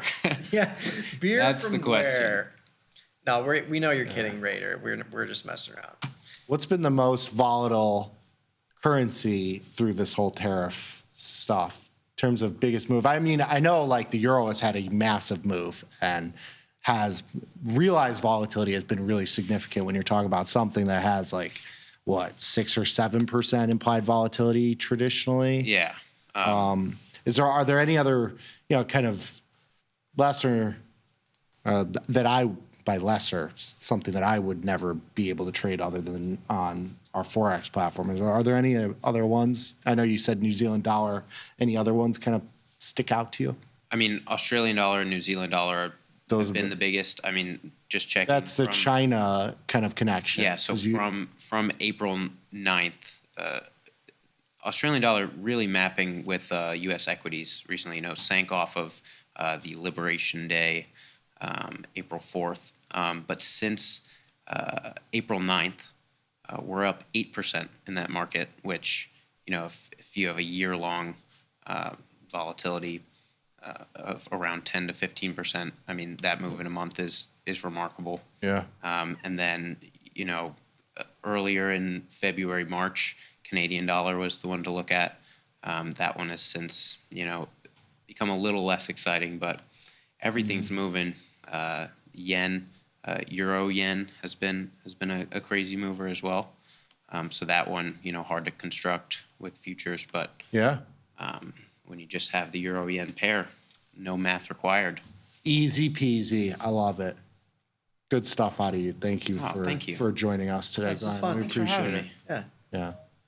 And we just went the whole hour. Yeah. Feel like an hour? Flies by when you're having fun. Took the words right out of my mouth. That's what they always say. Man. That's what the kids are still But saying. I will say, I don't know how you do it. If I hadn't eaten my Greek breakfast, I'd be a little grumpy. I get a little hangry. He does. He usually rants. He goes like rants about food. Like if there's no hummus left, don't even get him started. I'll scoff. Or your hearts of palm. Yeah. You'll you don't have your hearts of That palm. is actually Clear out. I might be the only one in this office that actually like craves them. Yeah, and yet they're still gone. Yeah. So what gives? I don't know. I really don't. All right, people. One last time, sign up for the TastyFX newsletter pinned to the top of the YouTube chat. Totally free, as everything. All the other newsletters are as well. Yes. So sign up for that. Let's get those numbers pumped. Speaking of pumping numbers, let's also give Glenn some followers on the Twitters. If you want to follow him there, he's at Glenn Freiberger. You can also follow TastyFX. I made that picture of you. What do you think? You That's see good. it? It's a good That was picture. great. You like that? I do. Let's go to Photoshop. Much more distinguished. You're a wizard. Yeah. If you want to shoot us a note, you can find me and Nick as well. I'm a Trader Mikey B. Nick's a Trader Nicky Bat. Stay tuned. We got plenty more content coming your way on the YouTube channel as well as tastylive.com, though. We'll be back same time, same place, 11 a.m. Central tomorrow. We'll see you then. Peace.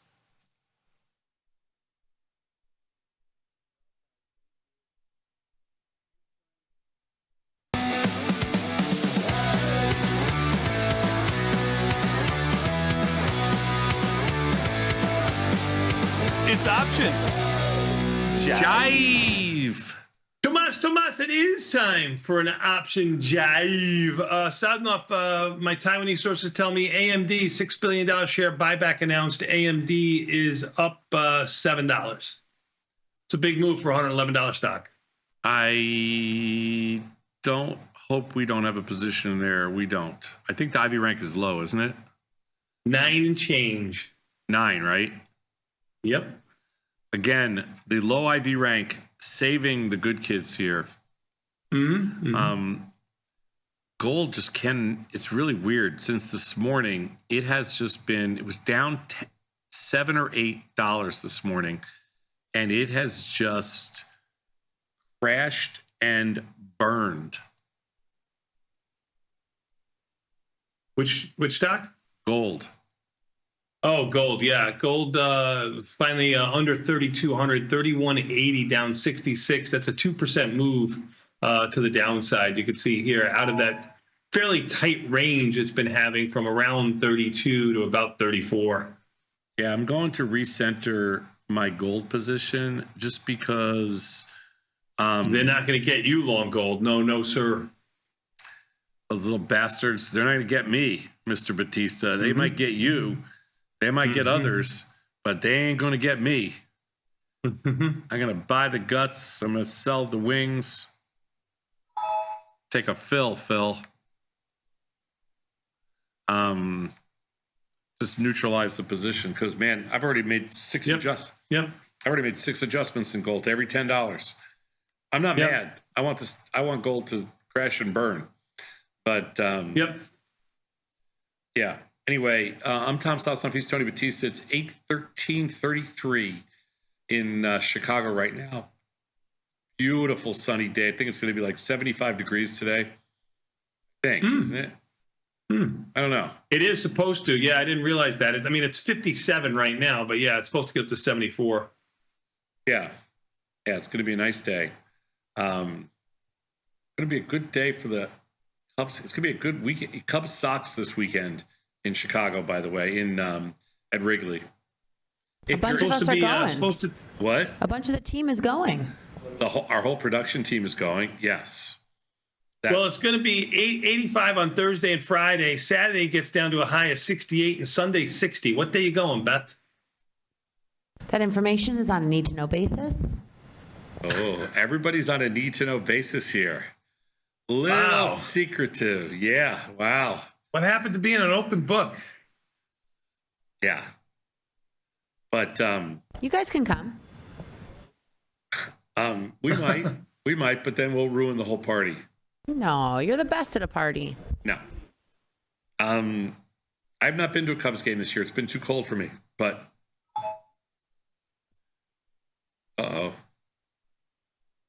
that ding was the second ding you didn't want to get. That was 20 on the bonds. Oh yeah, I didn't want that. I didn't want that. Cancel if close. Yeah, we have a old trader saying cancel if close. That means we put an order in, but we really don't want to get filled. Right. That's right. Well, you get filled on the first one, like you said, and then we know if we get filled, it's just not going to be a good trade. But I don't know. I bought some bonds at 20 and 21, so we'll see what happens here. Not a lot of people, but a handful of people have emailed me about bonds being in backwardation. They're like, what's going on? I mean, listen, I wish I knew all these answers. I just think they're cheap relative, and maybe we get a 15 handle rally today or 10, something. Who knows? But anyway, let's take a look at the option jive we put together for you. It's on diversification just because there's so much stuff going on in this rally, and it's been very tech heavy. We thought we'd throw together a piece that's a little bit broader than just talking about tech stocks. So it's kind of an introductory piece to what is true diversification. Let's take a look. Let's do it. So conventional wisdom, which we don't always have, for traders says that traders should be diversified across various sectors of their portfolio. Thus, if something happens in one sector, it will not affect everything in the portfolio. But does this tell the entire story? What do you think, Mr. Batista? Does this tell the entire story? Oh man, I mean, entire story?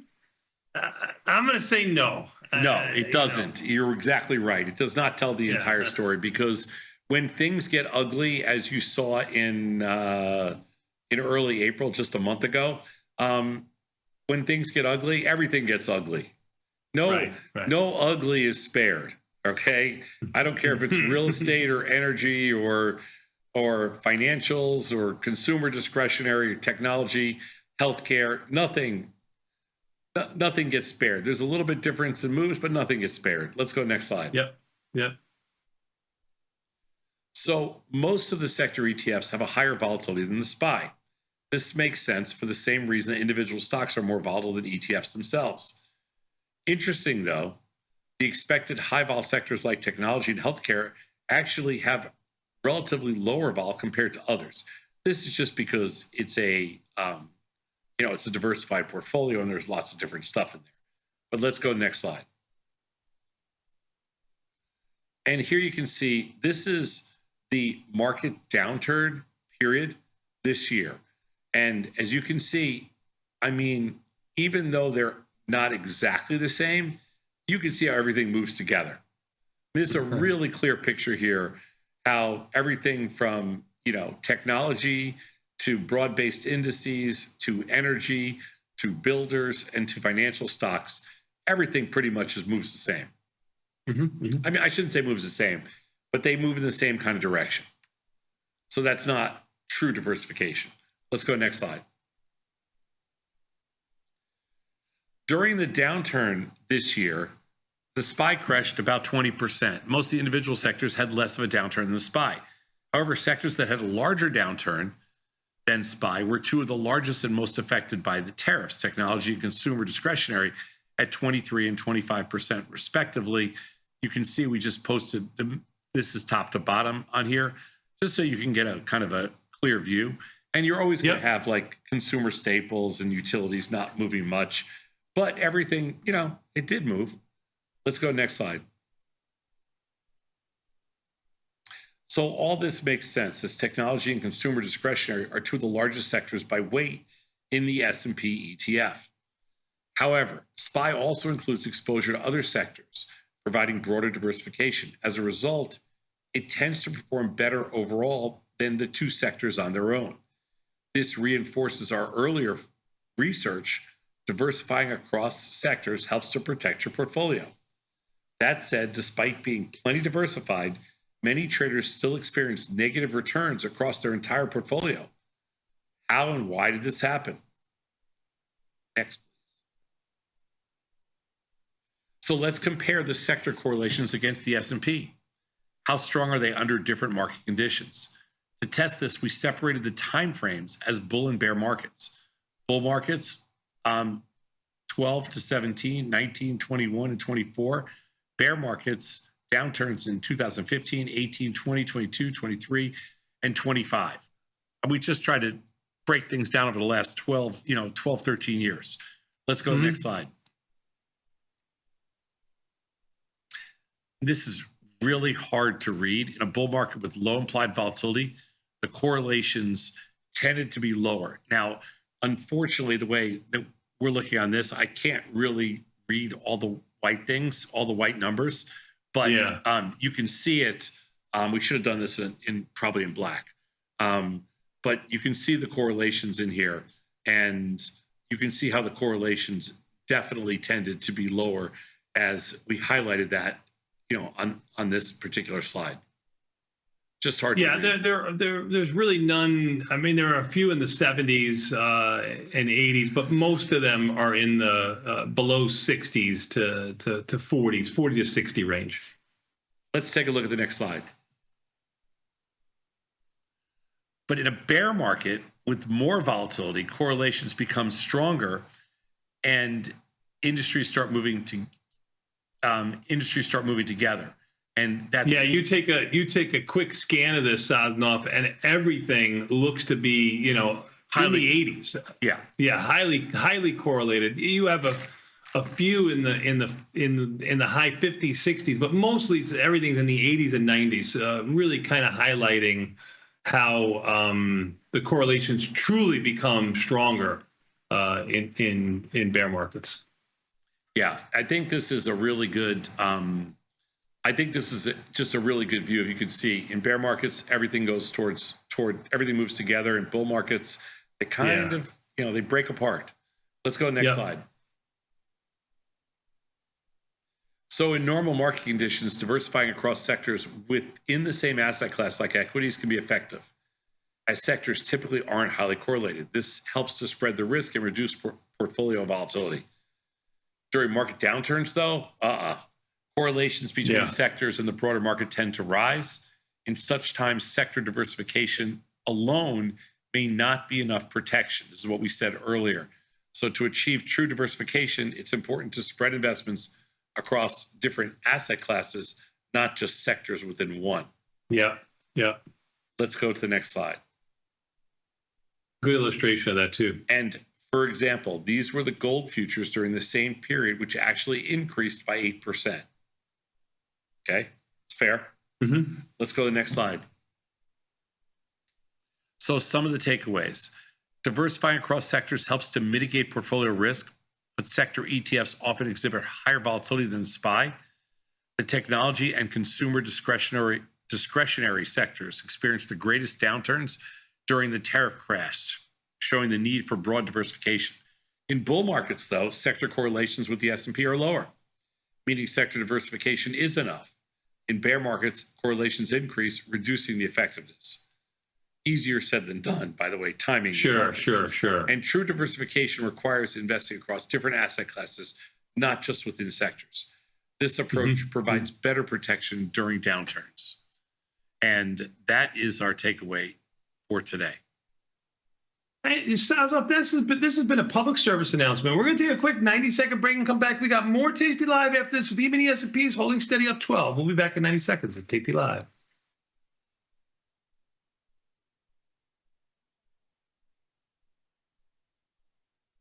Tasty Live's godfather of options, Tom Sosnoff, is grabbing his passport and taking this show international. He'll be joined by IG's Rich McDonald in London and Milan, along with special guests at each stop for an evening of live trading. It's fun, challenging, and moves as fast as the market. Doors open at 5, with trading starting at 6. Come early and have a pint or glass of vino with the boys. It's totally free, but space is limited. Register at tastylive.com/events. Options just got molto interessante.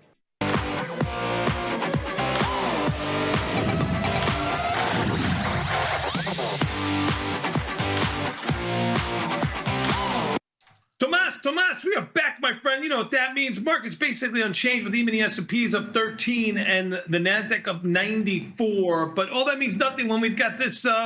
What's your assumption?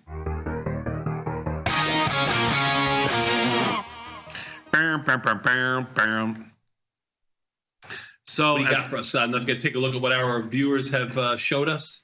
So we should talk about this because I'm going to be taking a road trip next week. And not the end of next week, over Memorial Day weekend. And I've never been to And that's right, Nikki Bat and myself will be filling in on Friday. We don't need the Sosnoff. We put in full days. The Batistas are the future of this network. Sure. Well, I don't know if the rest of the firm knows that, though. They might not. No, and don't scare the children because we'll lose all our viewers. But anyway, so I never take road trips. Like I never ever take road trips, like in a car. You weren't built for a road trip, Sosnoff. No. Like I always told my wife when I met her what she was built for, and you are not built for road trips. No, I'm not built for road trip, and my wife is built like your wife, not built for road trips either. Dining al fresco, perhaps. Road trips, no. No, and so road trips. You think you get any kepi on the road? No.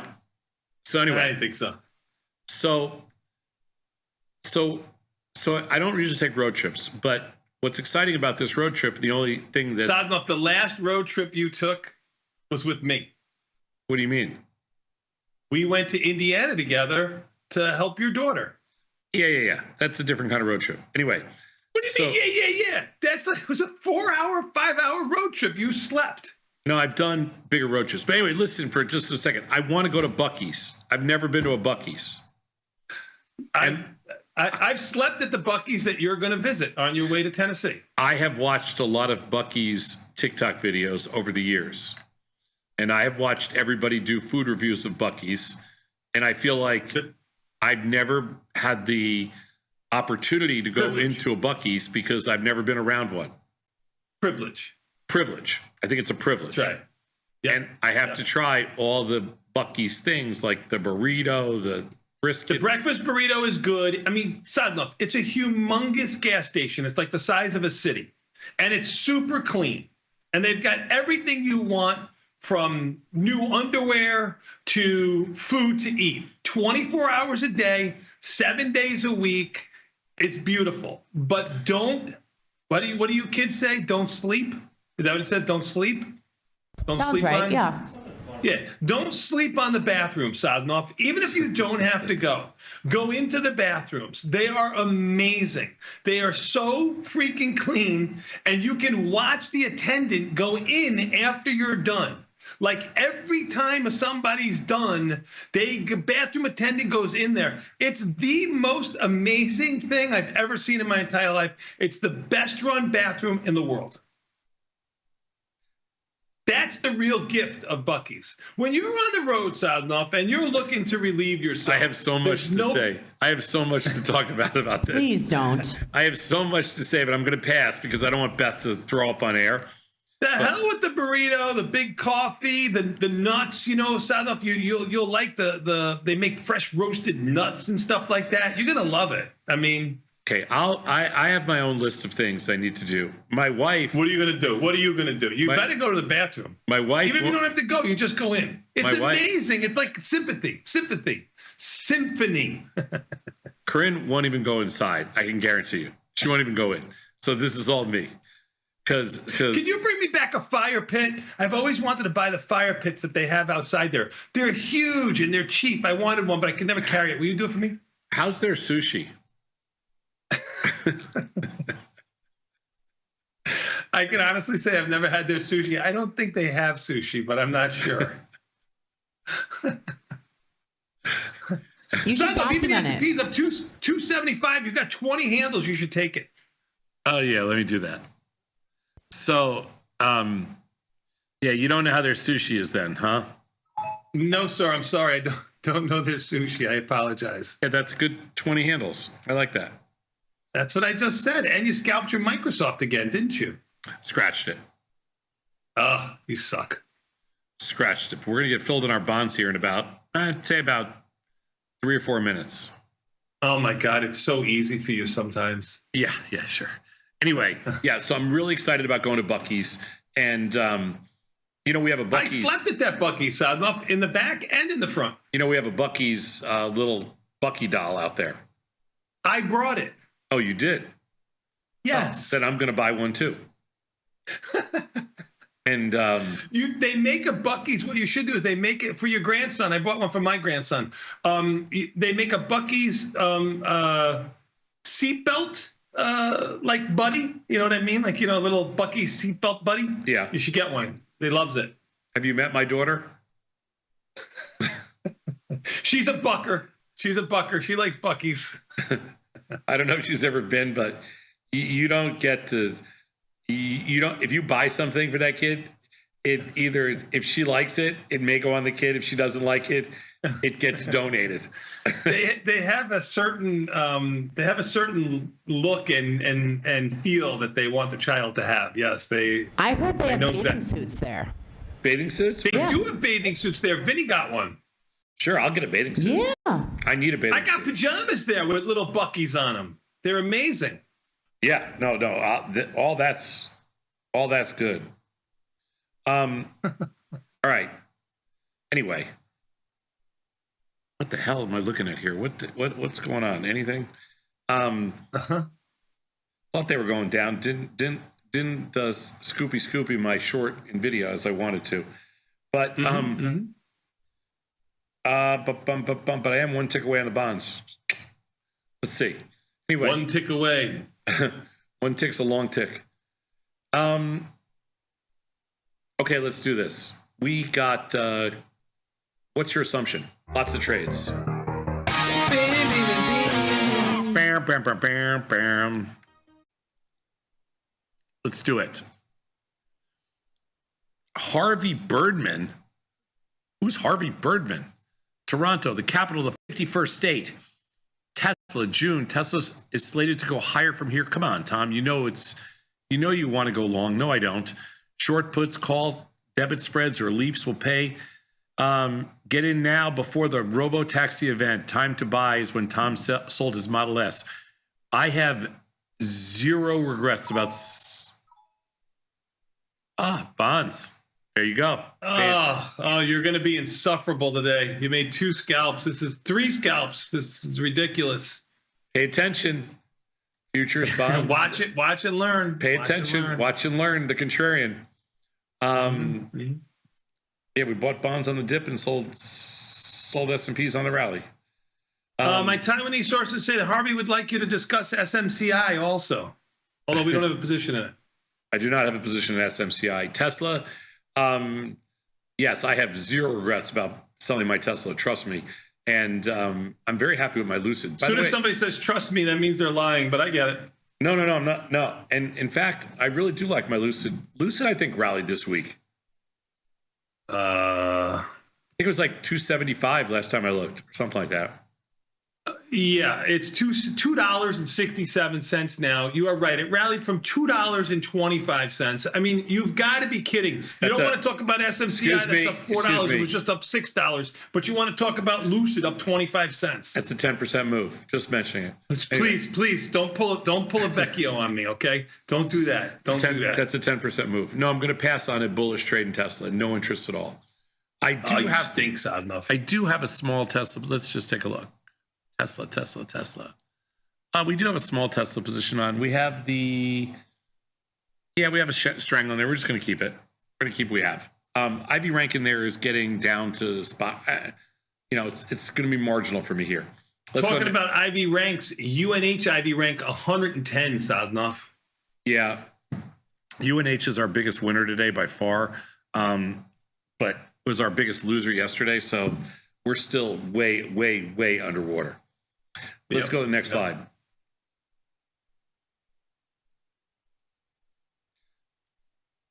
Godswood, Taiwan, OKTA. Didn't you say they had earnings last night? Was that the stock or was it? They did. No, OKLO or something like that. Not what you're looking at.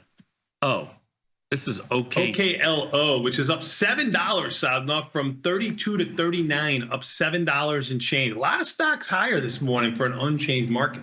Yeah, we did not play OKLO. We did not play. We don't have a position on an OKTA. Upcoming earnings. About 170,000 shares have traded. Has earnings May 27th. June options are about 30 cents wide. I'm trying to take a look if there's any volume here. Few and far in between. Some volume, some open interest. Not the best. This is going to be a tough one. May 27th is earnings. This stock has not had a downtick. It's gone from about $95 to 124, which I guess is probably in line with a lot of other stocks now. Definitely in line with Lucid. Yeah, there you go. If I go to volume in here, we're talking about 1, 3s, and 5s mostly. Yes. I mean, I'll do something very small in here if I can get filled. I'll do the 16 Delta Strangle. The expected move is $14. I think this is a 1 standard deviation strangle, 16 Delta call and put. I'm going to do the 100, 150. Dead smack center. Mid-price. You're going to try to do it. I'm going to try to do it. Mid-price is let's call it 285-ish. Nothing done yet. We'll work it for a few seconds and see if they. This could be a tough one, Tony. Yep, that's what I said. 280. I gave it away. I gave away an extra penny or two. Throwing around pennies like they're manhole covers. Look at you. All right, Godswood, we're there. a small trade in there. Reddit, Senna from Menlo Park. 2 weeks ago, I gave you Tesla. You did. Now the play is Reddit for a move to 160. Zero interest, dude. Zero interest. I love Reddit. I trade a lot of Reddit, but not at these levels. Let's see, where's Reddit today? Reddit's up $2 and change. It was up a little bit more just a moment ago. Reddit got all the way up to 119 and change. It's 115 right now. Yeah, I'm going to pass on Reddit. It's come too far, too fast for me. So I don't know. They caught the Tesla move. This was, remember I told you when Tesla was trading 305, we made fun of the move being too far, too fast, and there it is. He had it. Good job. I'm passing on the Reddit move. Let's go next slide. Coinbase. Our buddy John is bearish. I'm long coin, but a bit too far, too fast this week. How about a bearish call ratio spread? I kind of like that. What's coin doing this morning?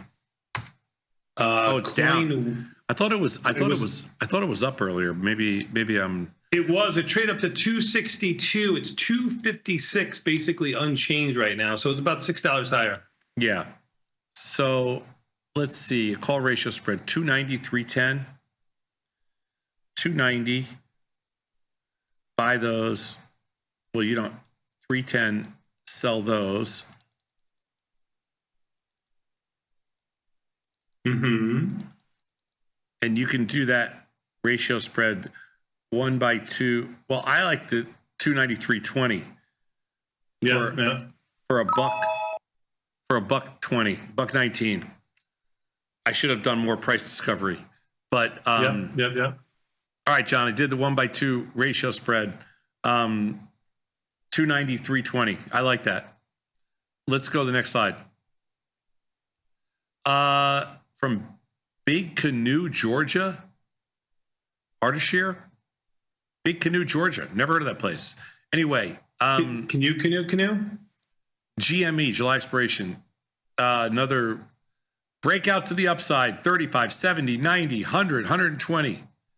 How do you boys play a GME breakout to the upside? Well, usually if one of our viewers suggests a GME breakout to the upside, we will get shorted right here. It's in the middle of its wide range since the beginning of the year. Let's just call it 33 down to around 21. I mean, I don't know why anybody thinks GME will break out to the upside. I mean, I mean, personally, I think Ryan Cohn's one of the worst CEOs in the free world. And so I would never bet on him. You're bullish in there. When's earnings? GME has earnings coming on June 6th. June 6th, the stock's been sideways. Like I said, I'm not a Ryan Cohn fan.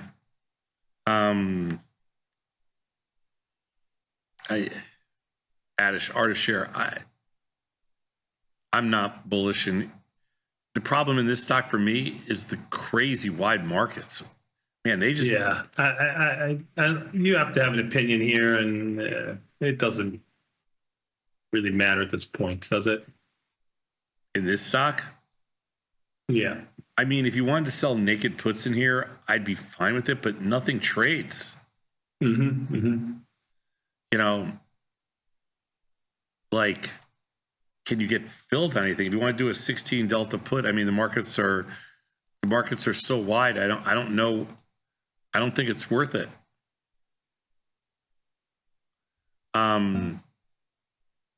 Yeah, I mean, I don't hate the idea of selling some puts in here, even though I don't want to bet on these guys.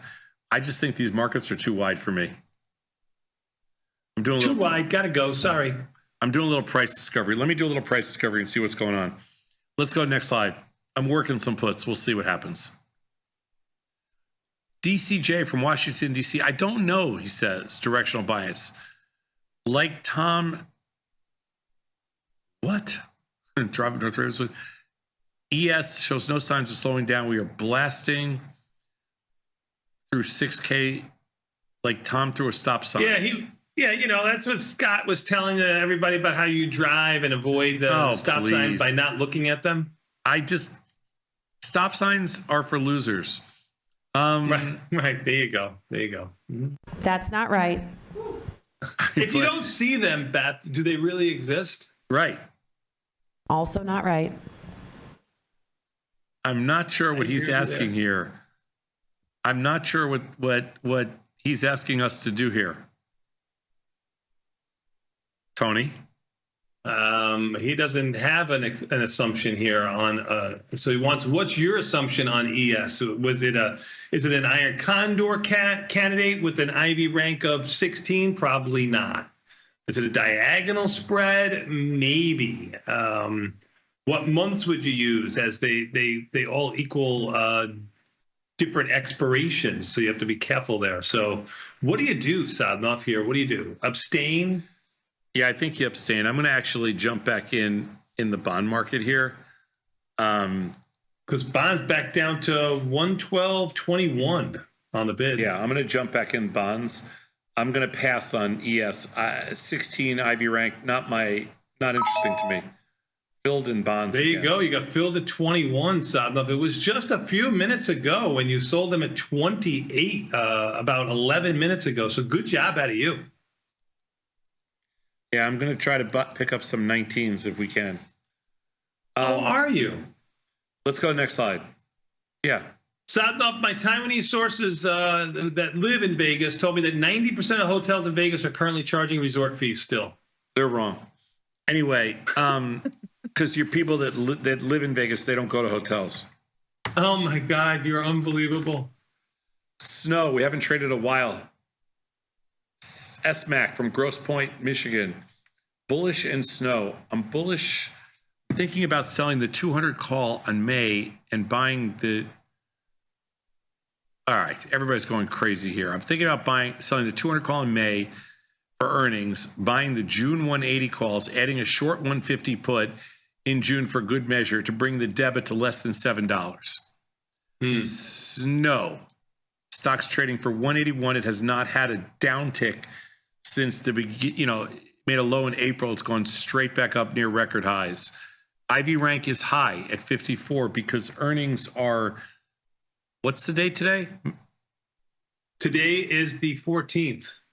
Okay, so I do like a little bit of short premium here because we finally have something. Earnings are in a week. So, stock's trading for 181. The expected move's $23. We're gonna go one.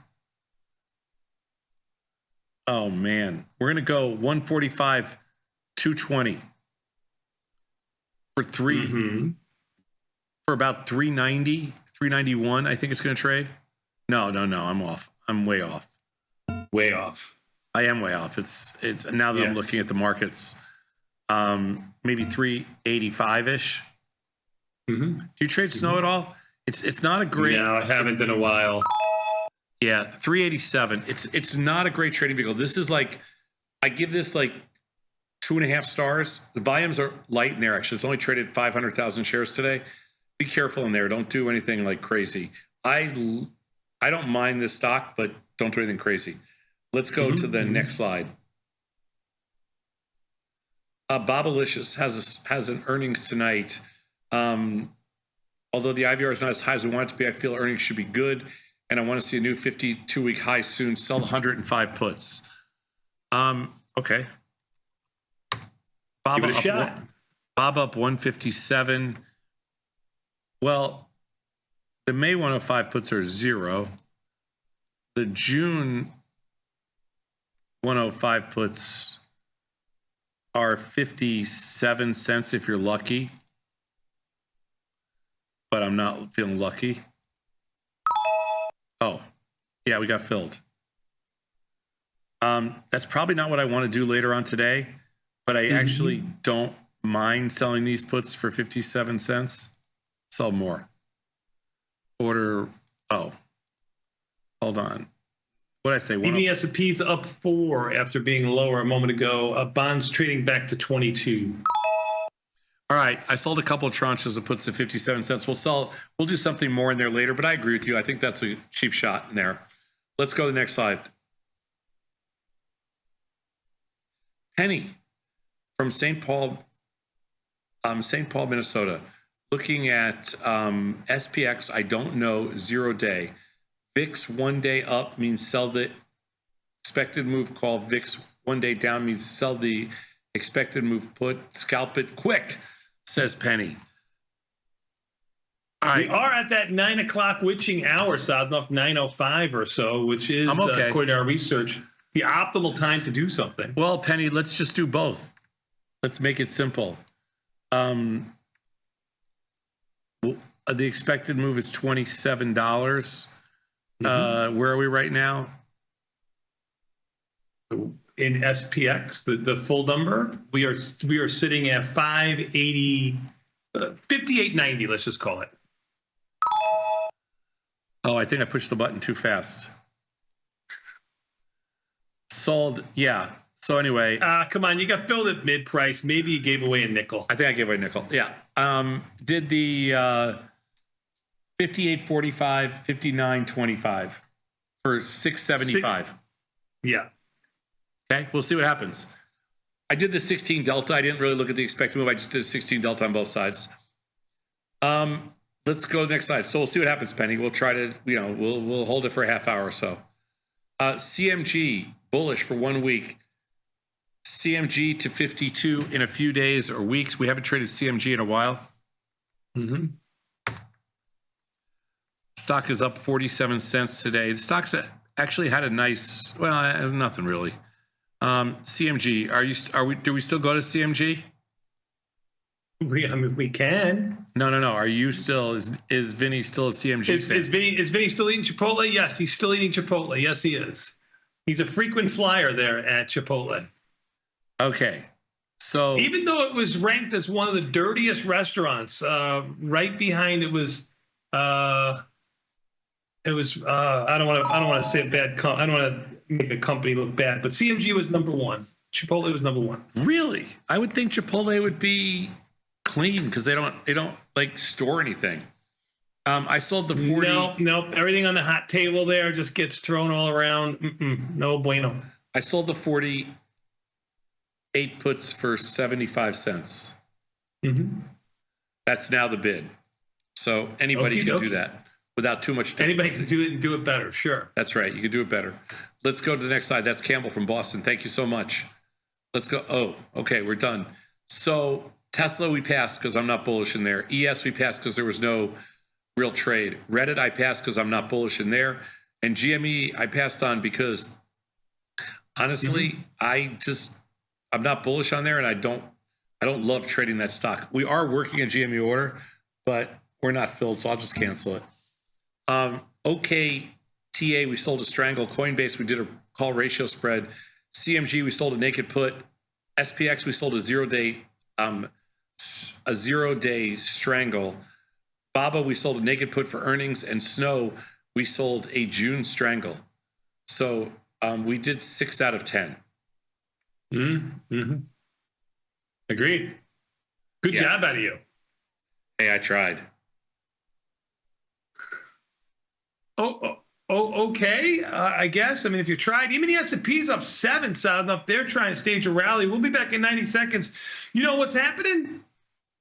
My man Jacob is going to try to come in the studios. That's right. We got the skinny on options.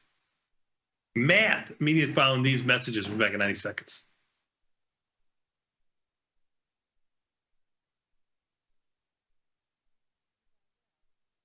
Dear Kaylee, hats off to you for being such a culinary genius.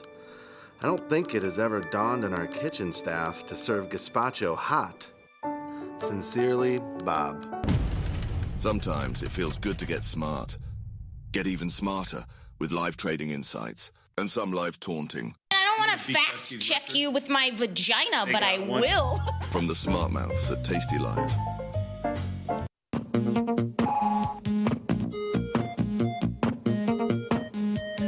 Snacks are important.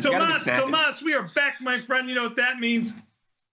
Enough out of you, Sadlove. We've got this man, Jacob, in the house, the skinny on options. Matt, what's up, Jacob? Not so much. Never more accurate. The coming back enough out of you. Yeah. Never more accurate. I know. How are you, Tony? I How's know. your morning? Unbelievable. Unbelievable. Tom, how about you? How's your Wednesday? My Wednesday's been pretty good so far. We got basically an unchanged market. Saz has actually scalped the highs and lows in many products today. He's putting on a clinic. That's a busy 30 minutes. That is not the truth at all. I'm not putting on any kind of a clinic. The clinic has been put on. I've heard about it. I'm spreading the word. It's going on the socials now. Everyone comes to the clinic. 100%. The Sosnoff Clinic, they call it. Yeah, It's a lot like the Dr. House clinic where people have very strange problems and he gives them rude diagnoses. Yep. So true. All right, I hear you guys have a lot of guests coming on later, so we can get into the math today. We're going to unpack a thing that I think is very central to a lot of Tasty trading, and it features very prominently on the platform, and I just want to have it unpacked so that people know what it is and also what not to assume from it, and that's beta-weighted deltas. Or because in order to weight a delta by a beta, you just multiply them, and in math, to multiply two symbols, you just put them next to each other. I often just call it beta delta. But those are the same thing. Beta weighted deltas and beta deltas, exact same thing. Let's get into it. Let's see what they are, why we care about them, how to track them, and also where to be wary, like how to not get too complacent just because you have nice looking beta delta numbers. Yeah. Beth, can you throw up a slide?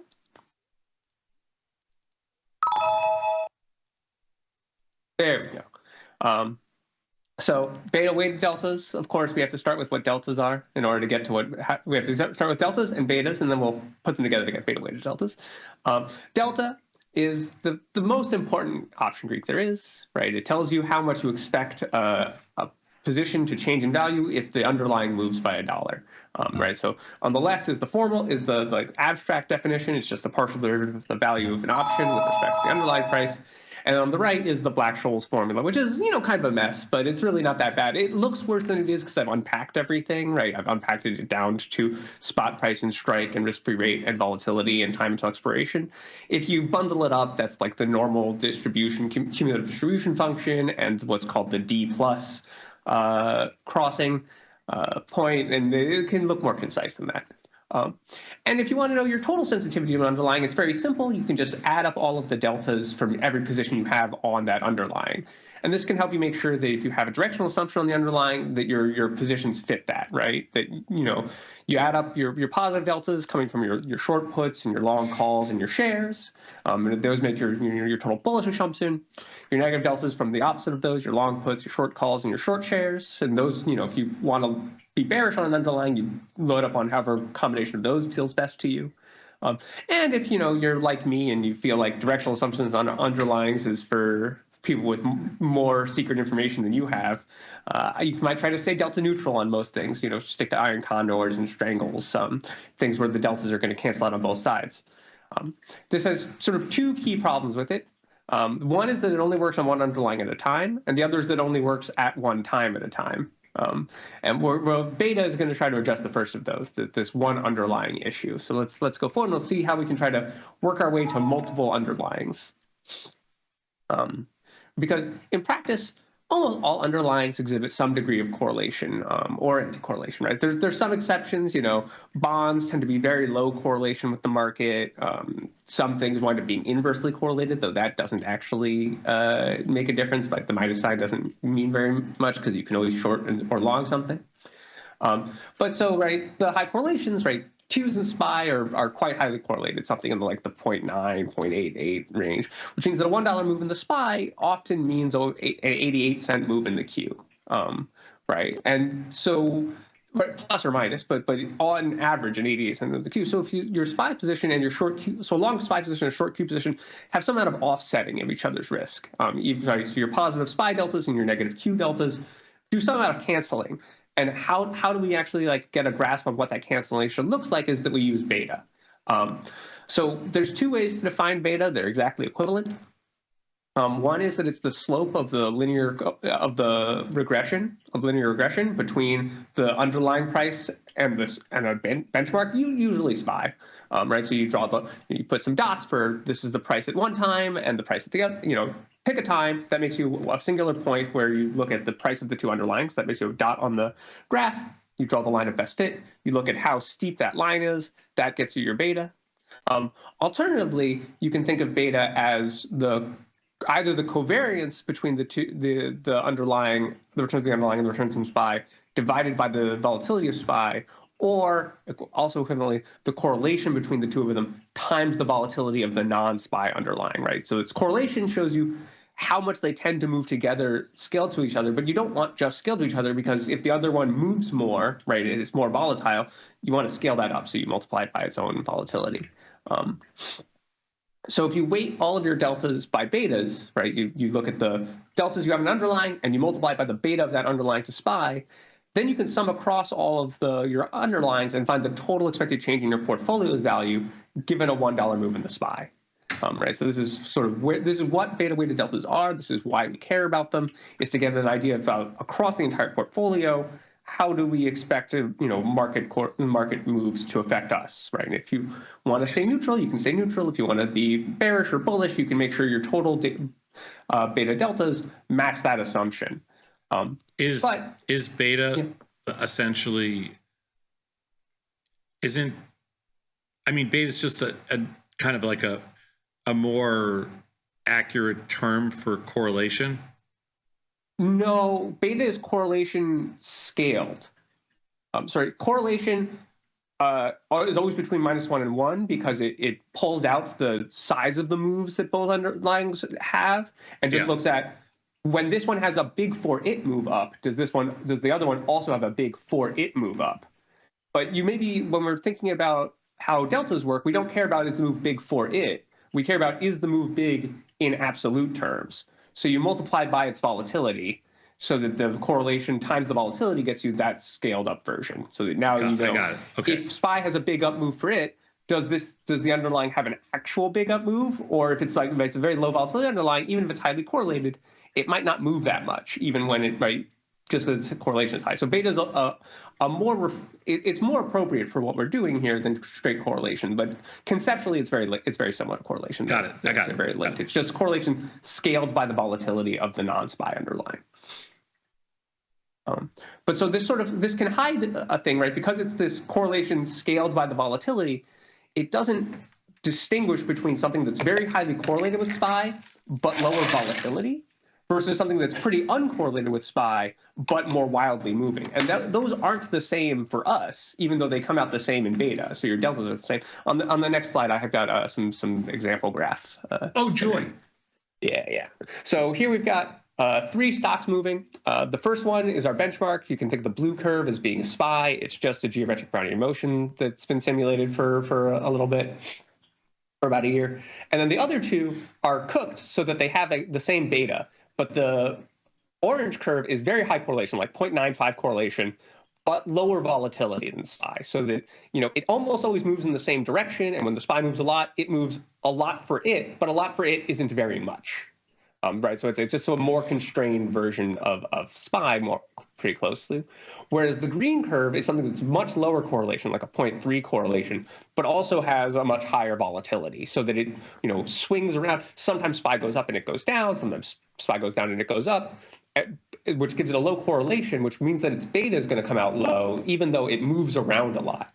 And so you can see from this that, right, if you're carrying deltas in the orange underlying and deltas in the green underlying, are not really the same for how much risk is in your portfolio, even though they'll contribute the same amount of beta deltas because they have the same beta.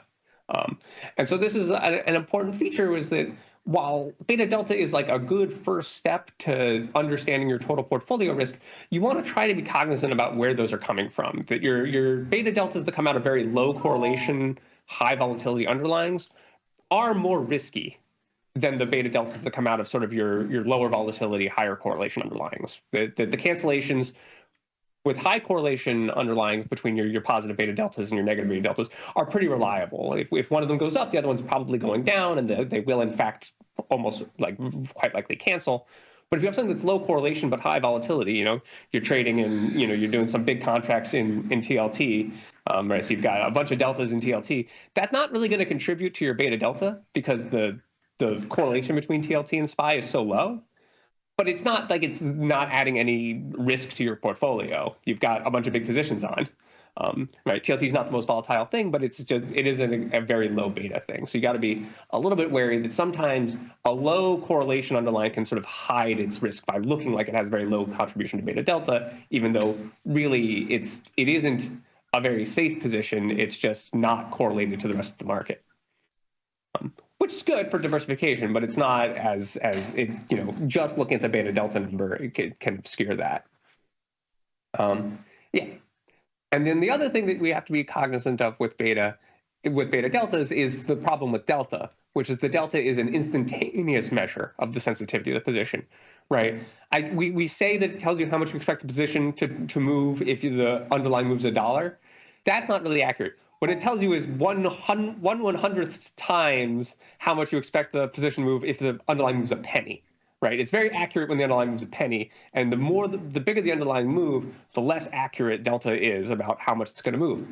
But this is something we can account for, but we have to check in with gamma.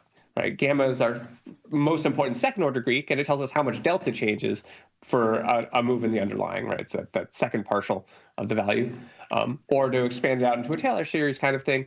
The change in the value of your position is going to be about delta times the change in the value of the underlying plus a half gamma times the change in the underlying squared, which is why if you're very attentive and constantly paying attention, right, then the changes in the underlying that you see are very small. Then when you square them, they get even smaller, and everything's fine, and you don't really have to be that mindful of your gamma. If you're paying attention to your positions all the time and making sure that your deltas are where you want them to be, that's fine. But if you want to go away for a week and let your positions cook, then you want to be a lot more cognizant about where your gammas are, because you might come back to find that the underlying's moved a bunch, and if the underlying's moved a bunch, your deltas aren't going to have encapsulated your total exposure. Your gammas are going to come along. And this is especially relevant as premium sellers because gamma is negative for all short options, positive for all long options. It's sort of right. It's the opposite of theta in that it expresses the danger of short option positions. And this gamma risk, I think, is one of the most key things. A lot of people, when they're first hearing about options, hear about delta neutral strategies and think they're magic, right? You have no exposure to anything, and wouldn't that be great? But unfortunately, your delta neutral strategy starts with 0 deltas, but a decent amount of negative gamma, which means that as the underlying moves, it's going to pick up deltas. And because those are negative gammas, the deltas it picks up are sort of going to be the ones you don't want, right? As the underlying goes up, you're going to become short the underlying. As the underlying goes down, you're going to become long in the underlying.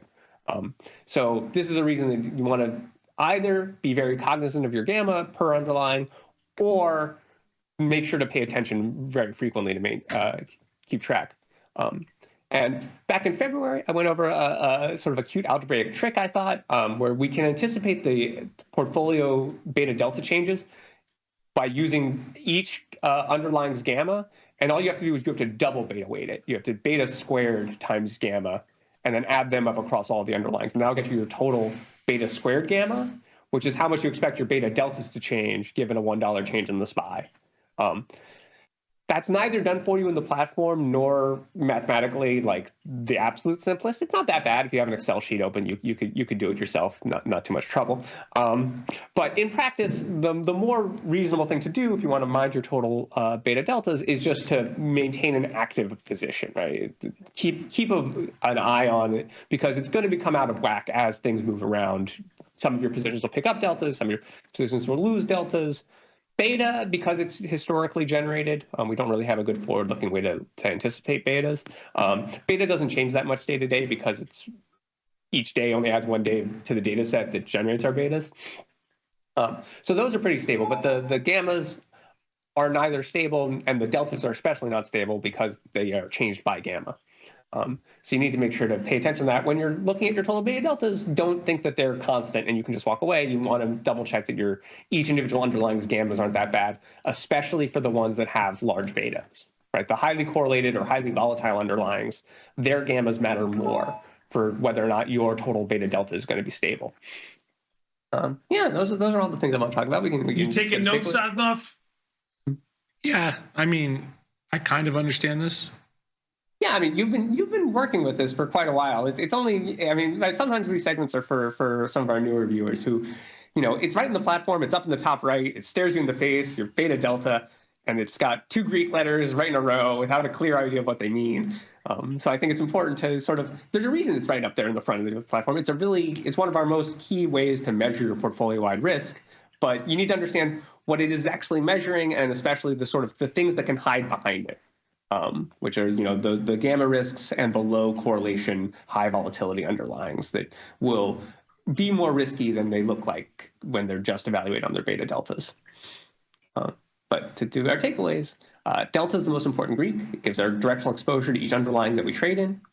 Of course, we don't want to trade in only one underlying. So if we want to look at our per underlying deltas, then we weight them by the betas, which are the slope of the lines of best fit, or the scaled correlations, however you want to think about it. Then this can give us an idea about how much to expect the whole portfolio to respond to a $1 move in the market. And so while your portfolio-wide beta delta is a key way to make sure that your portfolio matches your overall market assumptions, it is unstable to changes due to the gammas, and imperfect. It doesn't distinguish between high correlation, low volatility, and low correlation, high volatility. So to some extent, we can try to be mindful of the sources of our beta deltas and watch each of our gammas and make sure that these things align.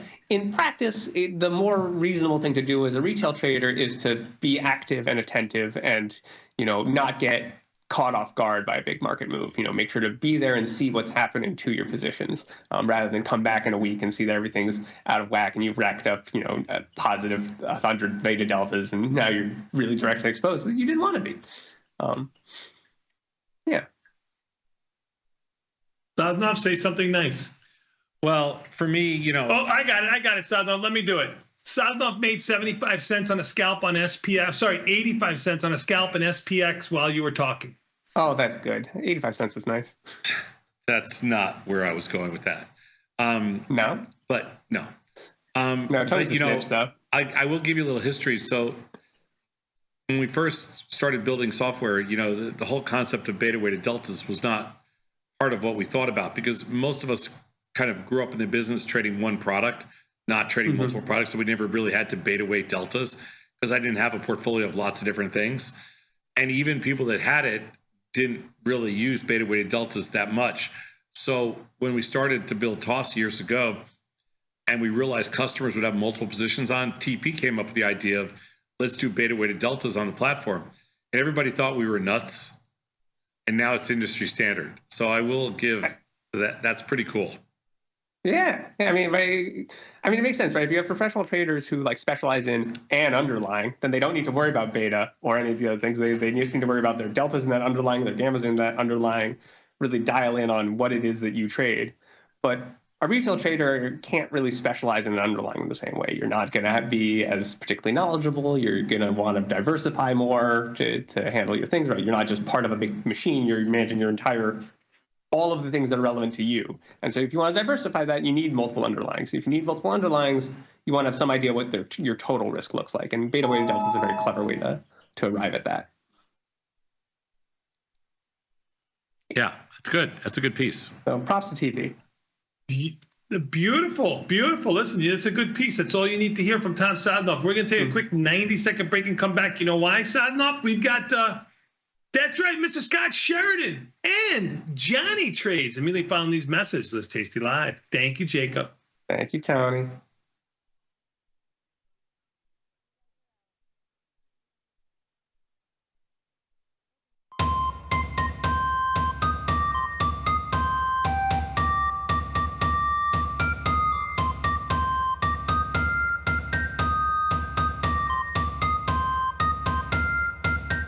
Clip thy waxen wings, thou economic Icarus.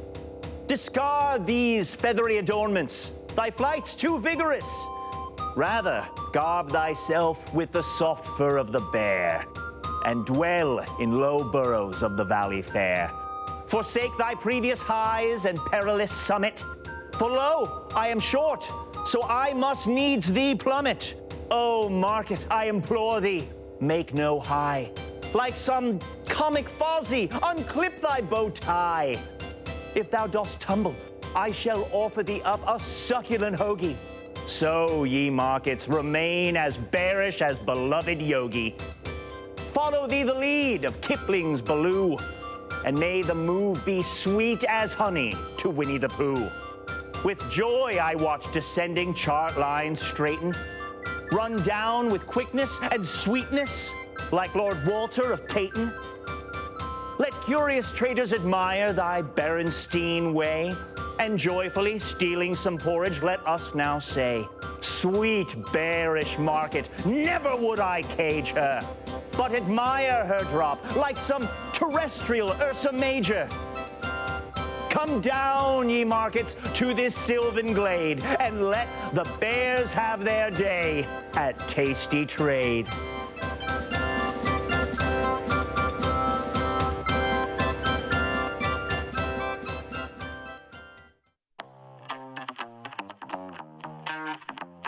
We just ripped higher up to 50 points, and I just thought we would stay there, but...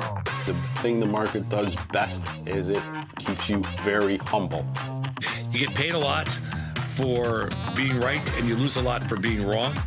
So give me, I don't know, a couple hours, and I will give you everything that you need to start trading options. See you inside.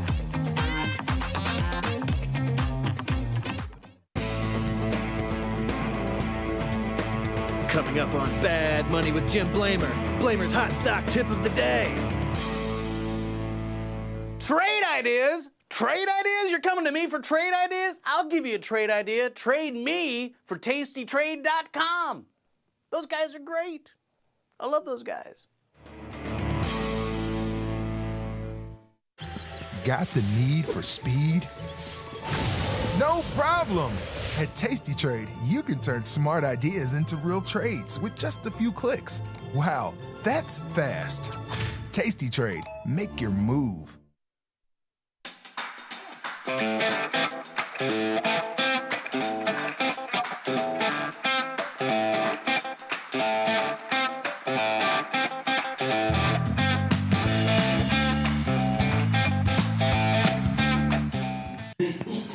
Hello, everybody. We're back. It's time for Truth or Skepticism. I'm Tom Sosnoff. I'm here with Dylan Radigan. Dylan, how are you?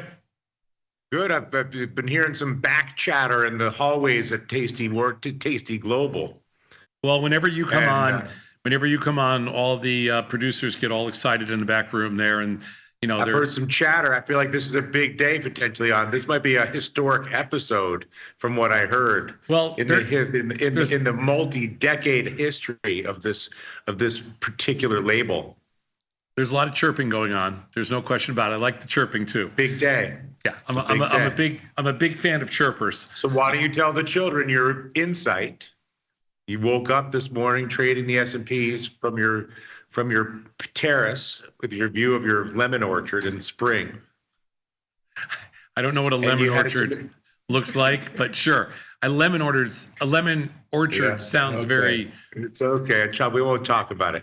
Then you got your insight, and you're like, what if you just transparent corruption is actually more effective than opaque, corrupt diplomacy, and that despite Trump's most egregious offenses, which are never-ending and infinite, that his mindset to be deal-oriented at all times, whether it's theatrical or not, that he thrives on center of attention, and nothing gets your attention like announcing deals, especially when you're the president. Tariff deals, good deals, bad deals, arms deal. And now they're going to set up deficit spending. He's given up on the tariffs. He's going to run tax cuts and deficit spending in the fall. And you know who to call. You know where to go to take the meeting. You know what to pay. Go to Mar-a-Lago, take the meeting, do your business, pay your $5 million, buy the crypto. We'll take care of you down Christmas, Tom. Just leave your notes with the assistant. Well, I think there's an interesting side to this. I think that what Trump figured out was that, or what he just stumbled upon, was that open and unapologetic corruption. I don't think he would call it corruption, but conflict of interest. It was conflict of interest used previously. But there's plenty of Republican pundits that definitely think it's corruption. But whatever you want to say, I'm going to call it open and unapologetic. And then I'm going to use the word corruption. Somebody else can use deal making if you want. I don't care. But I think what he found is that, and this is really amazing, is that the pushback from unapologetic corruption, which we'll get into in a little bit, because it's the topic on every single person's talking about now. So it's on referendum here. Yeah, and I think the pushback from that was significantly less than the pushback from tariffs, because the bond market moved on tariffs in April. The bond market proved it was more powerful than the president in April. Yeah, but no, I don't think, I think the difference is that's tariffs. The piece that was not calculated was that when you implement tariffs, and again, tariffs were, this is something,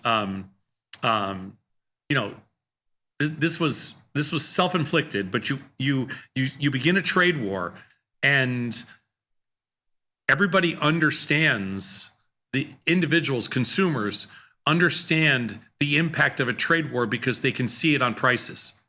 So it directly impacts people.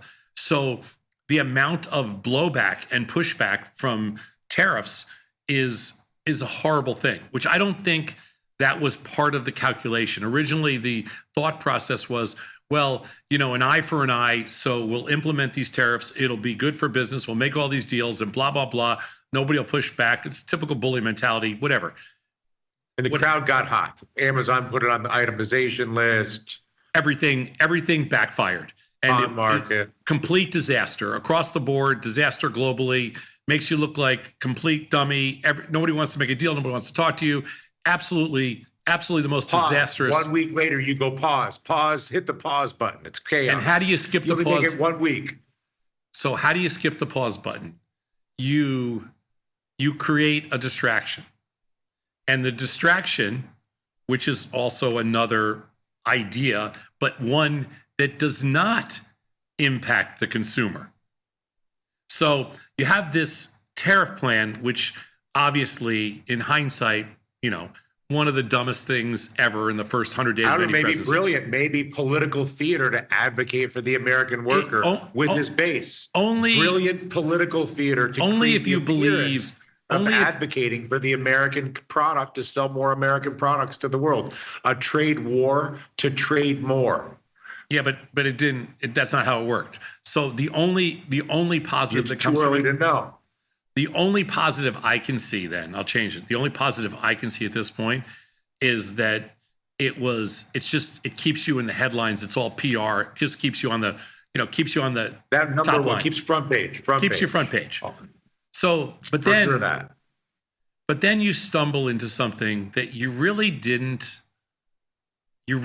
think that there was an opportunity there, but as an opportunist, you stumble into this eyes wide open, unapologetic corruption. Airplane house building permit for a trade deal. Airplane for a trade deal. Your base step right up. Your base doesn't care. Okay. It pisses off everybody else. It brings a whole constitutional question into a debate, and it keeps you front and center on the front page. You are the top byline. That's it. It should be AI. It should be this. Sure. Some summer this. Sure. Growth. Sure. No, baby. Trump. So, of course. So, it's so funny because if you walk around and ask, all these people that love this man, they're all constitutionalists. But then if you look at the Constitution, it's like. Well, hold on. I'd like to comment on this topic when it's my turn to speak. Okay. Carry on. Anyway, if you then you look at. I have a comment. Okay, well, we'll get back into accepting gifts and all this kind of stuff. I think will warrant discussion. Okay, but we'll get into the whole gift acceptance and everything else. But and whether or not what the Constitution says. Prior behavior, the presumption that prior corruption was better. I think that the missing brilliance of Donald Trump empirically. If you believe that the presidency has basically been corrupted for decades, let's say Kennedy, Eisenhower, whatever, somebody somewhere, Joe Kennedy this, George Bush that, Bill Clinton this, all of them somewhere along the line are running deals where there's benefits for them and their family and their businesses and their friends, and policies are made, weapons deals and whatever, forever. Government 101. It's like the antithesis of the American ideal, but it's considered apparent by the time we get into the 90s and onward. And Trump is just doing what's always been done better than anybody before, and he's doing it in public. No, I completely disagree with you. And I'm not even going to accept that as a premise. You will not even let that be a proposal for discussion. Not at all. Really? Okay, I won't push it. I completely disagree. That's information. That's information in and of itself, but I will not push. That's a different argument, but I would not agree. Different day.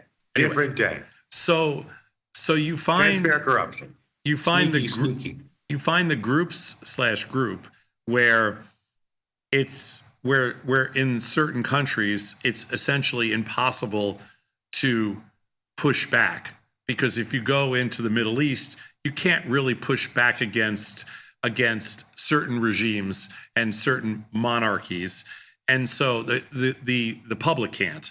And so what happens is the grift is on. So you trade a plane for a $5. And you're saying the first deal is a Middle East deal where there's no political resistance for those governments, or easy deals. There's no political resistance. There can't be any political resistance. A bunch of French people being like, "Why are you giving that guy a hamburger, let alone an airplane?" No. Nothing. No problem. You speak up against this, and your family's missing. Chop. Yeah. You just go on. There's no. We'll give you an appointment at the Turkish embassy. There's no speaking up. Okay, you don't exist after that. Okay, so the low-hanging fruit is the Middle East deals in the scheme. So you make a deal. You're saying it's accidental, not even intentional. Yeah, that's why I said it's unapologetic. So you make a deal in Saudi Arabia, and you end up with $2 billion worth of crypto. You make a deal in you make a deal in Qatar, and you end up with a $400 million plane and a $7 billion resort being built, golf and condos and whatever else. Somebody's got to do it. You make a deal in Syria, and you end up with another, Trump Plaza hotel and resort, casino, the whole deal, and for lifting sanctions. And it's obvious, it's out in the open, it's kind of disgusting, and at the same time, there's no pushback, because in America, it doesn't impact your base, because it doesn't cost them any more money for eggs, and it doesn't cost them any jobs. It doesn't cost them any more money for. It's not inflationary for us or any of that kind of stuff, and no harm, no foul type thing. And in those other countries, okay, you got something back in return. And now Donald Trump is America's #1 salesman. Well, taking a little something on the side with his kids. Yes. Well, the New York Times, he's still selling more to the world, because he's positioned himself as the buy my stuff or I'll tax you, I'll tariff you, as this whole negotiating chair for the world. Well, it's not so much in the Middle East. Buy our weapons, buy our movies, buy our. This is not tariff related in the Middle East. But the New York Times wrote an article today, and they showed how in the first 100 days he's enriched his family by $2 billion, and think they were conservative in that number. And they outlined it all. It's all detailed. Anybody can go look at the Times today and read the whole thing.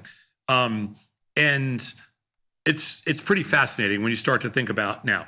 You're going to argue that $2 billion. What's $2 billion today? Does that even move the dial? Is that on the scale? Whatever it is.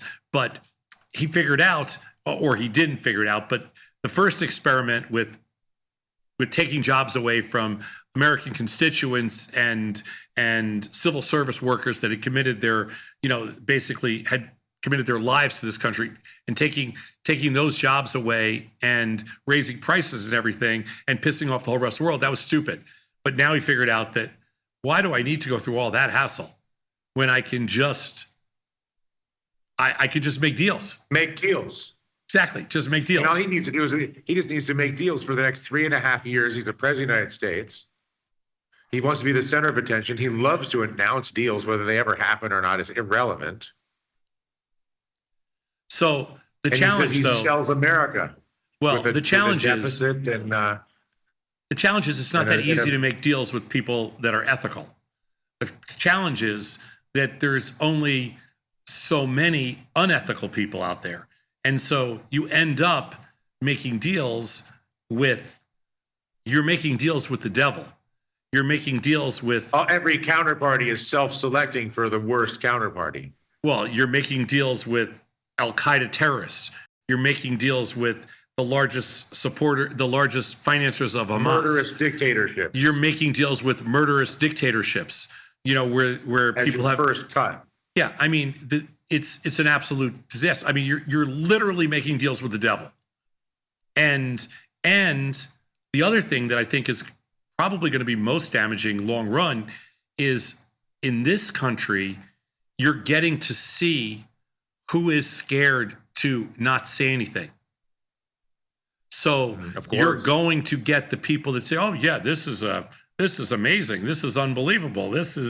He just saved us. He didn't save us anything." Okay. No, he's making us. He's opening the doors to the world with his Royal Emirati jet. Well, to make deals, the unprecedented new demand for American products with a tax cut. Yeah, I would like to know deficit spending. I would like to know how building a Trump resort in and Syria no tariffs. In return for That's the cost of doing business. That's just a tip. That's a little something for the kids on the way out. It's a cost of doing business. Okay, well then you tell me how lifting tariffs in Syria and in return for building a Trump resort is a good trade, or lifting part of the deal is you got to make a deal with America, a good one.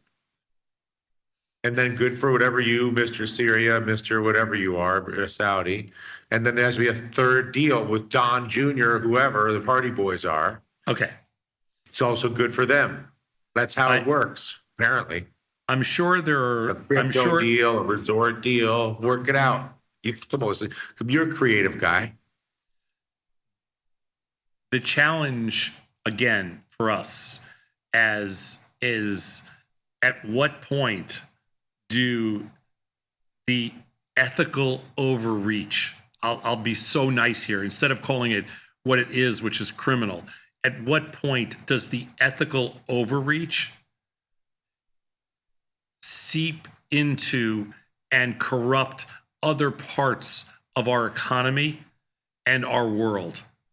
In other words, at what point do we normalize unethical and corrupt and criminal behavior in order to... didn't we do that with the NIL stuff with the NCAA, where we basically forever it was a black market side pocket deal with all these kids? Yeah. And so they're like, well, we're just going to legalize this structure. But how's that the same thing? How's that the same thing?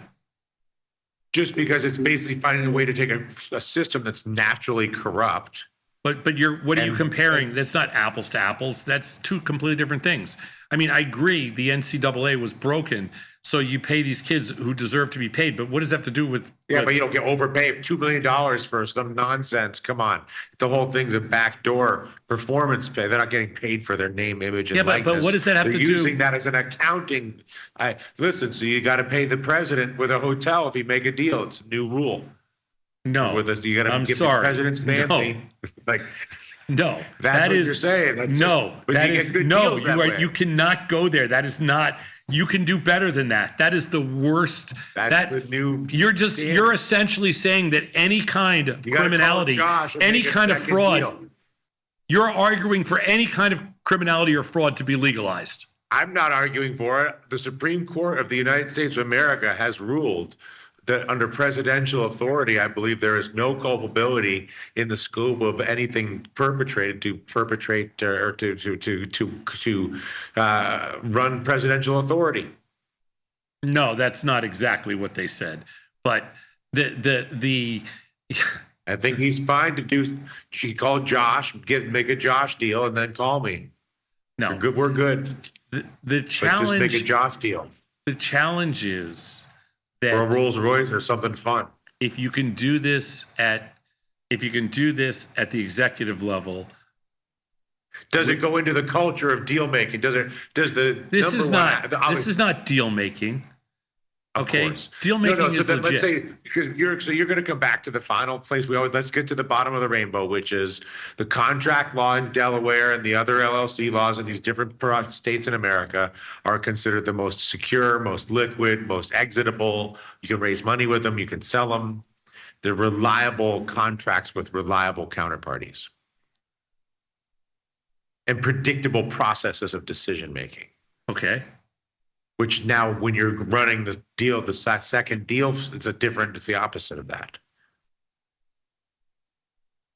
Yeah, one has nothing. Again, apples to oranges. oranges. No, you're saying that the Trumpian side deal is a threat to the perceived integrity. You're worried that side deal is going to come into the Delaware courts or to the Nevada courts or to whatever, that it's going to be everywhere. First of all, I don't view these as side deals. This is just blatant. This is, like I've said before, eyes wide open, blatant corruption. These aren't like, quote, deals for America. These are personal deals. I'm aware. He's not saying they're side deals for America, side deals for the family. Big deals for America, side deal for the kids. That's what he's doing. I'm not. Okay, it's never been done before. So it's the. It'd be like if you said Case after, you're like, listen, make her happy. I don't know. Good luck. So that's what. Give her a hotel or something. And this is that's what he's doing. This is good for. This is good. How?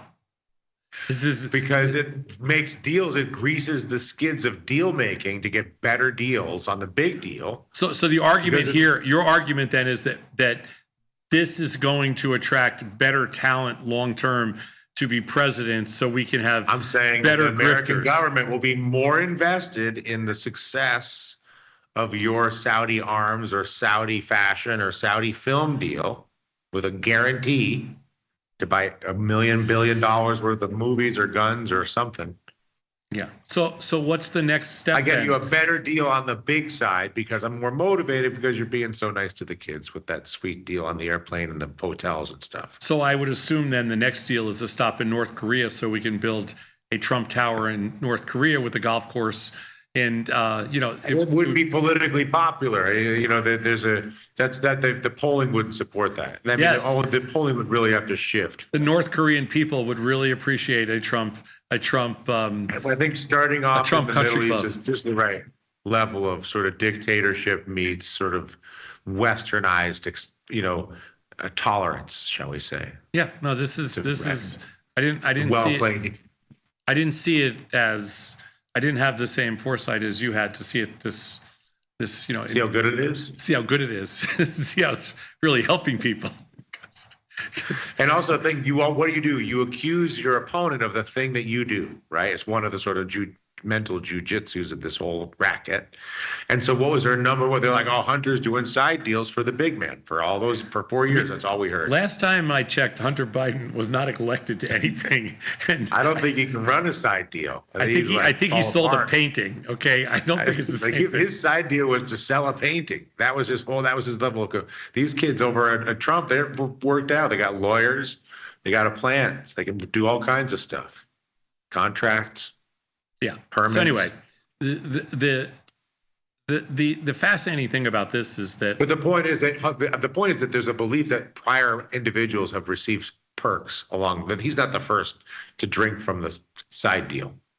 Is the cynics' tolerance of this behavior? Not that it will be like the point is your moral outrage is obvious and understandable, and I can relate obviously. And the only cynical dismissal that I can honorably advocate is, him and everybody else. It's not a valid. That's not a valid argument. And you won't buy that. You're saying this is categorical. No, it's not a valid argument. This is categorically something different. But the challenge that I have, and this is how it relates back to the markets, is this blurs all the lines of, we sit here and we want to hold CEOs, and we want to hold companies. We want to hold people accountable to what they say and what they do and the deals they make. And we want to believe what they say with respect to what they're doing as a company. I mean, that's why we invest. That's the whole concept of positive drift is that why the trading floor works, because if you say 1, it's 1. If you say 10, it's 10. If you make a trade, you honor the trade. Exactly. The whole it's the fiber of fat. It's the very fiber of the system, the blood that flows through the veins. If the entire system is corrupt, it will collapse. And the danger in this is that there's never been a time in American history where we've seen this kind of open corruption and open criminality right in front of our faces. And basically, they've smushed our faces into it. I think that's the amazing thing here, is they basically pushing your face into it and saying, hey, you know what? If you don't like it, either you're with us or you're not with us. And if you're with us on the criminal side. And if you're not with us, then, you just don't love America or something.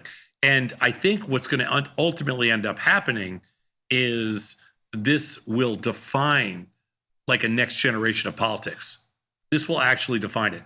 I mean, this will define, the real yin yangs, the real idiots in America, the Tommy Tubervilles of the world.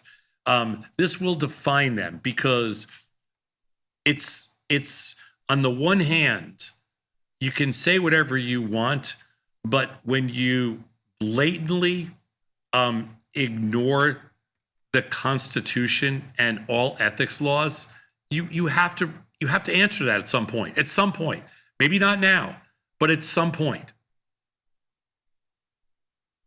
Yeah, I think that my belief would be that the president would disagree with you. Well, of course, he doesn't have any. He doesn't. I mean, he's banging porn stars when his wife's 8 months pregnant. He doesn't have any ethics. I mean, he's got the ethics. He's also not worried. Of course, but he doesn't. He's not worried about getting caught either. Doesn't care anymore. He's 80 years old, 79 years old. He doesn't care. So what's the problem? He's going to get a royal airplane and run around making deals for 3.5 years. Do whatever he wants. He doesn't care. Yeah. He's got protection. He doesn't care. By the time you get him, vote him out of office, whatever it is, he'll be dead. He knows that. He doesn't care. And his plan is to be the world's richest man, would be my guess. He doesn't have a chance. He couldn't do it if he wanted to. But 3.5 years. Well, his plan, he idolizes Putin, and Putin has like $200 billion, and he can't figure out. If he can get that Trump coin pumping, that's the only way. Crypto's the only way. 100 billion here, 100 billion there. Otherwise, it's impossible. Yeah. Crypto could do it. If you don't have the natural resources like Russia had, and you don't, yes, it's impossible. It's crypto, but crypto's the only way. Yeah, that's crypto's the only way. 500B just on nothing but whatever, just on some idiocy. Yeah, you have to create $1 trillion.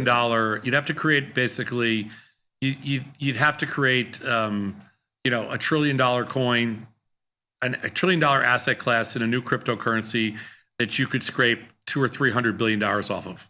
That's why the Trump stable. That's the Trump stable coin. The problem with the stable coin is that it has to be backed. No, but it's step one. I get everybody socialized to the Trump stable coin, and now you can go from the stable coin to the Trump coin, to the big time. Yeah, the only difference is that a stable coin can be disrupted because it's backed by collateral, whatever. It's collateralized by treasuries, so anybody can carp that market because it's just a matter of how many basis points you're going to pay. Like nobody's going to do a Trump stable coin if there's another one that has lesser fees. Yeah, of course. But I'm just saying the Trump stablecoin is a way to marshal customers, period, to market other crypto do. Yeah, I mean, it should to socialize the product. At some point, that will be incredibly difficult to pull off because the amount of pushback, I think, from everything from Fed to central banks, everything else. I mean, you don't want one person. He might start issuing food stamps in Trump coin. Okay, you're getting. I mean, you're saying, listen, there's no limit. We could go full government. Give you your tax refund. So in Trump coin. So the better question for now is, so how do we recover from this? How do we turn this around? Because you understand that this means this is tariffs off the table type. He doesn't care anymore. Those are done. Now, gone. Gone. Because there's no money in tariffs. He figured that out. It's all negative press. It's a bad TV show. It's a bad TV. Right. It's horrible. You get the worst ratings. The worst ratings. Everybody hates you. Canceled. The show is canceled. Yeah, it's the worst thing ever. So you forget about tariffs. Just forget about it. It was last week's news. It was a dumb idea. They throw Howard Lutnick under the bus. Okay. Sorry. See you later, Howard. Yeah. Now what? Now you got something nobody cares Scott about. Fixed it. Yeah. And now I got 90. And now I have a deal a day. Sure. Exactly. It makes 100 times more sense. And I'm just going to run a deal a day until I run out of deals. So now what happens? And I'm going to do a tax cut, and I'm going to do a giant government spending package for September. And they're going to kick the can on rate cuts. And you can criticize me, but market looks good. They're buying our guns in Saudi Arabia. And so then the question really is, what is the culture? Because what you're saying is there's a culture, and this is sort of the Pope Leo argument, which is popular in Italy right now for obvious reasons, because it's the new Pope in Rome, who is perceived, I don't know much about him, honestly, at this point, but he's perceived superficially to be very well-educated, very humble, very helpful, very thoughtful, speaks 5 languages. From basically, the caricature is that Trump is America at its worst, and Leo is America at its best. Kind, I would agree, but I would agree with that. I would agree with that. And so, but that's an ongoing sort of discussion for sure in Italy, probably also in America, but for sure in Italy, which is that, okay, well, this was a strategic decision by the Vatican to choose for the first time ever a young American pope who's aspirational for America in a different list of qualities. Well, he's also, he's a centrist. He's not. He's really a centrist, and right, but he's a be nice guy at the end of the day. Whatever the centrists or whatever, like his basic thing is be nice. Yeah. Be nice to the women. Be nice to the more less than you. Just don't be an asshole. Yeah. It's like Leo's thing. Right. Yeah. And Trump's thing is be an asshole anytime, all the time, every time, like constantly at a level that's at the highest level in history. And do the thing that no one would imagine you would do. Yeah. But unlike the other American political leadership, there's no political leadership that correctly identifies the first principles, in my opinion, of the prioritization of the perceptions of unfair trade in manufacturing, even though the methods were insane, but that they advocate for U.S. domestic manufacturing is not a losing issue, especially with his voters. The border, first print, and sales, global sales. Everything else is a detail. And the question is, because this goes to, what's the guy's name? Tony Hsieh. He was the CEO of Zappos. He said that most companies fail because they take the most talented person has a terrible culture, the best salesperson, the best CEO, the best whoever, some superstar, and that they have the asshole quotient really high, and the company fails because they're like, oh, Tom can make all the money, he can sell everything, but Tom doesn't fit well with the other 4 people. And I think that the question is, America tolerated a dementia-laden, absent president for years. Maybe the Trump behavior, to answer your question, doesn't leak out of the White House. It's seen as a privilege of the presidency that you can do nothing about. And maybe, to your point, it shapes future politics when, since we're going to have a 50-year-old president next time out, maybe, with all, whatever. But it's just the American political system is designed to make those in power so much money. Hard to undo that. Oh, I think you'll see. Just for Trump. I think you're going to see a completely different. I think you're going to see massive massive changes to our ethics laws, and it's going to be they're going to. The difference is after the Trump presidency is over, the next president, whoever it is, in 2028, is going to be fenced in, and if they earn one penny, outside of the presidency, I think it'll be difficult until after they're done. I think you're going to see. Do you think there's going to be like a Trump reform package? Oh my God, yes. It'll become a name, like a thing. There is going to be the Trump rules. It's going to be the tightest. They are going to have the strongest ethics laws for the next president and regulations. It is going to be a lockdown. You're not going to be able to breathe. If you're the president, outside of serving as the president, it's like you know what the net worth of the Pope is, right? It's zero. Like he has zero money. That's right. And that's the beautiful thing. I read somewhere that his net worth at the peak, because he had saved some money, was less than $50,000 his entire life. And that since he's been at the Vatican, his net worth is his savings is zero. His net worth is zero, which is really amazing and fascinating and so cool. And it shows something. It means something. And shows character, an American character, an admirable American character of service. Right. And I think that you're going to see a version of that in the future, which is going to be a good thing. One of the unintended consequences. So you think the Leo influence is meaningful in that, to the positive? I don't know if it's a Leo influence, but I think, again, getting back to the unapologetic corruption right now, one of the unintended consequences is that future presidencies, the executive branch in the U.S. will be on lockdown, and you won't be able to breathe. You won't be able to make a deal. You won't be able to, you literally not gonna have the kids in the back running a Goldman account. No, exactly. Do you remember the movie? You remember the movie An American President with Michael Douglas? Yes. Remember that movie? It's a good movie. I do.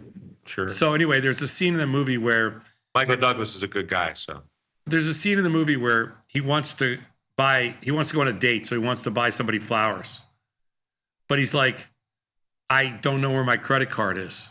Like, he's the president of the U.S. He doesn't have a credit card. He's like, I think my credit card's in a safe deposit box somewhere. I don't have any money, and I don't have a credit card because I'm the president of the United States. And it was a great scene in the movie because you're like, that's the way it should be. Like, if he wants to buy something, okay, we should buy it for him. But, a bouquet of flowers is fine. But with that much power, you can't allow money and power at that scale. You can have the power, but then if you're going to have all that power, you can't have the money. That's right. Or if you're going to have the money, you can't have the power. That's right.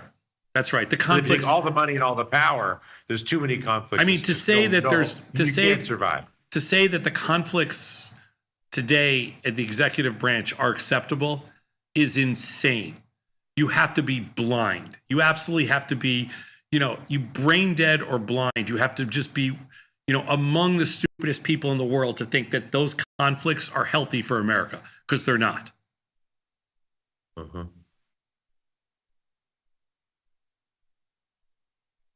But you can't identify where they create liabilities. What do you mean? Other than your sort of vague philosophy. It's not a vague philosophy. I mean, if pretty vague.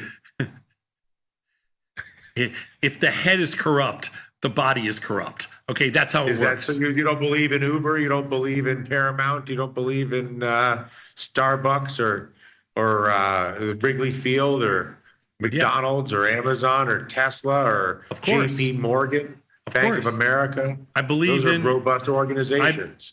University of Chicago. Of course, I believe in all those organizations. But what happens is, what's the problem? It's not a problem today. It will be a problem 3 years from now, 4 years from now, 10 years from now. Yes, it will be a problem. Apparently not, because they're going to be the biggest rules in history, apparently. Well, I don't think so. You just said you think it's going to be new rules. That's what you just told me. Oh, I'm saying if we don't do something about it, it will be a problem. If we do something about it, it won't be. But if we don't do something about it, we're going to be Russia. If we don't do something about it, we're going to be North Korea. We're going to be China. If we do something about it, okay, we'll be fine. That's why you have to speak up. That's why you can't be quiet. That's why you have to say something. See it, say it. It's that simple. Okay. See it, say it. So this is like a not Subway 9/11 thing. That's right. Okay. All right. That's fair. So you're going to just say, listen, this is not right, sir. That's right. That's why people are. That's why people from both sides of the aisle are speaking up. That's why more Republican pundits are speaking up now than have ever spoken up in this entire first 100 days of the Trump presidency, is because they know this is bad, this is wrong, and this is not something that is survivable / sustainable. This is where because of the guaranteed cultural rot and destruction of all that is good and glorious in this world. All truth goes out the window. All ethics go out the window. All faith in goodwill. Full Russian style. All loss of all hope and all possibility. Yeah, that's what happens. And so we can't have that. And so that's the most terrifying thing. But again, you won't acknowledge what I think is the elephant in the room, but we'll save that for another day. But I believe this is the end of a natural progression that has been evolving in this direction over time, and it's just been optimized as an FU. That the part of the attraction of Trump. You've been in Italy you've been in Italy for too long. No, I think I'm right. You think I'm hanging around with Georgia Maloney? She's bringing me around to my more centrist ways. Yeah. You think I'm that? Yeah, don't worry. Too many conservative Italian women. This type of activity will inspire her. Trust me, because she's the next one to start making deals. I'm Tom Sosnoff. She's going to collect some goodies for her. So she's got a kid too to make kid side deals. Well, she didn't know it was cool. She didn't know it was cool. Now she knows it's cool. Like that's your kid's got nothing. Look at this. Look at all the great things you've done in your life as a professional. You didn't get any of your kids a side hotel or nothing. That's right. It's okay. I can sleep at night. I'm Tom Sosnoff. He's Dylan Radigan. This is Truth or Skepticism. We'll see you next Wednesday. Thanks, Dylan. All right. See you soon.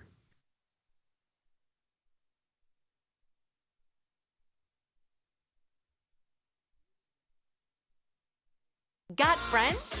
Get $250. We'll give you a bonus for each qualified person you refer to Tasty Trade. So spread the word and earn rewards. Terms and conditions apply.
All right, Jamal. All right, Nick.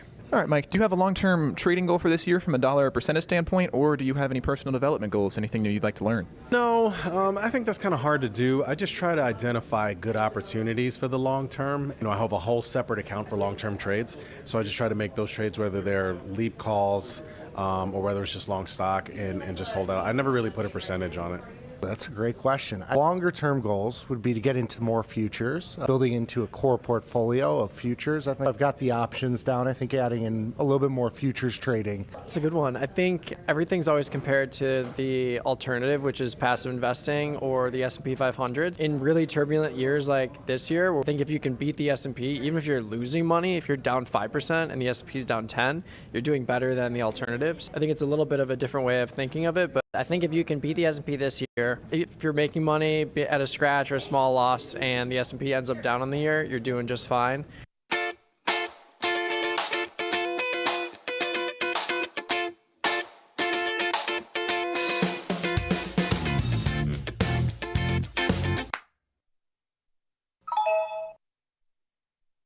I distinctly remember getting an email from Tasty that Lookback had just been released, and I was doing the most laborious back test on the face of the earth before that.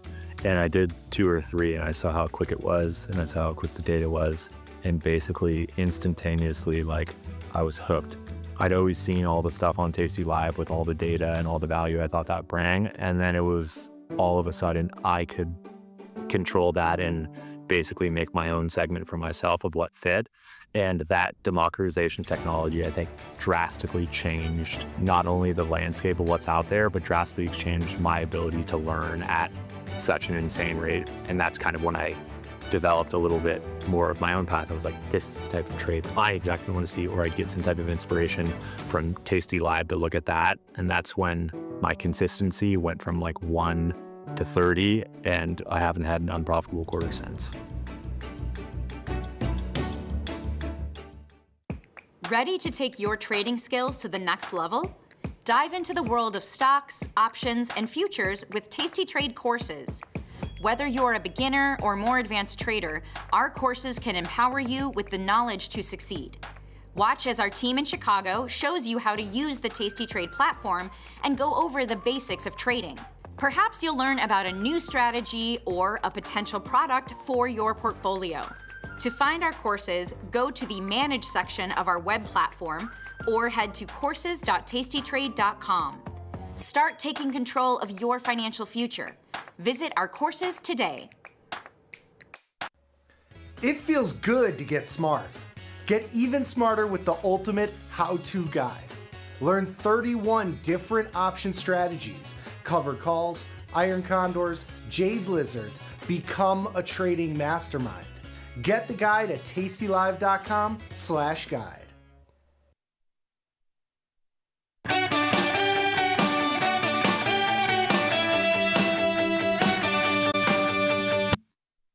What is going on, everybody, and welcome back to today's assignment. Another face ripper this week. We got a gap over the weekend, continued into early this week. So today we're going to be talking about why the options you bought did not move. So we got some slides to get into, and then we'll hop into the platform. But before we do that, Dr. Jim, how are we doing today, brother? Man, what's going on? Yeah, this was kind of a soul sucker. This wasn't even a face ripper. Like, this was kind of like it just dug right down in there and just snatched it right out of your body, man. Yeah, I think so. I mean, Monday was pretty significant. And now, Tuesday, yesterday, I think was also to the upside, if I remember correctly, but not too much. And now today, like, we're starting to kind of get the beginnings of like that, that 80 to 100 points every day in the NASDAQ type of rally, just another 20 to 25 in the even S&Ps type of rally. Those can be kind of brutal. I missed the 400 already. I'm not gonna lie. I do miss the 300-point swings already for the 400. I mean, I'm just saying, dude. The VIX is 18 now. It's like, man, I will never curse out the VIX at 27 again. Like, I will never say bad things about a VIX at 31. I won't even do that here at 18, 19, experiencing all of 2024. I feel like we were trading around 13, 14, 15, and almost the whole year it felt like. So I'll take it with a grain of salt. But I did zoom out. I went to the daily chart, and I was like, this sell-off in the overall market and this recovery is absolutely insane. I know yesterday hasn't been too crazy in the market, but when we zoom out and look at this daily chart, I'm like, my goodness, where have we been? If we had these moves to the downside, we'd be all over headlines. I feel like we kind of claw back up very quietly. So that's kind of where I've been on that end, Dr. Jim. But what's going on, Dr. Jim, today? Why the options you bought did not move. And as we head into this, the Nuggets lost last night. They should have won. So that's kind of tough on my end. We're down 3-2.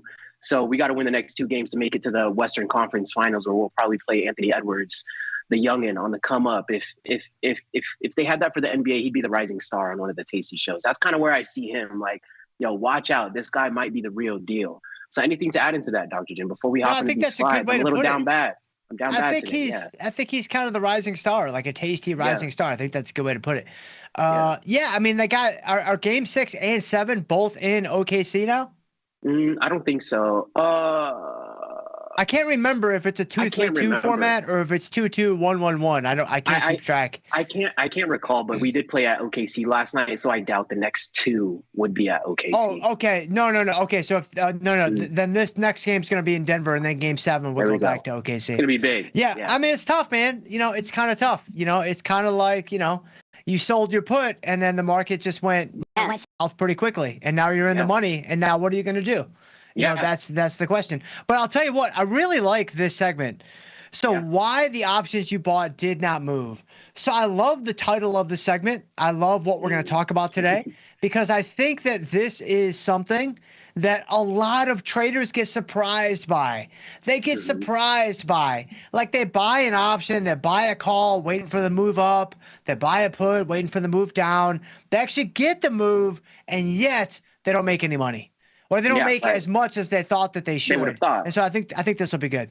Yeah, and I kind of bring this one up too again because, again, you know, just the trading community has grown massively, especially over the last couple of years, I would even say. I mean, the community itself has grown massively. And I know something that's really popular, especially in the younger demographic, is trading futures. And, you know, it's funny, earlier this week, right, I follow along in the shadows, what's going on in the market, who's relevant right now, what information is, so I follow along. And one thing I noticed over the last week was there are a lot more younger futures traders dipping their toes into options. They're getting curious. They're seeing older individuals trading options. They're getting curious.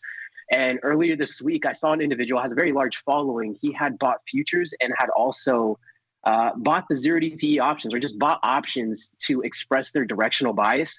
And they're updating the post, just talking about, yo, this is why I hate options. Why is this not moving? I got the directional, or the move is taking too long to come, or I finally get it. And I didn't get paid out. Why did the options that I bought not move? So let's get into the first segment, and that's really why I wanted to touch on that for today, Dr. No, it's exciting. Just one quick comment on that. Yeah. I mean, you know, when it comes to options and futures, so I really think that, you know, the world of options has all kinds of strengths and weaknesses.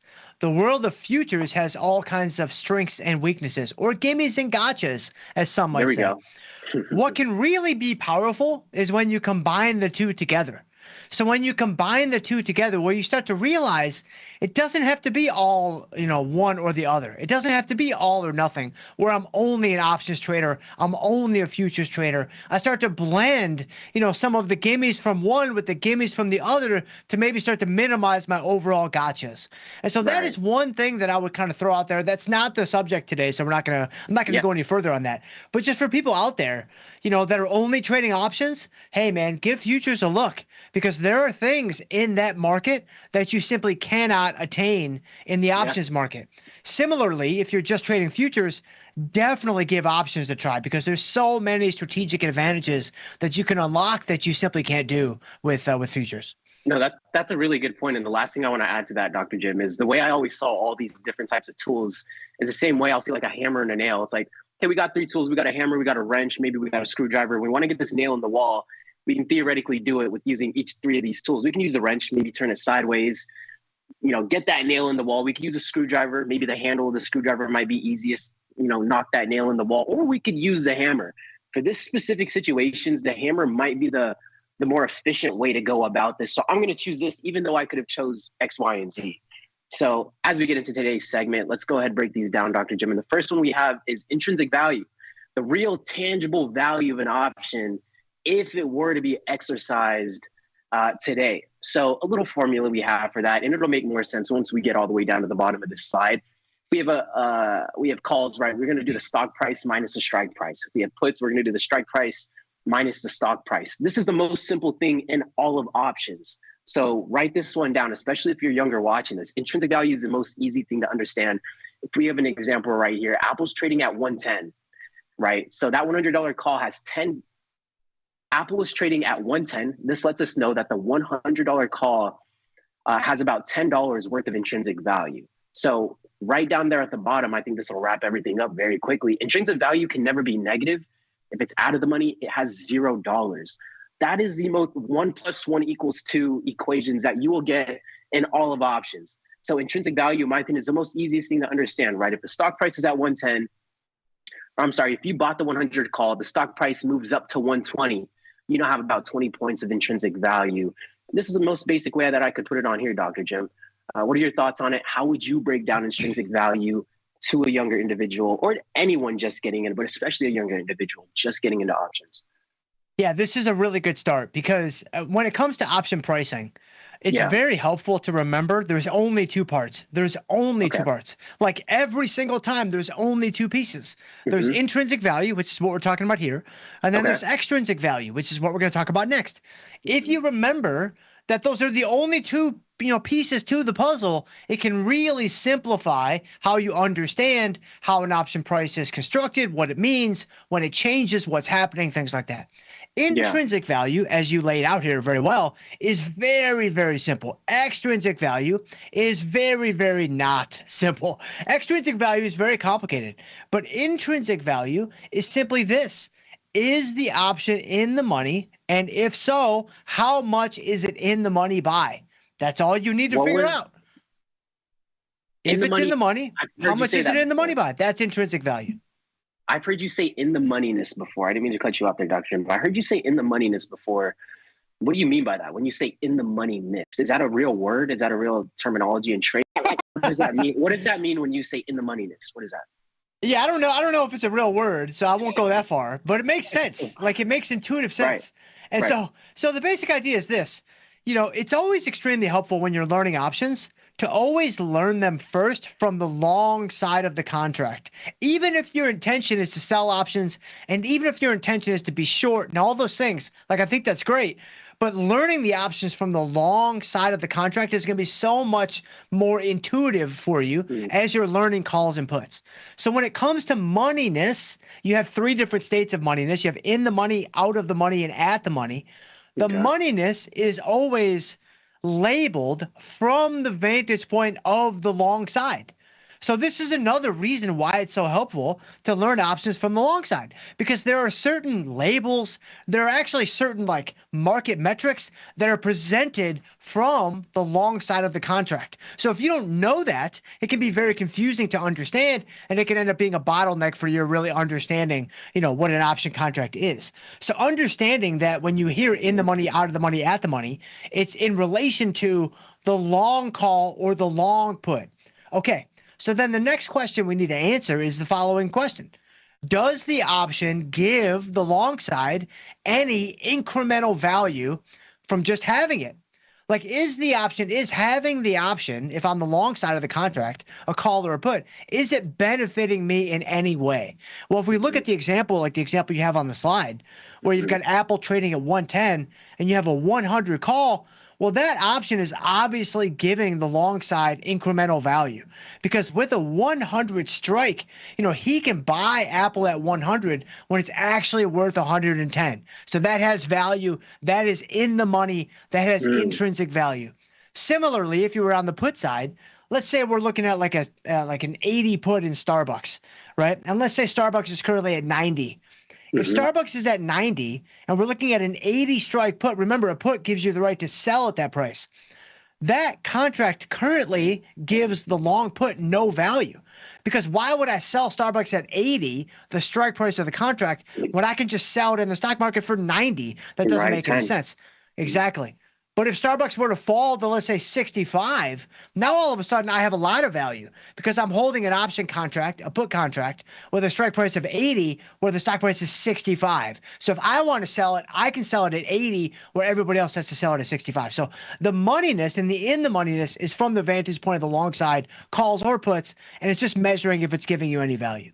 Yeah, before we dip into the second element that creates the value of an option, Dr. Jim, intrinsic value, the way you just broke it down, the way we're breaking it down right here, sounds very straightforward, very simple. How much do you break down? Like when you look at a position, right? Like how much are you, okay, I have 2 points of intrinsic value. Like, is this something that just gets communicated to you with a lot of experience whenever you're looking at your positions? Or if someone's just getting in and they're like, okay, I got 2 points of intrinsic value. I checked my intrinsic value on this trade for that. Like, how relevant is checking how many points of intrinsic value you have on your positions is to you when you're checking your portfolio? It's a great question. And listening to the question, I'm like, yeah, how often do I actually look at the number? Right. You might understand it already based off other metrics. You see what I'm saying? You see where I'm going with that? Yep. I think it's just one of those things that once you get more experience, not that you look over it, it's just you don't need to understand each detail of every single position because it's being communicated to you in a different way. So that's where I'm going with that one. That's right. Yeah, I would say I very rarely look at the actual number of what the intrinsic value is. rather than look at, the intrinsic value, I'm constantly looking at options to figure out, are they in the money or out of the money? And then obviously kind of in the background, I know if it's in the money, the options price is some combination of intrinsic value and extrinsic value. Well, if it's out of the money, which this will be a great segue into what's on the next slide. If it's out of the money, then we know that the intrinsic value is 0. So whatever the option price is has to be 100% extrinsic value. And that's really helpful and has a lot of implications down the road for different things you might do from a strategy standpoint, from a management standpoint. And so that's typically what how I would look at intrinsic value in more of an indirect way. 100%. And the only reason why I even bring that up was because back in the day, even when I was in high school, I knew 2 + 2 = 4 because I know 2 + 2 = 4. But if I would have been sat down, I didn't really know why 2 + 2 = 4. I know now, if we take 2, we add another 2, it equals 4. And that's why I wanted to show that discrepancy here too, because I think we can know how, or we can just be used to how the value of these options are moving. But I think having a understanding on how and why they're moving helps when we're in a situation where we have to manage our positions ourselves. So that's why I asked that one right there, Dr. Jim. But as we dip our toes into extrinsic value, this is going to be the second piece Dr. Jim was talking about that creates the value of an option contract, right? We got intrinsic value we just covered, and now we have extrinsic value, right? This is going to be the trader's edge, quote unquote edge. I'm going to use that word lightly. I know there's different terms and ideas for when we say edge, or overpay, also called time value. And this represents what traders pay beyond extrinsic value for time, volatility, and demand, which those things all affect volatility. So factors that influence the extrinsic value is going to be your time, right? Whenever we're choosing an expiration date, if we go further out, typically that's going to have more time value. I think the best analogy that I've heard first getting into options is what's your favorite place to eat at, Dr. Jim? Oh, it's Bonefish, 100%. Bonefish. I don't know why I forgot that. We got a Bonefish coupon, right? Now we're going to go $100. Inflation. We're not going to go $50. $100 Bonefish gift card, right? That'll get you like half a meal. Oh, right. Yeah. Did I let you know I'm on a cut right now? Also for the summer, it's almost summertime, so I'm on a cut. There it is. But we got the Bonefish. There it is. Nothing like starting your cut. What is it? May 14th? Yeah, May 14th. Let's start the summer cut. Yeah. All right. Okay. All right. Hey, I only need a couple weeks to cut. That metabolism is quick. Let's start this 14-day cut. Yeah, let's do this little 12-day cut. Yeah, I like it. Yeah. I like it. Might Okay, not go even ahead. Need the whole 2 weeks. But no, say we have the coupons, 2 Bonefish coupons, right? Both $100 value. But one expires at the end of June, the other one expires at the end of the year. Which one is going to have more value, or which one do you believe would be more valuable, right? It's going to be the one that expires at the end of the year. Yeah, they're both worth the same thing intrinsically, but one has more time value. So that one is going to be sold for more or paid for more. And that's the best analogy I think I've heard. So one of the examples that we have here, let's rewind a little bit. Before I go over the other 2 points, time is an element like we just discussed there with the analogy. Implied volatility is another element. And then interest rates and dividends, we don't talk about too much, but the 2 main ones is going to be that time and that volatility, and then the market price, really creating the value of an options contract. But the example that we have here, Dr. Jim, $100 call with $10 intrinsic value, but priced at $12. We have $2 of it. We have $2 of extrinsic value.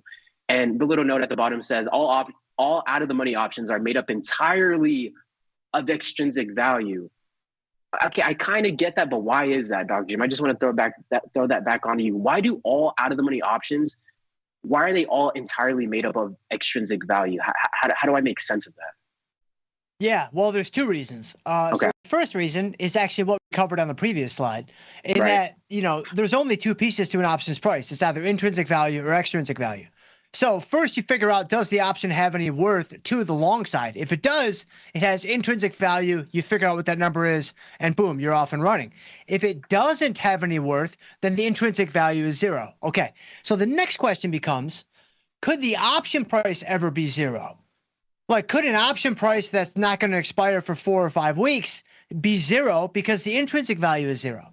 And the answer is no, it cannot. It will always be some positive number. The extrinsic value will always be some positive number all the way up until expiration. And the simplest way to understand the reason why that is the case is the following.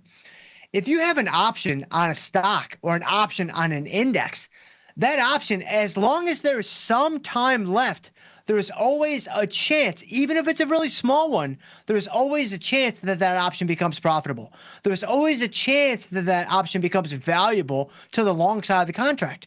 And so the extrinsic value has to be some positive number because, and this is another way that can be really helpful to think about options, the option price, it doesn't exactly work this way in the markets, but this is really helpful for understanding, for learning purposes. Whenever you see an option price, always assume that the long side of the contract is buying it from the short side of the contract. So, I mean, it does kind of work that way, but it also kind of doesn't work that way once you actually get into the actual trades and things like that. But if you just think about the fact that the long side has to buy the contract from the short side, or said another way, the short side is selling the contract to the long side. So if there's still some time left that the short side gets burned, for lack of a better phrase, then the short side is going to charge the long side something. There has to be some compensation there to even get him interested in taking the short side of the contract. Makes sense. Anything is possible, especially if the value of the contract still have a little bit of time, is what I really take away from that, Dr. Jim. Exactly. That's right. Absolutely. So we have intrinsic value. We have extrinsic value. We are going to shift gears here. We're going to jump to the platform. But I just going to help to think, Dr. Jim. So you're saying there's still a chance I can make it to the NBA, right? Because I still got some time left. So anything's possible. I got a little bit of extrinsic value left. I got some. It's possible I can make. That's correct. And I would say the delta on that happening is as close to zero as it possibly could. Don't say that out loud. Don't say that. But it's not zero. It's not zero. That's the key. It's not zero. You're right. Absolutely. You know how I know I had a good dad, right? Growing up, literally in elementary school, I literally would pray to God at night. I'm like, God, if you put me in the NBA, I promise I will shout your name. If you put me in the NBA, like I promise I will. You know, you got good parents when you don't know how genetics work until you get to high school or an upperclassman. Like, that's how you know you got good parents. If you didn't realize you weren't going to make it to the NBA until you're a teenager, you have really great parents and they love you very much. I think that's a great point. I think that's really true. Yeah. I'm not a parent myself. Maybe you can speak more towards that, Dr. Jim. But I'm curious to see what the intern is getting into. I got a few positions on here. We have SPY, we have QQQ, and we have NVIDIA. These are all short delta positions. I know it's like, yo, Errol, are you allergic to the long position? I'm not. When we got the gap up over the weekend, I took off that Lulu. I took off that Apple and a couple more positions to take advantage of that move to the upside. I didn't recognize we would continue to move to the upside. So that's why it looks like I'm allergic to the long position. But I'm not. I do love me some long positions. I'm not opposed to getting on more long delta. But we have the SPY position. This expires in June. Sold the 555 calls, bought the 560. Took in about 173, about a third of the width, a little bit more than that. We're down on that one. Got to wait that one out. We have 38 days. We have a long time, quote unquote, long time. We have QQQ. This one's going to be 2 days left till expiration. This one's going to expire by the end of the week. And we got a little bit of barely a little bit of a sell off. So I got some decisions to make if I want to cut, excuse me, the losses a little bit early, or as to Dr. Jim just mentioned, we got 2 days left. Anything's possible. Right. So I know these are sitting in the money right now and I sold them. So that's not good for me, but we do still have an opportunity. We still have time. Not very probable, but it can happen. NVIDIA, this one was put on, today's Wednesday. This one was put on yesterday. So Gus and I are going to be live Tuesdays and Thursdays at 4:30 Central Time, where every Tuesday we put on a new risk of the week. We come back Thursday, manage those and talk about those. It's a great time. Come join us. We'll update this one tomorrow. I'm hoping this one plays out really well. It's neck and neck right now with Gus and I.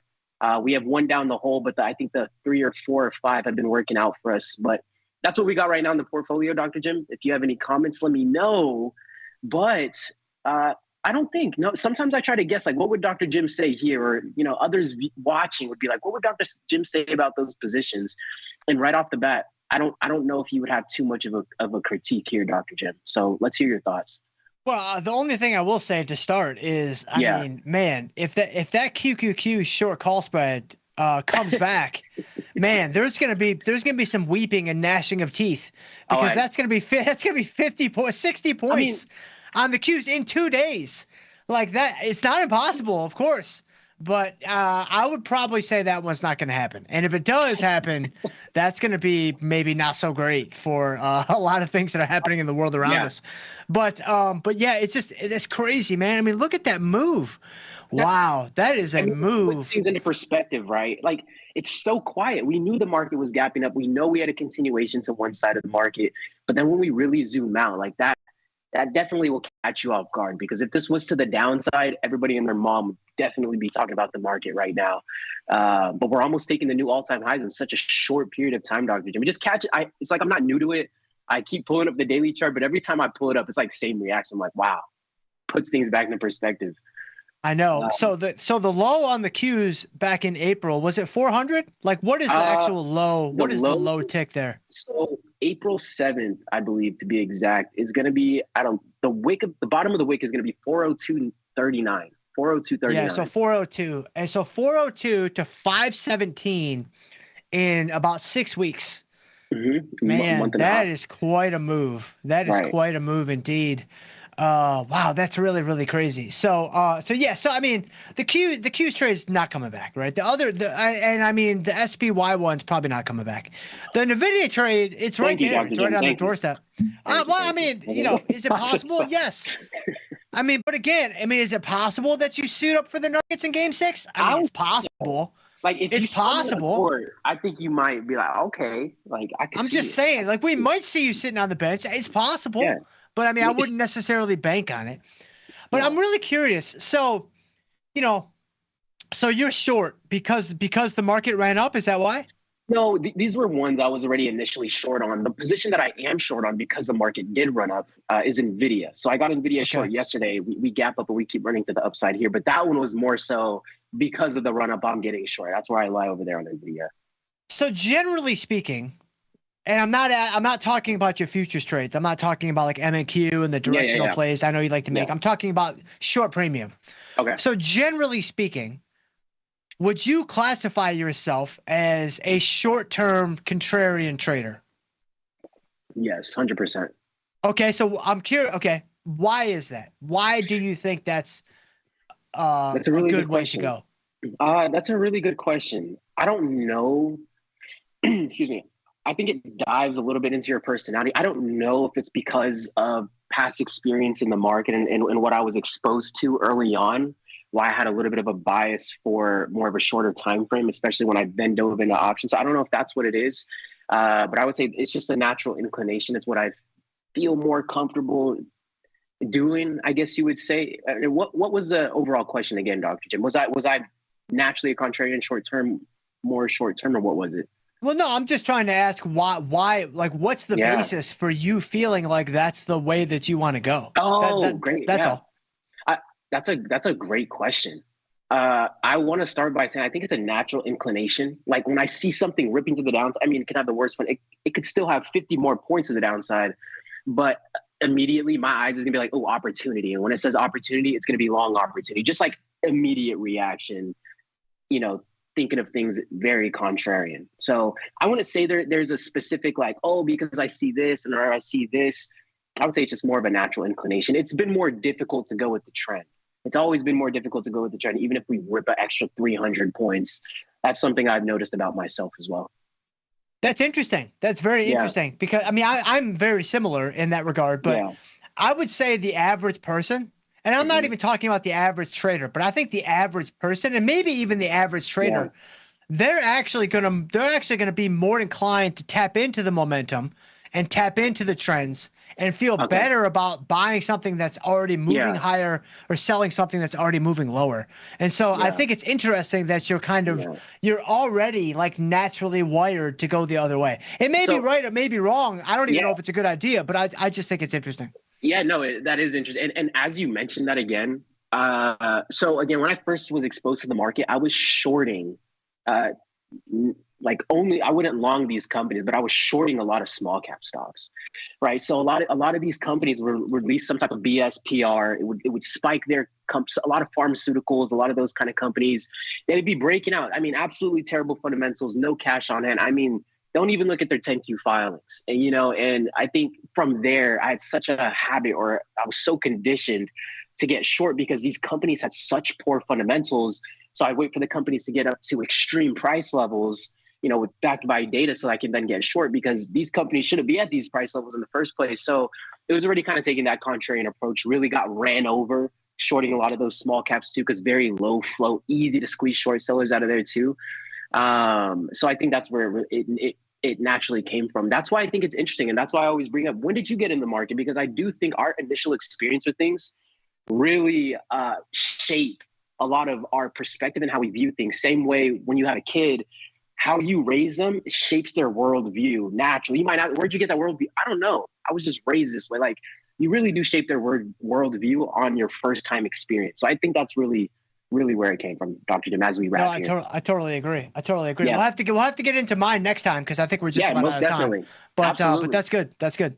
Yeah. Well, that was intrinsic value and extrinsic value for today. Anything to add before we wrap here today, Dr. Jim, on that topic? No, I think it's good. I'm looking forward to seeing you on the bench for Nuggets Game 6. Oh, best believe it. Let's see if you can help them pull it out. Absolutely. Be sure to tune in for more segments coming on. Thanks for taking the time to hang out with us. Dr. Jim, you're always appreciated getting your thoughts and insight on here. And we'll catch you guys next time. Peace. Peace. In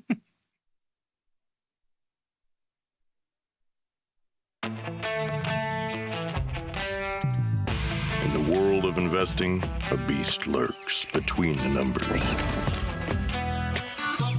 Some watch from the safety of the sidelines, but others saddle up and ride that 1-ton rowdy ribeye for all he's got. If that's you, join us on Tasty Trade, named best online broker for options trading. Genius loves company. Traders, start your platform. Tom Sosnoff and Tony Batista are hitting the road for their first ever live trading event, At Work by 11. It's unprecedented, unpredictable, and unlike any other financial event. Watch these masters make real trades in real time. Doors open at 8, the action starts at 9, and we'll have you back at work by 11. Sign up today at tastylive.com/events. Tasty Trade has crypto, and you can trade with 0 commissions. Bitcoin, Ethereum, Litecoin, and more. Diversify in one place. Crypto, we got it. We get it.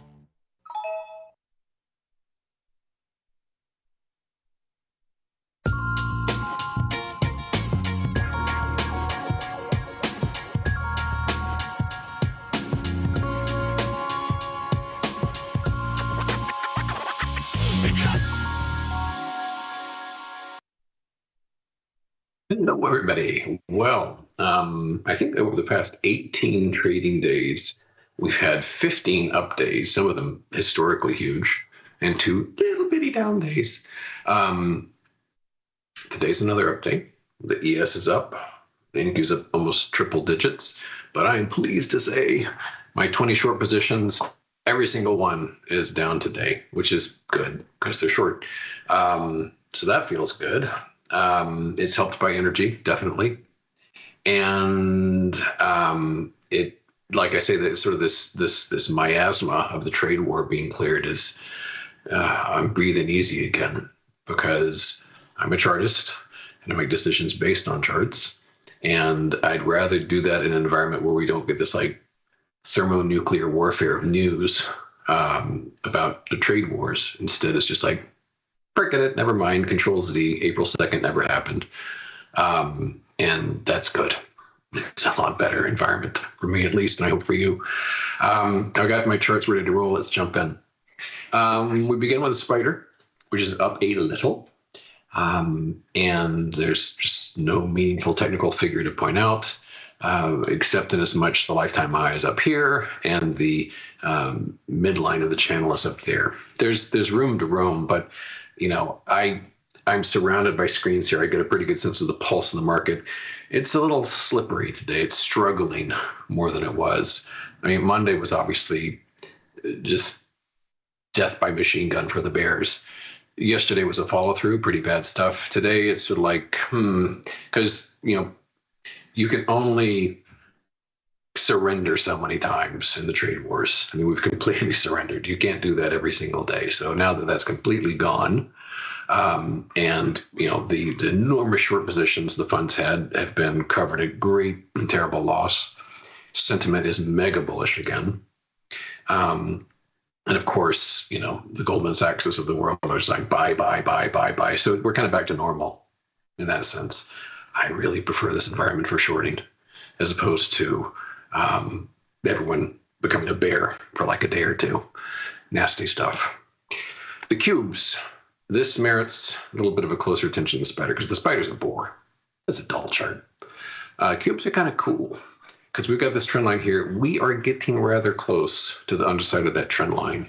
You'll note here that it's kind of sputtering right now. It's down. It's up about 0.5% or so. The closer you get to that resistance, the more exhausted it's going to act, and it's already done so today to some degree. No position, but it's good to see. And I really want to draw a parallel here between what's going on with this and, of all things, Ethereum, the number 2 crypto coin, because in this case, same deal. This trend line goes way back to June 2022, and Ethereum got just destroyed, just like tech stocks, and has blasted higher with great tumult and enthusiasm, and is getting rather close to its broken trend line. Now, the rest of the world sees, the rest of the world sees this. This is good news. There's no lines, there's no nothing. It's just like, wow, it has gone up a lot. I think I'll buy some. With some insight here about long-term history and simple embellishments to the chart to tease out what's going on with our X-ray goggles, you can see that this is an imprudent place to be gobbling up Ethereum. Here you can see Ethereum's kind of like, giant gain, giant gain, giant gain, starting to wheeze and gasp a little bit at these levels. IWM remains a real favorite of mine. This is and God bless it too, because it's down. RTO has been down all day. IWM is down about 0.2%, and it's all about in context. So this is in the context. The NQ was up hundreds of points earlier today, and it's up thousands and thousands of points over the past few weeks. The Dow's up thousands and thousands and thousands of points, and the Russell has been up massively too, especially on Monday. But look where it's at. Look where the price is relative to that giant topping pattern. And all day long, at this very moment, I've got very good peripheral vision. I'm glancing over here while I'm talking to you, and the ES is once again starting to sputter down.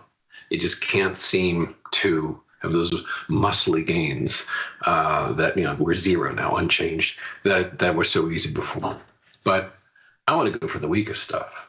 IWM is my biggest position by far because it is a beautiful pattern. And I can work with it. The spider, I don't know what, as you saw at the top. EFA, finally, is showing some selling. This thing has been so annoying. We had another lifetime high today. I tilted to this windmill once more, shorted it early today. It's actually profitable, which is like, dog bites man, man bites dog. We're lifetime high intraday, bearish engulfing pattern at the moment. And it's exceptionally high relative to this broken wedge. So we're going to give it another shot. We're in position again, profitable at the moment. We'll see if it sticks. Now, NVIDIA, which I have no position in and haven't traded. I don't know if I've ever traded it, certainly not for a long time. It's just green, gene dancing machine. It's just up like crazy. The lower highs are still in place. And this is providing a lot of the, good vibes around stocks and tech and semiconductors specifically. I took advantage of that earlier today because I went ahead and shorted AMD with a stop loss at that horizontal line. So like my stop loss would be set at 122.45.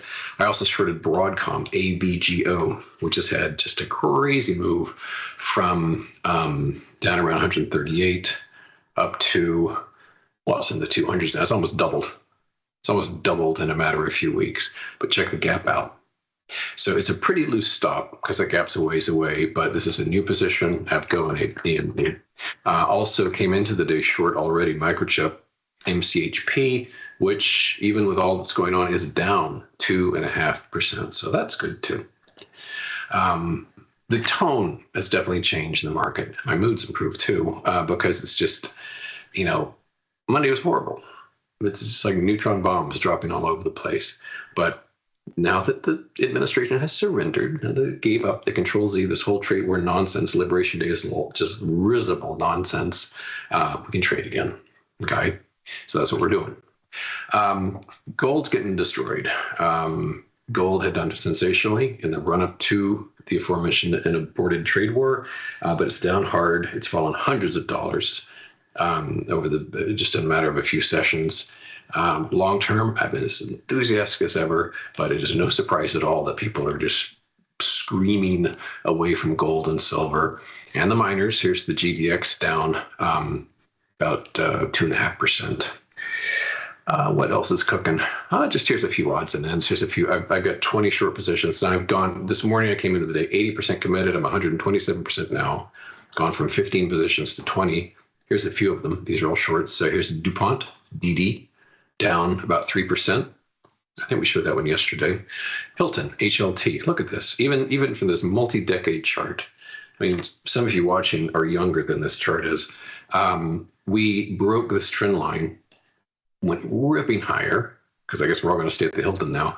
But I believe it's topped out at this line. Mondelez, again, is the gift that keeps on giving here. I remain short this. Maybe I'll take some more profits. I don't know how much longer this will keep going down, but it's been a nice little swan dive like so. But yeah, so far so good on that. Here's a new one, Matador Resources, MTDR. I don't know. We'll see. What makes me a little bit hesitant about this is that historically it's only had one really rock'em sock'em swim in this, which is following this. This was a fake out. That bothers me. I don't like stocks that fake me out. It didn't fake me out specifically, but faked anybody watching this out because it looked like a bearish setup and it did nothing. This one's more complete though. This is a very nice head and shoulders pattern, fall back up to the neckline. So maybe it'll work out this time. It's also kind of cheap from a fundamental perspective. It's got like a PE of 6. So in any case, we'll see. And one other one, Restoration Hardware, RH, I guess they call it now. Came into the short on this. We're down about 3 1/3%. And this is a nice example of overhead supply because this plunged, then went ripping higher, but look where it stalled out. Look at all this trading activity, all of this stuff. That is a brick wall to the price ascent, whereas this price ascent was simple because it fell so quickly. Falls quickly, rises quickly. But months and months and months and months trading this areas, there's a gajillion people with the stock at those prices that would really like to get out if you don't mind too much. So that's the overhead supply working for you. XLB materials, kind of a favorite of mine, going the right way. Rather vexing. A dreadful Monday we had to endure, but this is working out. We've had 3 red days in a row. The diamond pattern holding sway over that preposterous pop. Bonds down again. Jerome Powell doesn't care what Palantir is doing or what Carvana is doing, or what Grindr's doing. He cares about interest rates. And, it's like, too late, Powell should drop rates. Why? The market says no. The market says the world demands higher rates for the bankrupt country like the United States to be handing out debt. So no, rates are not going to drop. Bonds just keep falling. Interest rates just keep rising. So yeah, Powell ain't doing nothing like that. And XLU, which I'm also short, down about 0.6%. Hopefully not finding support, but it's possible. We've got this supporting line right here, this channel. Kind of a hammer formation here. So we'll see if this yet again finds its mojo and pushes higher. But that line is key, this dashed line that you see. But at least it's down, net. So in the 100 seconds or so we've got left, here's the Russell 2000 futures with the Fibonacci's on them, the RTY. As you can see, even looking at this amount of data, we ripped beautifully up to the fib. So in this instance, this green fella right here, this line has provided support again and again and again and again and again and again and again. And we launched away from that higher and higher, got up to here, lifetime high. And then when we went corroding down, It fell, and then during that literally 35-day bear market that we got to enjoy, 35 days, that's it. Look, we're found support. How about that? Green line again, almost to the penny. It's amazing. Then it blasted higher. Hey, check it out. Look where we've stopped, right at that blue line. So my view here is that this represents very important resistance, which is why I'm so gaga about the IWM short. But what's really saved my bacon today is oil, because I'm very bearish on energy stocks. USO has been terribly strong for the past 7 or 8 trading days, but I've been pointed out ad nauseum that this right triangle pattern is the barrier to the prices, and we've gotten just terrifyingly close to doing so, but we have not gotten back into the pattern again. It does represent strong resistance. We're slipping today. Crude oil's down about 1.21%, and in doing so, things like XOP have a fighting chance of really falling hard again. So, wow, we did not run overtime. That's great. So I shall skedaddle. A couple of trading days left this week, but yeah, so far so good. Things are shaping up again. So thanks for coming by, and I'll see you on Thursday. Bye-bye.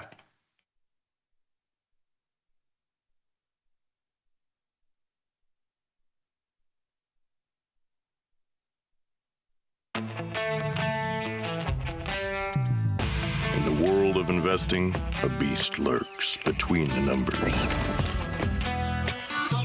Some watch from the safety of the sidelines, but others saddle up and ride that 1-ton rowdy ribeye for all he's got. If that's you, join us on Tasty Trade, named best online broker for options trading. Genius loves company. Look who's back testing. Tasty Trade now has options back testing for free. Test your trades with over 10 years of data for the most popular symbols. See how your trades would have performed in the past. Look back at profit and loss and take the guess out of guesswork. Oh, did we mention that it's free? Get back testing at Tasty Trade. Got friends? Get $250. We'll give you a bonus for each qualified person you refer to Tasty Trade. So spread the word and earn rewards. Terms and conditions apply. Now, don't screw up. You're the weakest link here. You guys introduce yourselves. I'm Tony Batista. He's Tom Sosnoff. You didn't know that? I don't have any idea why you watched. I'm Tony Batista. He's Tom Sosnoff. 41, you got it. See that? We knew it. Pretty good. Baseball field. Baseball game. It was a wonderful evening. It was a warm summer day, 1982. It was around 82, 83. I don't know, sometime around there. Yeah, 83. 83, let's say. It was 83. I remember because I was dating somebody else at that time. 1983, yes. It was a wonderful day. No, we were playing. We played softball on the same team. 16-inch? 12-inch. With gloves. Because we were hand models at the time. Yes. I played third base, Tony played right field. You've been dying to say that, haven't you? We took him, he was a charity case. tastylive's godfather of options, Tom Sosnoff, is grabbing his passport and taking this show international. He'll be joined by IG's Rich McDonald in London and Milan, along with special guests at each stop for an evening of live trading. It's fun, challenging, and moves as fast as the market. Doors open at 5, with trading starting at 6. Come early and have a pint or glass of vino with the boys. It's totally free, but space is limited. Register at tastylive.com/events. Options just got molto interessante. Feel like your wardrobe is missing something? Like style, purpose, and maybe a dancing dog? Can I pet that dog? The new Tasty Trade and Tasty Live web store is now live. New merch, bold designs. Did we mention all net proceeds go to one tail at a time? Invest in the real bull market, dogs. Go to tastytrade.threadless.com. Grab some gear and help some pups. You get merch, they get a home. Diversify your portfolio with stocks, options, futures, crypto, and more. Focus on the markets that matter to you. See the odds before you trade using curve analysis, IV rank, and more tools. Tasty Trade. Download today.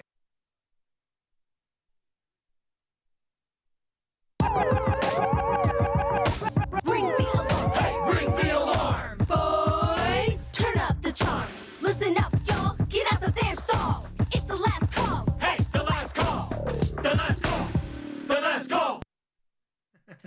Tomas, we are back, my friend. You know what that means. Time for a little bit more Tasty Live. That's right, with the closing bell. I think they closed the bell around 10 o'clock this morning, so enough Central Standard Time. But even the S&Ps are unchanged, up $1. 950,000 have traded, about 100,000 less than yesterday at this time. NASDAQ up 76. On the other side, you've got the Russell weak, down 14, the weakest of the group on a percentage basis, and the Dow down 100. Volatility bid, not going anywhere, but bid all day long at 1960, going sideways, green by 17 cents. Bonds sound off 112.08. They've been a good scalping vehicle, but they're scalping themselves lower. They're near the lowest end of the range, 08 being the low for today. Bitcoin down 1,400, under 104,000, 103.8 right now. Ethereum down a little bit more on a percentage basis, down $69, 2.5%. Oil down 83 cents after having, I don't know, about 7-8 up days in a row. Down small, 83 cents, still a 1 1/3% move. Gold down $69, been sitting there all day long. It is under 3,200 at 31.78. Silver's doing the same, down 80 cents on a percentage basis, low end of its range. The euro, going to finish the session a little bit lower here. Scotia. So Sadnov, this was a tale of a couple of different tapes here. We had some stocks that had some big movers. I'm just going to mention coin up another $5 today on top of the move from yesterday too. It got up to 263. It's only $1 off of that, but many other stocks today had some decent sized moves. To the downside, you had Lilly down 26. Gold, obviously, GLD down 670. Crowd down $6.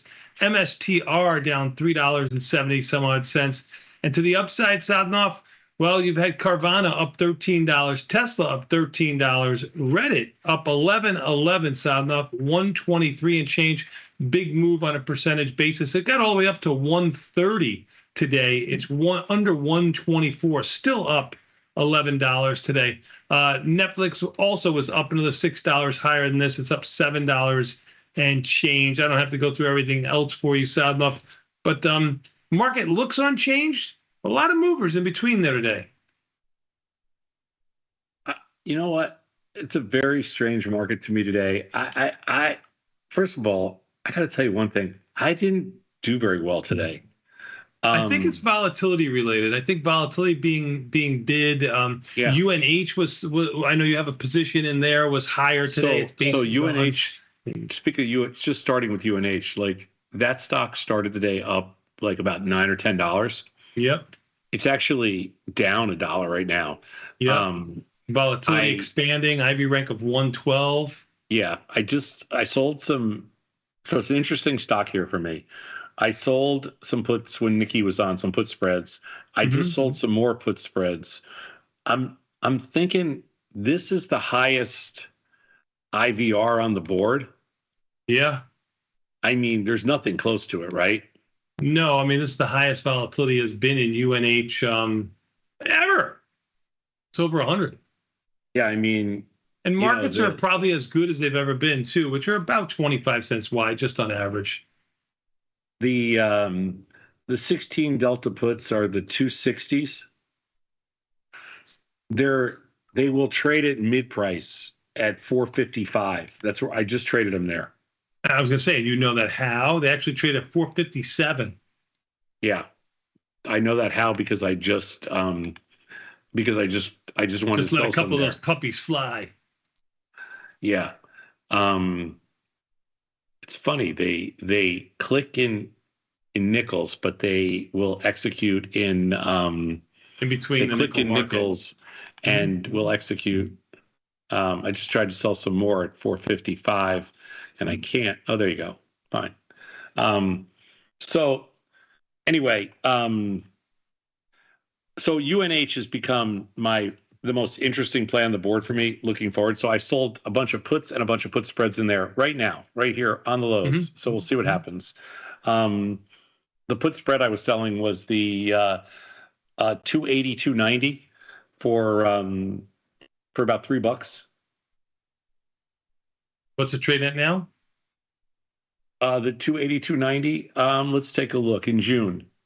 This is June 280, 290. 280, 290.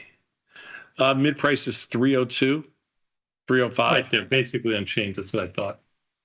Yeah. It's going to be, I think it's a tough fill here. But well, actually, they just downticked the stock a lot. Downticked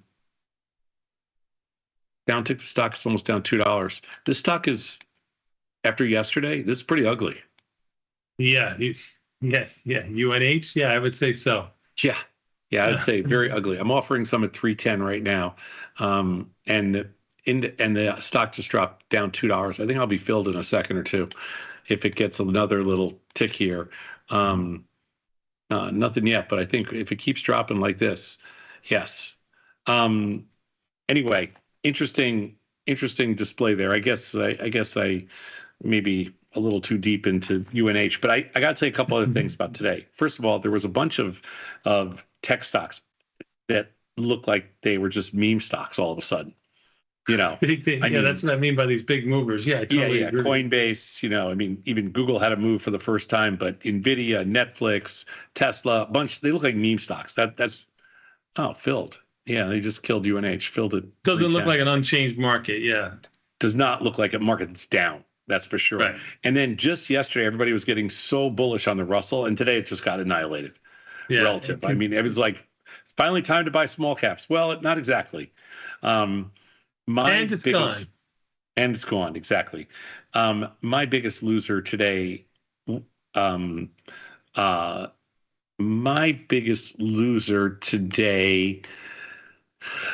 oh boy, because I have a lot of losers today. I'm surprised. And just, I guess it's across the board. I guess it's nothing major. Maybe some gold strangles. Gold's down 70, or it's just down 70, down 66 right now, but nothing major. We had a couple of big winners, like the gold silver ratio spread that worked out nicely today. Well, I was going to say UNH was a winner, but you know what? No bueno anymore. They're trying to take that away from you. It was the best. They took it away. Right. They took it away. It was my biggest winner this morning. So really, we only had gold, but all that together, I think the fact that volatility was higher today, it reflects in my P&L. I would say 80% of my positions are losers today. Small, but they're losers. 80%. And the worst is probably, they killed these airline stocks. United Airlines down like $3 and change. Yeah. Delta is down big too. Yeah. Well, there was some big news today. I got my concierge card for 4 months on American Airlines, and no wonder American Airlines is down. Yes, I didn't want to disturb you, but AAL, it's 1188. Down 42 cents on the news. Yeah, that's about a 3 1/3 percentage points. I got the concierge club. I've been trying for 55 years. I finally got it. I was awarded. And what does this mean, Sadaf? When we go to Atlanta together, you'll be able to board the plane first, check it all out for me, make sure it's safe so I can come in. I got 4 months free. 4 months. I was awarded 4 months. And now, I don't get it. Why we were awarded 4 months? I don't get what. I don't know either. I don't know. How did they come up with 4 months? This guy looks like 4 months worthy. I don't know. We should give him a year. A year? Are you sent me an email that said we're giving you 4 months. We'll give him like a quarter. Oh, a quarter's too little. We'll give him 4 months. All right, fine. So we go to the lounge that you pay for whatever, it's like you pay with 75,000 miles a year, you get to go to the lounge to have free cheese. Remember that one? Okay. Yeah. The cube cheese, whatever, with a little bit of gray on the side there. Yeah. So the nice thing about this is you get to go to the other lounge where they have sushi and champagne. Yeah, sure. Yeah, the other lounge where they have the same cheese, just a bigger cube. No. This is a whole different lounge. You get the nice lounge. Okay. Yeah, that's nice the most- lounge. Yeah. But Have the you most ever had important thing- food on American Airlines? There is no nice food. There is no nice lounge. Oh, because you've never been to the nice lounge. That's why. It wouldn't now. I mean, Well, I have well, when you're not traveling with Brit, because you can bring one companion, you can Yeah. bring me. I'll hang on your arm. Daddy, should we go over here? Come on, baby. Let's go over here. Come on. I can do it. She's less obnoxious than you. I have to take her. That's pretty easy. That's easy to do. But the funniest part about it is, so my wife is nuts about, like, she has to get on first because she has to get her luggage, right? Because I don't like to check. So she's My wife like is the same way. Right. So she'll wait in line like an hour before the plane takes off. Like she's lining up for Southwest Airlines just so she can get on, right? And I'm like, you're out of your mind. Okay. I don't care. I'm not standing there. But here's the beauty of this. Now I get to go on before her. Before her. You can carry a bag for her, but you get to go on before her. Yeah. Oh, no. This is going to be pure torture. I'm just going to get to go on. Don't tell her and just walk up there yourself. Oh, no, I'm going to tell her. I can't. This is the whole thing. I got to enjoy these little perks. I mean, Ladies and gentlemen, Tom doesn't really reach out to me that often. He called me to give me this news today. He said, I have great news, Bat. That's what he said to me. I said, oh, good. I could use some great news. He goes, I have concierge level on American Airlines now. I'll get on the plane first. Well, for 40 years, she's been using like her advantages over me, so now I've got her. Good for you. Good for you. If Yeah. she gets on before you, even now, you're going to be in big trouble. Yeah, for 40 years, I've had to deal with it. Now I got this. All right, so let's see. What else do we got here today? Earnings plays. Walmart. Yeah, Sprawmart's a tough one for me here. It's a technology company, so enough technology companies are doing good. Walmart's up 94 cents. Yeah, what do you want to do in there? 47 IV rank sounds pretty good. Expected move of around $4-ish in June. It's around $6-ish. I look at May options with 2 days to go, and I don't see too much to do, South, for outside $4 expected move. No, I mean, if you go 2 times the expected move, you collect a quarter. Yeah. And that means in June, you're going to collect 50 cents. In June, you're going to collect. No, June, you're going to collect 90 cents, but you can maybe make 50 cents if you're right. I don't love Sprawmart here at all for an earnings play. It's a 4% implied move. I don't get why. I just don't get why you would do that in this market. I agree with you. Baba has the same kind of problem. It's a 5% expected move, $7 or so over the next 2 days. But you like trading Baba. You usually like to sell puts in Baba, but Baba's on the high end of its range. IV rank at 36. Go. So in Baba, you have a very similar issue. It's a pretty, it's a tech stock, right? I mean, how do you sell a 5% move with somebody else's money? Okay, that's fine, but I'm just saying, it's not the kind of move that interests me that much. It's just not the kind of move that interests me that much. I think that this is a tough swing here for it's a tough swing for me. Let's put it that way. Totally agree. Let's see. Well, and the third one was AMAT. I think AMAT could be the most interesting of all of them. By the way, in Baba, we have crappy strangle. I don't think it's worth it. I sold some extra 105 puts in June, but I don't even care. AMAT's probably the most interesting because they pumped the most juice into AMAT today of all the stocks. I'm short the 155, 195. I don't really have an extra grind in there. I mean, is it worth it? IV rank of 28. I mean, mid to high level, $8 expected move. It too is only a 5% move or so. I don't know if any of these are really compelling. So enough with implied volatility 19 and change. You got John Deere and Cisco too. They're garbage. I thought too. when implied volatility was when the implied vol was a lot higher, earnings plays were really interesting. With implied volatility at these levels, oh boy, earnings plays are not nearly as compelling, not nearly as interesting. I'm taking a quick scan here to see if there's any kind of, we have to make any kind of delta adjustments, and I don't think that we do. I'm pretty flat here. We didn't have much movement. I mean, we didn't really have anything. No, I mean, there was light volume in the S&Ps. I thought there was heavy volume in the NASDAQ stocks. I thought there was very light volume everywhere else. And I thought some of these NASDAQ stocks got a little bit out of control. I don't know. I'm short. I sold some stock in Tesla today, naked stock. I sold some stock in NVIDIA. I don't usually do that. I sold both of those companies. You did Microsoft today too. You did good in there. I scalped it. I'm out of Microsoft. Microsoft has been trading in this range all day. It's been trading between 51 and 53, 451 and 453 all day. I think the more interesting trade is probably like NVIDIA, and because I think NVIDIA is kind of more at the top end of a range, maybe. I don't know. Yeah, Ivy ranks better too at 32. Yeah, it's still pretty low. And same with Tesla. I think Tesla's top end of its range, but none of these stocks show any signs of rolling over yet. So I'd kind of rather wait a little bit.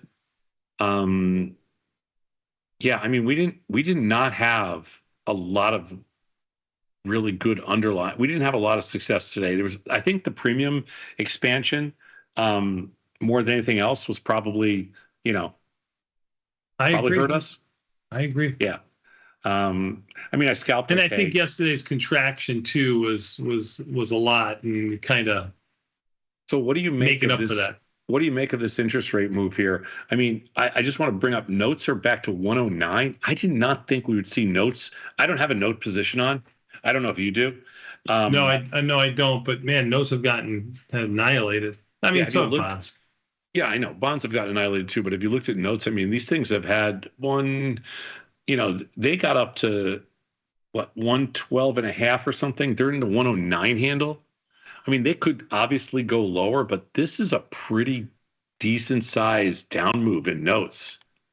You think they disappoint in June with this whole reducing rate thing? Why am I asking you? Well, first of all, I don't think you can't reduce rates at these levels of bonds. You can't reduce rates, right? Where are you going to reduce rates to? Right. I mean, everybody's still looking at this thing going, well, they're going to lower rates. How are they going to lower rates? Yeah, no, I don't know. Right, I don't. I mean, how are you going to lower rates where bonds are doing what they're doing? At what point does that impact the stock market? Not yet. Even the S&P's up 9, basically unchanged for the year. I mean, not yet. No, not yet at all. I mean, there's a very much a disconnect. I just bought some notes at 21. You talked yourself into it too. Well, I'm already at position limit in bonds, so I got to buy notes. Because they're a different instrument. That's an addict's way. That's like when you say, I'm not going to have any more tequila. I'll have a vodka, please. Right. Right. Yeah. I'm done drinking tequila today. Yeah, I'll take a vodka. That's exactly what that is. I mean, I'm going to just...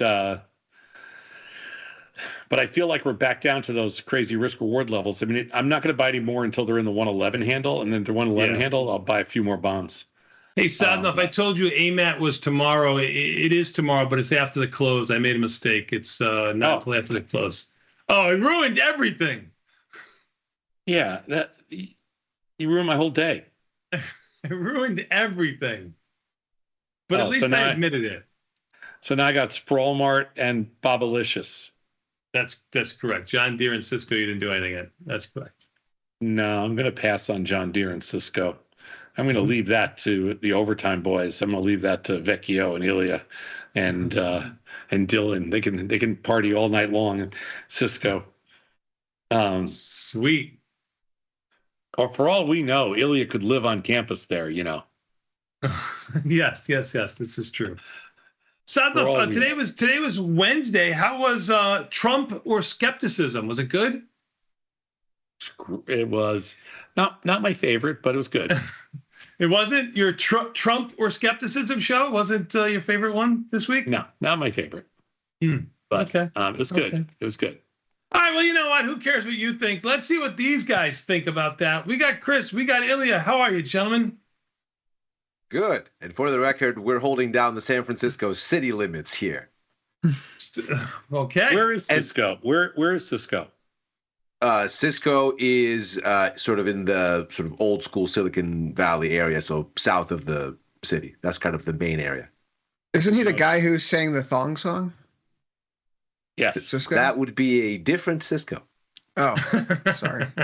Although we in the Bay Area take no responsibility for that Cisco. Okay. But you got the Cisco has the bridge in the background. You know, it looks good. Yeah, absolutely. You mean their logo? Yeah. They have a great logo. That's it. It stops there. Yeah, it does stop at the door. You're right. That's true. Cisco stopped at the logo. Tony, I couldn't help but notice that Truth or Skepticism TOS is only one letter away from TDS. Is that a coincidence? Don't listen. That's that good Reynolds rap right there. I got 40 years of leverage with him. Okay, you got 4 minutes. It's the meds talking. It's the meds talking. You feed me these things on DM. I'll give you the Taiwanese credit, and we'll go from there. But you got to protect. You got a family, son. You got a family to take care of. Hey, tonight's your Nick game. Oh yeah, I got these painkillers for my pinched nerve. I'm gonna have a great time. We're gonna. You know what? The Knicks aren't even the favorite tonight. They're Boston's a 4.5 point spread. So I mean, it's not over. No, I think Boston's going to come out and they're going to kill the Knicks tonight. I'm betting against the Knicks tonight. Yeah, but I thought that last night in Cleveland and that didn't work either. So, so sad enough. To be fair, you like Boston tonight, correct? No, I'm not going to watch the game tonight because watching the Knicks against Boston is 2 hours of my life I can never get back, and so I cannot do that. No. I'm playing both sides. See, if I bet against the Knicks and they lose, I make some money. If they win, worth the price of entry. Yeah, no, I'm not watching that game. I will watch a little hockey tonight and maybe the Cubs game, and I've got some work to do, so I'm going to be good. Oh, okay. Let's go in that direction. I just want to know who's going to be sad tonight. The Panthers versus the Maple Leafs. Who do you like? The game's in Toronto. I think it's going to be a bloodbath. I'm going to go Panthers. I'm going to go Panthers. Panthers win on the road to go up 3-2 is what you say. I'm going to go Panthers. Poor Floridians. They're going to get killed, that means. All right, Oilers versus the Golden Knights in Vegas. You got to go Golden Knights tonight. To make the series 3-2 to hang in there. Hang in there, yeah. All right, Vegas. Say goodnight to you. Goodbye. Have a nice trip. See you next year. Say goodnight. Okay. Say goodnight, Gracie. Say goodnight. And if you had to bet on basketball, which you're not, you would bet Boston. I had to. I don't like laying the 4.5, but yeah. It sounds like such a ridiculous line. It's like they're trying to sucker you to make that play. All right, let's go back to New York for the win. What? Yeah, there you go. Bet it up, Johnny. Bet it up. As we, what would you call this? Limp into the close? What do you call this? Oh yeah, this is nobody gives a crap. I mean, this is the nothing close. Yeah, that's what I say. I don't know, Chris, Ilya, what are you guys thinking? I don't think there's anything special here. I think everything is asleep. We got the headlines that we got over the weekend. That was Monday. We got the CPI report. That was yesterday. Everybody liked all those things. And we're going to get retail sales tomorrow. We're going to get consumer confidence on Friday. This is the lull in between. I think we're waiting for something. Nobody has tweeted anything. Nobody's fired anyone today or unfired them. We're waiting for a headline. Well, this is the best the Bears got. They don't have a lot right now. They pumped a lot of premium. They pumped a lot of volatility in today. A lot. Yeah, they did. I will give you that. because I can just tell from my positions, they pumped a lot of vol in there. That's a crazy amount. And yeah, that's a crazy amount. So what do you guys think of this? Oh, yeah, what do you guys think of this being set up with OPEX right around the corner? It feels like this is a little light heading into OPEX, a little bit of a trap for the bulls. So you think we sell off into the OPEC number? Yeah, the OPEX, it feels like that could be a little bit weaker this month. Do you guys have any strong opinions on that? I don't, but a lot of people on Twitter do. May is traditionally one of the flattest months. So if you go back over the last 25 years, the statistics are almost broken down like in the middle. I think it's like 12 versus 13 or 13, either 13 up, 12 down, or 13 down, 12 up. It's one of the most mixed expiration cycles of the year. And if there is a big move, it tends to be to the downside. But that's just the last 25 years. That's the only statistics I have. There's no like bias to the upside or bias to the downside. But if there is a big move, it tends to be downside. I'll say this: I won't hang my bearish hat on that possibility. Yeah, no, I don't do it, Elliot. Don't do it. I agree. I'm just saying that's. Oof. I need more. I need something a little bit meatier than that to get any more excited about these max loss shorts I'm nursing here. Listen, you need more than Tom Sadlov just saying it could go either way. I need more than than I'm OPEX. answering the question of what has May expiration done in the past, because we have a viewer that sends me all the statistics. So it's I split down the middle. I fully believe it. I just think that if this market is going to roll over, a bad OPEX is not going to be the thing that kills it in any kind of a lasting way. I think if this thing is going to run out of juice, it's going to need in a kind of days and weeks sort of way, then it needs more. Well, you got your first uptick in volatility today on an unchanged market when really volatility should have contracted a little bit today, even more. I know we got a number tomorrow, but I'm going to hang my hat on that and give ourselves a little bit of weakness going in tomorrow. That's what I'm thinking. Oh, take it. Can you reevaluate, please? Can you reevaluate? Let me take a quick 90-second break and do that. I will reevaluate that. We got Overtime Crew next. Peace. Please reevaluate that.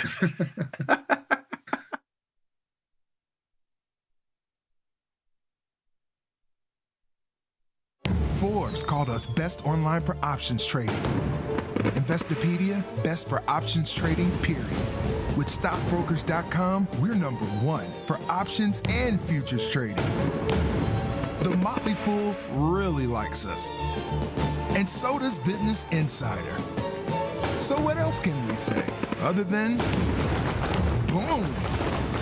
Trade like a trader. Tasty Trade. Make your move. Got friends? Get $250. We'll give you a bonus for each qualified person you refer to Tasty Trade.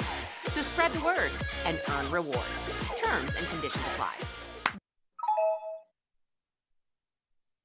I want to play a game. It's a relationship game. So I'm going to ask you each a question. Who loves the hardest? Yes, yes, yes. So are you ready? TikTok. Who's more stubborn? Who's more public? Who's more patient? These are two of the least. These are the least patient people I've ever met. I'm gonna say him just because he's a little older than me. Who calls or texts more? And who do you think takes longer to get ready in the morning? Who's a better driver? I drove a truck in New York City. I can fly an airplane. Who loves the bed the most? Who's the bigger spender, do you think? Me. Yeah. Who's the alpha in this relationship? Who is more spoiled? Oh, him. Who do you think is funnier? Who is the better debater? Well, I'm gonna give it to him. Dylan, you think you're the better debater? Are you the master debater? No, he's he's good because he doesn't answer the questions, which is great for debating. Traders, start your platform. Tom Sosnoff and Tony Batista are hitting the road for their first ever live trading event, At Work by 11. It's unprecedented, unpredictable, and unlike any other financial event. Watch these masters make real trades in real time. Doors open at 8, the action starts at 9, and we'll have you back at work by 11. Sign up today at tastylive.com/events.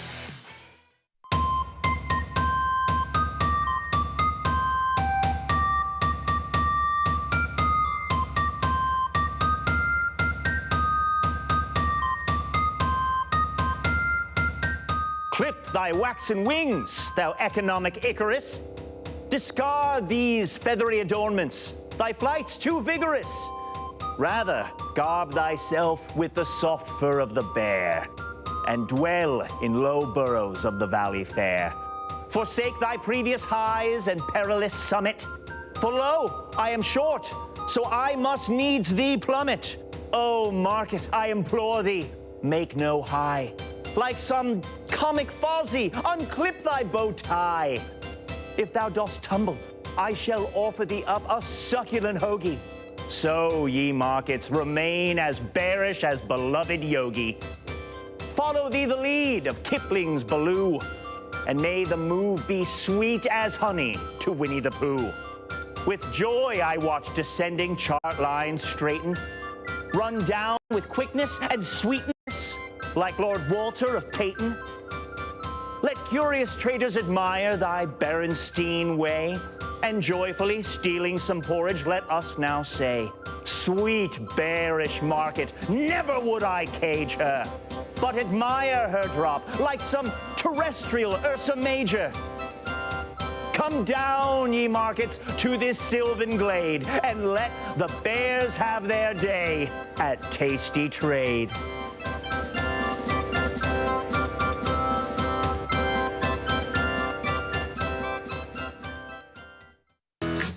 Tasty Trade is now on TradingView.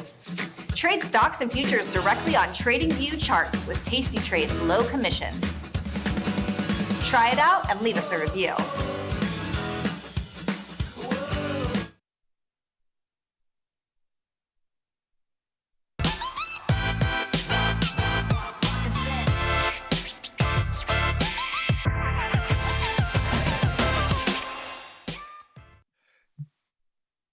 Smallest trading range since Liberation Day.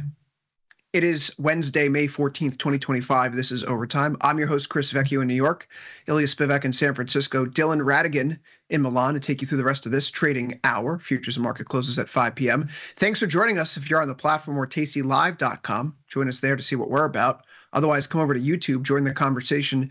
Tell us what you're trading today, what you think of a fairly quiet day here in stocks. It is the smallest intraday trading range that we have for the S&P 500 since this market bottomed back in that second week of April, since Liberation Day started. Ultimately, a slew of deals are announced pertaining to tech companies as President Trump continues his tour across the Middle East with stop in Doha today. Bonds, though, continuing to be pressured. 10-year above 4.5%, 30 years 5%. Hello. Gold breaking down through $3,200 an ounce. Oil losing not much, $62.50 here. Ultimately, by the end of the day, we look at a U.S. dollar that is trading modestly softer. The sector rotation is a mixed bag, mostly weaker, only 4 higher today, but it's all the names that you want to see. Semiconductors, discretionary, and tech. We have OPEX right around the corner. Dylan, you were starting off with a little shtick here in the green room, how none of us really know what's going on here. And in this market today, it feels like today was a day where everyone said, enough's enough for right now. So what's going on in this market? Does anyone know? I mean, yeah, I think you have to take this market to take it at face value of what it shows you, which is, I think it's debating the value of a tax cut package and deficit spending as the new theme of the U.S. presidency. Tariffs are gone as a rhetorical issue and much reduced as a financial issue. And, this thing could go to new highs easily. But I think that's also a very ambitious story to tell, and that requires a lot of consistency to exist, which is not sort of the signature of this environment. It's not consistent. So I think that's why I think the pin is like, it's like a gymnast that just completed and they're like, did I just survive that? like now you're telling me tariffs are over? Like everything's done, never mind. We're on to Saudi deals and tax cuts and deficit spending. And rates even being stronger than expected for good reasons. There was an interesting chart deck that came out growth-based rates today. Sorry, go ahead. No worries. There's an interesting chart deck, to your point, Dylan, that came out today out of BCA research from one Marco Papich, formerly of Stratfor and author of Geopolitical Alpha. Check that out. It's a good book on sort of applying macro ideas to markets. And the argument there was that, as ever, Marco is sort of known for this. He's put out this theory called the median voter theory that basically says that the median of public opinion, even in non-democratic countries, is what ultimately guides policy, and that it's never really partisan. It's more like the partisan divide is how do you get to solving the thing that everybody wants to solve, but then that thing is basically there no matter who's in power. And it's called the median voter theory. And on that basis, he produces a bunch of different polls and surveys and all these things of American survey takers that basically says the trade war is incredibly unpopular. Yeah, I think it's over. And basically argues that a pivot for the Trump administration away from this was inevitable because it is terribly unpopular, nobody wants it, and that actually opinions about globalization have dramatically improved since 2016, that Americans now have a relatively favorable view of trade, which is a really interesting shift, and that it's really happened since 2016 and has been exacerbated by COVID once everybody kind of came face to face with what supply chain disruptions are. We now have actually a relatively favorable view of trade from most Americans, and they're not on board with any of this, which, interestingly, he argues, means that we were always going to put a stop to all of this and go for a hard pivot. You sort of wonder if that's, in fact, what we're looking at, and whether that changes the economic trajectory at all. And I think, for sure it changed the economic trajectory. It's just by what degree. Right. Yeah. And for sure that it's positive, and for sure the trajectory will be driven by tax cuts and deficit spending. Deficit spending that is going to accelerate dramatically. Again, the current bill that's being passed around is $6.2 trillion in new debts over the next decade, which means deficits would be higher moving forward than they are right now, which again, if we think about the financing costs for the U.S. government and then they'll have some theory on the tax cuts as a make back.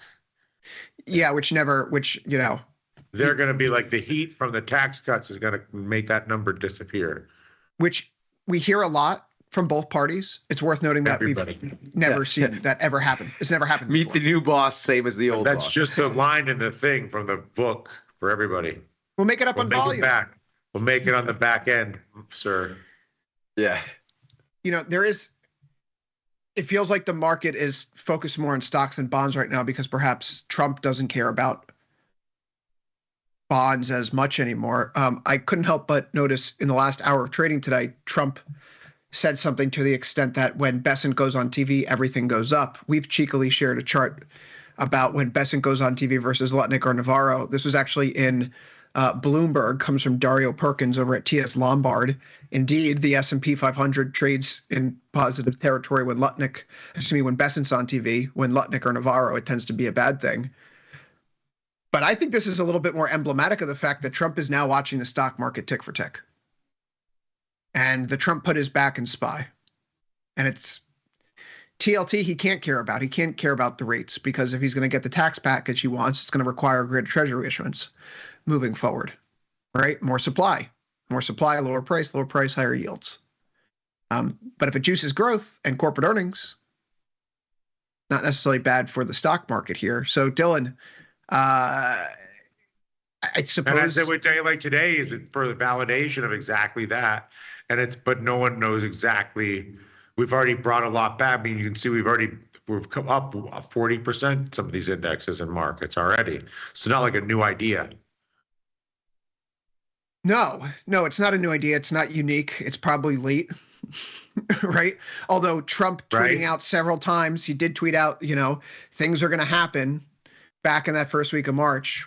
We had the fake Walter Bloomberg story. And then ultimately it came true 2 days later, and he's been talking up the stock market a lot since then. Either way, though, Ilya, right now this is a market that for the most part extends to relatively new highs, at least in the NASDAQ. It's a tech kind of day with those deals being announced across the Middle East. And Cisco just reported earnings here after hours. I do think it's worth pulling that up. One of the reasons why we see the NASDAQ holding firm here, 63.41 right now. It's gain up from about 61.43. Earnings beat, revenue beat, better than expected forecast for guidance moving forward. That's welcome news. But semis are up today. They're up 9.99%. Tech's up 0.65. Consumer discretionary is up 0.39. Everything else is taking it on the chin, and I couldn't help but notice the rate-sensitive stuff in the market is starting to get a little agitated once more. Home builders, for example, home construction ETF is down 3% today as we see the 10 years cross 4.5%. Are we getting back into the territory where the housing market is just effectively stuck, frozen? No one is going to get out of their homes because they have their golden handcuffs of their 3% mortgage or so. There's no one to sell it to because no one wants to buy a home with a 7% mortgage at these levels. The home builders are offering a sign today that maybe we should be thinking a little bit more about the impact of interest rates at these levels on the broader economy, something we haven't considered for a long time. That's exactly right. And before we had a trade war and before all of these shenanigans really started to make for a more headline-driven market, we had the conversation that the reason that this rate hike cycle, the 2022 into 2023 rate hike cycle, was fundamentally different from every other rate hike cycle since basically the birth of modern finance in the 1970s, when the dollar was decoupled from gold and we sort of came into the system in which we live now, that every tightening cycle since then raised interest rate, expense, servicing costs. But this one didn't. And the reason it didn't is because money was so cheap during COVID that corporates in particular hoarded tons and tons of money. And that this is typically 3, 4, 5 year money. 5 years kind of the top end, which means that it rolls over this year and next. And what that means is that the cost of borrowing, having increased dramatically, obviously, with the Fed rate hikes in 2022, hasn't really impacted anyone yet. And that this impact is delayed and coming. And that it's coming now, this year and next. And that this was going to be the real question for growth. Can growth digest that? because it amounts to refinancing debt at 3, 4, maybe 5 times the cost. So this was always the fear. And then, of course, we got into a whirlwind of tariffs and things like this. I do think this is where the conversation comes back to growth, because the trade war is basically on ice until July or August, when these 90-day reprieves expire. And that's where maybe you get a kind of 11th hour temper tantrum from the White House. Trump leaves. Yeah, but everybody. it's going to literally expire on July 4th, which is not an accident. Well, and on the 4th of July, they're going to be like, and we're free. Well, and Liberation China's expire in August, and that's the big one. Because the show is July 4th. Yes. Anyway, well, hopefully. The point is, do you think that the growth is overestimated with the interest expense that you're just speculating is going to come online? Well, I think that's the real big question. I think we now find out whether the downturn in the economy that we saw in all of the survey data in the first quarter and still there in April is about just fear of the tariffs or something else. And the fear of the tariffs is in essence an excuse where businesses and consumers go, yeah, it's this, because that's the headline. And I'm not saying that that's not part of the equation. It almost certainly is. But there could be something else here. Because again, looking at that first quarter GDP number, the slowdown in consumption is palpable. And it's there outside of the front running of the tariffs, which we see in... But don't you think a pickup in consumption, I feel like the responsiveness and rate of change is higher than it's ever been, both to accelerate and decelerate activity. And that's what we're going to find out. So tomorrow we're going to get the retail sales report. Yeah. We're going to see if basically all of this stockpiling of stuff in the first quarter had take up from consumers. If all this extra stuff that they stuffed in inventory with the front running of the tariffs, the first go around, if consumers came for it. They came for it in March.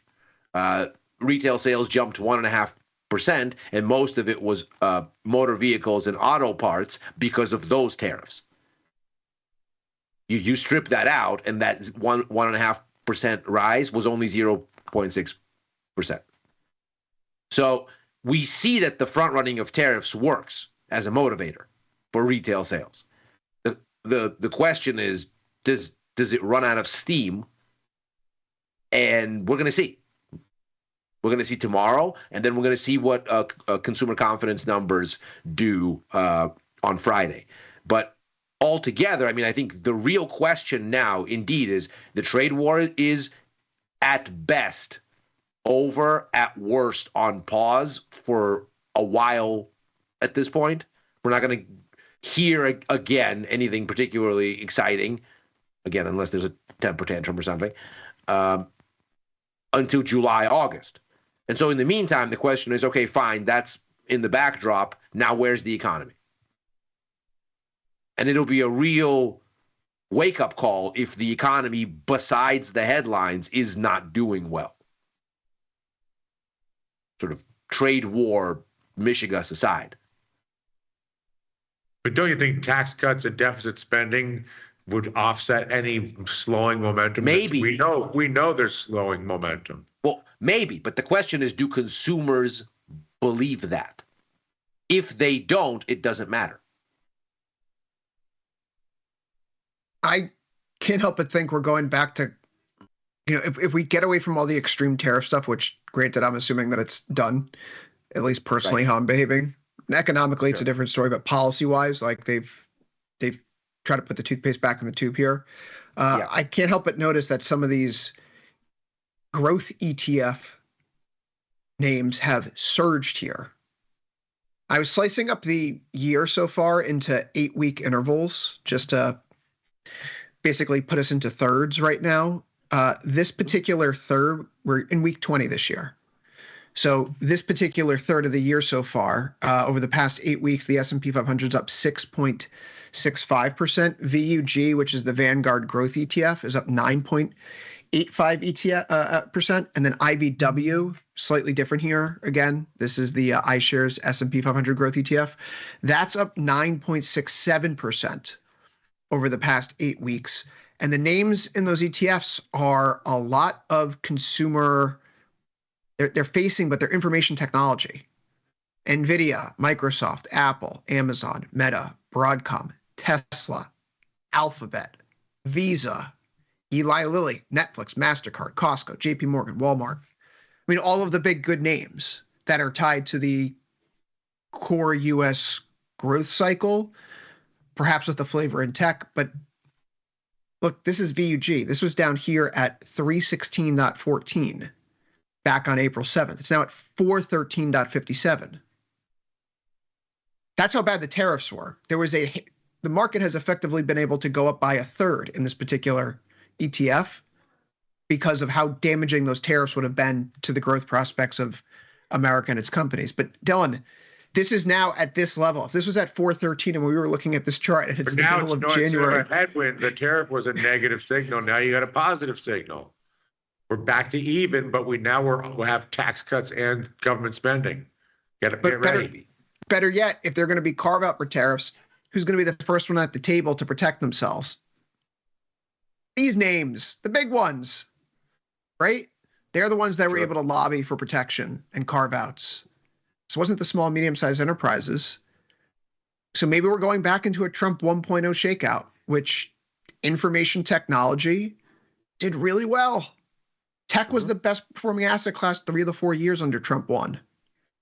And if you get back to, forget the noise, we're getting back to standard Republican fare, less populism and more George Bush Reaganism, tax cuts, deregulation. You're going to have to contend with the growth slowdown, Ilya, but there's a certain writing on the wall that like the markets are done with this all. I mean, in relative terms, it's going to look very, very, very encouraging. And the question will become how long that lasts, because as ever, right, markets are always asking, what have you done for me lately? And so if the last thing you did was take a sledgehammer to my teeth and now you're offering me coffee and a cigarette, okay, I mean, this is the part of the good cop, bad cop game that is more enjoyable versus less. It's not really great. a good example for me because personally I'd be like, okay, I'm willing to talk. Yeah, I'm saying it's not great, but hey, it's better than a sledgehammer. So if we're in that part of the good cop, bad cop dichotomy for the president, then okay, that's going to be encouraging in relative terms. If we were going down this road without a trade war, markets wouldn't like it, I would imagine. But in context, a vast improvement. I think this is why it's so critical now to see what the economy is doing. Because all of this stuff, as we learned with the tariffs, all of this stuff the markets are looking at through the prism of what it means for growth. That's why the tariff freakout was in February and not in November. Because it had to appear in the data.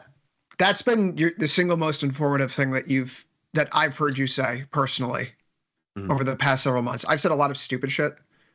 You pointing out repeatedly that the tariff implementation is the problem, not the tariffs themselves. Yes. Right? Like that is why the market has rebounded. It doesn't necessarily care per se, like, oh, we're going to do this again. Okay, we knew we were going to do this again. He campaigned on it. It was just the form and function by which it went about. It may not achieve the purported goals. It's the chaos.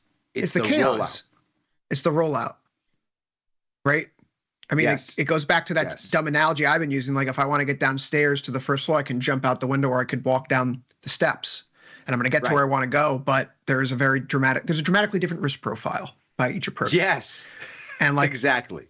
The risk profile of this approach is there's probably going to be some economic hemming and hawing. GDP probably softer, inflation probably structurally higher. But cataclysmic? No. Gosh, no. Not cataclysmic. Which is why you'd kind of figure that you'd go back to the regular programming that you had mid-February to mid-March. Regular recession. Weaker dollar, higher But bonds. in February, March, you didn't have tax cuts and government spending. You did. You had them exactly as you had the tariffs in November. You knew the platform. You knew the platform was going to be deregulation, tax cuts. Okay. And but the tariffs are behind you. A soupçon of tariffs. You're closer. You're closer. You're much closer. Yes. You're much closer. Down the line. You're much closer. Yes.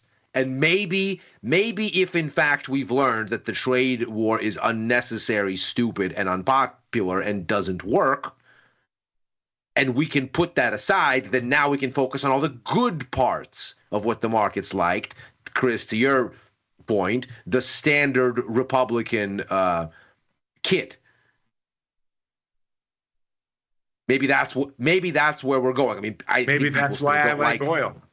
I mean, I think people still don't like immigration because they don't like the labor shortages. But compared to potentially a catastrophic trade war, this is fine. It's whatever. And I think from a market's perspective, of course. I think oil, Vecchio, still is the deal of the century here, because if the economy is going to be zipping along and globalism lives and it's popular. Yeah. If we get through this resistance here, if we get through the top of this range, it's going to be very difficult to argue against going long. I would rather own oil than the NASDAQ right now, as in with new money. I agree. Today. I agree. Could I point out something here in oil? I mean, I know a bunch of us here have been leaning long. Dylan, you and I have been leaning long. It's not the right contract, but let's say you wanted to go out to 33 days to expiration. Let's not do that. Let's go actually out to 64. And you wanted to play against the high-low range of where we've been trading around recently. There's still a 45.5 IVR, so a better vol, if you will, better vol than what we're seeing in the S&P 500, the NASDAQ on a relative basis. But heading over to CLQ5 for the next expiry here, the high-low range from pre-liberation day is about 70.5, and the low is about 654. And so placing an iron condor around either side of that, we can go 53 to 51. We'll go $2 wide, and then above 70. So we'll go 71 to 73. That's a 66% probability of profit. You could tinker with it, so you get better than a 4 to 1, 3.5 to 1 risk to reward. But you're in a place right now with oil that we've kind of clipped the tails. I don't think the world is going to go back quickly to a place where we assume, Ilya, that growth is going to be gangbusters and it's animal spirits all the way down. Sure. Like we were. Clearly. Right. That I think also where we were at the start of April was a place where the market was pricing in a dramatic sudden stop to global trade. It's also clearly not where we're going right now. Absolutely. So there could be a bunch of slinkying here. And I'm reminded of the fact, and obviously this hasn't held up perfectly in recent months, although it did basically from October until April. The best predictor for oil prices over any time span within 12 months is simply the current price of oil. And so at $62 with a 45.6 IVR, the price may be right. If you get through 63.5, 64 here in CLQ5, probably can readjust your strikes, look for a move back to the April 2nd high. Other than that, oil may be one of the more stable places to harvest some vol right now, just given the dynamics in play where it creates that narrative juxtaposition, and price kind of just is a stick in the mud right now. Ilya, is that crazy? Should we do that? I don't think it's crazy. I think we are in an interesting situation here where, again, if you go down the list of what this administration wants to do, right? Drill, baby, drill is one of their favorite things. Now, there's not really much room to do that. You could put out, let's say, the call for more refineries, to get retrofitted to American grade of crude. That would be very savvy, as a matter of fact, because the only reason we're not fully energy independent is because we don't have refining capacity for our own output. So we have to import some output from elsewhere that we can then refine. So that would be a thought. That would be a drill, baby, drill type of policy. But that oil would trades help. right now. But that's not oil. Oil's price is not on that, though. Oil's price is on geopolitics and for the moment. And for the moment, daily burn rate in global logistics and transport. For the moment. But what we definitely don't have here is an oil that is prioritizing geopolitics in a way that gets it to overlook, let's say, I feel like it's prioritizing the daily burn, and it came off on the trade war, and I feel like it hasn't come back as much. That's right. It hasn't come back as much. NASDAQ's come back way more, or whatever. Absolutely. Walmart. Absolutely. Whatever. Absolutely. That's all. This, I think, is the essence of the growth spook. Copper is telling you something similar. It's not really looking like the NASDAQ or the S&P. And so all of that, you're absolutely right, I think tells you if you had a better growth profile and if the drilling aspect of this were somehow kind of put off to the side, because obviously there's not that much more capacity to extract unless you go through a very long-term process of turning back on a bunch of rigs that have been shut down. That takes a long time, to your point. Unless you do that, unless you do all of that, oil could have a run here. I think especially since all the pronouncements out of OPEC mean nothing. No, we've learned that a lot the past week. OPEC slammed us lower at the open. What was it last week? And the market's like, okay. Yeah, you guys don't know what you're doing. Take your 411,000 barrels a month and shove it. And AI, long electricity. Although again, oil's not really power like generation. It's not really stationary power, but it ultimately still nets into a net energy demand that gets higher in terms of sure fuel. I mean, it's a story. Hey, Saudi Arabia, you want some chips? How about you give us cheap oil? You want help with that nuclear power plant, that civilian nuclear project, so that you can power your data centers? We have the best American engineers who can get that done for you. Gasoline here is the tell. Gasoline is back to basically the midpoint of its trading range over the past year, about 215 on the chart. We hit a low near what? This is the breakdown back at 187.20. The highs that you have up over the past year are closer to 242. So we are basically at the midpoint of the yearly range. Guys, if gasoline was sitting at 215 or so back in December, this is not a level where gas was in the fall and the winter months where we were screaming this is a problem, right? So gas prices holding up. Again, strong correlation with demand, strong correlation with growth. We weren't really, personally, I'm not going to speak for all of us, as long as the economy didn't break, they didn't kill the golden goose, I thought the market was fine in December. And gas prices are back to where they were in December. So I'm going to lean. I know the stock market looks like it may get a little soft here. Today was the smallest trading range we've seen in ES since Liberation Day began. You also have an expansion in vol. And that kind of behavior going into an OPEX makes me think that maybe you get a bit of a rug pull. I hope I'm wrong because I am leaning long deltas in the NASDAQ right now. But after that pullback, I would be a buyer of that dip structurally. And yeah, we got some evidence to support a pet theory that we've trotted out here the past few days, starting with Futures Power Hour on Monday, talking about the structure of incentives in the market. We right now taking a look, and I'm going to pull this open here. This comes by way of Anacott Steel tagged me in this. It's from Bar Charts on Twitter, which is a great follow. Short covering flow right now in the market. The red line here represents Monday, May 12th. what we're in the midst of here in terms of trading flow is the third largest short covering rally that we've seen since the start of 2022. We talked about the incentives of the futures market for stocks. We're speculative traders, not people like us, but professional money managers who are speculating in the futures market. They were net short coming into this week. So not only do we have people who are abandoning their losing positions, now they have to figure out how to make money for people. Do you reshort the market here? Do you pile in and get long? Which is the safer bet? I don't think you do either here. As a fund manager, how do you justify that to your clients if you got out of the market in the first week of April and it's now 17% If you got out of the higher? market in the first week of April and you haven't gotten back in, you've already got a lot to explain. You gotta really talk about. Listen, I've got a long-term view here, everybody. Don't get antsy. These aren't trades; these are investments. That's right. That's right.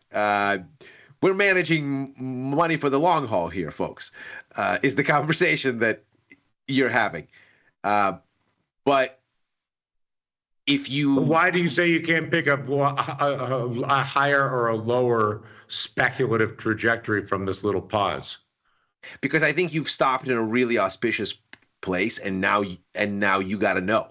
So if we put a horizontal line directly under the closing low of the range from the beginning of the year, we've stopped on it directly.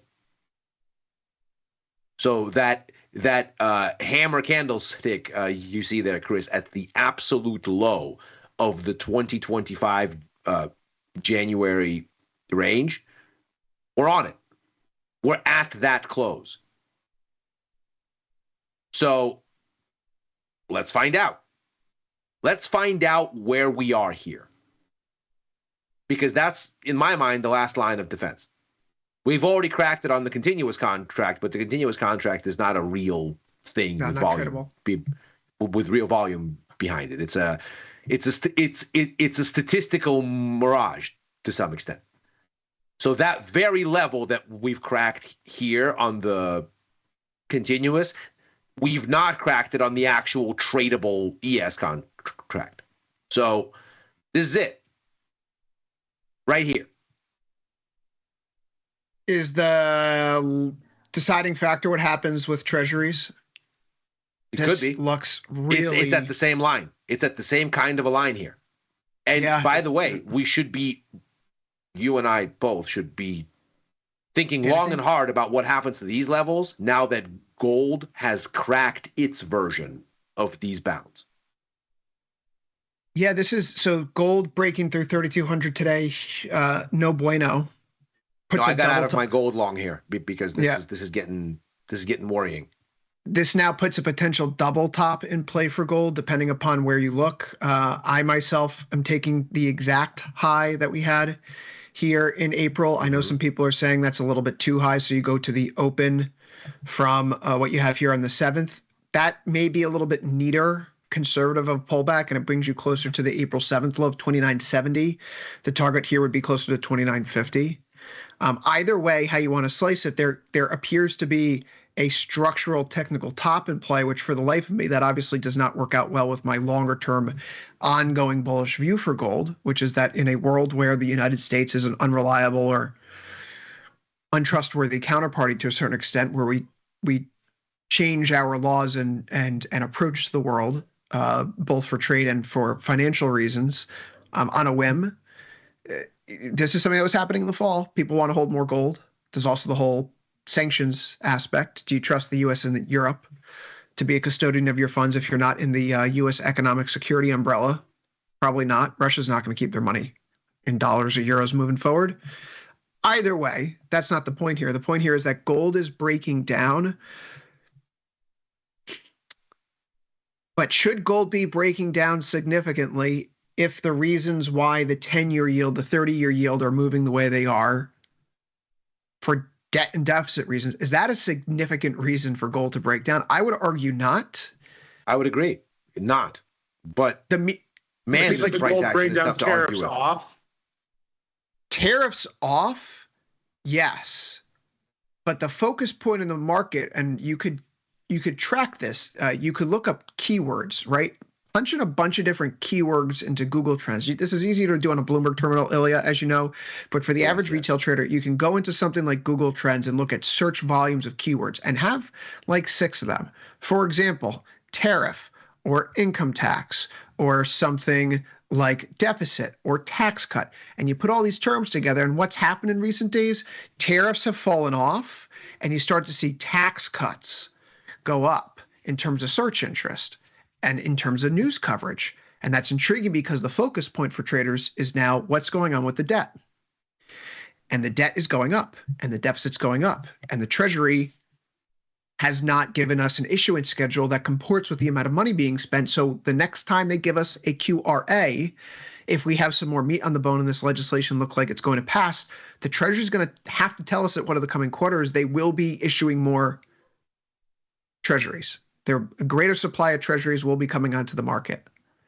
So I have a hard time today reconciling the news flow, which is clearly higher yields, with some of the action that we see in names like Bitcoin, Ethereum, and gold. I can't help but think that this is probably a good thing for Bitcoin and gold long term.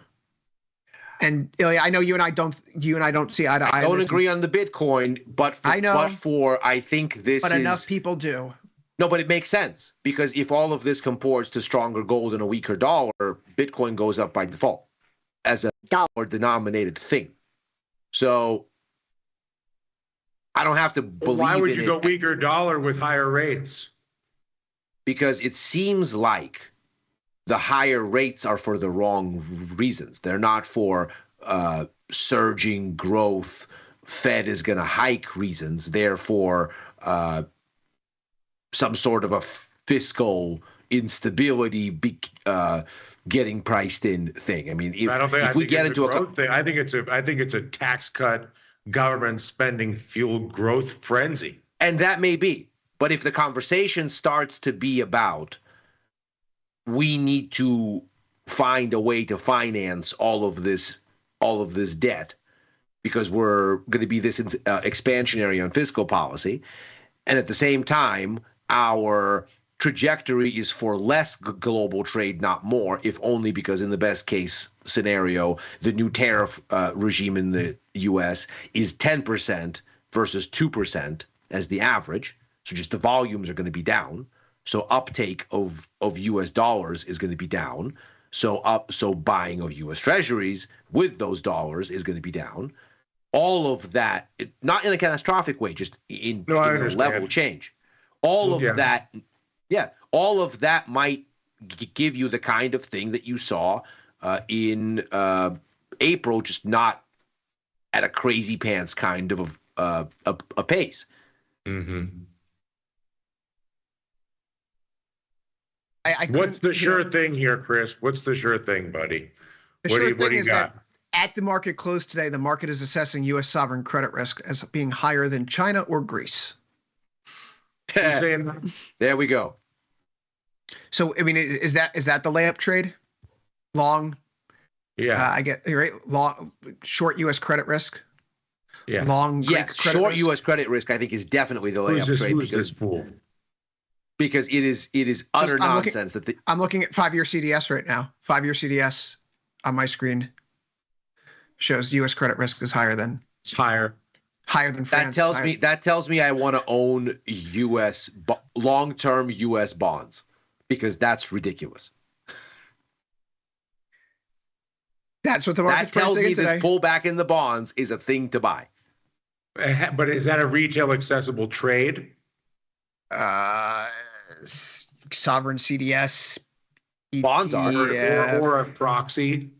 Well, the bonds are a retail accessible trade. If you think what the CDS is telling you is that there's real sovereign risk baked into and just yields, TLT calls. Yeah, then that premium is stupid and it's going to go away. Does this trade anymore? No, this is old. This is an old ticker. Used to be able to. There was a ProShares credit ETF, but this hasn't traded in a few years. Unfortunately, it goes back to 2019 is when it stopped trading. Too bad. No, I don't think there are any more CDS ETFs out there.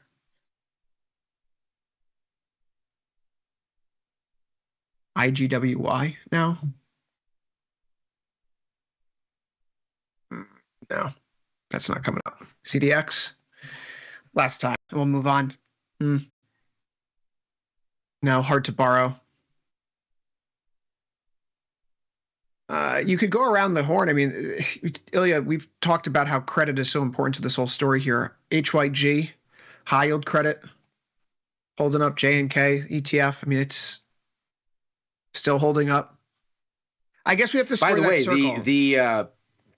to that point, Chris, the OFR financial stress index that we look at, it had a massive run up in volatility in April. All of that has fallen away. Yeah, financial conditions are now the loosest they've been since the end of March. Yeah. So we talk about the stress of the tariffs leaving the system, right?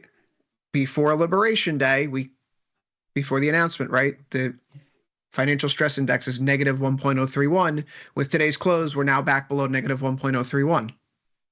So the stress in the system's gone. That's right. What a crazy episode. What a crazy episode this whole thing was. It was all volatility and That's why you can uncertainty. start a fresh dialogue about tax cuts, deficit spending, AI, party time.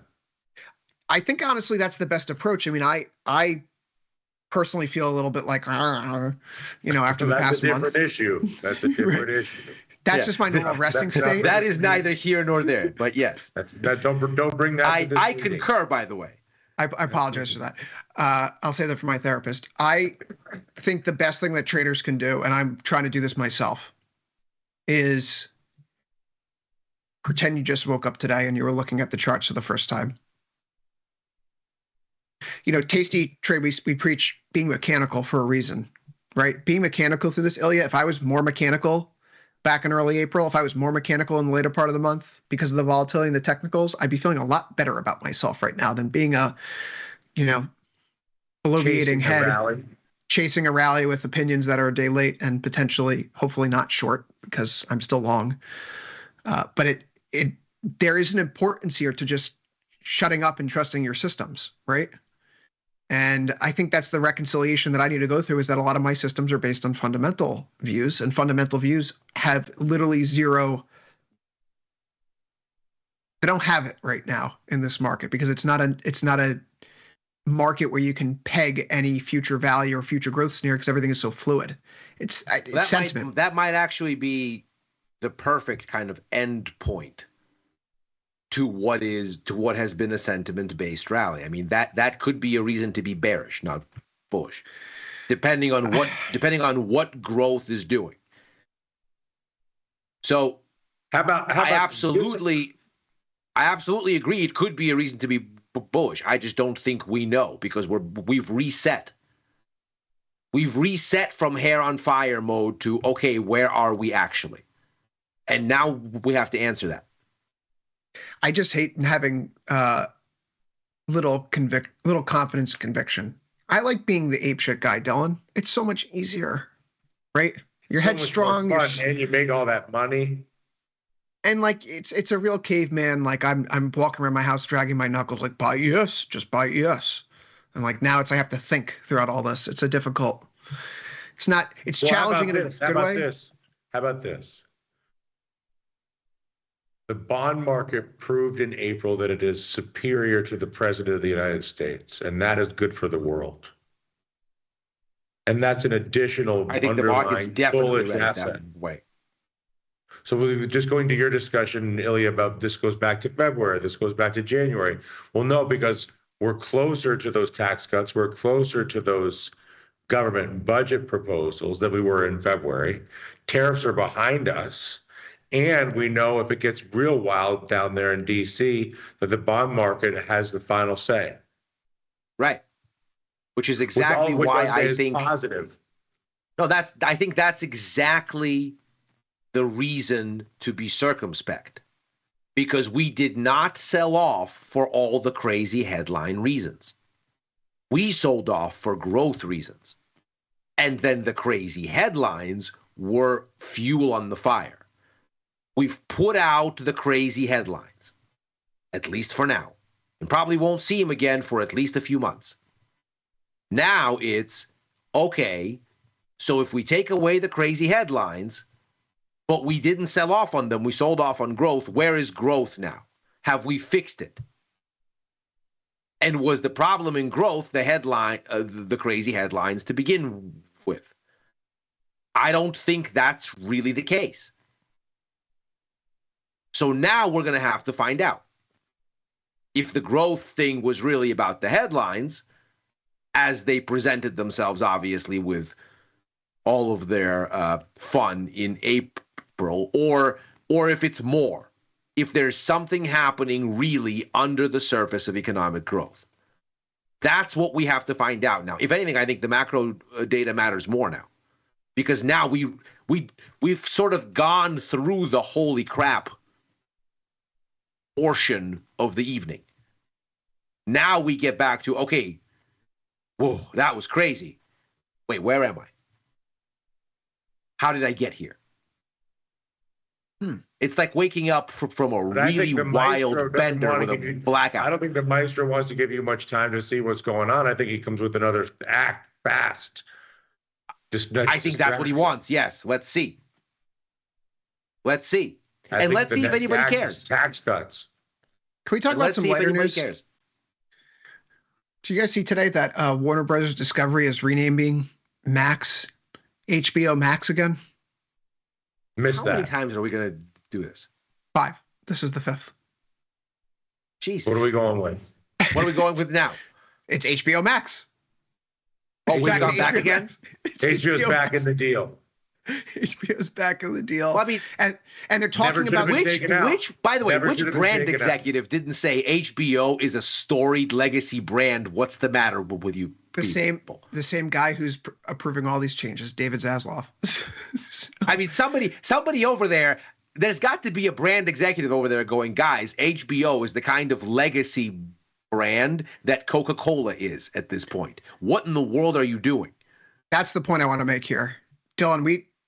We talk about all these narrative things. I saw that news today, and the first thing that I thought of was that this is the confirmation for the rumor we heard earlier this week. Well, we didn't talk about it here on Overtime, something that I read, that Warner Brothers Discovery is thinking about splitting up. And this is a very poorly run company, right? Been a very poorly run company over the years. Are the parts of Warner Brothers Discovery worth more individually than they are in this conglomerate? If HBO, for example, were rebranded as its own segment, with all the premier names, Breaking Bad, The Wire, right? Game of Thrones, Sopranos, come on. Sopranos, okay, right? You put them all under one umbrella and you kind of get rid of all the other crap that's not really HBO, that was more Max. That IP is worth a lot of money. It is. In a spinoff. It is. Warner Brothers Discovery is not a company that I particularly have an affinity for, but it is a company that if it does break up, it's probably worth more than $9.21 a share. And I think for people who like to take some lotto shots at things, this is a trade that I'm starting to look on, that we could be looking at a potential spinoff of HBO down the line. Even if you're WBD and I mean, they've got a bunch and NBC. I mean, but I think that the spin probability is probably 50-50. I just don't know what the values are and how long that takes and how the accounting. It's a mess. It's a mess. Of course, it's a mess. It's going to be a big mess. But this is a name that I think individually I'll be following now and watching the news flow around this, because it seems like they really are getting ready for a sale, right? The Max name isn't worth anything to anyone. HBO is worth everything to everyone in the media world. And the Max name was always too similar to Cinemax, which is the competition. Like, what are we talking about here? Is Cinemax competition with HBO? It used to be. Does HBO have? If you want to talk legacy brands. Yeah, I mean, it was like Cinemax, Stars, Cinemax, Showtime, HBO, were the three big premium cable competition nodes back in the day. HBO clearly won because HBO clearly had the recipe. I mean, look, just go down the list of iconic shows. Why would you want to get rid of that IP? Why would you not want to embrace the branding? I don't know. Same geniuses who redid the Jaguar brand logo last year, which is just like deep confusion. So unsettling. It's deep just confusion. Wild. I'm more interested in some of these non-tariff things now that are going on because obviously that's where our attention's been over the past several weeks and months. I'm going to refresh my AI phase 2 list that we discussed back in January after the DeepSeek headlines. Some of those names are doing well. Others are doing poorly. Axon this week is a name that we had on that list. It's settling in here today at a new all-time closing high. There are other names that have not done well, like Ikivia, which is today settling at its second lowest close of the year. So win some, lose some. The utilities today had a bad set, or rather go of things. And we've seen that some of them here in this pullback from the tariffs have been hit pretty hard. Duke, Exelon, two of the names that I've been playing with here are now back to levels where we were on April 9th. But utilities are defensive, right? And so unlike where we were last week or 2 weeks ago when the market was rebounding and utilities were holding up as that, like, okay, I'm going to hold on to my defensive stuff. People are abandoning all the defensive stuff right now. You could see it in GDX. You could see it in GDXJ. There's been a lot of bloodletting here. If it was keeping you safe up and we'll say from April 2nd through May 9th, it's probably not done well here this week. So like I said, I'm doing a complete overhaul of everything. I think it's worth going to for me at least, from my approach, it's worth going to the drawing board again. And I think that's a tip perhaps we leave people on, Ilya.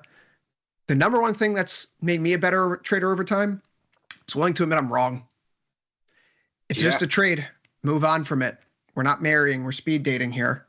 And ultimately, you can't get too wrapped up. But if you see that you're going through a bit of a tricky spell, which I have been the past few days, admittedly, it's worth trying to figure out why. Don't be Principal Skinner. Is the market wrong? No. It's not me. It's the market, right? Not on necessarily the time horizon of 45 and 21 out. So with that, overtime's out of time for today. We'll be back tomorrow, same time, same place, 4 p.m. Eastern, 3 Central, right after last call. So for Ilya Spivak and Dylan Radigan, I've been Chris Vecchio. We'll see everyone again soon. Ilya's back with Macro Money right after this. I'm back with Victor Jones in an hour for The Price of Truth. Good luck. See you soon. You're there, everybody.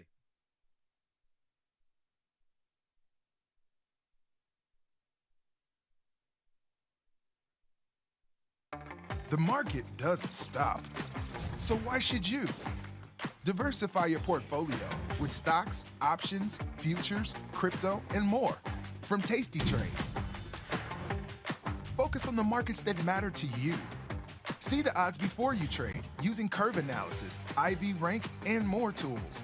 Get industry insights that help you find your next trade right where you need it. Tasty Trade. Download today.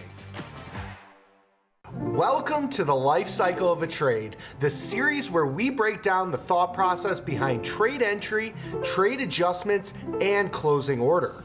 In this video, I'm going to show you how to place a synthetic covered call. All right, so today we're going to take a look at Intel. We've got the E-mini S&P 500 futures up almost 100 points here. Nice little rally after PPI and CPI. We've done a couple synthetic long stock positions, covered calls and whatnot. I think today we could expand on that again with an in-the-money short put. An in-the-money short put is synthetically the same as a covered call. So when you sell a put that is in the money, that delta, the 64 delta, is the same that you would have if you were long stock and short the call. And we could see this on the analysis mode when we go and take a look at the risk profile. When you do a covered call, you're long stock, so you have risk all the way to zero, and you have capped upside via wherever that call is. So the same risk profile would exist if you are long the stock and short the 21 strike call. Now you can see the position uses about $385 in buying power. This is in a margin account, so you get extra leverage. which is great if you're okay with the risk to the downside. Just to show you what the difference would be, so if you are long the stock, and then if we go to the table here, we sell the 21 strike call at 90 cents, you're going to use almost $881 in buying power. Now, when we go look at this risk profile again, you could see it's the same exact thing as we had with that short put. You have a capped upside potential above where the short put was, here above where the short call is. The same amount of risk to the downside as you would with a covered call. Has the same amount of risk on the position, has the same amount of reward because you're selling the same amount of extrinsic value. The short call is going to have the same amount of extrinsic value as the in-the-money put, and it'll act exactly like a covered call. This selling the put allows you as well to wheel into the stock. So if you want to buy shares of the stock, this will be synthetically shares of stock at expiration with a nice basis reduction here of about 90 cents. So we're going to go ahead and place this order. We're going to do a synthetic covered call, an in-the-money short put. We're going to drop it down to 243 here. All right, so we got filled at 243. That puts us at about 90 cents or so in extrinsic value that we can capture. To the upside, if the put expires out of the money, we can make up to $243. That's the credit we sold it for if it expires out of the money. You want to stick around, though, because we're going to manage this along the way. All right, we've got a quick one to manage here. Our Intel in-the-money short put synthetic cover call position. E-minis are up 32. We had a great entry on this Intel position. Obviously didn't plan that out, but it happened very quickly, so perfect for us. We traded this on the 15th, so it's basically marked the low or near the low of where Intel was trading. When we were looking at the trade, it was a synthetic cover call. So an in-the-money short put is the same as being long the stock and short that same strike call. So our position when the stock was trading about 19, selling the 21 strike in-the-money put, was synthetically long stock and short the 21 strike call. Same exact risk profile. Same exact max profit, max loss, everything is the same. The benefit in a margin account to this sort of trade is that you get some added leverage with the in-the-money short put. So short options and options in general are generally margined to about 20%-ish of whatever the notional value is. So the 21 strike in-the-money put would be margined at somewhere around $300, $400, $500. If you buy stock, you're margined at 50 capital. So we're going to route this at $1.13. Not much more to say. It was a good trade. It's time to go on this position. So there it is, $1.14, $129 profit on about $400 in buying power. So a really, really nice return on capital there over just a couple of days. Perfect trade. Take the money and run when it comes to you.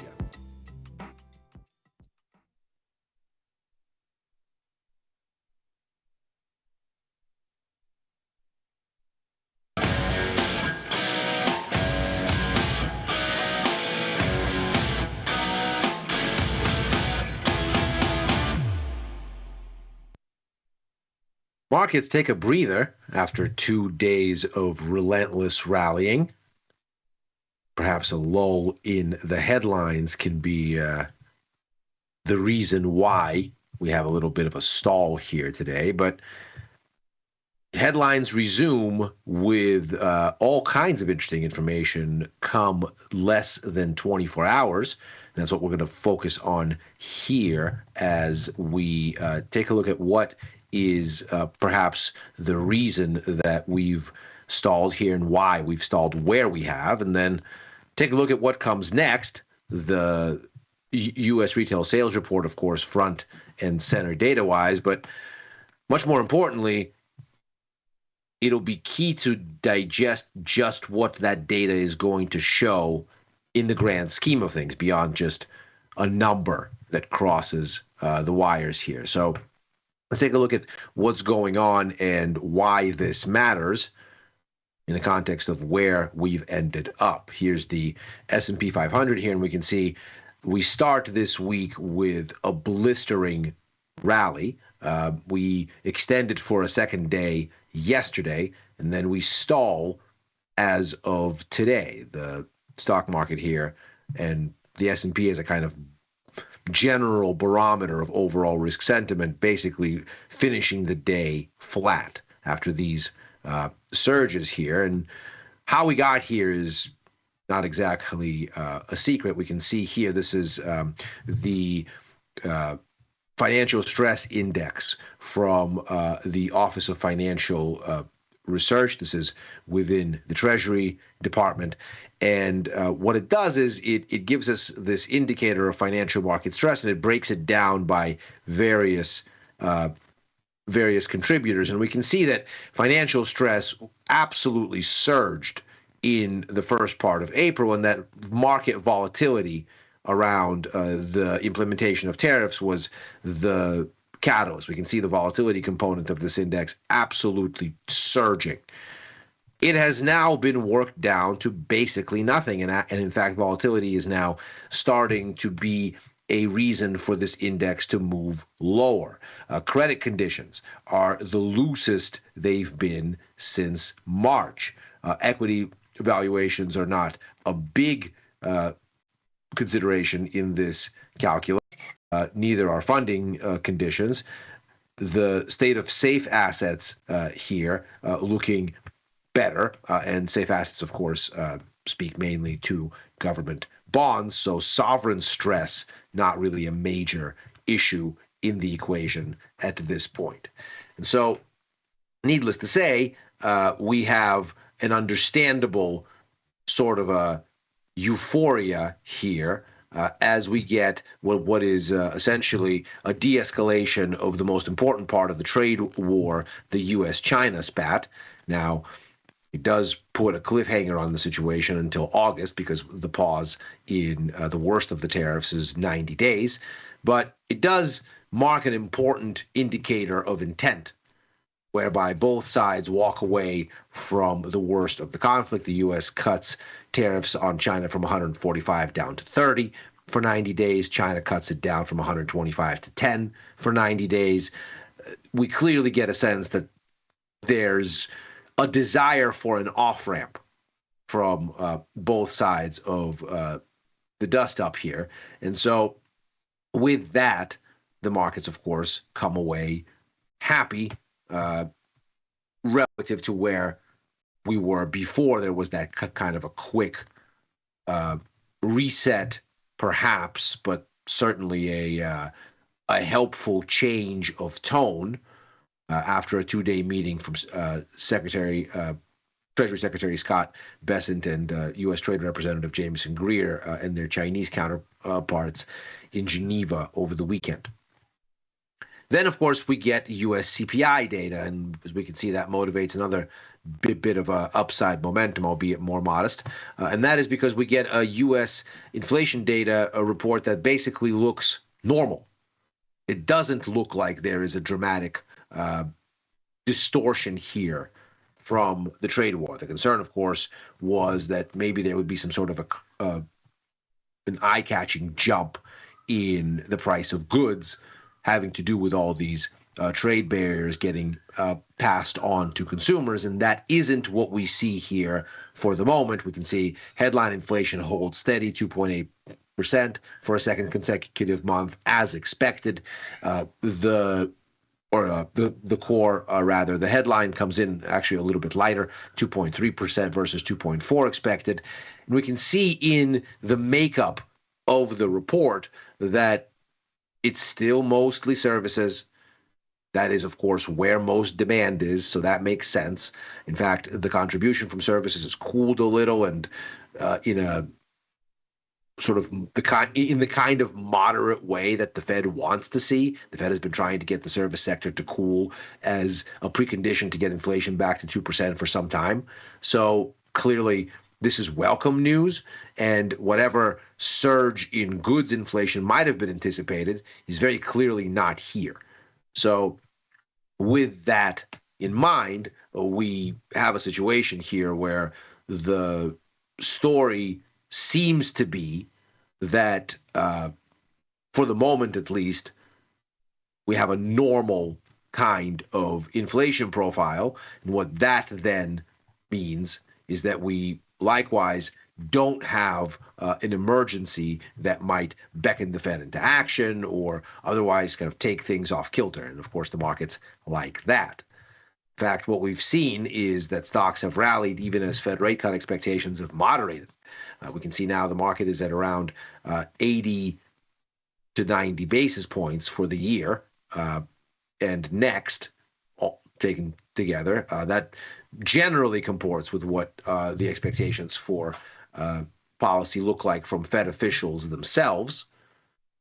They are looking for 50 basis points this year, 50 basis points next. We're very close to there. And in fact, the markets are now slightly less dovish relative to the Fed's own projections, which is, of course, a very dramatic about face relative to early April, where all of this volatility was occurring, and the market was demanding that the Fed do much more easing. In fact, 137 basis points in total, which we kind of take a simple sort of arithmetic to it, is 1.5 times pretty much where we are currently.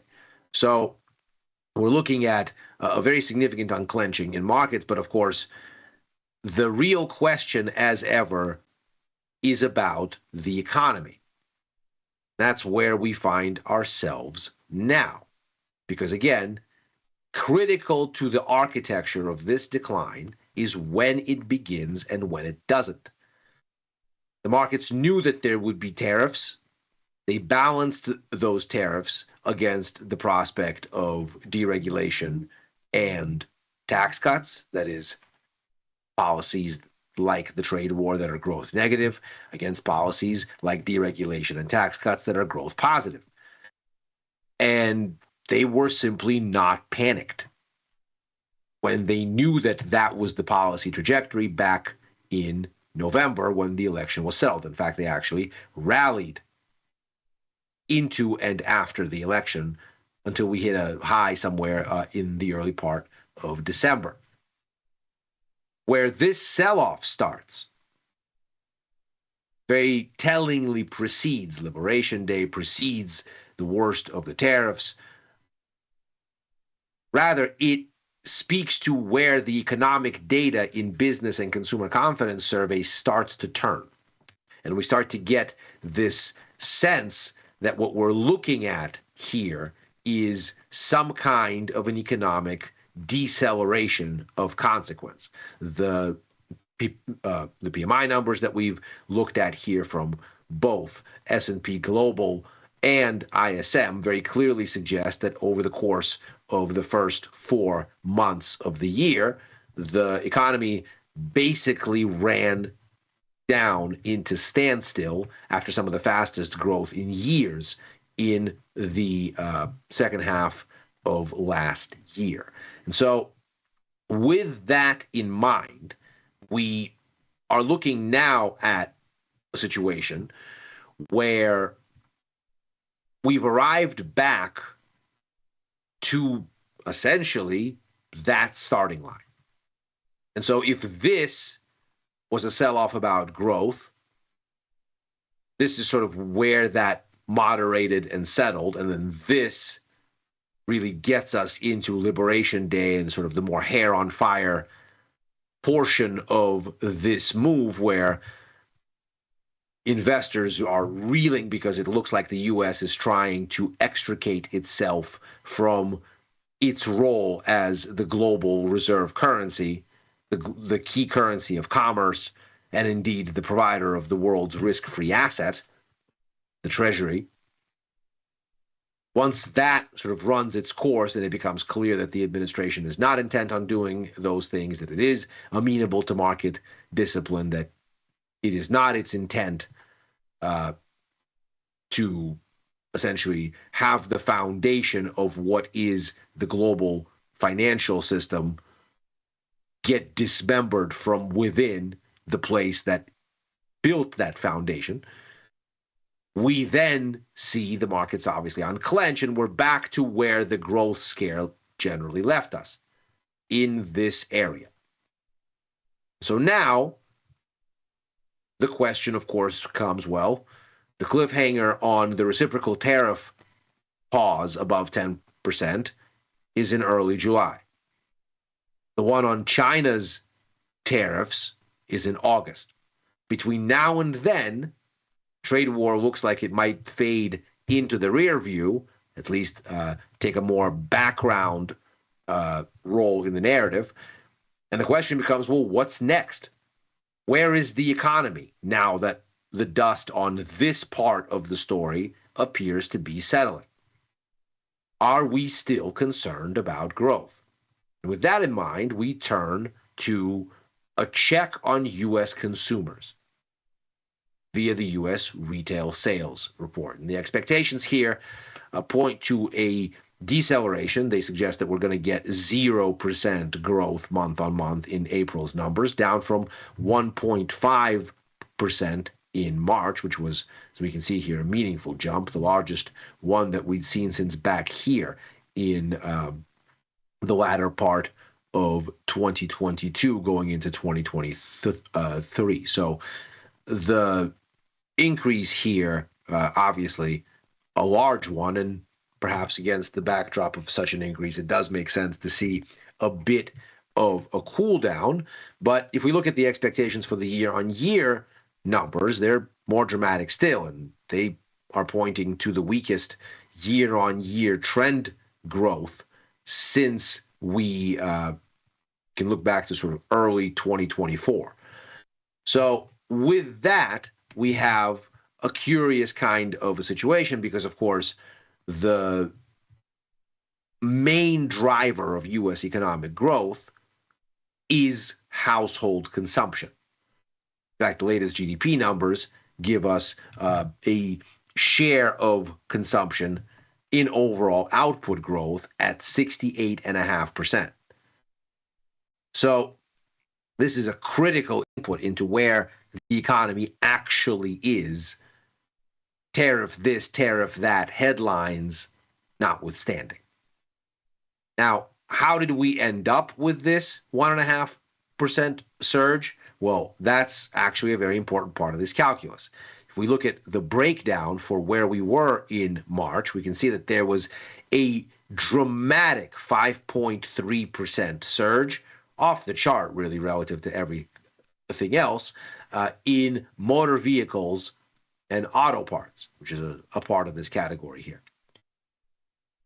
Now, if we consider sort of this a bit noisy, we can bring it down and say, well, here's how much retail sales increased overall. Here's that 1.5% jump. Here's the jump in motor vehicles and parts. Obviously, this is a much larger increase here. That's that 5.3% right here. Here's retail sales excluding energy. So it's a little bit better than the overall. We can see energy was a little bit of a pull down. And here's the control group here. Now, the control group excludes auto parts, excludes autos. And we can very clearly see just how modest this was and just how much uplift to this thing came from auto parts. In fact, the index here, excluding auto parts completely, gives us a very modest retail sales rise of just 0.6% in the last reading. So obviously the question is, well, why auto parts and why vehicles? Why this surge? And that, of course, comports with the announcement of tariffs on that very sector. Tariffs that have not gone away.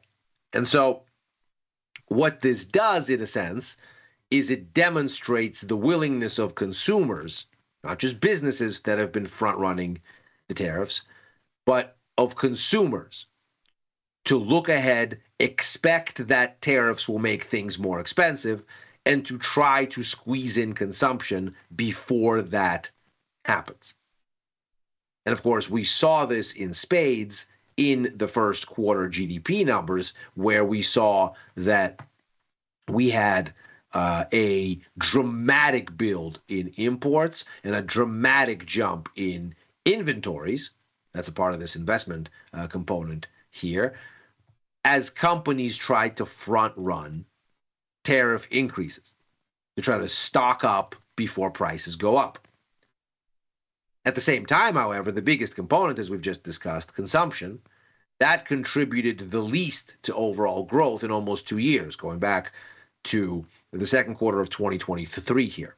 So the key question then seems to be whether consumers are willing to continue to front run with businesses. And the April numbers, again, they seem to suggest that the answer is yes, right here. And if we now have an environment where as of April there are more tariffs to front run, then perhaps this extends out across all categories of goods where you have significant imports as a part of the mix. And of course, it's mainly about goods, the imports story. Most services demand is serviced domestically. So one might surmise that if there in fact continued to be front running in April, then this is much too low. We might get another heady number here, which of course would be very supportive for stock markets, one would think, because it would suggest that consumers are still willing to be buyers, even though this risk looms, and maybe because this risk looms. And that this will then continue to power the economy. In fact, the tariff threat may be a kind of goading for the economy to power ahead, because it is spurring, in the short term, this front-run consumption. However, we don't know that that's in fact going to happen. And indeed, we can see here from the consumer confidence numbers, consumer confidence is melting down. Largely, it is melting down because the expectations are that indeed the tariffs will be a major price shock. In the latest set of U.S. consumer confidence numbers for the month of April, we have here a 6.5% 1 year forward inflation rate expectation, which is miles above even where the COVID top was in 2021 for consumers' inflation expectations. So, and we'll get an update on this on Friday, and we'll talk more about it on tomorrow's show in the context of retail sales numbers that will have already come out. We'll have a little bit more insight in what this has done. But we can see here that we can do both things at the same time. We can have very negative sentiment, and we can have this front-run consumption. But again, whatever front-run consumption there is, it is important to consider that all that aside, or at least all that notwithstanding, we still have this slowdown in consumption. And that would be the real recession risk in this environment. Because again, this is by far the biggest contributor to overall growth.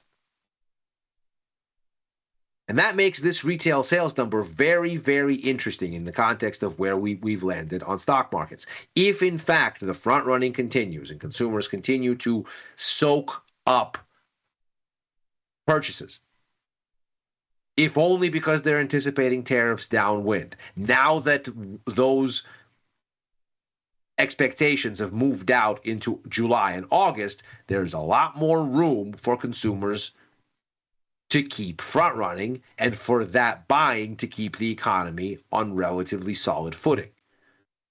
If that's the case here, if that's what these numbers say, well then stocks may well have some impetus to continue going higher. If on the other hand, we get to the April CPI, or the April retail sales rather, report, and what we find is weakening demand, which is what you might think you'd find, considering, again, there is no major pull on goods here, which is, of course, encouraging if you were worried about a tariff shock, but discouraging if what you're looking for is just demand for goods in general. And certainly, since services make up a larger portion of the economy and this component is cooling, you again get a sense that demand is in fact winding back. If what you end up with here then is the sense that, well, the panic is over, but nobody said anything about undoing the slide lower on growth, that is happening outside of the fire and fury of the news cycle, then stocks might feel like they've gone too far here. And a correction, perhaps with some legs, may ensue. And that is Macro Money for today. As ever, we are here Monday through Thursday, right after Overtime, a show I co-host with Dylan Radigan and Chris Vecchio, looking at the Wall Street close and where things may go therefrom. Likewise, on with Chris for Futures Power Hour Mondays and Fridays. On with Victor Jones Tuesdays for the Price of Truth. Incidentally, Chris will be there in just 30 minutes time from now, so definitely check that out. Back with Victor and Tom for First Call on Sundays, writing for the News and Insights portion of tastylive.com and commenting at Ilya Spivak on the platform formerly known as Twitter and on Blue Sky. Thanks very much for joining. If you're watching on YouTube, like and subscribe. Macro Money is back tomorrow.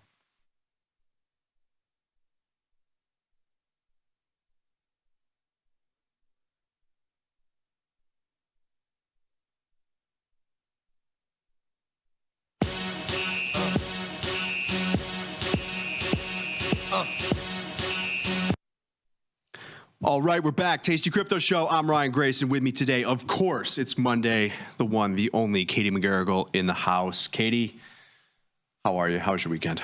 I'm good. Weekend was pretty good. We're slowly creeping into actual springtime weather. Seemed like there was a lot of people out yesterday.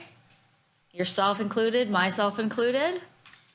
Enjoying a little Mother's Day action? Yeah. Yeah. Mostly just around the neighborhood. But Randolph was popping. It's a good time. Yeah, people will say this about the Chicago weather where you really only have 2 seasons. And I do believe that's true because it's going to be 90 degrees on Friday. So you go from like 40 to 90 and then boom. Great day for the Crosstown Classic. Oh, that's right. I believe it's Cubs Sox on Friday. You're right, yeah. You a Cubs fan or Sox fan? I am probably more of a Cubs fan. I'm a Yankees fan. Okay. So bring on the hate. But yeah, more of a Cubs fan. Okay, fair enough. I like them both, though. Can I like them both? Is that possible? Yes, of course it is. You can just be, team Chicago. Team Chicago, yeah. Because, we sponsor, Tasty Trade, I should say, sponsors the Cubs. But I'm Southside Irish, so I'm a Sox fan by birth. But, you're born to go to a game no matter what. Born that way. Yeah. I mean, I think the food is better at Comiskey. Yes, absolutely. But, there is something about the old school vibe at Wrigley. Yeah. So, anywho, so what else have we been doing? Oh, so you and I have actually spent a little bit of time today together because we're going on the road this year. Yeah. tastylive.com/events. In person, talking about trading and portfolio management and trade management. So if you have not signed up, we're doing DC, Seattle, San Diego, and Dallas. I know a couple of your dates are TBD, but you're definitely in DC, which is our first one kicking off just about a month from now. Yeah, we're first week, second week in June? Yeah. In DC? Yeah. Yeah, I want to do all the shows, but my wife said I'm not allowed. Maybe you need to talk to her about that. What the hell? I'm joking. But yes, Thursday, June 12th at 6 p.m. Eastern. So it's going to be an evening show. So, tell your boss you're leaving a little bit early. Come hang out with us in DC. You can sign up at tastylive.com/events.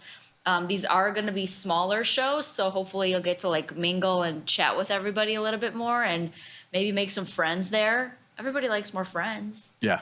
And there will be libations, which is probably the best part. If you're not coming for the trading content, Come for the booze. Yeah, come for the booze. Yeah. Exactly. I'm looking forward to it. Looking forward to going on the road with you and Mike and Nick and talking markets, portfolio management, crypto from my side of things. So Yeah, it'll be good. Yeah. I think, we've been talking a lot about me and you as an audience, right? Like, and we started doing, stocks and options when we were first doing our trading journeys, which is such an overplayed phrase. But, you've in the past year started to really kind of get me into this crypto space. And now I see how compelling it is to really truly start to integrate it into your portfolio, and how you don't have to take a giant slice of the pie for just crypto. And there's a small way to integrate it and give you that exposure.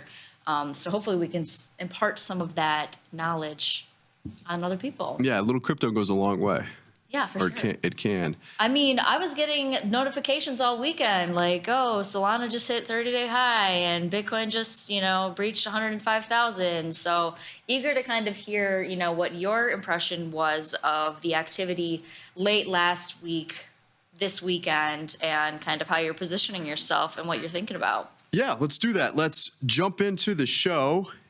But actually, Katie, before we do, if you're not on the chat, what are you doing? Yeah, what the hell? Get over to YouTube. We're streaming live chat. You want to make some friends? I want to make some friends. It's good to have friends, right? You might be able to make some in this chat. We'll see if everyone plays nicely. But we got Lone Sofo, Sub-Zero, Kimberly Thomas. What's up? The gang's all here, Katie. Yeah, it's going to be great. Yeah, get over to the chat. Just say hi to Katie, I guess, or type some crazy shit in the chat. I don't know. Whatever you want to do. Let's jump into our slides. I put this together earlier this morning. We talked about this on Options Trading Concepts Live. So the numbers are slightly stale. I got a Bitcoin price of 102.5, but when we put this together, we had 103.2. But yeah, seeing a continuation of the rally that we saw towards the end of last week here, a bit of follow through. So on a 1 week basis, everything is up in the green for the most part, though some of those laggards where we saw that Bitcoin outperformance for really most of this year, you're seeing a bit of a bounce in ETH, seeing a big bounce in Doge all of a sudden. Solana is doing well. We've talked about SWI, XRP is up there. So you can see over the last week, really over the last month, it's been trading a hell of a lot better than how we started to trade at the beginning of April, but really more so since February. You saw that kind of, post-election high, and then markets have traded sideways to down in crypto since then and accelerated to the downside post the tariff announcement at the beginning of April. But I've really recovered all of that and more here. Yeah, definitely. Where's my bonk at? Is the real question. Yeah, we don't offer that through Tasty Trade just yet, but that is a meme. It's a residual on bag Solana. that I've been holding. Okay, nothing wrong with that. I'm sure it's up a bit. Let me actually take a look and see where Bonk is at the moment. But no, you're right. It's been nice to kind of see a little bit of. Bonk's looking stronger. Okay. Yeah. I'll take it. No, but it has been nice to kind of see a little bit of a bounce. And I'm sure everybody's portfolio, whether you did have stocks or options or other things, if you had any type of long delta, I'm sure today helped you out. But it is nice to kind of see Ethereum, especially when you had just talked about last week layering in a little bit more as Ethereum went under 1,800, 1,750 or so, and now we're at 2,500. Not too shabby. Yeah, up about 60% in the last month, which is a heck of a move. Not quite Bonk, which is up about 80% in the last month or so. I mean, the more volatile, that's, I mean, I guess that's like something that we've talked about too in the early days of doing the show together, is some of these more established coins, even though they are still a high volatility product relative to some of the other things that we often trade and integrate into our portfolio, some of these smaller coins, they're, just extremely volatile because there's no duration and long-term authority of having them be like these looked at as these very stable. Yeah, absolutely. Small, tiny micro cap tokens here can move 80% one way or the other in a matter of weeks. Going tripling or going to zero. Like, which I think there's a place for that in your portfolio. totally. As an engagement play, Well, even given that you have this asymmetry, right? So no one is going to advocate that you should put a ton of money into it, but you have a position where historically these things can 5x, 10x, or they can go to zero. There's no denying that a lot of times they just go to zero, but maybe there is a place for that kind of asymmetry, that optionality, right? It's similar to just being long a call option. A lot of those far out of the money call options are likely to expire worthless. But here, you don't have the time decay. You just have the potential upside, or you have a lot of downside risk. But if you're comfortable with a very small position, sometimes that pays off. Timing is everything, which is always going to be true in markets. But if you were able to kind of patiently step into this after the destruction was done, you can catch some of these big moves. And if you did, you're feeling pretty good today. I think the key is to not get too greedy, and you want to take a little bit of money off of the table at times. You might miss a much bigger move, and you kick yourself kind of, in hindsight. But look, if you were trading ETH at 1,500, 1,600, it was there for a second. But let's say more so, we're chopping it around 1,700, 1,800 here, and you just got a very quick move up to 2,500. Might be prudent to take a little bit off the table. One thing that I will point out is that you are seeing, a little bit more strength, relatively speaking, still in Bitcoin, in XRP here. That shifted pretty quickly. But that momentum that we like to track on a weekly basis and a monthly basis is not as strong for ETH, even though you had a heck of a bounce here. You still haven't structurally seen, much of a shift. We're still down 35% year to date versus Bitcoin, still down 6% in the last 3 months. So there's not an extremely bullish trend in there, or a strong trend is probably more applicable. Maybe you see that show up, but it still has been, a story of Bitcoin market cap dominance, relative outperformance, and you're still seeing that here today. yeah. So with that said, did you do anything over the weekend? Have you participated in anything, today prior to the show, or on the show with the guys earlier today? Earlier today, before, not on the show, and I've been trying to push this out on the follow page. We had it all wired up, and it gave me a message that it was successful, but I didn't see anything actually go out. I was selling a little bit of ETH that I bought at those levels. With my luck, I will probably just watch this run to 3,000 and was early on a sale. But I'm the reverse indicator here, not you. Okay, well, I got to watch what you're doing then. But yeah, just taking a little bit off the table, and I think you're going to see some chop here. I wouldn't be surprised at all. We'll go through the expected moves in just a second. Wouldn't be surprised to see Bitcoin pull back, even if it's just for a moment, underneath 100,000. So if you get that, I think it's an opportunity within the bull trend to add back to it. But I think like anything else, you want to trade around in here and manage risk by taking some off at the top of that range. The larger Bitcoin range is 75 to 110, so you're certainly much closer to 110 at this stage. That brings up a really good point and question that I think we've talked about a little bit, in the past as well, which is, I've told you this a million times. I love when you show like the daily, weekly, monthly expected moves in like a dollar amount. Thank you. Boom. So stunning. But when you look at this, like, and you see that plus or minus, like, let's just call it 6,600 number. Something that I used to do a lot with Pete and Frank when I was first learning how to do futures was taking those expected moves based on, recent historical ranges, and then saying, okay, let's go 50% of that to like 30% of that would be my ideal profit target for that window of time. So, in this instance, let's just say I'd be happy to squeeze out like $2,500. Like, would you say that that would be a realistic, because it's like a static asset, like where it's not like, 50% of the total credit received. Like, do you have a rule of thumb for how much you kind of tend to cover in terms of like looking at this range and expected move and then like paring it down to some type of fraction of that in terms of your P&L target? Not exactly, given that this can move so much. And I would even argue or caution that vol is low in here. So the prices that are derived from that implied volatility, I think, are historically low. Doesn't mean that they have to go up. But when you look at, what is happening in terms of realized volatility and then where you also are from an IV rank perspective, we're at a 3-month IV rank of 11, a 10 on the 1 year, 7 on the 6 month, a little bit higher IV for ETH. I just think that you could see much, much bigger moves in this. So I would trade the range itself on a 1 week basis.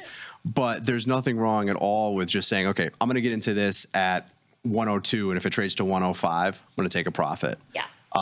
It's a decent move. That said, when you look at the underlying percentage move here, so if we're pricing in 6,500, just to make the math really simple, I mean, we're looking at like a 6%-ish move here. Bitcoin's up almost 9% in the last week. We know that it can move 20% in a week. And so I would just, again, caution that vol is pretty low, and you could see much higher levels of volatility materialize pretty quickly. Yeah. So something to be aware of. But that's how I also think about it. Instead of just looking at the dollar move and saying, okay, we could get a $6,000 move in Bitcoin, what is that expected move on a 1 standard deviation, 1 week basis? What is that in percentage terms relative to the underlying price? Is it 5%? Is it 6%? Is it 10%?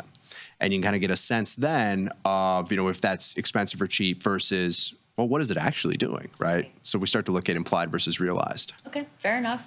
That's a great, response. And I think we talk about that a lot too when it comes to like earnings announcements and expected moves, where maybe Mike, Nick, and I will get a suggestion from the chat, like, oh, take a look at this one. And it feels as though the expected move that might be being priced in on like the Thursday afternoon is like lower than we were anticipating. So we'll, naturally default to doing like a wider strategy, a wider iron condor or something like that, because we feel like the volatility is kind of under baked in, if you will. Yeah, I don't disagree at all with trying to take, profits more quickly in here. I guess the way that I think about it too is that it depends on the product that you're using. So if I'm trading Bitcoin futures and I have embedded leverage, then I might be much quicker to take a profit versus long some Bitcoin spot. I mean, I'm looking for a 5% move. Well, that's going to be a price back up towards, if we just again use about 100,000, it's going to be about 105, 106 from where we are. Yeah. And full disclosure, I mean, you're spot on. Like even since starting the show with you in late October, I've barely pulled anything off of like the positions in crypto that I've been building, purely because I'm buying them and I'm getting in at small enough entry prices that I feel kind of comfortable holding that. Like I didn't just put 20 grand in one position at one price. Like I've been slowly kind of chipping away a couple $100 here, a couple $100 there. And so therefore I feel like I'm able to weather, some sideways grinds to slightly downward grinds, and not be like necessarily pulling off a ton. And it's funny to see my brain changing from the 45-day options trading window to actually having this more of like an investor mindset in this space. Yeah, I think with some of this, well, with Bitcoin and maybe ETH, you're going to get paid the more patient you are typically, right? If you're able to just buy this, put it away, you have it as part of your portfolio allocation, use it as a diversifying agent. We've talked about the asymmetry that exists at times. You're probably going to have more success. I mean, historically, this has been true.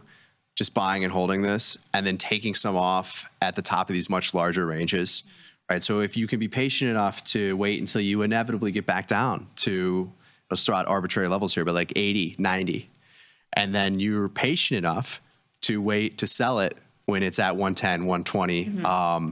I think that to me is easier almost than trying to pick spots in here with no leverage on a much more frequent basis.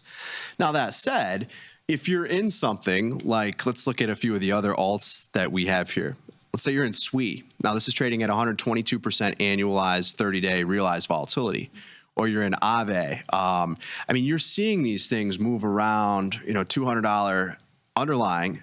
It's going to move around $20, $30 in a week. Right. Then you might be more likely to take profits more quickly in there versus Bitcoin just doesn't have the same volatility. Maybe is one way to look at it. You might trade Doge a lot differently than you would trade Bitcoin or ETH. Yeah. You might trade ETH a lot differently than you trade Bitcoin. Totally. Yeah. And actually somebody just raised something very interesting in the chat that I also recently just saw. So Laidback Trader saying Coinbase is joining the S&P 500. I also saw that news Nice. I didn't see that. So coming out. I don't know. I'm trying to see if I can verify it on any of these sites, but it's looking like it's up $20 after market close. there you go. Replacing Discover Financial. Yeah, confirmed on CNBC. Jumped 8% in extended trading hours. Okay. Yeah, I've got it at 226 right now Yeah. off of a 207 close. So post market. That's another one though, where that's exciting news, but we're talking about a stock that was $350 just a couple of months ago. True. And has the potential to get right back up there. Also has the potential to go down another 50 points.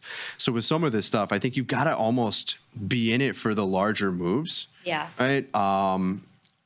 Don't get me wrong. There's nothing wrong with making money, but what I've learned in here is that you really want to kind of ride that trend because these things just extend, and they can do that for months at a time, and then hopefully you can get out when it's a little overextended. But they truly trend, or when you notice that, like, okay, ignition, blast off, right? Like ride it, or see how long you can ride it for, versus just kind of more intraday trading or choppier trading in there. So you don't really necessarily feel like right now, particularly because we're just now broaching levels in, let's just call it Bitcoin, that we were seeing in late 2025, that we are overextended. Are any of these coins right now feeling overextended to you? No, I don't think so. I mean, look, if you were in the market at $75,000 Bitcoin and you have it back at 100, maybe it's prudent to take a little bit of money off the table and you look to buy some back if it dips again. But in my own personal opinion, I think that you're going to go a lot higher here. I think the conditions are ripe for that. I think this is a 3 to 6 month sort of trade. Where could you be if it all plays out? A little bit more conducive macro environment seems to be where we're headed. We just came out of a pretty violent and volatile period. And we're back near all-time highs. I think ultimately, we have to watch and see if this is true. But if you break that 110, I think it's off to the races. And maybe you get to 120, 125, 150. I don't know. I've been in this for a long time. I've seen some really crazy shit. I have made a lot of mistakes, and I know what this can do. And it can become a lot more irrational than you might think. And so I wouldn't at all be surprised to see this run, if only for a moment, to 200,000, to some, think about whatever the crazy number is. I talked about this earlier today, but you've got a $100,000 underlying that has a 50% realized volatility on a 1-year basis. So it's one standard deviation move on a 1-year period is either 50 grand to the downside or 150 to the upside. Well, I think we're back on that track to go to the upside. So that's what I would play for in here. Honestly, try to hit more home runs in crypto than I do in other products. Okay, swinging for the fences. I like it. Because you get those kind of fat pitches, if that makes sense. Yeah. This thing moves around a lot more. So with that said, I know that I asked you a couple weeks ago, what are you doing, or are you doing anything in liquidity pools? And I think you said to me at the time that you were kind of priced out at the moment. Did you take a look at any of that this weekend? Yeah. Do you feel like when we breach this 100,000 level that more people are primed to participate? What is your observation? Oh yeah, this pulls people back in. I mean, this market is back alive. It was never dead, but definitely feels a lot better. People get excited again. You're $25,000 off of the most recent low. So when you look at ETH, I mean, ETH just made a 60% move. If we go back to 61% move in the last month. 40% in a week is going to get your attention regardless of what the token is. Yeah. When it's one of the second or third largest by market cap, it really piques people's interest. And you've got pools that are now really starting to generate pretty decent annualized returns again. So I'm back in it. I have a couple of my pools that I just had, at higher prices that are now back in range. So that feels much better. You want to manage that appropriately. I try to, when I get out of those pools, put a little bit of money on the side. So if I generate a profit on the underlying collateral, I won't put it all back into the pool. That's one way that I'll manage risk in there. But yeah, that trade's back on. What are your favorite pairs again for those pools? I only really ever do ETH USDC. Okay. on base on Uniswap. Been doing a little bit more on the Unichain. That's Uniswap's L2. They have rewards right now, so they boost or juice your liquidity pool. You get Uniswap tokens. So extra little kind of dividend, I suppose. Do they have like little confetti that pops out too? I wish, yeah. But you know, it's an incentive mechanism to try to bring liquidity into different pools, and you see that move around at times. But that's all I've been doing. Been trading a little bit of IBIT. I'm not selling premium in there. Just buying some out of the money calls. Yeah, I own longer dated out of the money stuff. Yeah, we talked for the leverage. Yeah, you had a couple of like year plus ones on, right? Or Yeah, late well, December? like 180 day, 150 days, somewhere maybe around it was like there. later this year, maybe. Yeah, I have a hard time selling puts in there because the vol is so low. And it could go lower, but you know, that's just one thing to be conscious of. You got an implied volatility of 46% for Bitcoin and about the same thing for IBIT. Yeah. So it's cheaper. I want to sell something that's a little bit more expensive. So I'm just a buyer of calls right now. Okay, so buying some calls, later dated, like 30 delta, 10 delta. Well, I'd have to double check and take a look. Let me see. I can tell you exactly what I'm in one moment. I have, where are we here? Apologies if I can find it on my screen. I got the 70 and 75 call that I bought a couple of weeks ago. Yeah, so a couple of different, you know, price points, 30, 40 deltas, something like that. Yeah, I probably started at like a 20 delta, and it's moved up a little bit. But yeah, the whole idea there is just simply that the upside volatility is cheap relative to where I think it could go, right? I have to have a thesis that's at play here, which is I just want to own and have that optionality to the upside in the event that you just see something crazy in here. Doesn't mean that it's going to happen, but the way that this is trading, it's certainly a lot more bullish.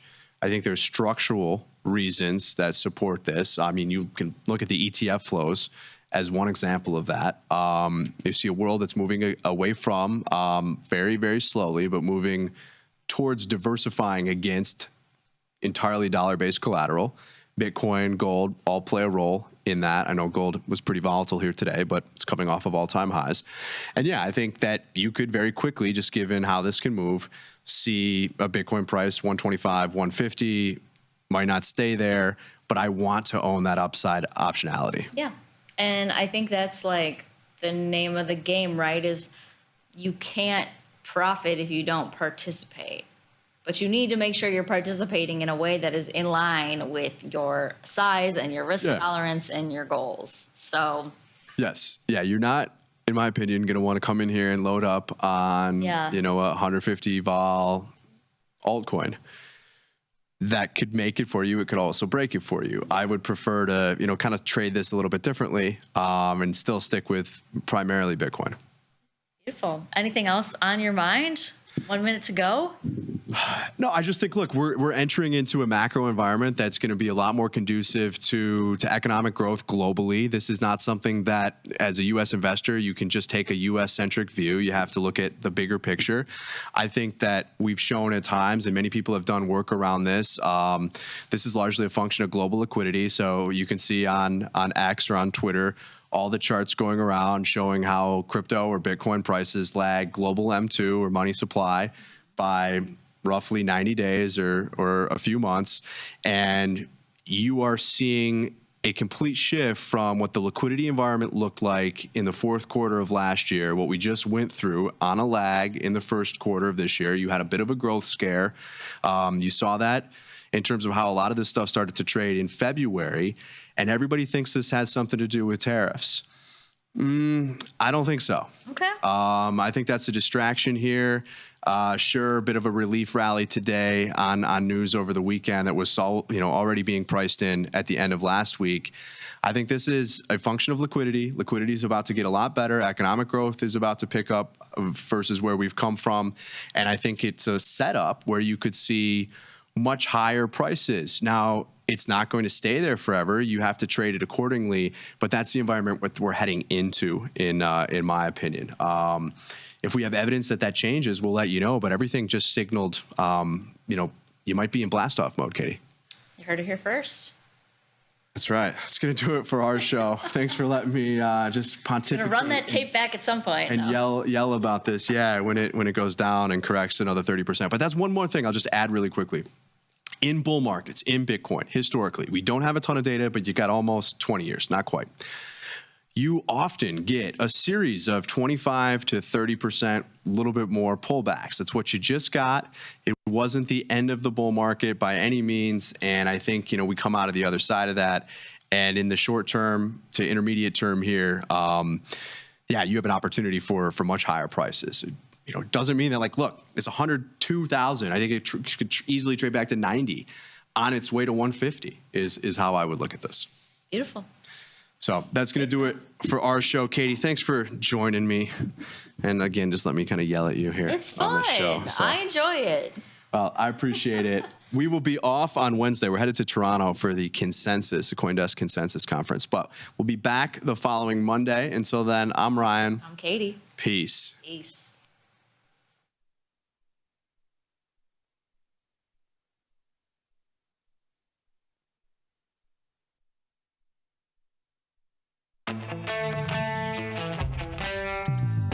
In the world of investing, a beast lurks between the numbers.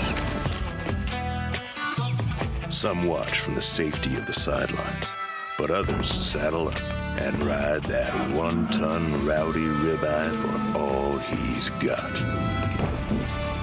If that's you, join us on Tasty Trade, named best online broker for options trading. Genius loves company. So I started trading in the equities market when I was 18. Real basic ETFs, mutual funds. I didn't discover options and really tastylive until about 2012. It made sense to me from a risk perspective. And so I started trading and never really have looked back. The people you see that's who they are. They're trying to be as open and clear as they can with the trades that they're putting on. Teaching a methodology, like teaching the logic behind things. It is tried, true, and tested. They back it up with research. They share that research. It's not just trust us and do this, which is a very dangerous thing in the financial world. But learning about that in the Tasty universe, it starts to prove itself out, right? When you follow the methodology, you'll see those profits and you'll understand why a position did what it did. Sometimes the market wins and sometimes you have a 90% winner and you don't know, why don't I do this every day, right? This is easy.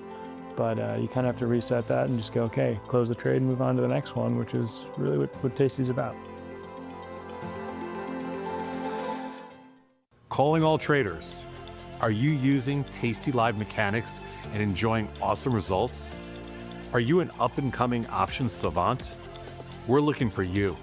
For over a decade, tastylive has shared the most inspiring stories of traders teaching themselves a new skill, using probabilities and experiencing new levels of success. If you think your trading journey should be shared with Tasty Nation, we'd love to hear from you.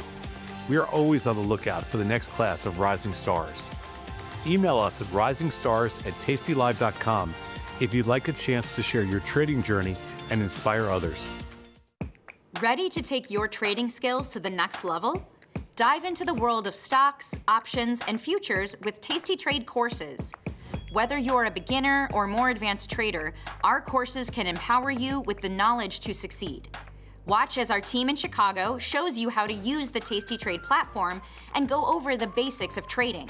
Perhaps you'll learn about a new strategy or a potential product for your portfolio.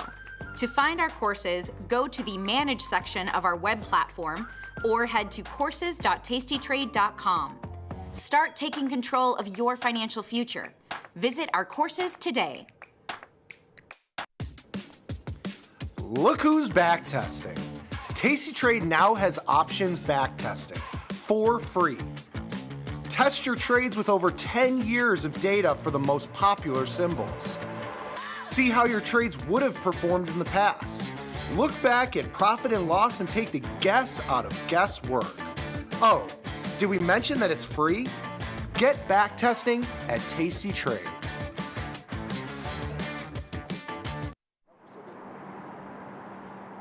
All right, yeah, I'll talk to you. There she is. Good, you found the place. Good, you're not stupid.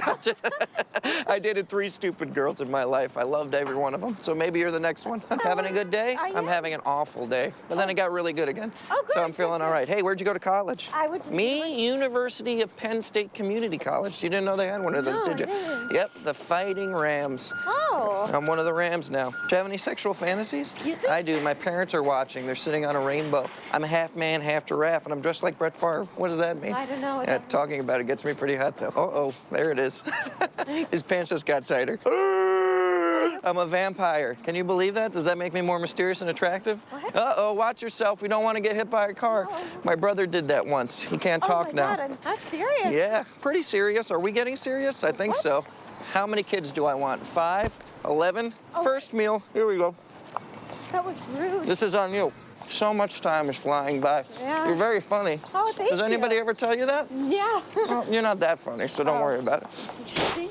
Not a big fan of Sam's anymore. But now you know everything about me. I feel like I'm opening up so much. God, I'm scared. This thing's moving so fast. Yeah. Oh, wow.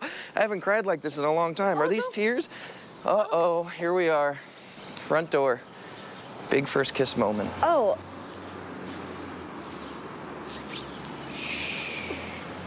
This is just moving a little too quick for me. You're a great kid.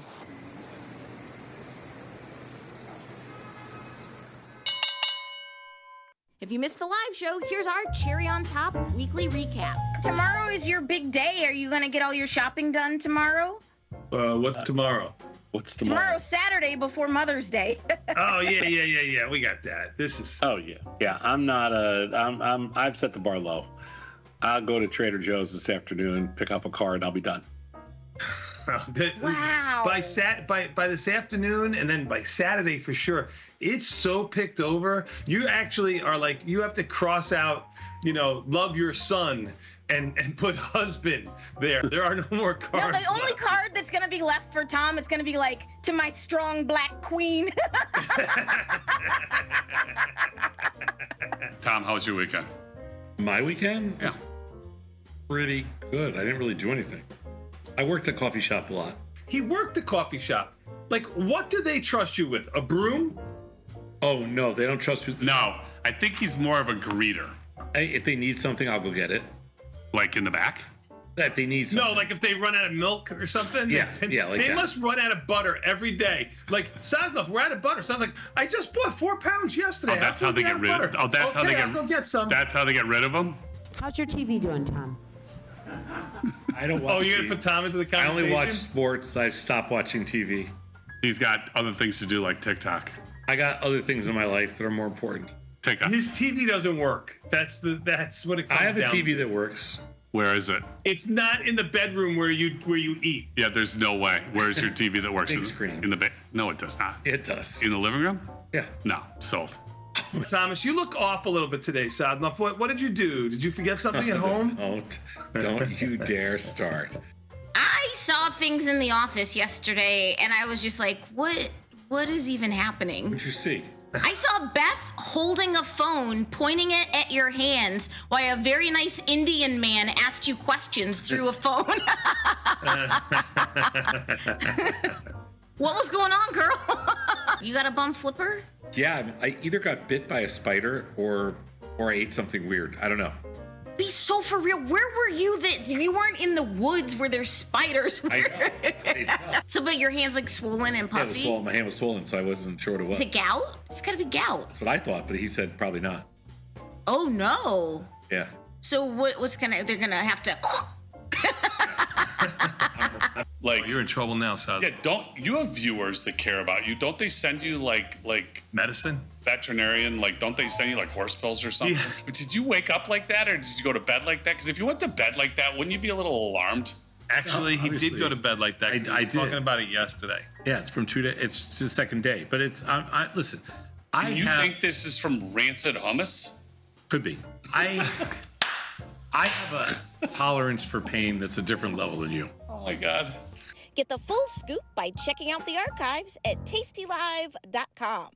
Got friends? Get $250. We'll give you a bonus for each qualified person you refer to Tasty Trade. So spread the word and earn rewards. Terms and conditions apply.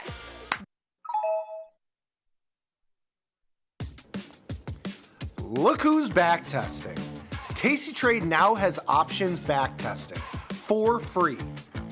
Test your trades with over 10 years of data for the most popular symbols. See how your trades would have performed in the past. Look back at profit and loss and take the guess out of guesswork. Oh, did we mention that it's free?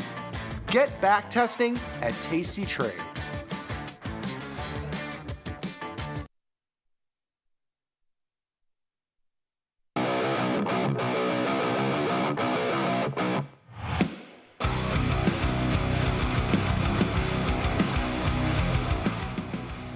Oh, yeah, it's Wednesday, May 14th, a little bit after 5 p.m. Central Time, the best time. You know what that means. It's time for Tasty Live's evening show, a little podcast. A little podcast called The Price of Truth, a show where we like to explore the incentives that govern our world. And we got a good one in store for you today. We have the big brain, the fan favorite here at Tasty Live. I'm talking, of course, the one, the only, Mr. Christopher Vecchio. Chris, how you doing, my friend? Hopped up a little bit on that booger sugar, I see. A little Emmanuel Macron in your bones.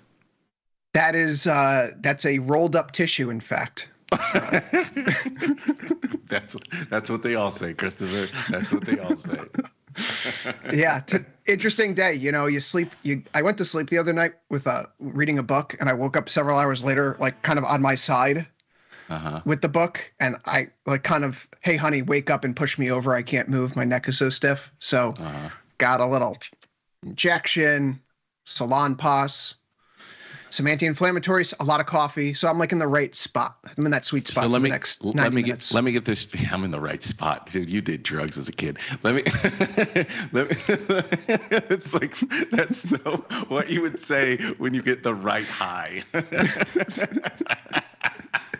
No, you have too much coffee. Sure. Too much coffee. I get it. Yeah, There's too much coffee. I got the right amount of coffee in me. Okay, so let me get this straight.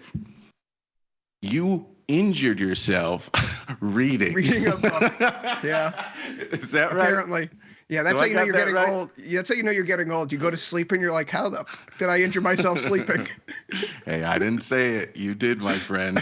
Shout out. That's a cold open if there ever was one. Shout out to everybody watching tastylive.com. Shout out to everybody watching Tasty Trade desktop and mobile applications. But if you want to be part of Bing, this chat box in the middle of your screen, there's only one place to do it, and that's on the evil Google YouTube. So head on over there, subscribe to Tasty Live's YouTube channel. And jump in the chat, start banging your phalanges, your metacarpals, even your skull against the keyboard if you have to create some random-ass characters and spoof the Google algorithm into getting us in front of as many people as possible. We're going to save the world one view at a time. We're going to deprogram you people one day at a time. Christopher Vecchio, my good friend, 5,900 and the S&P 500. Who would have thought? And the VIX is back at 18. The VIX term structure is normal again in contango. It's like, what the hell happened? You know what I mean? It's like 4 weeks ago, never happened, and all is well with the world. Do you think is the market getting too complacent here? Yes and no. Right? There's that scene in Mad Men where Don Draper tells Peggy, you're going to leave here and you're going to forget this happened, and you're going to be shocked by how much you forget this happened. Kind of where the market is right now. If we've rolled back the tariffs to the degree that we think we are, where it's no longer Trump's problem, but it's up to Scott B to solve it instead, as Trump said in his tweet last week, then we're back in the mindset we were in January and February, where this is a boy who cried wolf type of situation, where we're going to get the bluster and the banter. But at the end of the day, Trump is watching the market again, tick for tick. He actually said that today to a certain degree, that somehow whenever Besson speaks, the stock market goes up, which seems to me that he's watching the stock market whenever his advisors are on TV. I would gander, Victor, that the Trump put's no longer in the bond market. It's in the stock market again. And the bond market looks really troublesome given the turn of events here the past few days. Not only do we have, obviously, a potential off-ramp with China, but the bond market seems to be sniffing out some of the legislation that's being passed around Capitol Hill. $6.2 trillion in new debt lined up over the next 10 years. Deficits will be going up, and that means the issuance schedule that's been outlined from Yellen now under Bessent is probably insufficient to provide the supply needed to the rest of the market. So I think we're going to be looking at a change in issuances moving forward, and we could be looking at deficits that run somewhere between 7 and 10% of GDP, right? That's a huge narrative shift if we're moving away from tariffs and all of a sudden we're talking about the tax bill, deregulation, growth implications, inflation implications, yada, yada. But that's, to me, is the most interesting thing that's happened the last few days. We've now gone back to a pre-tariff world. What was the beginning of April? Never happened. And now we're in a world where we're focused back on, fiscal policy, normal fiscal policy, as it were. I can't help but notice, Victor, the past few weeks, we've seen that tech stocks, information tech stocks in particular, have outpaced the broader market. Those tech stocks led the market 3 of the 4 years in Trump's first term. So you're kind of getting back to standard Republican taxes and deregulation type of platform focus, which is interesting. But if that's the case, bonds are the place to look, not stocks right now. Bonds are the place. In other words, you like the long end? I don't like the long end. I think the bond market is telling us what the new focal point is right now. Stocks ticking higher, I think, is less indicative of what the real issue is right now, and we should be paying more attention to bonds. Of course, I got to reconcile that with today's price action in gold and Bitcoin, but I suppose that's another story. Yeah, well, we'll get there too. You know what? I think sometimes I can get a little too cute, and this might be one of those times, but I thought this is exactly the moment, okay? This is exactly the moment where the fear of the growth slowdown, where all the calls for recession, they're all going to disappear, right? And you're seeing that. Goldman Sachs does a complete 180 in like 2 hours. All these people are moving their recession calls down from like 60% to 30%, neither of which I find particularly helpful. But the interesting thing about this moment is, in a way, I get how there's a risk on sentiment, which then would decrease the demand for sort of the risk-free asset and increase the demand for the riskier assets. I understand why people would move up the risk curve here, down the risk curve, whatever you want to say. But sometimes I get too cute, and the cute thing that I'm betting here, but not with a ton of money. The cute thing that I'm betting is a restored confidence in the United States, a sort of this changing of the narrative and sort of the trust aspects, the trade dynamics. In my opinion, that puts a little bit of premium back in long end bonds. And I think I might be over-rotating to a narrative that doesn't matter. To your point, what matters is the deficit. What matters is the deficit. And what's happening with the deficit is broken promises, right? What's happening with the deficit is Doge turns in $160 billion worth of savings, and I'm going, no, where's the rest of it? Where's the rest? You said $2 trillion. I said it was going to be between $300 billion and $800 billion, and you're disappointing us both. And the deficit spending that's being put in front of, that's being proposed has, a lot of spending in it. And I think that's probably what matters. That said, I'm still betting a little bit on the long end just because, sometimes I like to bet against the crowd. My question to you is, and I really wanted to talk to you about this because a lot of people don't know some of the proposals you have, but I do. You and I had talked about the potential of a higher tax bracket for higher income earners. You had sort of been kicking this around. I don't know if I'm talking out of school here. You've been an advocate for this idea. Mm-hmm. Over the last week, that was floated by the Republican Party. I don't know that it is going to go anywhere, but it was floated by the Republican Party. What did you think when you saw that? That'd be a very good thing. It doesn't look like it made its way through any sort of ways and means markup, but that would be something that would, I think, help the situation. I mean, wealth has changed so much in this country over the past years. I kind of as a corollary to this, to be a $1 billion company in 1997, you would have been in the 99th percentile.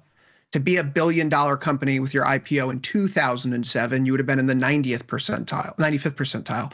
To be a $1 billion company in 2017, you would have been in the 80th percentile. The 99th percentile right now for startups is about $20 billion for market cap.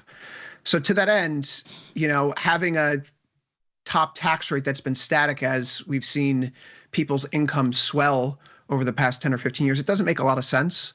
Also, the times in our nation's history when we've had perhaps the strongest, most widespread economic growth across income deciles occurs in the 1950s and the 1960s, and a lot of that is because it's after the war. But we also have the highest marginal tax rates in the country at that time. So, increasing the top marginal tax rate makes sense, and that would have done a great deal of good.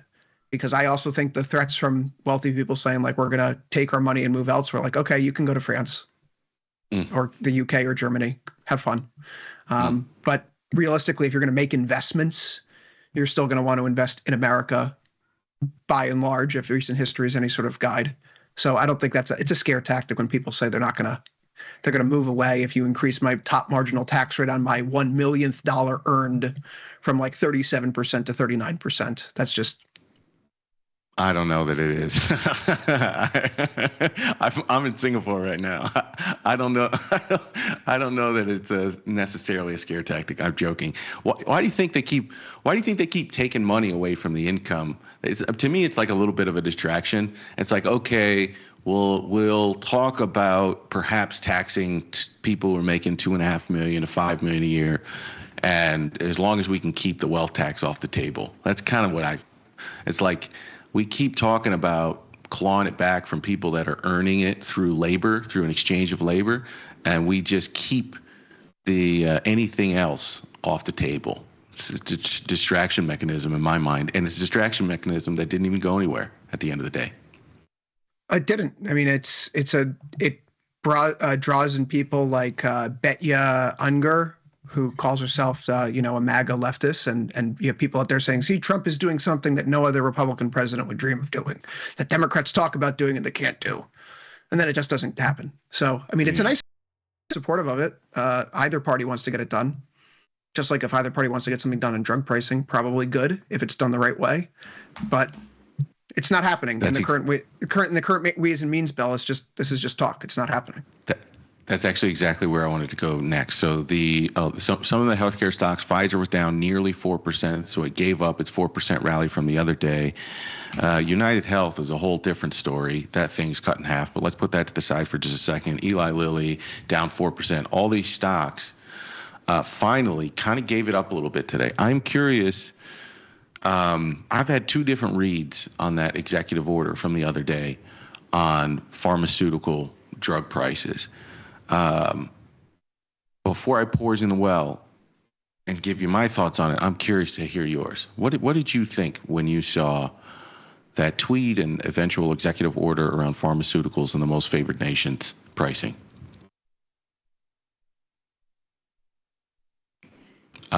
Did you hit mute on your mic? Sorry about that. Looking through the data, the United States compared to all other countries for all drugs pays about 278% more than the median OECD country, the average OECD country, I should say, not median.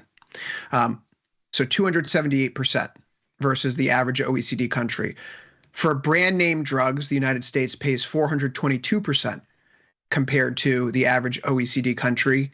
And for unbranded generics, we pay 67% of what the average OECD country pays. 90% of the drugs that are consumed in this country are unbranded generics. So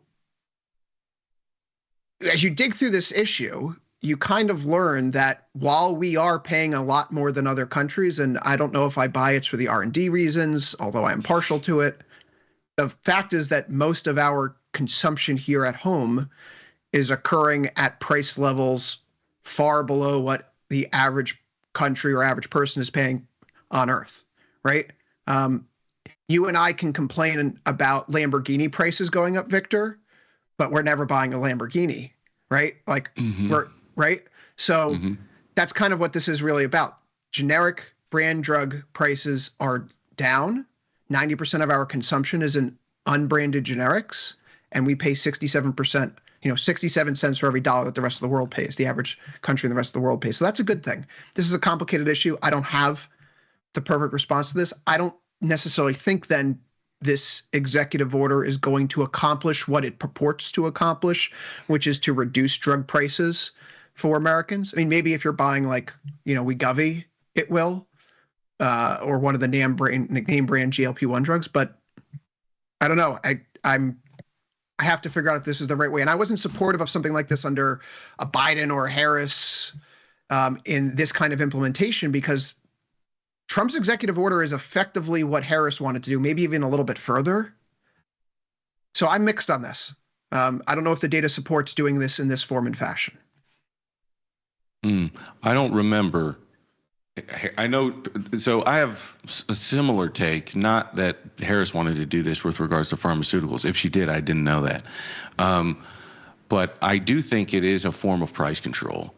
And that is something that Harris did propose, and I was not in favor of it when she was talking about it with regards to groceries. And I am, though it's a different mechanism here, I'm skeptical here as well. I've been skeptical, and mostly because I can't. The first thing I thought was giving us most favored nations doesn't necessarily. So if our prices are here and everyone else's prices are here, it doesn't necessarily mean that the United States gets to go down here. What it can also mean is that you're going to bring the rest of the world a little bit higher, and we get a slight discount, and we all end up paying more. And so I was really skeptical. Then I watched, I think Matt Stoller, his sort of response on this. He says Trump tried to do something similar in his first term and was blocked by the courts. And he goes, this one's going to get blocked by the court as well, and likely has to get negotiated and thrown into this big beautiful bill or something like that. And so that sort of made sense to me, and I could understand why some of the healthcare stocks weren't really getting punished on the first day or two after this announcement, because either it's not net negative to them, or it's likely it's a non-factor if it's going to get blocked by the court. So I still can't figure this out. Do you have a thought on just the state of healthcare stocks right now? The fact that they are on their ass. No matter which one you look at, a lot of these healthcare stocks are on their ass. Biotech is a little bit different story, but do you have sort of an opinion here? Are you using any of this weakness to buy up any of these healthcare stocks, or are you leaving them for dead right now? I mean, UNH obviously is the one that comes to mind right now, in part because it's down like 50% over the past month. It's difficult to justify that in the shifting cost environment. I don't think this MFN thing goes through. Part of the reason why the Biden administration put this in the Inflation Reduction Act and not going the MFN route, the most favored nation route, is because they saw that Trump was actually blocked by going down this pathway in 2020. So in 2022, they get it into the IRA and it gets passed into law, which allows for the price renegotiation. To that point, I think that's correct. If Trump really wants this to be accomplished, then it needs to go into this one big, beautiful bill package. It sounds like we're just talking about, for people that actually don't know this, that's the name of the bill. That's what they're actually calling the bill. It's not just Trump saying it's going to be a big, beautiful bill. That's literally the name of the legislation right now. Like the Biden administration called it the Inflation Reduction Act. This is the one big, beautiful bill. So yeah, it's going to have to be done legislatively, unless of course it's blocked. That again sets up another interesting narrative dynamic where Trump's going to come out and say, I'm trying to lower drug prices for you, but the courts won't allow it. Yeah, so it's all exactly. It's theater. So you like United Health here? Are you selling puts? Don't put words in my mouth. I didn't say that. I didn't say that. No, there's also this other dynamic that I think is worth noting, and I was talking about this with Ilya on Monday on Futures Power Hour, which is the fact that coming into this week, you see that by and large, institutional hedge fund professional speculators are still net short stocks. And of course, we have Monday's announcement that sends this market, catapulting higher once more. We see now, given the data that's been released, it was the third largest day of short covering for stocks since the start of 2022. Okay. And you have this perverse incentive structure right now in the short term where you're kind of forced to chase the market higher if you got out in the first week of April, because Lord knows you can't lose money in a bull market if you're a professional fund manager. You're allowed to lose money when the market goes down. You're not allowed to lose money when the market goes up. And so right now in the short term, what's been doing well off the bottom? It's all those information tech names that were the top performers in 3 of Trump's first 4 years in Trump term 1.0, right? The Mag 7 is lifting this market right now. You look to a growth ETF name, pull up something like, was it IVW, the iShares S&P 500 growth ETF? That, if it closed here, would be the highest monthly close ever, if I recall correctly from looking at the chart. No, it's about $1 away. But you look at IVW, for example, and this thing has just absolutely ripped. Value was down today. Growth was up. So healthcare, if it's considered a value category, a more defensive category, broadly speaking, in this type of market environment where you have an incentive structure to chase growth names to the upside, to paper over poor performance at the start of the quarter, healthcare probably stays in the tank for a little while, would be my guess, if my thesis is correct. Healthcare will be a better buy in July and August, not necessarily right now. So I would be waiting a few more weeks before I try to pick the bottom in a name like UNH. It could be a slippery sentiment slope in the short term, as it's been already, 50% lower. That's not a great forward-looking observation, but just there are certain market dynamics right now, as you say, incentives rule the world. A lot of people are on their ass right now if they post a 2Q that's underwater after the market goes into the green for 2025. Yeah, I sort of loved this setup, and it's the way that people or media will kind of, or has always tries to frame it early on, right? When retail was buying the dip, people kept reporting it as, oh, this isn't going to end well, and we're not out of this yet, but we're 1,000 S&P points higher. And my read the whole time was, if you're at a institution, they're not just going to let you hold on because it's probably a bluff. They're not just going to let you keep your position. If you are hurting, you've got to puke. Like, you have to stay within your risk levels in many cases.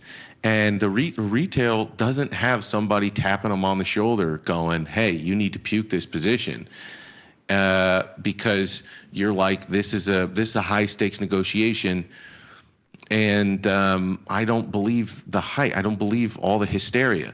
And so the interesting thing about this, and as so many other times in the past, retail got paid on Bitcoin, and they made it until the institutions finally capitulated and started participating with the trade. That was this is a big dumb money trade. This is going to end in pain and tears for the retail trader, until it wasn't. And the same thing happened here. It's like professional traders couldn't hold on. Retail traders bought the dip, and they got rewarded with 1,000 S&P points. Meanwhile, the media tried to frame it for 1,000 points, like these people were stupid, that they don't know what they're doing, that they're going to get murdered. And guess what? Guess who has to capitulate all their short positions?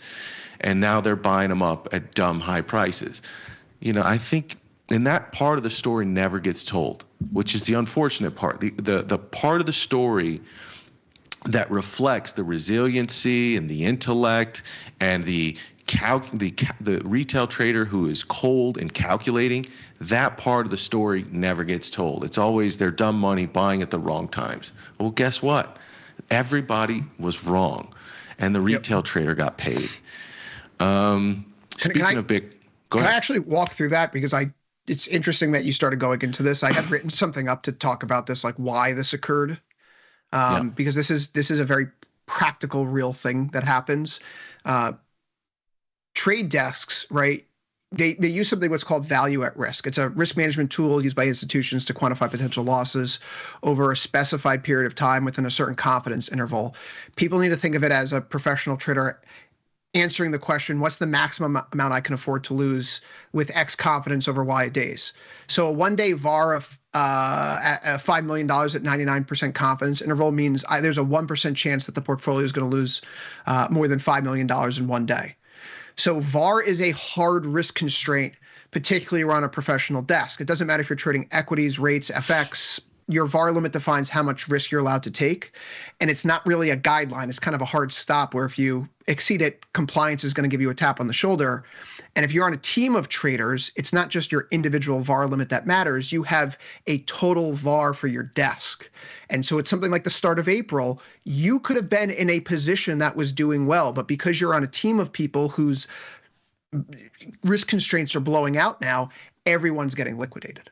And when volatility is sticking high at the start of April, people can't position the way that they normally would.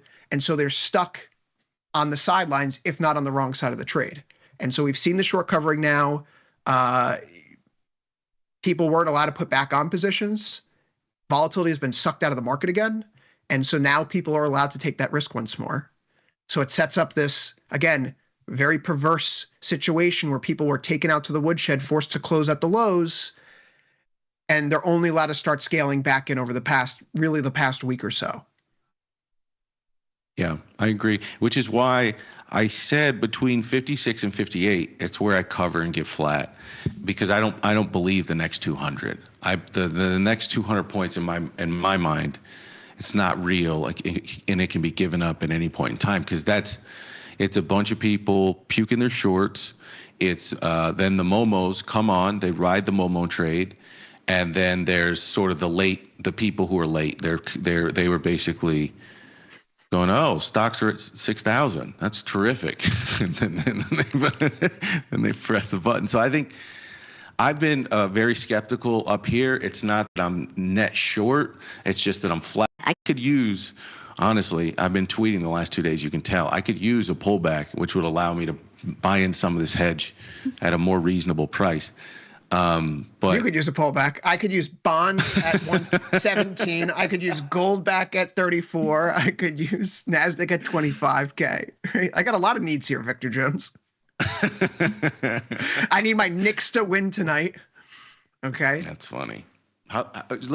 So can you tell me, because here's what I do. I look at United Health. And I go, the 250s are trading at $3. The 250 puts are $3, 30 days out. I don't even know what happened. I honestly don't. I haven't been paying attention. I don't know if you do. But there's a part of me that goes, I don't care. I'm selling the 250s for $3. And we'll see what happens.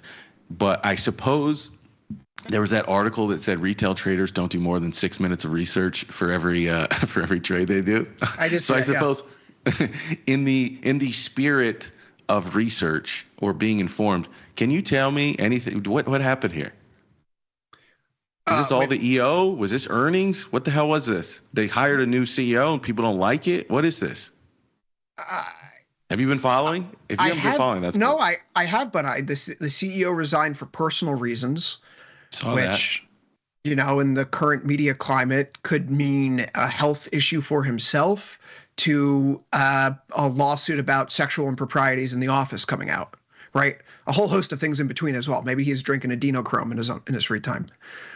I find this is, well, he's the head of a healthcare company. The adrenochrome joke is always good for a cheap laugh. Every time you drop that, it's gonna make me laugh. I'm just telling you. It always works. Yeah, so it's my little feather that I have that I know will tickle you, Victor Jones. But so that's it. People are scared that this guy 50%. Resigned. They don't know why. I think it's the changes in healthcare policy regulations that are coming down the pipeline. Buying them. Up until I think 2 weeks ago. Oh, you know, Palantir has a higher market cap than UNH right now, Victor. And this is a company that has $400 billion a year in revenue. Something seems off there. Maybe that's just the trade. Long UNH, short Palantir for the foreseeable future. I can never short.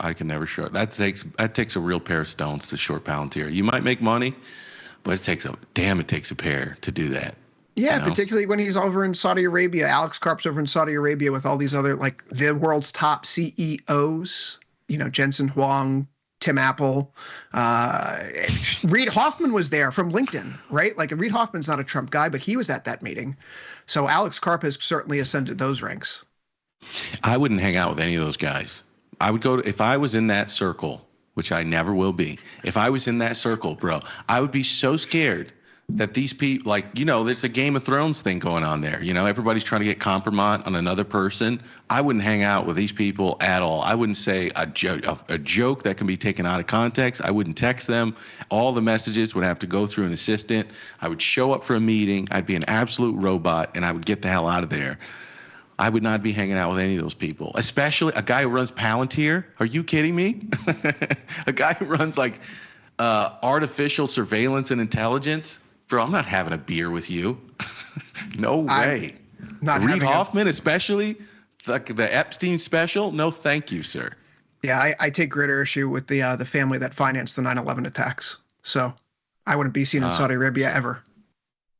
Fair.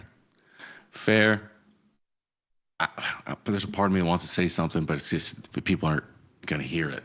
They're not ready for it, Victor. They're not going to hear what I'm saying. They're not ready for it. Let me say it this way. That's the unfortunate part of being an elected leader, is that like people in Singapore, for instance, right? Or Malaysia or Indonesia, they might really disagree with Donald Trump and his morals and his character, but they are elected to do business on behalf of, which means you have to, in some cases, put your morals to the side and you have to go do business, have these meetings, so on and so forth. And I think that's probably the unfortunate part of being an elected leader, is you got to go talk to and have meetings with people that you wouldn't otherwise. That's talk to everyone. I'm not going to Turkey, Iran, North Korea, Saudi Arabia for those conversations.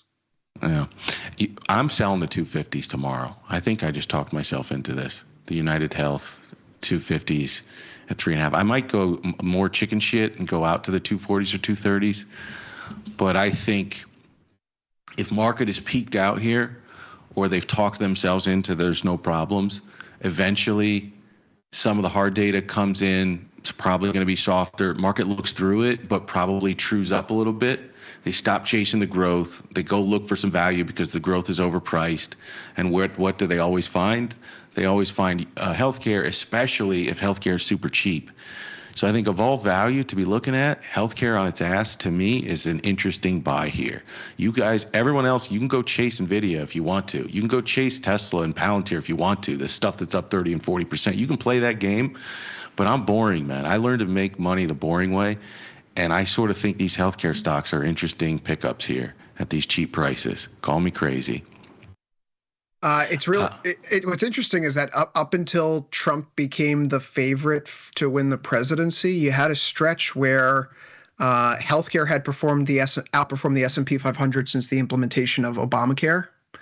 And since Trump really became the favorite over the summer months, I mean, that threshold drops below the XLV SPY ratio index to 100 from the start of April 2010, drops below 100 in September 2024 this year, and it's now at 77.61. So this is the cheapest that healthcare has been relative to the S&P 500 since the government gave healthcare companies a monopoly over our SIC system here in the U.S. Good. Thank God. The world is healing. You know, I was thinking about like what could happen over the next couple of years, you know, if you start to actually see a sort of a normalization of this weird, freaky, cheap money bullshit world that we lived in. Maybe you see less of these private equity takeovers of decent businesses and just absolutely gutting them because money has a cost and that strategy is less effective. I think maybe you see a healthier America. Maybe that's wishful thinking, but maybe you see a healthier America, less predatory practices by healthcare companies on U.S. citizens. I think perhaps you see less financialization, more opportunity in the real economy of America and less opportunity in the financialized world of America. That's good for some people, bad for others. Well, actually, what do you think? Did you see what Jem Carson said today? He was talking on his podcast with Jim Bianco. I figured you'd catch that. I haven't caught a lot of his stuff in a while, which is unfortunate. It's like it's like driving a car with no wind and covering up the windshield if you're not listening to Jim, in my opinion. But anyways, go on. Yeah, the Croissant Man was saying that he finds the recession talk very concerning or confusing because if Trump actually effectuates the policies that he's talking about, you know, for lack of a better phrase, he didn't use this, but like Robin Hooding it, trying to redistribute back to the working class away from the financial elite that have, you know, pushed all these trade deals and hollowed out the manufacturing base of America for more money in their own pockets, you know, taking from the top 10% and giving back to the bottom 40, that would be hugely stimulative over time and boost demand, right? It wouldn't be recessionary per se. So so I thought that perspective was interesting, that he found the recession talk a little confounding in that regard, and kind of just fact checking that against, you know, recent history. It was a global consensus that once the Fed started to hike rates and you had the Russia-Ukraine war happen, the U.S. economy was going to go into recession. And in hindsight, one of the reasons why it did not is because of all the money that flooded the system in 2020 and then Biden's additional spending in 2021. Consumers had large savings bases, right? And they were able to spend down the COVID savings to kind of cushion themselves during a period of higher interest rates. You know, so yeah, if lower income consumers do indeed have some sort of cushion, and the net effect of these policies, if this ends up turning out, I'm taking the under, I don't think it will, but if the net effect of these policies is to end financialization and, you know, less atoms and more bits, if you will, right? To use a Peter Thielism. Right? Then you're going to find an economy that is ultimately resilient. And I believe you and I had a chance to speak about this, the GDP report, did we? Or would we have talked about that last week when we didn't have our show? What? The GDP report, how despite being a bad number at the top, if you look at core GDP, 2022, there were the conversations about are we in recession?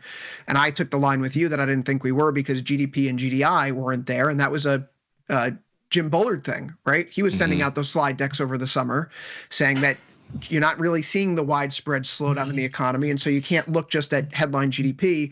You have to look at core GDP. You have to look at GDI. And we're not in recession. Using those same metrics right now, core GDP is plus 3% annualized. We don't have GDI data out for the first quarter yet, but when we do, it's probably not going to show a recession. I know Ilya is really bearish on consumption right now because it's the lowest annualized rate in several years. But if we've removed all of the tariff noise, I think here's my thing. In 2022, I think I learned a lesson. I think I was right 75% of the way. The 75% of the way I was right was I didn't care that there wasn't a recession. I just go, you jacked up the future cost of money from nothing to 5%. And the net present value of future cash flows has a big impact. Stocks are going down. And that's where I started with my base premise. And then I sort of talked myself into the whole recession thing with many others, and then I'm waiting on a recession. And the lesson that I learned back then, and I taught myself in that moment, was to me, the recession thing, it's a sucker's bet. Like talking about it, waiting, it's like in this moment, the reason I was net bearish, or I thought that a lot of these policies could have a net negative effect to price, but it didn't scare me. I just thought it could have a net negative effect to price. Why? It had more to do with if what he's doing works, then it means that you're going to have less profit margin, right? So if the money's got to go somewhere. So if you want to pay the working class more money, if you want their real wages, their consumption power to go up, their amount of choices, their comfort levels to go up, and you don't want to cause a massive recession, it's got to come out of somewhere. And to me, it comes out of the corporate profit margin. And if that happens, it's a net negative to stocks. But I also see, again, I said this on April 3rd. You can go watch it. A lot of people got mad at me and they called me an apologist and they said I should be freaking out about everything that was going on. But my read on this was Just like in bonds, there's inflationary pressures and there's deflationary pressures. So what I see happening on one end is these tariffs. I didn't think the reciprocal tariff number was going to end up being the number. I thought the market had it priced at 10%. I was optimistic that that's where we were going to get to. I didn't know, but I thought it was all basically this big bluff, this performative bluff to try to create negotiating leverage in a negotiation. And the only question was, how long is this going to last, and where do we end up? That's net negative for equities. The tax cut is net positive, and it adds to corporate margins. And with that addition, now you can start talking about, well, how do you give some of that back to people? AI then creates more productivity. It probably creates more excess labor. So the tax cut helps offset some of that. I look at all these things that are going on, and I try to balance them. What is net positive? What is net negative? And where does that end up? And I thought at the time, a lot of people weren't doing that, right? It was everything was a negative. If you were looking at Trump's tax cuts, you were going and you had a certain point of view. It was this guy's giving tax cuts to all his rich friends in Washington. Net negative. The tariffs. Oh my God! Don't we know that the tariffs crashed the economy in 1930? We're going into a depression. Net negative. It was like everything on the table was a net negative. And if that's your worldview, it led you to a place on the distribution that just probably wasn't, in my personal opinion, it didn't represent reality. And I think we live in a world right now where all the things that are out there, the deficit, that's net negative in the bond world, but he's paying out people, right? He's getting ready for growth slowdown to be prepared to issue money out to people or increase unemployment benefits or whatever the case may be. That's not good for bonds, but that's probably supportive of equity prices. And this is a big stew, man, and it's hard to figure out how to think about all of these things. But if you're just going, all the stuff is negative, if you're listening to the New York Times or the Wall Street Journal or some algorithms or the people on Blue Sky, bro, you're way over there. You're at 3,000 on the S&P. And I thought that's probably a lesson to be learned in all this. But me personally, the lesson I took out of 2022 was, bro, looking for the recession is the sucker's bet. Just play earnings and I'll slap a multiple on it and play poker from there, man. And that's kind of what I'm doing. I don't want to really engage in the recession talk. I think that's going to get me doing stuff that I probably shouldn't be doing, Well said. All right, let's keep this thing moving. Let's talk gold and silver. Gold. Oh, no. Skip. What do you mean? Oh. Where are you on? I thought you were short gold. Yeah, and then I flipped back long, and now, Oh, no. Ilya told me the other day he flipped long at 32, and I go, no, uh-oh. If anything, but here's the thing, I'm long silver. My whole thing was the gold-silver ratio will normalize. And instead of just playing short gold, long silver like I should have done, I tried to get greedy and leg into it and just go long silver. And so it's not working out, but that's the way it goes, man. It goes that way sometimes. Yeah, it's just a trade, right? And I say this all the time. And so like being long gold right now and it's below 3,200, this is the reconciliation I'm trying to find within myself right now. If bonds, let me take a further step back. You can do this on a Bloomberg terminal if you have it. We talked about this on Overtime. You can do this simply as a retail trader by using something like Google Trends. But looking at various search terms and you hold them constant over time, and you'll notice that tax cuts have popped up a little bit more in relative search volume compared to, say, tariffs over the past few days. So part of my thinking is that now that we have the Ways and Means Committee marking up the big, beautiful bill, as it were, there's a lot of attention on the deficit and the debt. So sure, gold and Bitcoin probably got some alternative haven demand throughout the course of April and into May. And sure, some of the weakness today probably is attributed to the fact that you have the growth stocks leading the charge higher relative to everything else. And do you want to hold shiny rocks when the future earnings potential of America's best tech companies is rising? Probably not. So there is that dynamic right now. But I can't help but think that if we're talking about adding $6.2 trillion to the debt and the deficit, I sound like a gold bug or a Bitcoin maxi, but that is dollar dilutive over time. And I probably am of the mind that gold and Bitcoin should be still going higher in this environment with this backdrop. So technically below 3,200, you could be looking at gold going down to 28 or 29, depending upon your measurement. I think the swing lows that you had at the start of April are probably a good place to look if you want to treat this purely technical. But I also think it's a buy the dip opportunity. I've been saying that in gold for a year plus. Every dip is a buy the dip opportunity until I'm blue in the face. And gold is something that I think is worth having. I also think Bitcoin's worth having. The long-term portfolio construction benefits of having something so uncorrelated are astounding, right? You liked having uncorrelated things in your portfolio, so having gold, having Bitcoin, if it's your forever portfolio, doesn't hurt.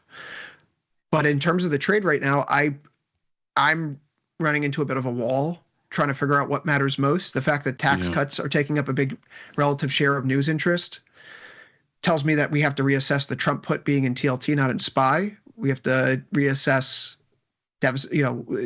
knock-on effects in gold, Bitcoin, silver, copper, blah, blah, blah. And then here we have a headline after hours, Victor. Iran is telling the Trump administration that it is interested in signing a deal with some potential amendments. Yeah, I think it's crazy, man. The amount of, you can argue the substance. You can definitely, there's an argument to be made over the substance of what's happening. But the incentive structure was to resolve this stuff, right? It's either war or resolution. That's basically where this was going. And so to hope, I think to be hoping for war it's craziness, so you hope for the resolution in a lot of this stuff. So do I. And I really appreciate, this is one of the few times, this will be one of the few times that Trump fixes a mistake that he made. The structure of the nuclear deal that's being discussed right now is Obama's nuclear deal. That's a good thing. It prevents Iran from getting a bomb. Well, then what did you think about Biden's policies towards Iran then? I think so. I have trouble reconciling this, and this is one of the learning things that I'm trying to do. I was raised in a Democratic Party that was anti-war, anti-Walmart. Right? That was the Democratic Party under George Bush. Correct. And sure enough, what resulted, you have Obama, and who has the voter coalition that most resembles Obama's 2008 vote? Trump 2024. Trump 2024 has the singular voting bloc that most resemble Obama's 2008 win, if you look at the demographic breakdown. And you stratify it by income or gender or race or religious backdrop or affiliation, right? It's Trump 2024 was Obama 2008. So I'm trying to reconcile, okay, what changed then? How come Democrats aren't the anti-war, anti-Walmart party anymore? What happened over the years? And Go ahead. It begrudges me to say that Democrats very much fell into the status quo of what Eisenhower warned about, which is becoming, intoxicated by the military-industrial complex to a certain degree. And I enjoyed the memes over the years of people saying the difference between Democrats and Republicans is that Democrats will paint bombs with, Black Lives Matters and Me Too on them when they kill you, versus Republicans will just kill you with those bombs. There are the pictures out there circulating online of the various B-2 bombers, if you will, that are painted with various flags. But in a certain sense, it's true. Like, how come Trump is going through the Middle East, tearing up decades of American doctrine that ultimately failed, didn't yield a two-state solution that gave us ISIS, right? ISIS is a direct knock-on effect of Iraq falling apart, of Saddam, of Bush's policies, and then Obama's policies thereafter, and turtles all the way down, Victor. So it's a moment of reckoning. How come we're finding, Trump gave us the Abraham Accords, which was the most significant step forward in peace in the Middle East in years, and now he's building on it. And so if we get a reimplementation of the Iran nuclear deal, which is effectively what it looks like, that's not how it's going to be spun or sold, but you got to read the details, folks, and it's basically the same thing. But if we get a reimplementation of the, Iran nuclear deal, and you have Saudi Arabia friendlier towards Israel, I have a lot of recriminations about what's happening with Qatar. right now in the plane and their ties to Hamas. Where did the Hamas leaders go on October 7th, Victor? They went to Qatar, right? I don't know why we're so friendly with them, but he's clearly rolling things up, and he's doing it in a way that may lead to more peace over time. And as someone who's anti-war, anti-Walmart type of mindset, I have to say I'm intrigued by the progress being made on this trip. Yeah, I think the anti-war part is right. There's nobody left who's anti-Walmart, and I think that's an artifact of Citizens United, in the Citizens United decision, and that created the environment. To your earlier point, I think that had a lot to do with what happened to the Democratic Party, because if your money is no longer, if you don't really care, in order to get elected, it's not really a game anymore of like this grassroots politics. It's a game of, how do I, instead of going for thousands of donations, how do I go get one with one dinner? And what does that person want? And I think we've got a lot of that going on both sides. And that's why you don't have any anti-Walmart aspects of our government. Maybe Lena Khan was the only sort of like, she was great. The only person that was in that vein. Hey, I don't know if you saw the news today. The guy who helped Al Gore with the recount in Florida, David Boies, big time, heavy hitter, federal level type of lawyer, right? This guy doesn't mess around. He just joined Rumble's team today in the antitrust lawsuit against Google. So populist left, populist right coming together to take down big tech. Interesting. Very. I don't trust Al Gore farther than I can throw him, so I'm not sure if the affiliation you made. I don't know the guy you're referring to. Guy invented the internet, discovered the man bear pig. He's also one of the biggest perpetrators of a worldwide scam. Can I tell you?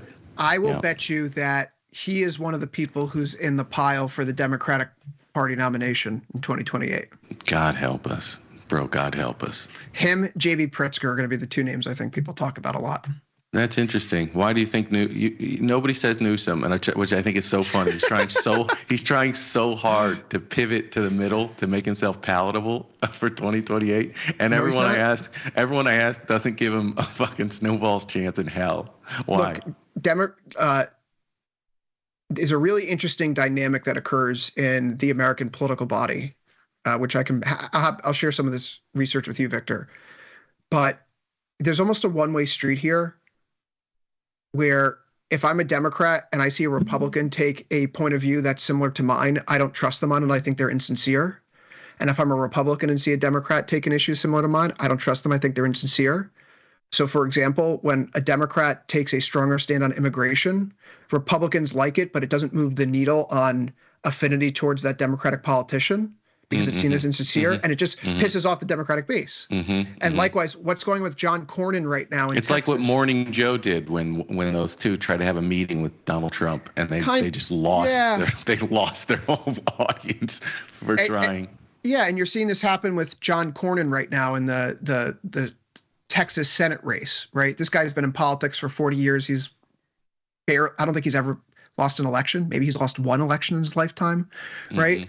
And he's being challenged right now by Ken Paxton, the Attorney General, and it's creating this really fascinating dynamic. So it goes both ways. Like, you've seen John Cornyn with the Uvalde shooting. He tried to help pass a bill in the Senate related to gun safety, and the Republican Party knives out for him. Democrats didn't give him any credit for it, even though gun safety after a Uvalde incident would something that Democrats would support, right? So the insincerity works both ways. There's just no incentive. So Newsom is doing that thing where he's like, I'm going to swing to the center, and everyone on the right is like, well, no, and everyone on the left, and everyone on the left is like, well, hey, you're abandoning us. Like, so you look at the polling since he started his podcast, his numbers across every single demographic group are down. Too funny. And then if you actually watch, like, I tried to watch a few. I tried to watch a few. It's so corny, man. He doesn't. It's so fake because he's asking questions, but he won't engage on the subject. So like people ask him, well, what do you think about it? And he'll just do this wavy thing where he gets off of having to respond and goes on to the next thing. So it's about pretending to engage the other side without, he doesn't want to be caught in a debate or be seen as having a debate. He doesn't want the the Newsom owned by so-and-so like clips to be out there, so he won't engage. And I'm like, bro, if you're going to do this and you've got these people in front of you, not engaging on the subject matter is so insincere. And I think these old guys, man, these old political players, they just don't understand how the internet works. It's like Jake Tapper right now. It's like, are you out of your mind trying to sell this book to the American people? Are you out of your mind trying to pretend like you were fooled into not knowing the cognitive state of Joe Biden? You were a co-conspirator in that whole thing, and we have you on tape doing this stuff, and to pretend like all of us not only don't remember it but can't just pull it up and watch it. It's crazy, man. These people don't know how the internet works. It's time for a new generation of leaders who actually they'll say something and stand behind it, man. And then the people should just shuffle through these people, because the zeitgeist of the people is what changes. Having career politicians that change their opinion with the zeitgeist, it makes no sense. You pick a person who has a value set and a belief system, you put that person in office, and if you change your mind, you go find another person that has that value set. You don't keep putting the same person in office, and that person just changes their mind on critical issues every 2, 4, or 6 years. It's an insane way to govern. Yes. But did it work for those guys?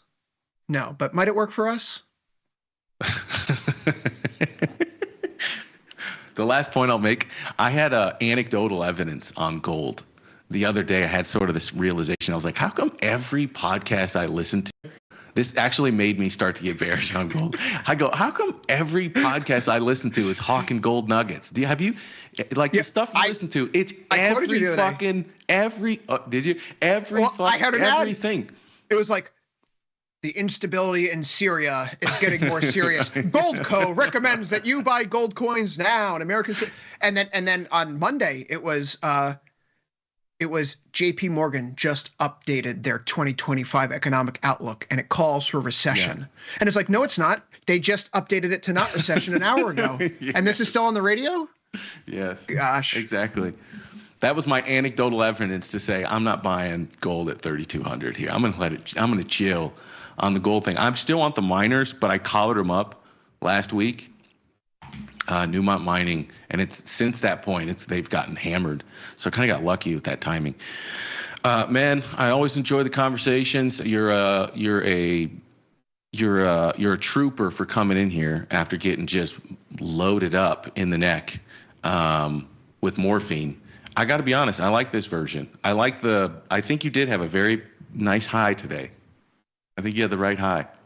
Yeah, no, there's I'm actually like seriously very into nootropics and like finding that right balance of mental acuity. I drink super algae because I think that's good to have in my brain. So I haven't heard of that one. Where'd you come up with that? Was that an Instagram scrolling thing and you came up on that one? No, that comes from a college roommate who is now a doctor, who convinced himself if he ate enough blueberries, he'd get the antioxidants he needed to cancel out all the other bad things he was putting into his body. So he's a doctor. Now he looks like an Oompa Loompa. now he looks like a Smurf. Guy is one of the most ripped people I know. He's just like chiseled from stone. I do sea moss. Are you into sea moss? You take sea moss? No. That's the next one you got to take. It's got all the vitamins and minerals you need. It's better than a multivitamin, man. It comes from nature. You sent me that link to RFK's adrenochrome source, so I'm gonna hit that up after the show. All right. If the people want more from you, tell them where they can go. TNT, True TV, and Max tonight from 7 to 9 because the Knicks are playing, and that's where I'll be. Boston, you're done. Also at CVecchioFX if you want to see me live tweet about the Knicks. That's tonight's exit, Victor. Bro, he is so loaded up on shrooms. It's not even funny. You can follow me on Twitter at Victor Jones, the Owen Jones is 0 because I like to be difficult. I'll see you back here tomorrow. Same time, same place, same great network, only on Tasty Live. Until then, peace.